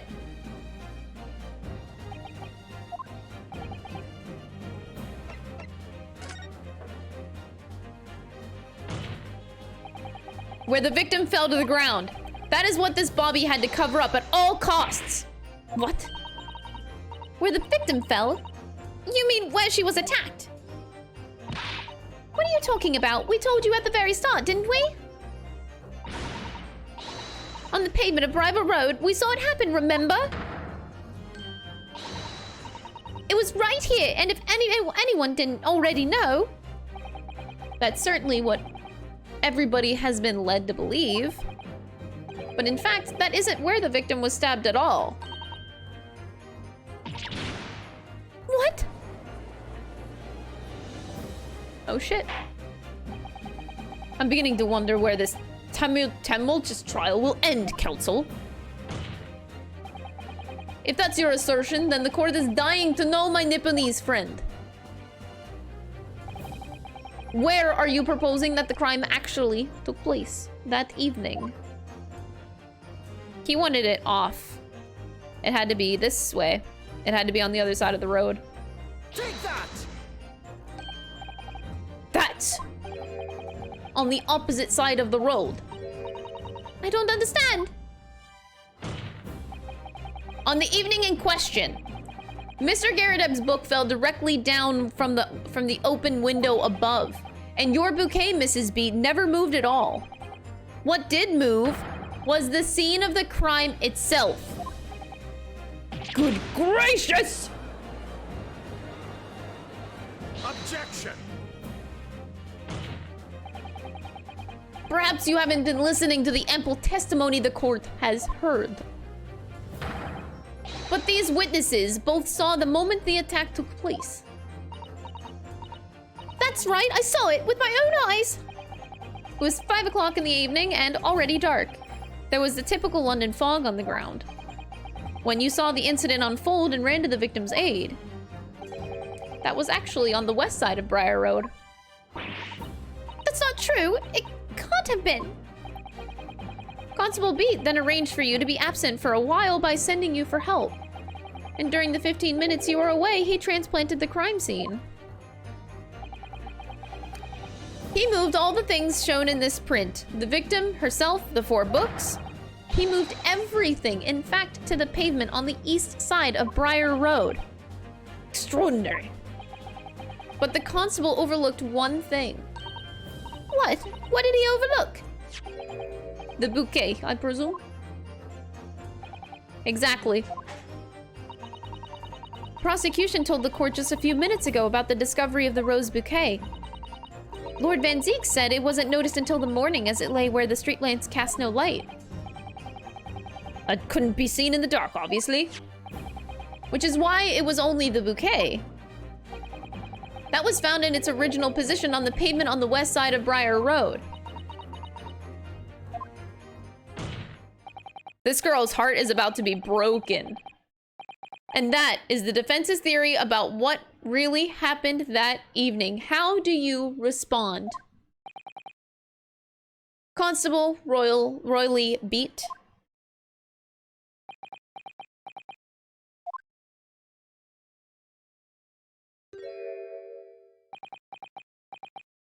Well, I'm very sorry.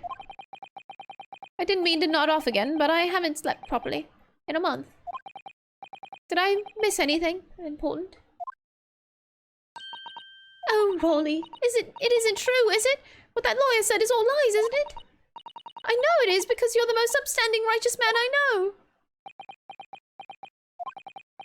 I had a dream, a terrible dream.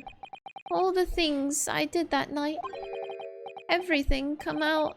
Everything exposed.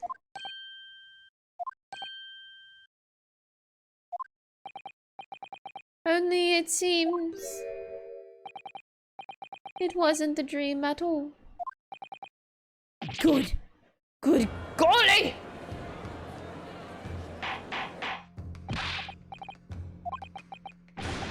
What on earth is the meaning of all this? Oh, Rolly, why? Why would you do something like this? Moving a corpse is a criminal offense, isn't it? Wishing the victim dead should be one too. Constable, explain yourself. Why would you do this? As a respected member of Scotland Yard, your duty is to protect the good people of London town.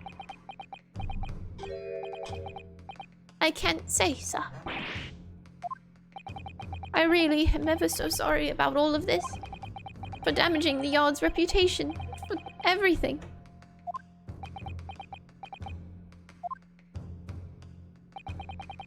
I have a possible explanation.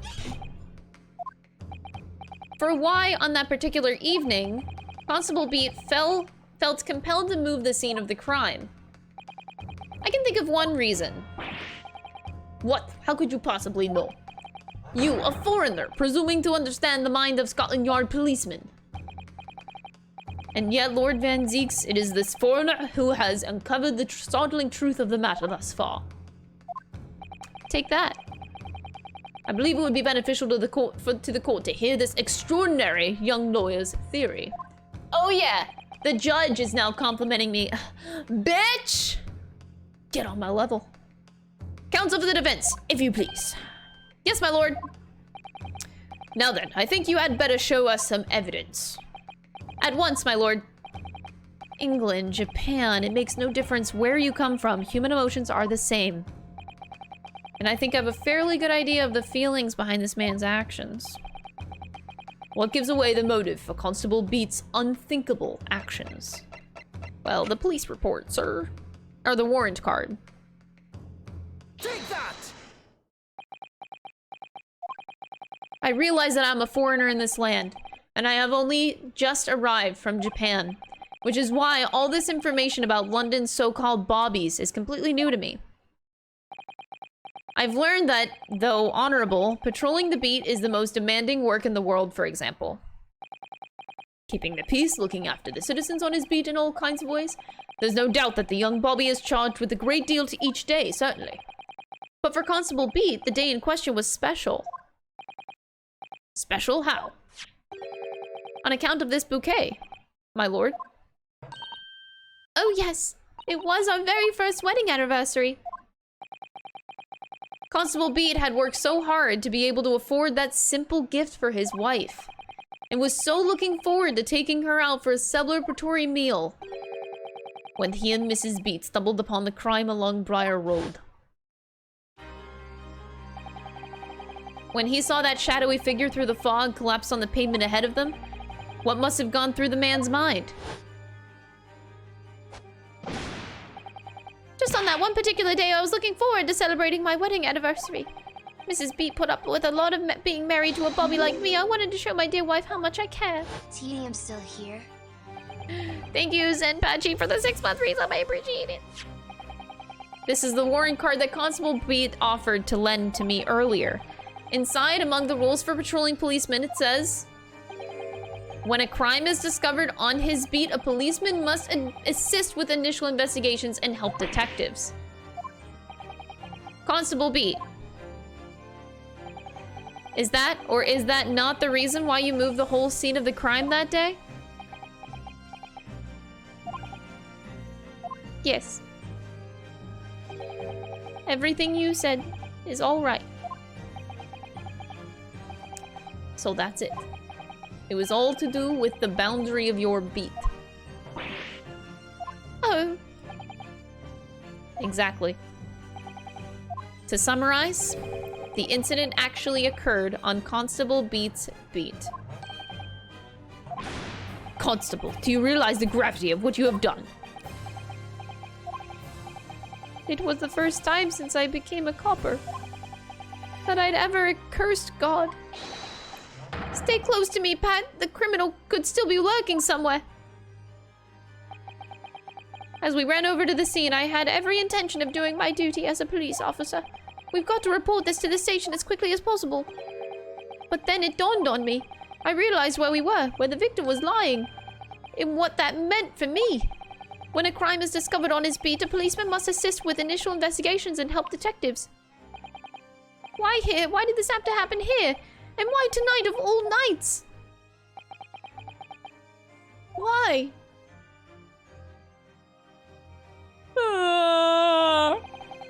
It's a copper's job to guard the scene of the crime, so I told Pat she'd have to go to the nearest police box and fetch whatever was on duty there. It was then when I opened my mouth to speak. It just came out. I couldn't believe the words that were coming out of my own mouth. This is the next beat to mine, Pat. So you'll have to go to the police box that covers it, turn right along Mearsham Street, and then...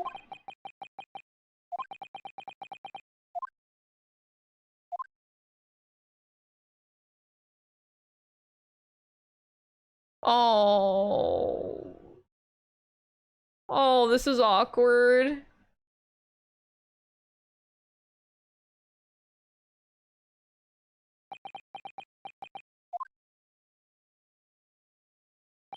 Oh, he's crying now! Oh God, don't cry, please. Oh God, oh God, oh God, oh God, no, no! You cry, I cry, please don't cry, oh my God! Constable. I wanted, just that one night, to take my Patricia out for dinner. Oh, Rolly, just that one night. You knew that if the incident was on your beat, your evening of celebration would be ruined. And so you decided to move the entire crime scene outside your jurisdiction. Just across the street to the east pavement of Briar Road, which falls under the neighboring beat's care.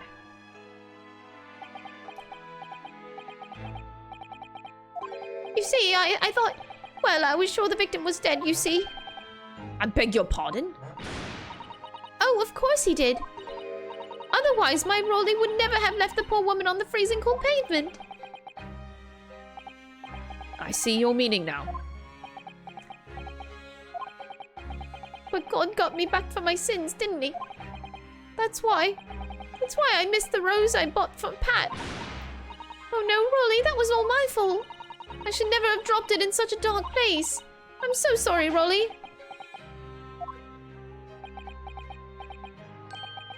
And can you tell us, Constable, how many books did you move from the one side of the road to the other in total? Oh, 4 it was. Yes, sir. Definitely 4. 3 of them dropped from Mr. Natsume, and the 4th being the one that fell from the window upstairs in the Garadeb household, of course.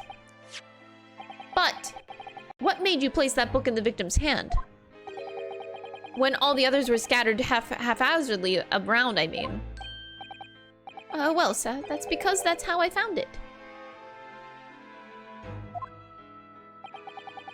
How you found it? What do you mean?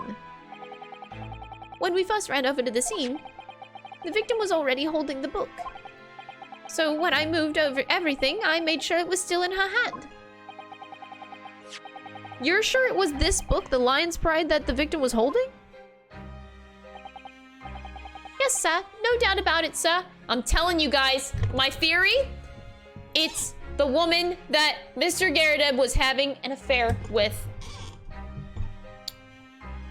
I'm telling you. She held it close to her heart. That's right, she did.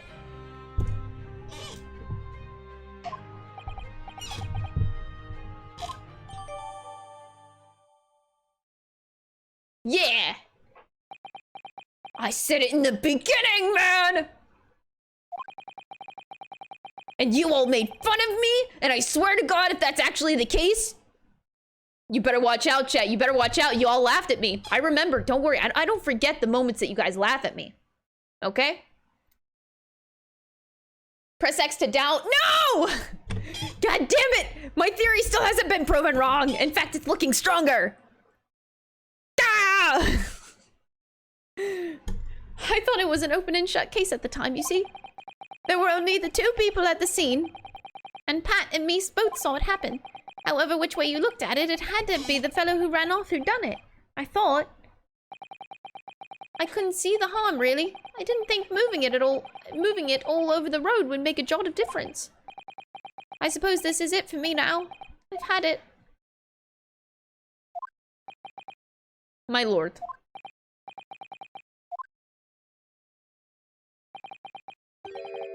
I believe that concludes the cross-examination of the witnesses. Constable, you may withdraw. Yes, sir. Mr. Prosecutor, sir. What will become of my Rolly? What will happen to him? For now, you are free to go home. The police will contact you in due course. Please, don't punish my husband. This was all my fault. It's because I'm always moaning at him for coming home late. Leave it now, Pat. Let's go home. I'm tired. All right then, my love. One last thing, Constable. Sir? Let this be a lesson to you. In a criminal investigation, every detail matters. However insignificant it may seem to you. Yes, sir. Carve that lesson in your mind. And never again make the mistake of tampering with the scene of a crime. Never again, sir. You mean to say? Leave. Now.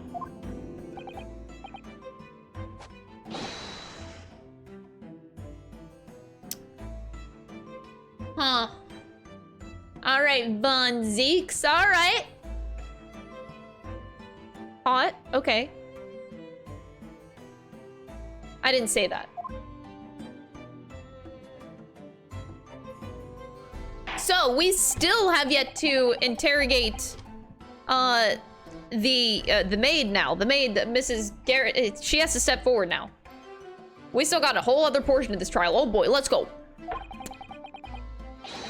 Whoever thought of a third party transplanting the entire scene of a crime like that?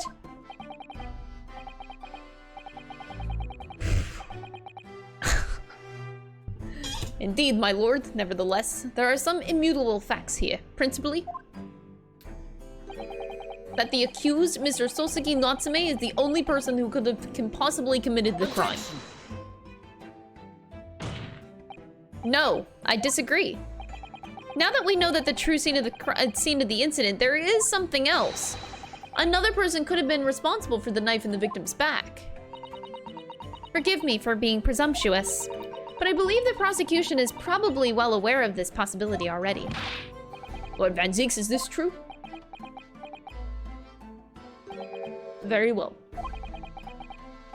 Name the person, if you will, and if further investigation is warranted, the prosecution has no objection to the trial continuing. All right, let's go.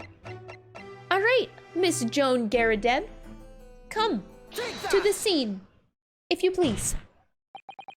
The defense would once again like to request the cross-examination of a new witness, my lord. Once again? My assistant made the same request earlier. In order to finally reveal the truth about this case, it's imperative that we cross-examine juror number 4, Mrs. Joan Garadeb. Objection!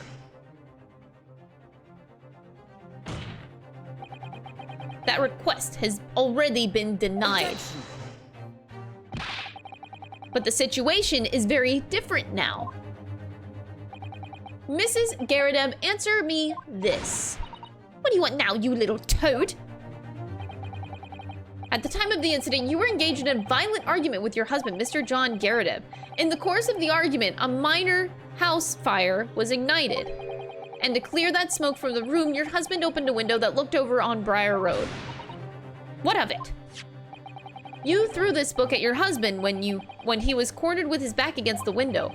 Upon striking the pane of the open top-hinged casement window, the book plummeted directly down, finding its way to what we now know to be the true scene of the incident.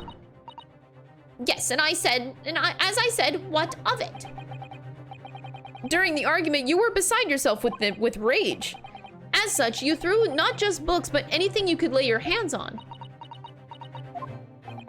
So, let me ask you one more time, Mrs. Garadeb.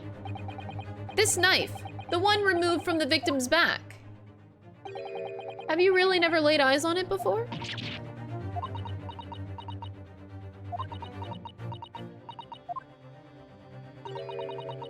I don't recall it. Seriously? Am I supposed to remember how everything I picked up and threw at my husband? Anyway, the man over there is all that regalia said members of the jury needn't testify, didn't he? Conveniently, yeah. No, I have no recollection of saying that at all, number 4. Whoa. Make no mistake, your jurors are not special in any way. You are not immune to the judicial process. Come on! That was a moment, come on! That was... fuck off.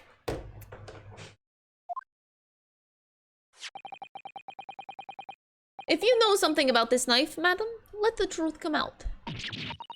That's just a gun knife. It could have come from anywhere. We have several like this at home. If one went missing, how would you expect me to know? What's that? Are you joking? What are you saying, please, Miss Garadeb?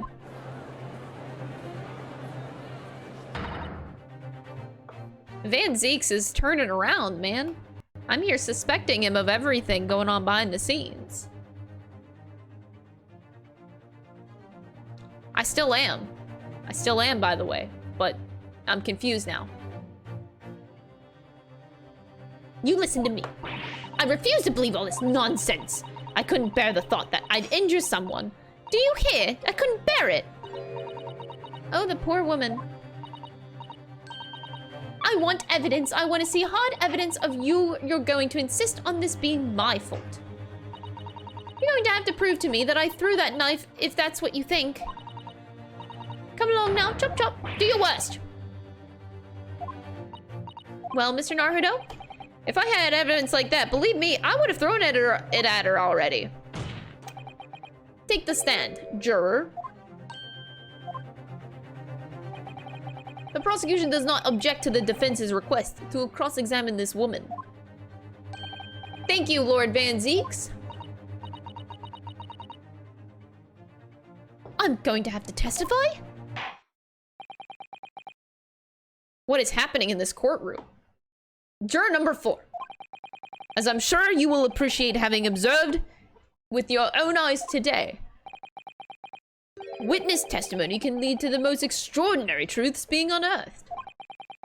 Truths of which the witnesses themselves may not even have been aware. Oh, dearie me. So I demand your full, unadulterated testimony, Mrs. Garadeb. Mark my words in this court of law today. We shall extract the truth. Do you concur, counsels? Certainly, my lord. Oh, that's what I'm hoping for, my lord. Chop chop. Van Zeeks is, this is a strange feeling. For the first time since arriving in this country, it actually feels real.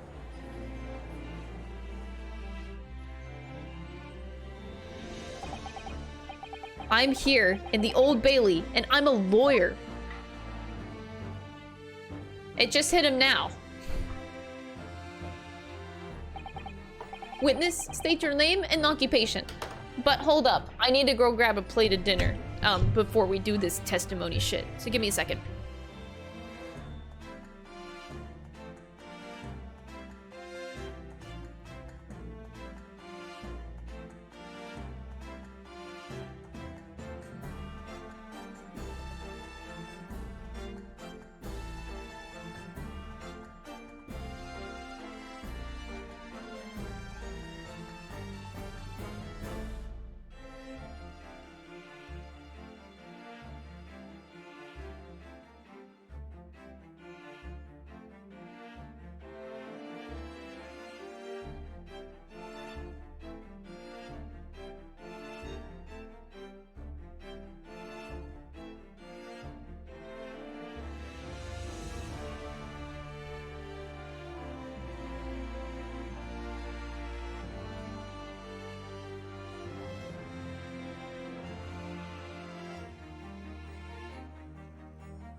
Never mind, Dom is on the case. Whew, okay. Yes, my name is Joan Garadeb. And I'm a juror and such like. It sounds like even she doesn't know if she's a housewife or a maid or what anymore. The court has decided your testimony is required in order to clarify matters in the case. Do you understand, madam? Yes, my lord. You will tell the court everything that took place in your household on the evening in question. And I warn you, do not attempt to hide the truth. Oh, dearie me. Chin up, Joni. Nothing to worry about now. Whoa! I didn't know you were here, John. He came. Was it only was it only you in the room that day, old thing, was it? Rather think I ought to testify as well, don't you? But what about your knee, dear?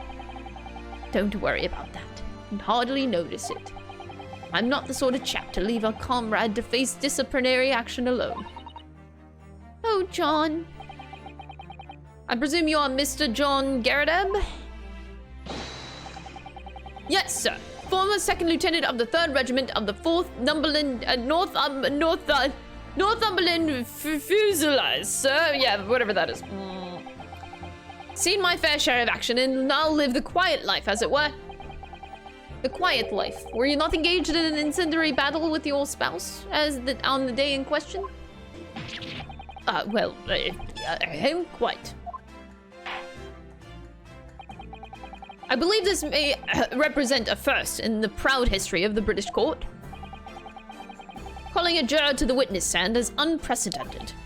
However, the court will hear your testimony now, juror number 4, and that of your husband. You will recount clearly and concisely the events in your home at the time of the incident in question. Sir, at once. Here we go. The Battle of Garadeb. On the day you're referring to, my wife and I did have a bit of a skirmish. Can't recall the reason now. Knocked a candlestick over and set fire to the carpet. Soon had it out though, and got the window open.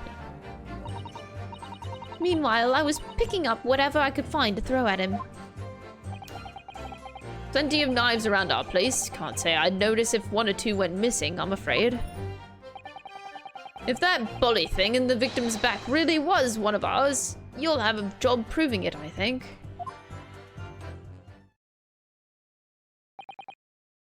Okay.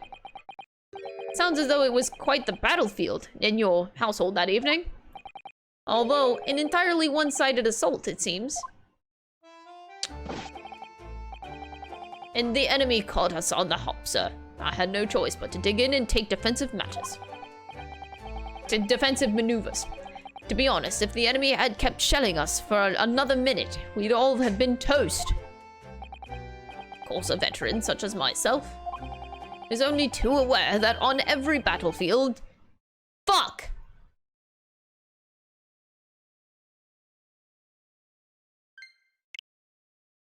On every battlefield, you're just a gnat's whisker from death at any moment.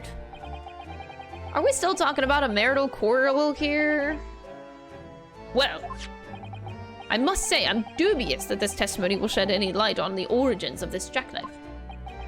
In combat, one's focus narrows such that surroundings are barely noticed.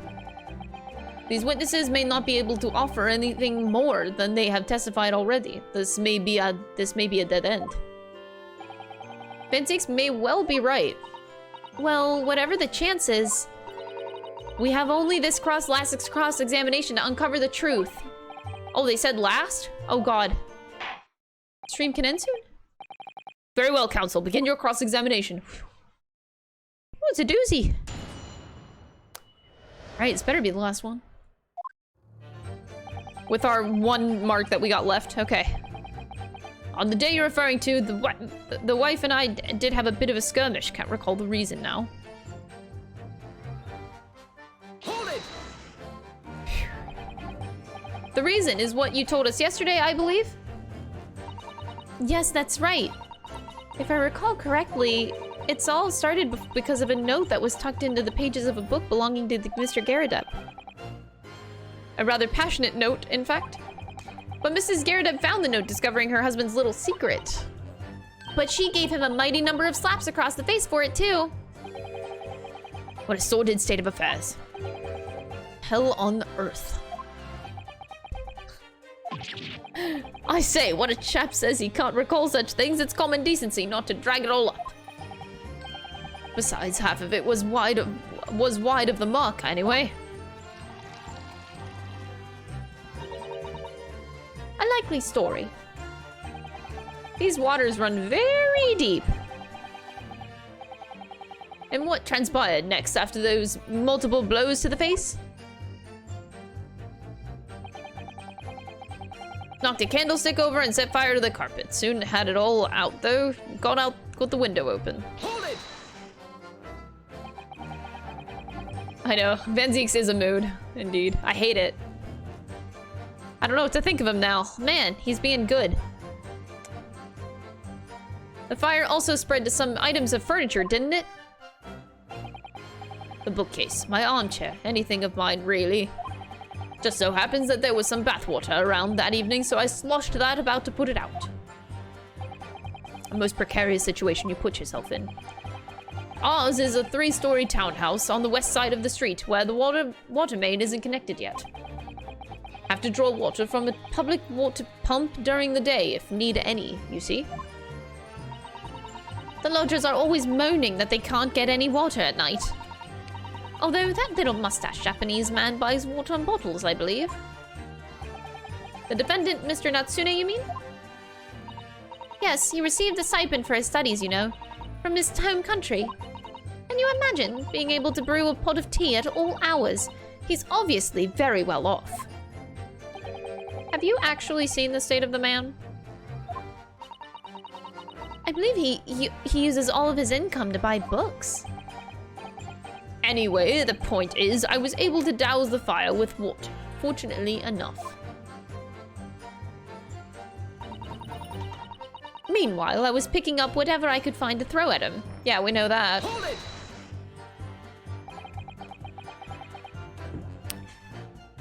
Even though the room was on fire? As far as I was concerned at the time, it was more important to extinguish my anger than the flames. When a woman wants to throw, she must throw. This is most certainly not true of a Susato takedown, Mr. Naruto. How did she know I was thinking that? So, please cast your mind back down and try to remember. Was a knife among the items that you threw at your husband that day? In all honesty, I don't recall. But I feel I must point out that I'm no monster. me see. Some bread, cabbage, garlic, a towel, and a sponge. Jupiter! A napkin. Excuse me! Do you have something to add, sir?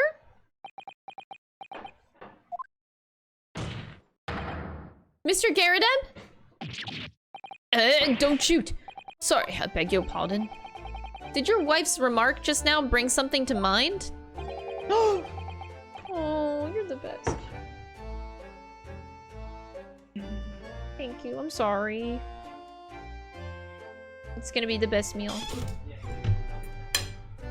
Hold on, Dom is saving my ass right now. Oh god, it's on fire though. Ah! My food's on fire. How am I supposed to eat this? Oh. Oh my god. Dom said it gives you time to put a 5-star on my Yelp.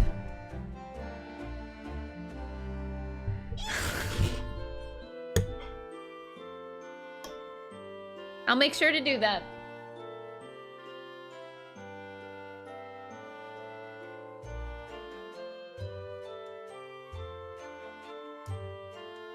Broccoli, cauliflower, chicken, sprinkled with cheese and pepper.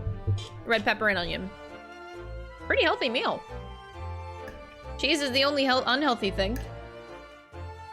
Oh, garlic too.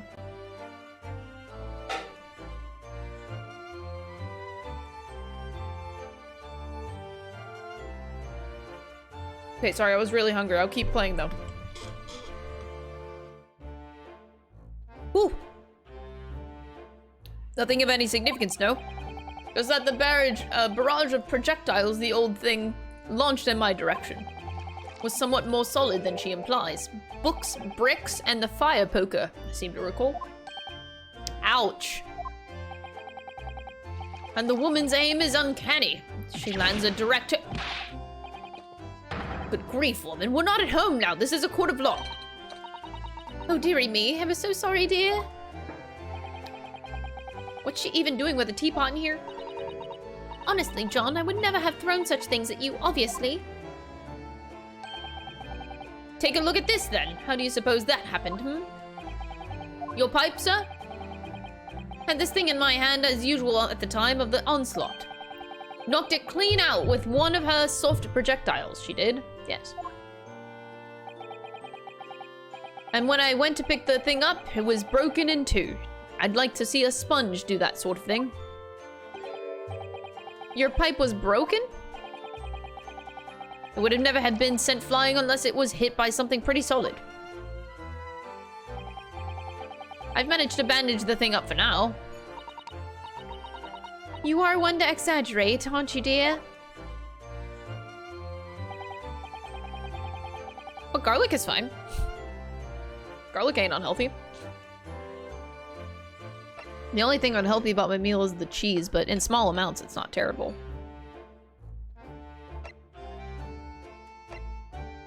Oh, a little bit of butter. That's right. It's a great meal. All in all, solid.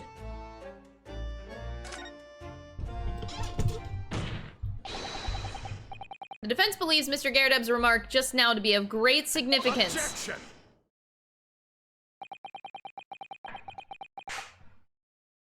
This war veteran words only tell us one thing. Betray a fiery wife and pipes as well as hearts may be broken. Sentimental wisdom, perhaps, but hardly worthy of adding to the formal testimony. Indeed, common sense, one might say. Might one? In that case, would you at least permit us to examine the pipe, sir? Well, I don't see why not. Oh, dearie me, there you go again, trying to ingratiate yourself with a young lady. Very well, the court will accept the gentleman's pipe as evidence.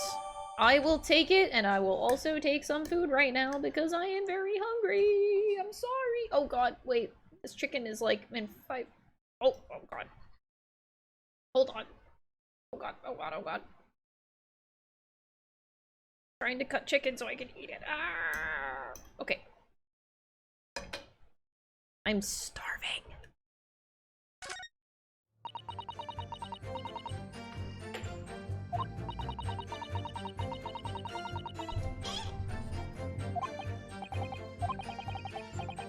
Thanks to Sasado-san, we may have new evidence to work with. I should examine it carefully.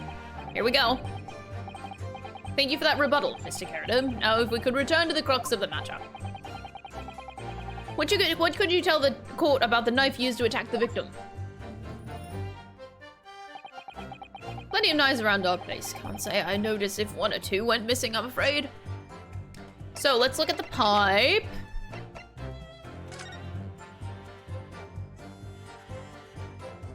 Oh, that's the tip of the knife. Oh my god, how did the tip of the blade of the knife come in the pipe? Holy shit! How? How does that even happen? The missing tip is right here! Something just twinkled inside the chamber of the pipe there. Something's stuck in there, I think. Let's turn it over and give it a shake. What's this? It's a tiny fragment of metal. Looks like the tip of a blade or something. The tip of a blade? Surely it couldn't be. How?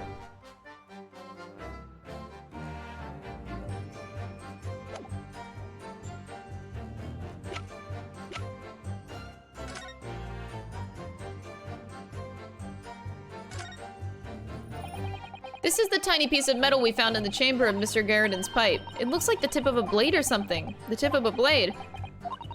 Is something wrong, Mr. Naruto? I don't really know. There's just something niggling me, but I can't quite put my finger on what it is. Perhaps in that case, it would be wise to examine some other pieces of evidence again. No, I mean, I know where it came from, unless they want me to do it again. Do they really want me to look at this again? We saw this at the very beginning. It's just weird.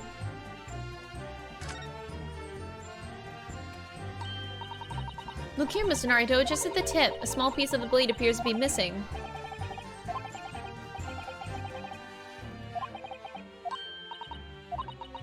That's a tiny fragment of metal we found in the inside. Oh god, they actually do want me to look at this again.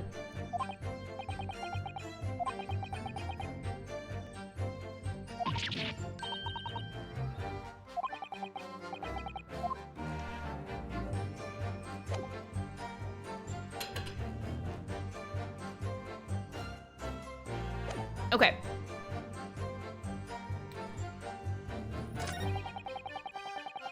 And that bully thing, the victim back really was one of ours. You'll just have to prove it. Okay, so now we can prove it. I don't think I need to press anymore. I think we can prove it right now. So we can prove it by... Okay, present.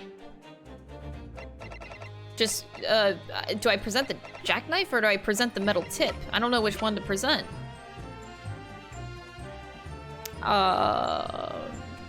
I'm gonna present the tip, I think.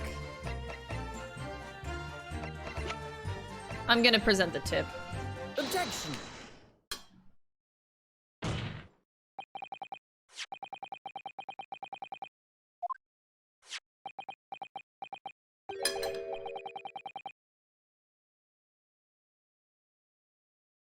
You can ask, but can't see a bully thing. Used to call me Dead-Eyed Dead back in the regiment, of course. But that was some time ago now. Even when I'm trying to enjoy a large print book by the fire these days. This is really good! I will give you a 5-star Yelp review. It's really, really good. I think this is the best time, the best cook we've had on it. Because of you. Definitely really good. I struggled to tell a B from a D and a P from a Q, to be honest. Oh, he does. Dearie me, it's rather weary. It's rather wearing being asked about every other letter and every other word. Oh my god. What is that? A tiny scrap of metal? Yes, almost certainly from the tip of the blade. That which may appear at first to be just a tiny scrap is in fact a crucial piece of evidence. Interesting. And where did the defense come by this evidence? It was lodged in the chamber of Mr. Garradine's pipe. My pipe, you say? By Jove, I wonder how that got there. Me too. How did that get there? What precisely does this fragment of metal signify, Council? Are you suggesting that in some way related to the matter of the stabbing on Briar Road?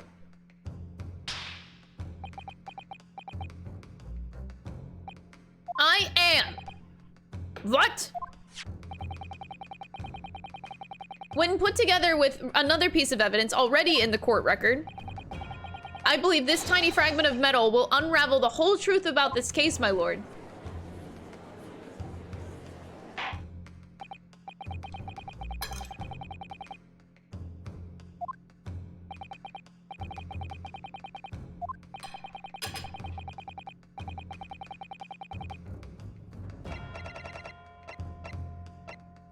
Take that! This is the knife that was found in the victim's back. And if you look closely, you will see that there's another small piece at the tip of the blade that is missing.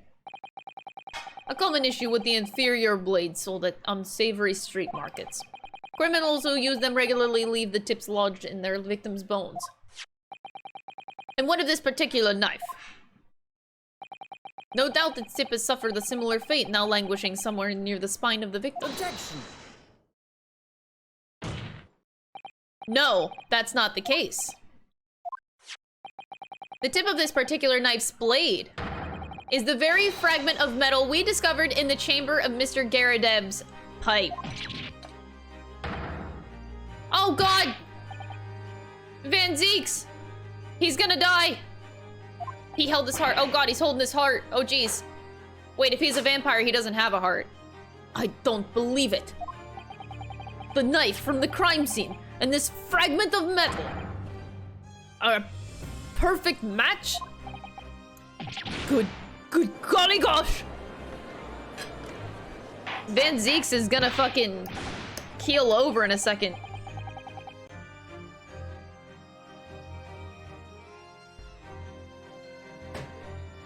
Ah!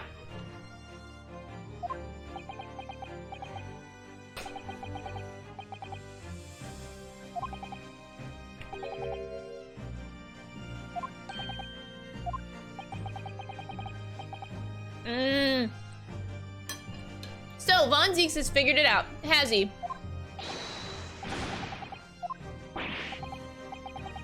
The crucial point we have to ask ourselves here. When did the fragment of metal find its way inside Mr. Garadeb's pipe? Something that was clarified for us is in the most recent witness testimony. Had this thing in my hand as usual at the time of the onslaught. Knocked it clean out with one of her soft projectiles, she did. It would never have been sent flying unless it was hit by something pretty solid.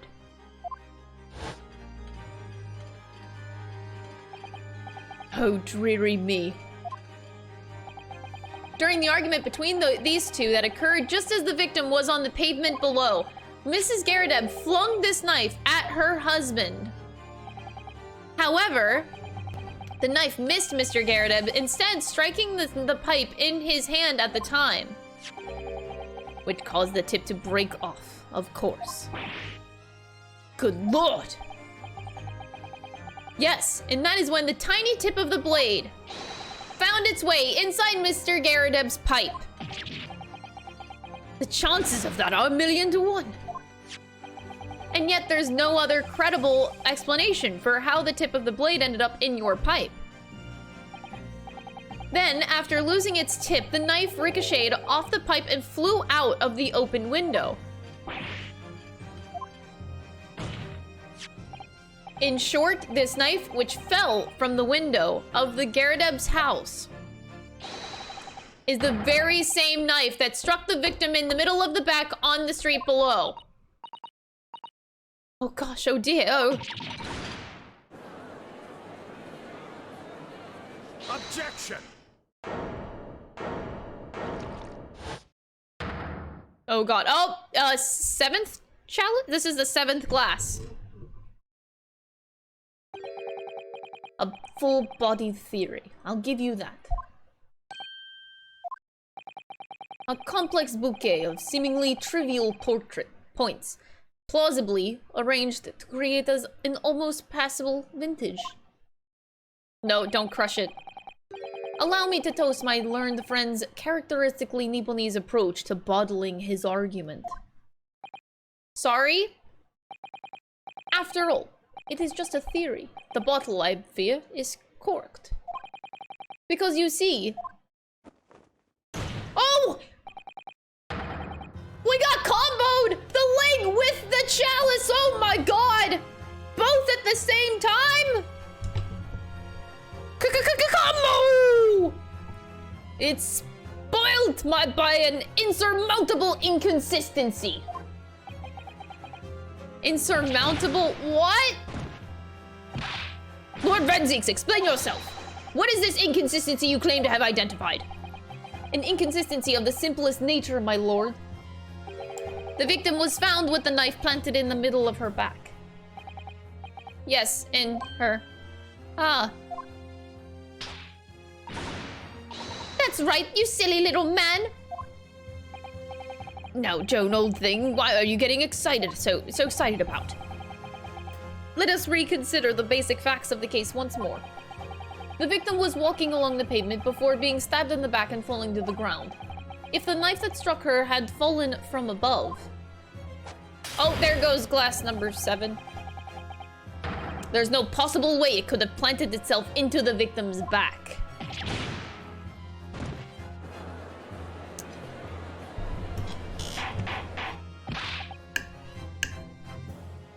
Yeah, I kind of knew this wouldn't look good for us.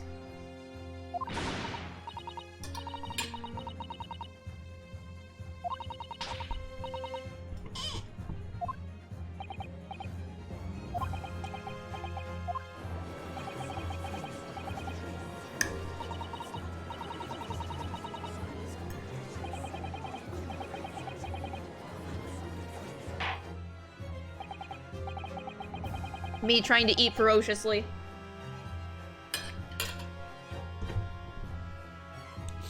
It would appear the defense has made a rather spectacular blunder. If a theory has even one inconsistency, it cannot stand. Your theory, my learned friend, is history!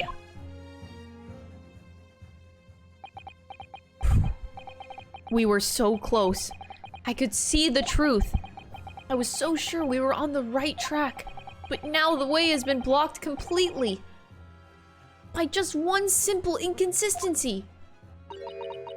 Or in other words, we simply need to eliminate that one inconsistency and the theory will stand. Mrs. Sato! You mustn't worry, Mr. Naruhodo. You were just caught off guard, that's all, and your mind went blank. But if the path you are on is indeed correct, then a way will present itself. The key to this is in the court record, I'm sure. All the information you need is there. Seems you have nothing to say, my Nipponese friend? Well, your silence speaks volumes. A tacit acceptance that your theory is fatally flawed. Oh god. Objection! Oh god, oh god, oh god. I can't do this, guys. This inconsistency doesn't mean I was on the wrong track. It means that I need to sharpen my mind and dig deeper for the truth. It's a test. Yes! If the knife fell on the victim from above, there's no way that it could have hit her in the middle of the back. Under normal circumstances, that is. What are you implying? Counsel?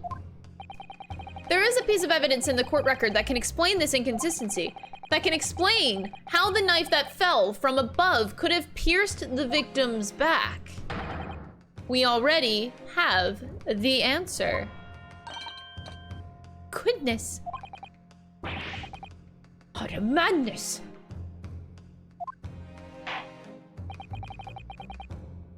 Surely, this must be the last time. Chat, I don't know if I can do this. Phew. There's only one possible answer here. Alright, chat? One possible answer. Uno.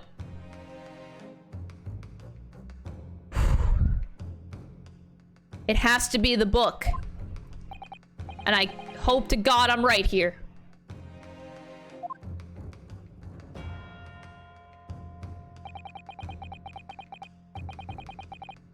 Phew. Deep breath. Oh, come on, no! This is a crucial moment, don't you understand? Okay.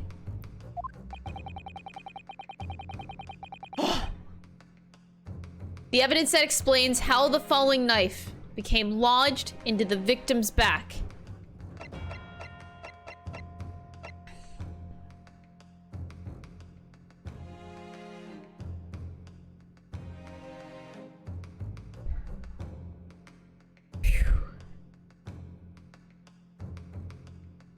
Take that! The fourth book found at the scene. This is the final piece of evidence the defense will present. The burnt book. Is that not Mr. Garrett's book? Yes, and to understand its significance, we have to consider how it came to be at the scene in the first place. Exactly. This photographic print clearly shows the book in question, and the victim holding it in her hand. But as we all know, it was the police constable that put the book between her fingers like that. Quite so, as part of his wholesale transplanting of the crime scene to the opposite side of the road. That's true, however, as part of his testimony, Constable Beat made an extremely enlightening statement on that point. It was clutched. What made you place that book in the victim's hand? He said she was already clutching it in her hand. When we first ran over to the scene, the victim was already holding the book. So whenever I moved everything, I made sure it was still in her hand. In other words, the victim had already picked up the book off of her own volition. Clearly, that must have been before she suffered the knife wound. I should say so. After being attacked with a knife, I don't imagine had been doing much of anything. So the question becomes, why did the victim have that book in her hand? By Jingo. I think I'm beginning to see what may have happened now. Oh, dearie me.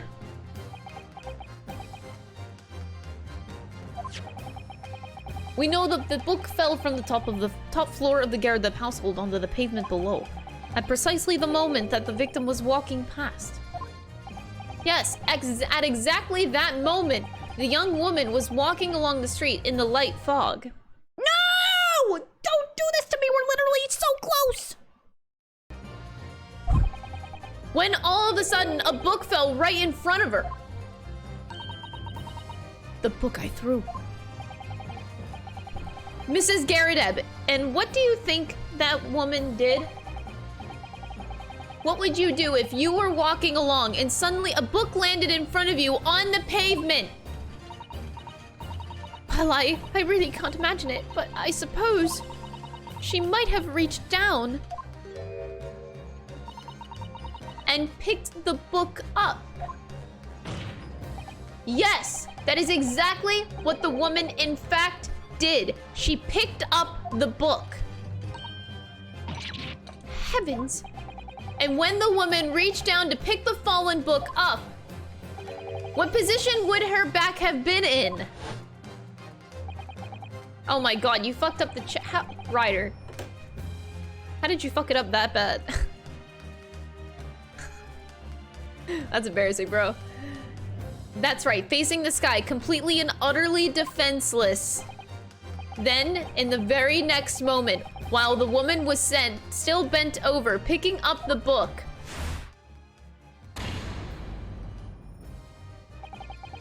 the object fell from the room above, the jackknife straight into the middle of her back. And at that same time, walking by chance directly behind Mrs. Green, was the defendant, Mr. Sasuke Natsume. It appeared to Mr. Natsume that the woman simply collapsed on the floor in the dark and the fog. And he didn't see the knife falling on her from above. And from the other direction, the constable and his wife saw no one but the victim and her apparent attacker. So there never was a real culprit to run from the scene in the first place. No, this was nothing more than a series of unlikely events that culminated in an unfortunate accident. And that is the real truth behind this case! Got him! We did it! Whew! Whew, whew, whew. Well, Mr. and Mrs. Garadab?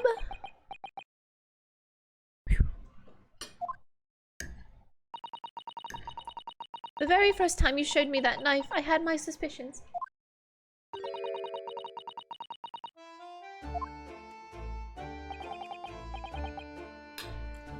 Whew. There, old bean. Poor Mrs. Garadab. Of course, I never meant for anything of the sort to happen, but it was all my fault, wasn't it?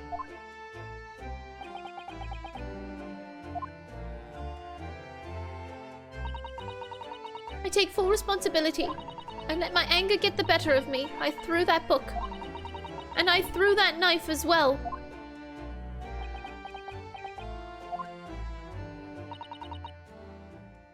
John, dear. It's all right, I know. I'm ever so sorry. Truly. I'm sorry!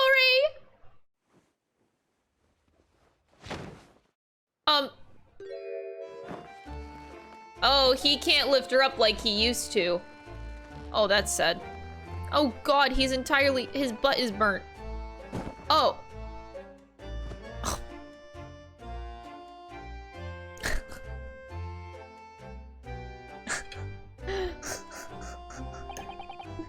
Well. Lord Van Zeeks, what news of Mrs. Garadab? She'd been taken to the infirmary, and would appear that today's events had left her in a especially flustered state. However, I believe that she will recover in due course. There is no cause for concern. Unbeknownst to themselves, they caused what could easily have been a terrible tragedy. They shall have to prepare themselves for the consequences of their actions. There is some good news, however, my lord. I have just had word from the hospital where the victim is being treated. Her condition is improving steadily, and the doctor believes that she will regain consciousness soon. Phew, it's strange. We've been talking about the victim all this time, but we've never once met her. How wonderful! The woman is out of danger, it seems. That's good news.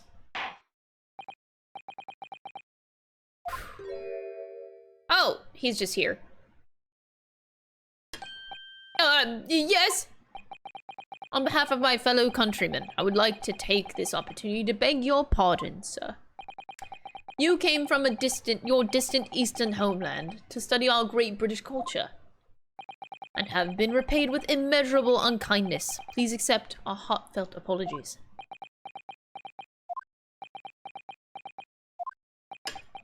Ugh, time to...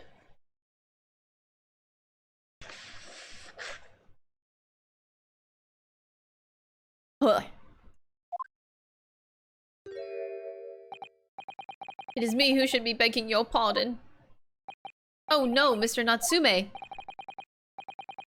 That evening when the young woman had just collapsed on the pavement before my eyes, I jumped to the wrong conclusion again in my confusion. What conclusion, sir? I was sure that the woman was dead. Yes, Constable Beat said the same thing, didn't he? He thought that she might have been killed too. I suppose she must have looked completely lifeless.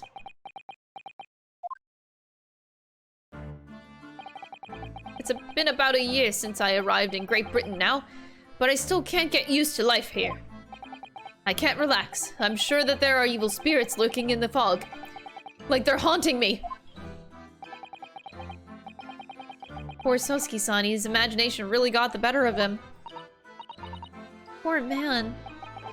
So when it happened, I thought the young woman had been taken by the fog spirits. I should never have dropped my books like that and run away. I should have called for help, for a doctor, for the police. Instead, I've managed to create a rift in the relationship of trust between our two empires, and for that, I am truly sorry.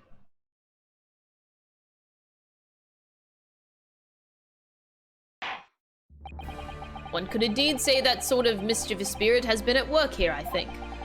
One that created a chain of unfortunate mishaps. We were befooled by this spirit and led to false conclusions. But thanks to Lord Van Zeeks and our young lawyer here from the east, that chain has now been broken and the spirit exorcised. I heartily commend you both.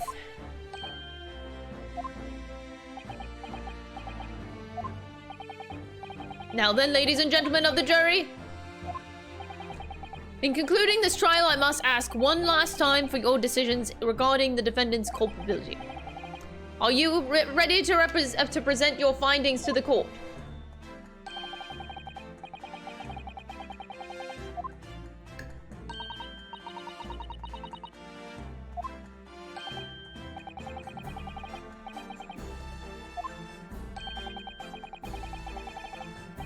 Wait, what? When did you get there?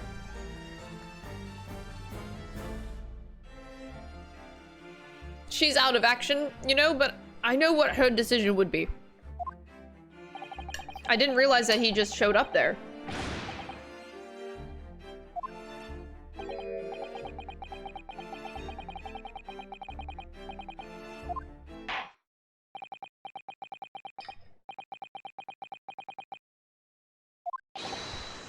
Not guilty. Not guilty. Not guilty. Not guilty. Not guilty. Not guilty.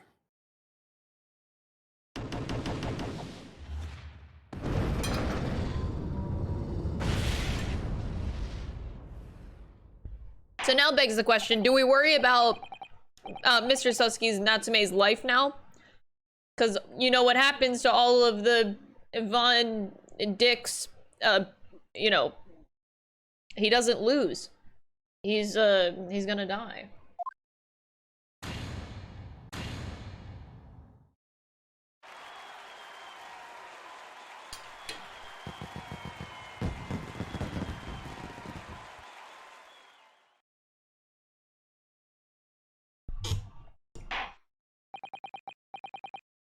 Mr. Natsume.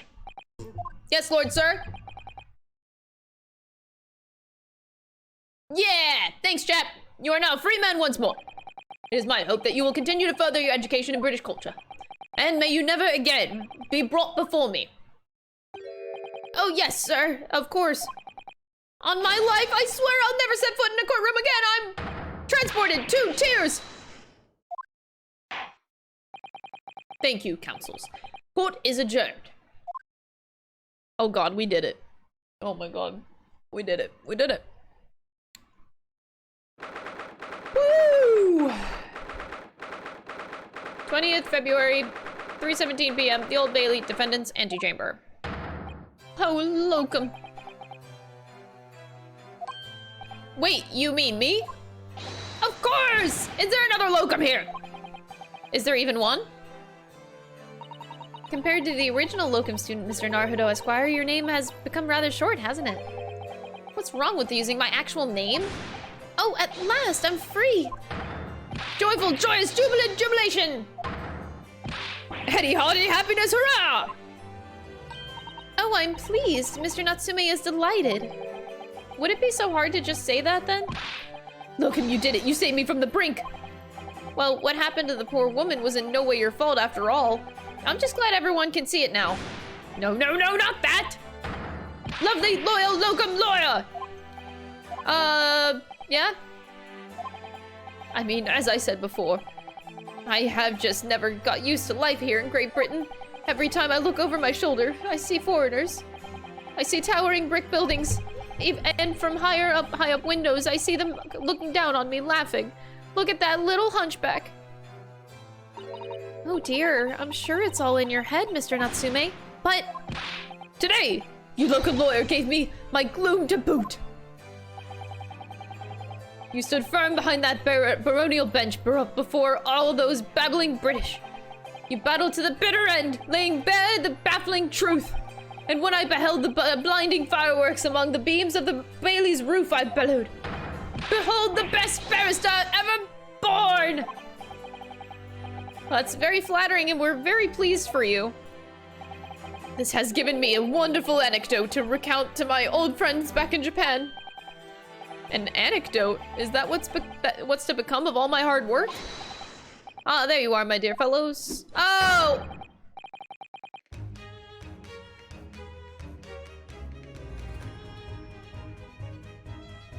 Good to see you again. Hi. He's back. I apologize for keeping you waiting. I rose late in the morning. Oh, Mr. Sholmes, what a pleasure to see you. I see I'm here not a moment too soon. A disaster has been averted, I'm glad to say. Oh. The trial shall begin presently, Mr. Naruto, and I wish you the very best of luck. It's just finished. Oh, what? No, then my haste was in vain. It's you! Lock Sholmes! Oh, have we met, sir? Oh my god.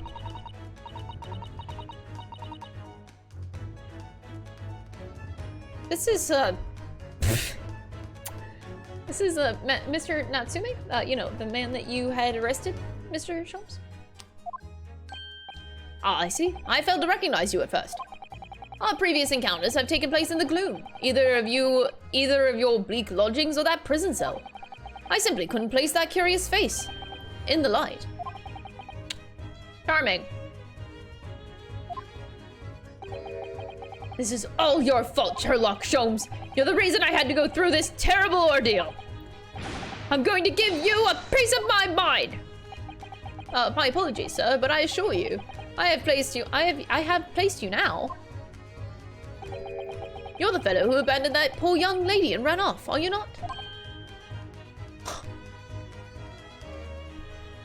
Yikes. Had she been taken to the hospital more urgently, I feel perhaps she would have regained consciousness by now.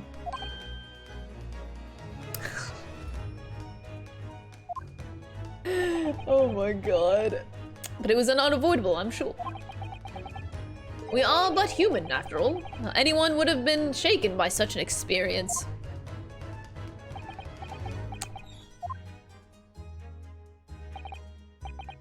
I do feel very badly about how I behaved. Well, never mind. Now then, what was it you wanted to say to me, sir? Nothing. Priceless! Oh, I'm sorry, really, but... that was quite priceless! Poor Sosuke-san. Still, on the bright side, you've had an extremely entertaining experience without paying a penny. And it would seem you were not even found guilty. But there's no bright side. Whatever do you mean, Mr. Natsume? Even after this, I'm still cursed by the spirits and now by the Reaper. Lord Van Zeeks. I haven't forgotten, you know, what facing that man in court means. Even if you're found not guilty, you're still doomed. It'll be all right, Mr. Natsume. If the Reaper appears trying to make trouble, I will protect you. Hi. Why do I get? Why? Why? Would a perfectly executed Susato takedown?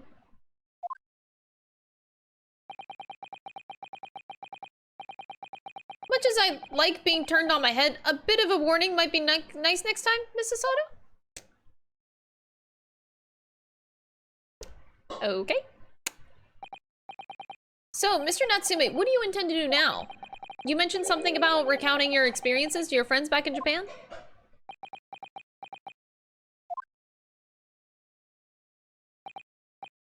Yes, I intend to return to my homeland soon. It has already been a year since I arrived here in Great Britain. I've visited universities, libraries, bookshops. I've been honored with the tutelage of professors. I've learned so much about the wealth of literature here and the city it has shaped. But I've come to realize that it is my calling to sail home and tell my fellow countrymen about it. That's very touching, Mr. Natsume. Or, in perhaps less veiled terms, you wish to withdraw halfway around the world to escape the terror of the Reaper's curse. That's not it at all! The more I learned of literature, the more this strange feeling claws at my insides. I feel compelled to return to my roots and attempt to pen a work of my own. Oh, I see. A work of literature by Sosuke-san. Could be an interesting read. And what about Mr. Sato and yourself, Mr. Naruto? Sorry, what about us? Will you return to Japan alongside your mustached compatriot? Why would we? A week has not yet passed since we arrived in London. And only now does it feel though we finally found our feet. And you are accommodated in a hotel at present, are you not? That's right. We need to find lodgings before it bankrupts us. I've calculated we can only afford another 10 nights before our entire budget is exhausted. Well then, you can take my lodgings. Oh, the windowless room. What it lacks in windows, it more than makes up with a floor, ceiling, and walls. Great. And of course, I'd be happy to leave behind the accursed... Fuck! The accursed Joy-Cons!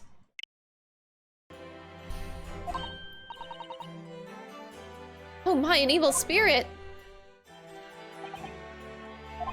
Yes, it tries to suffocate you while you sleep. It's an infallible wake-up call.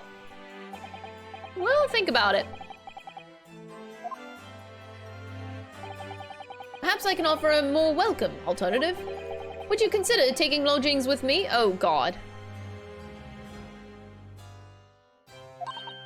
Really? Well, a vacancy has conveniently presented itself. Though it is up in the attic, I might add.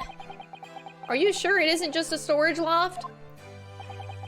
I spoke with the landlady this very morning on the matter of price, and Iris is cleaning the room as we speak. He anticipated this? He was like, oh, these bitches are gonna need a place to stay. I'll hook them up. Like, what? He planned this. The fuck?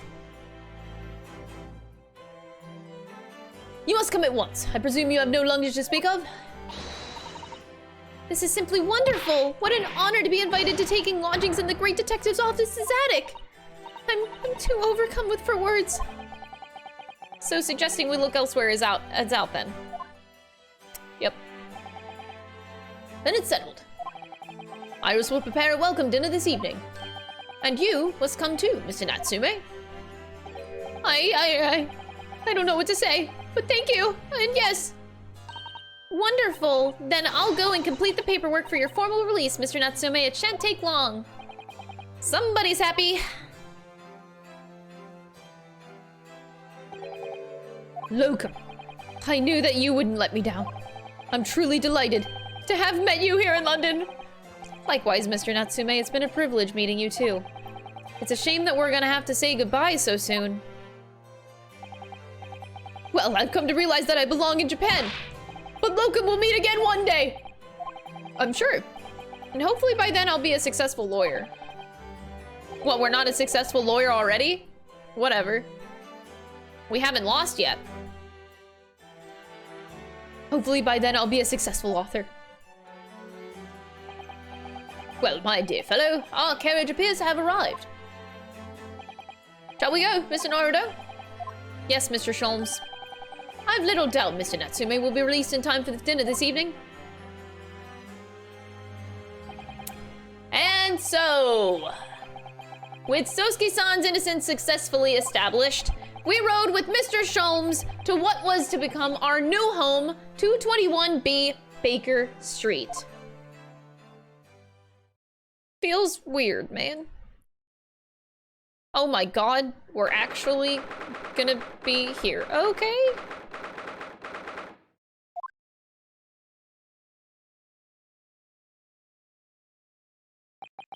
So this is to be our new office, yes. Our office? I rather like the sound of that. Me too. It's simply wonderful, isn't it?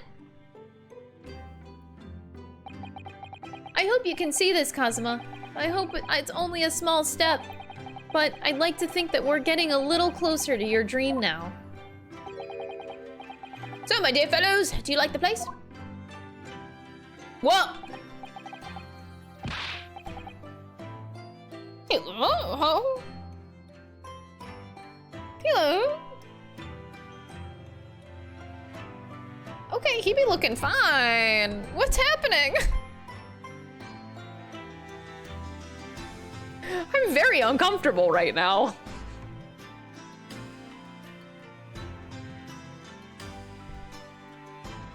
Looks good. Yeah. Okay, that looks too good. Okay, let's keep going! That looks so good! It's a delightful room, Mr. Sholmes. I simply adore it. Good, I'm pleased to hear it. Iris and I are delighted to welcome you. I hope everyone's hungry. It's nearly time for dinner. We'll eat as soon as Mr. Natsume arrives. We'll have a lot to celebrate. Iris, you must let me help you. All right then, Susie. You can be in charge of the salad. Splendid. Oh God, I don't like this. I don't like. How does it feel?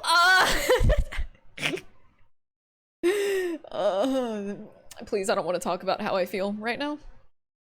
I'm very uncomfortable. To have your own office in the capital. It's very exciting, actually.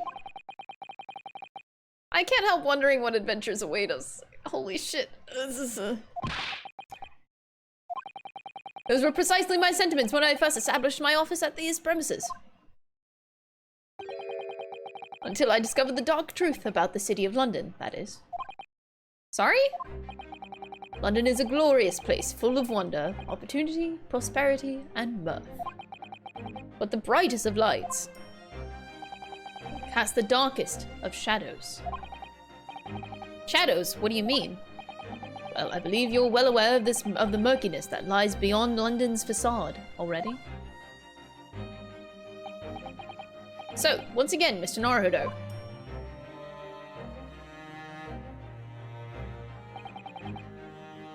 Welcome to London.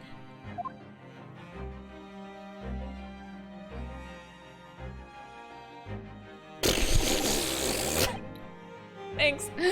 Okay, let's just keep going. Of course, at the time, I had no idea of the significance of those words Mr. Sholmes so casually spoke.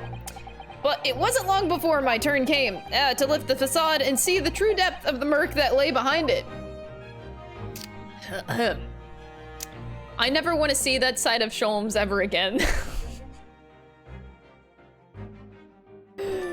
Holy shit. Okay, let's hope that that never comes up again. Let's also hope another 10-hour stream doesn't come up again. I'm tired as fuck and I gotta do this 2 more days. I got 2 more days before vacation. I gotta hold out. Whoo-wee!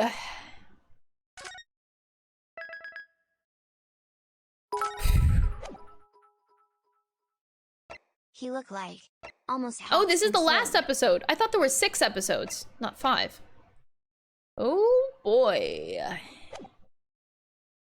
We did it. 10-hour stream. Episode 5 is on Wednesday. I am gonna get the fuck off stream. I am so tired. I should probably host somebody. Maybe let's throw host at somebody because I haven't hosted in a while. And actually, it's better to host because I haven't been able to, I don't stream this late normally, so we can host different people than we normally do. Holy shit. Holy wow. Today was a stream. I don't have words. I don't even know how to end this. I'm just like... Sholmes got really fucking hot. Like, his outfit was already attractive before, but then the vest, like, bruh, I'm gonna be real. I am defeated by men in suits. Like, God, dressing up? Like, fuck, that's my weakness. God. Shit! Like that was a stab through the heart and I feel personally attacked! God damn it! Don't be dressing up! The fuck? It's terrible. I think I'm dying.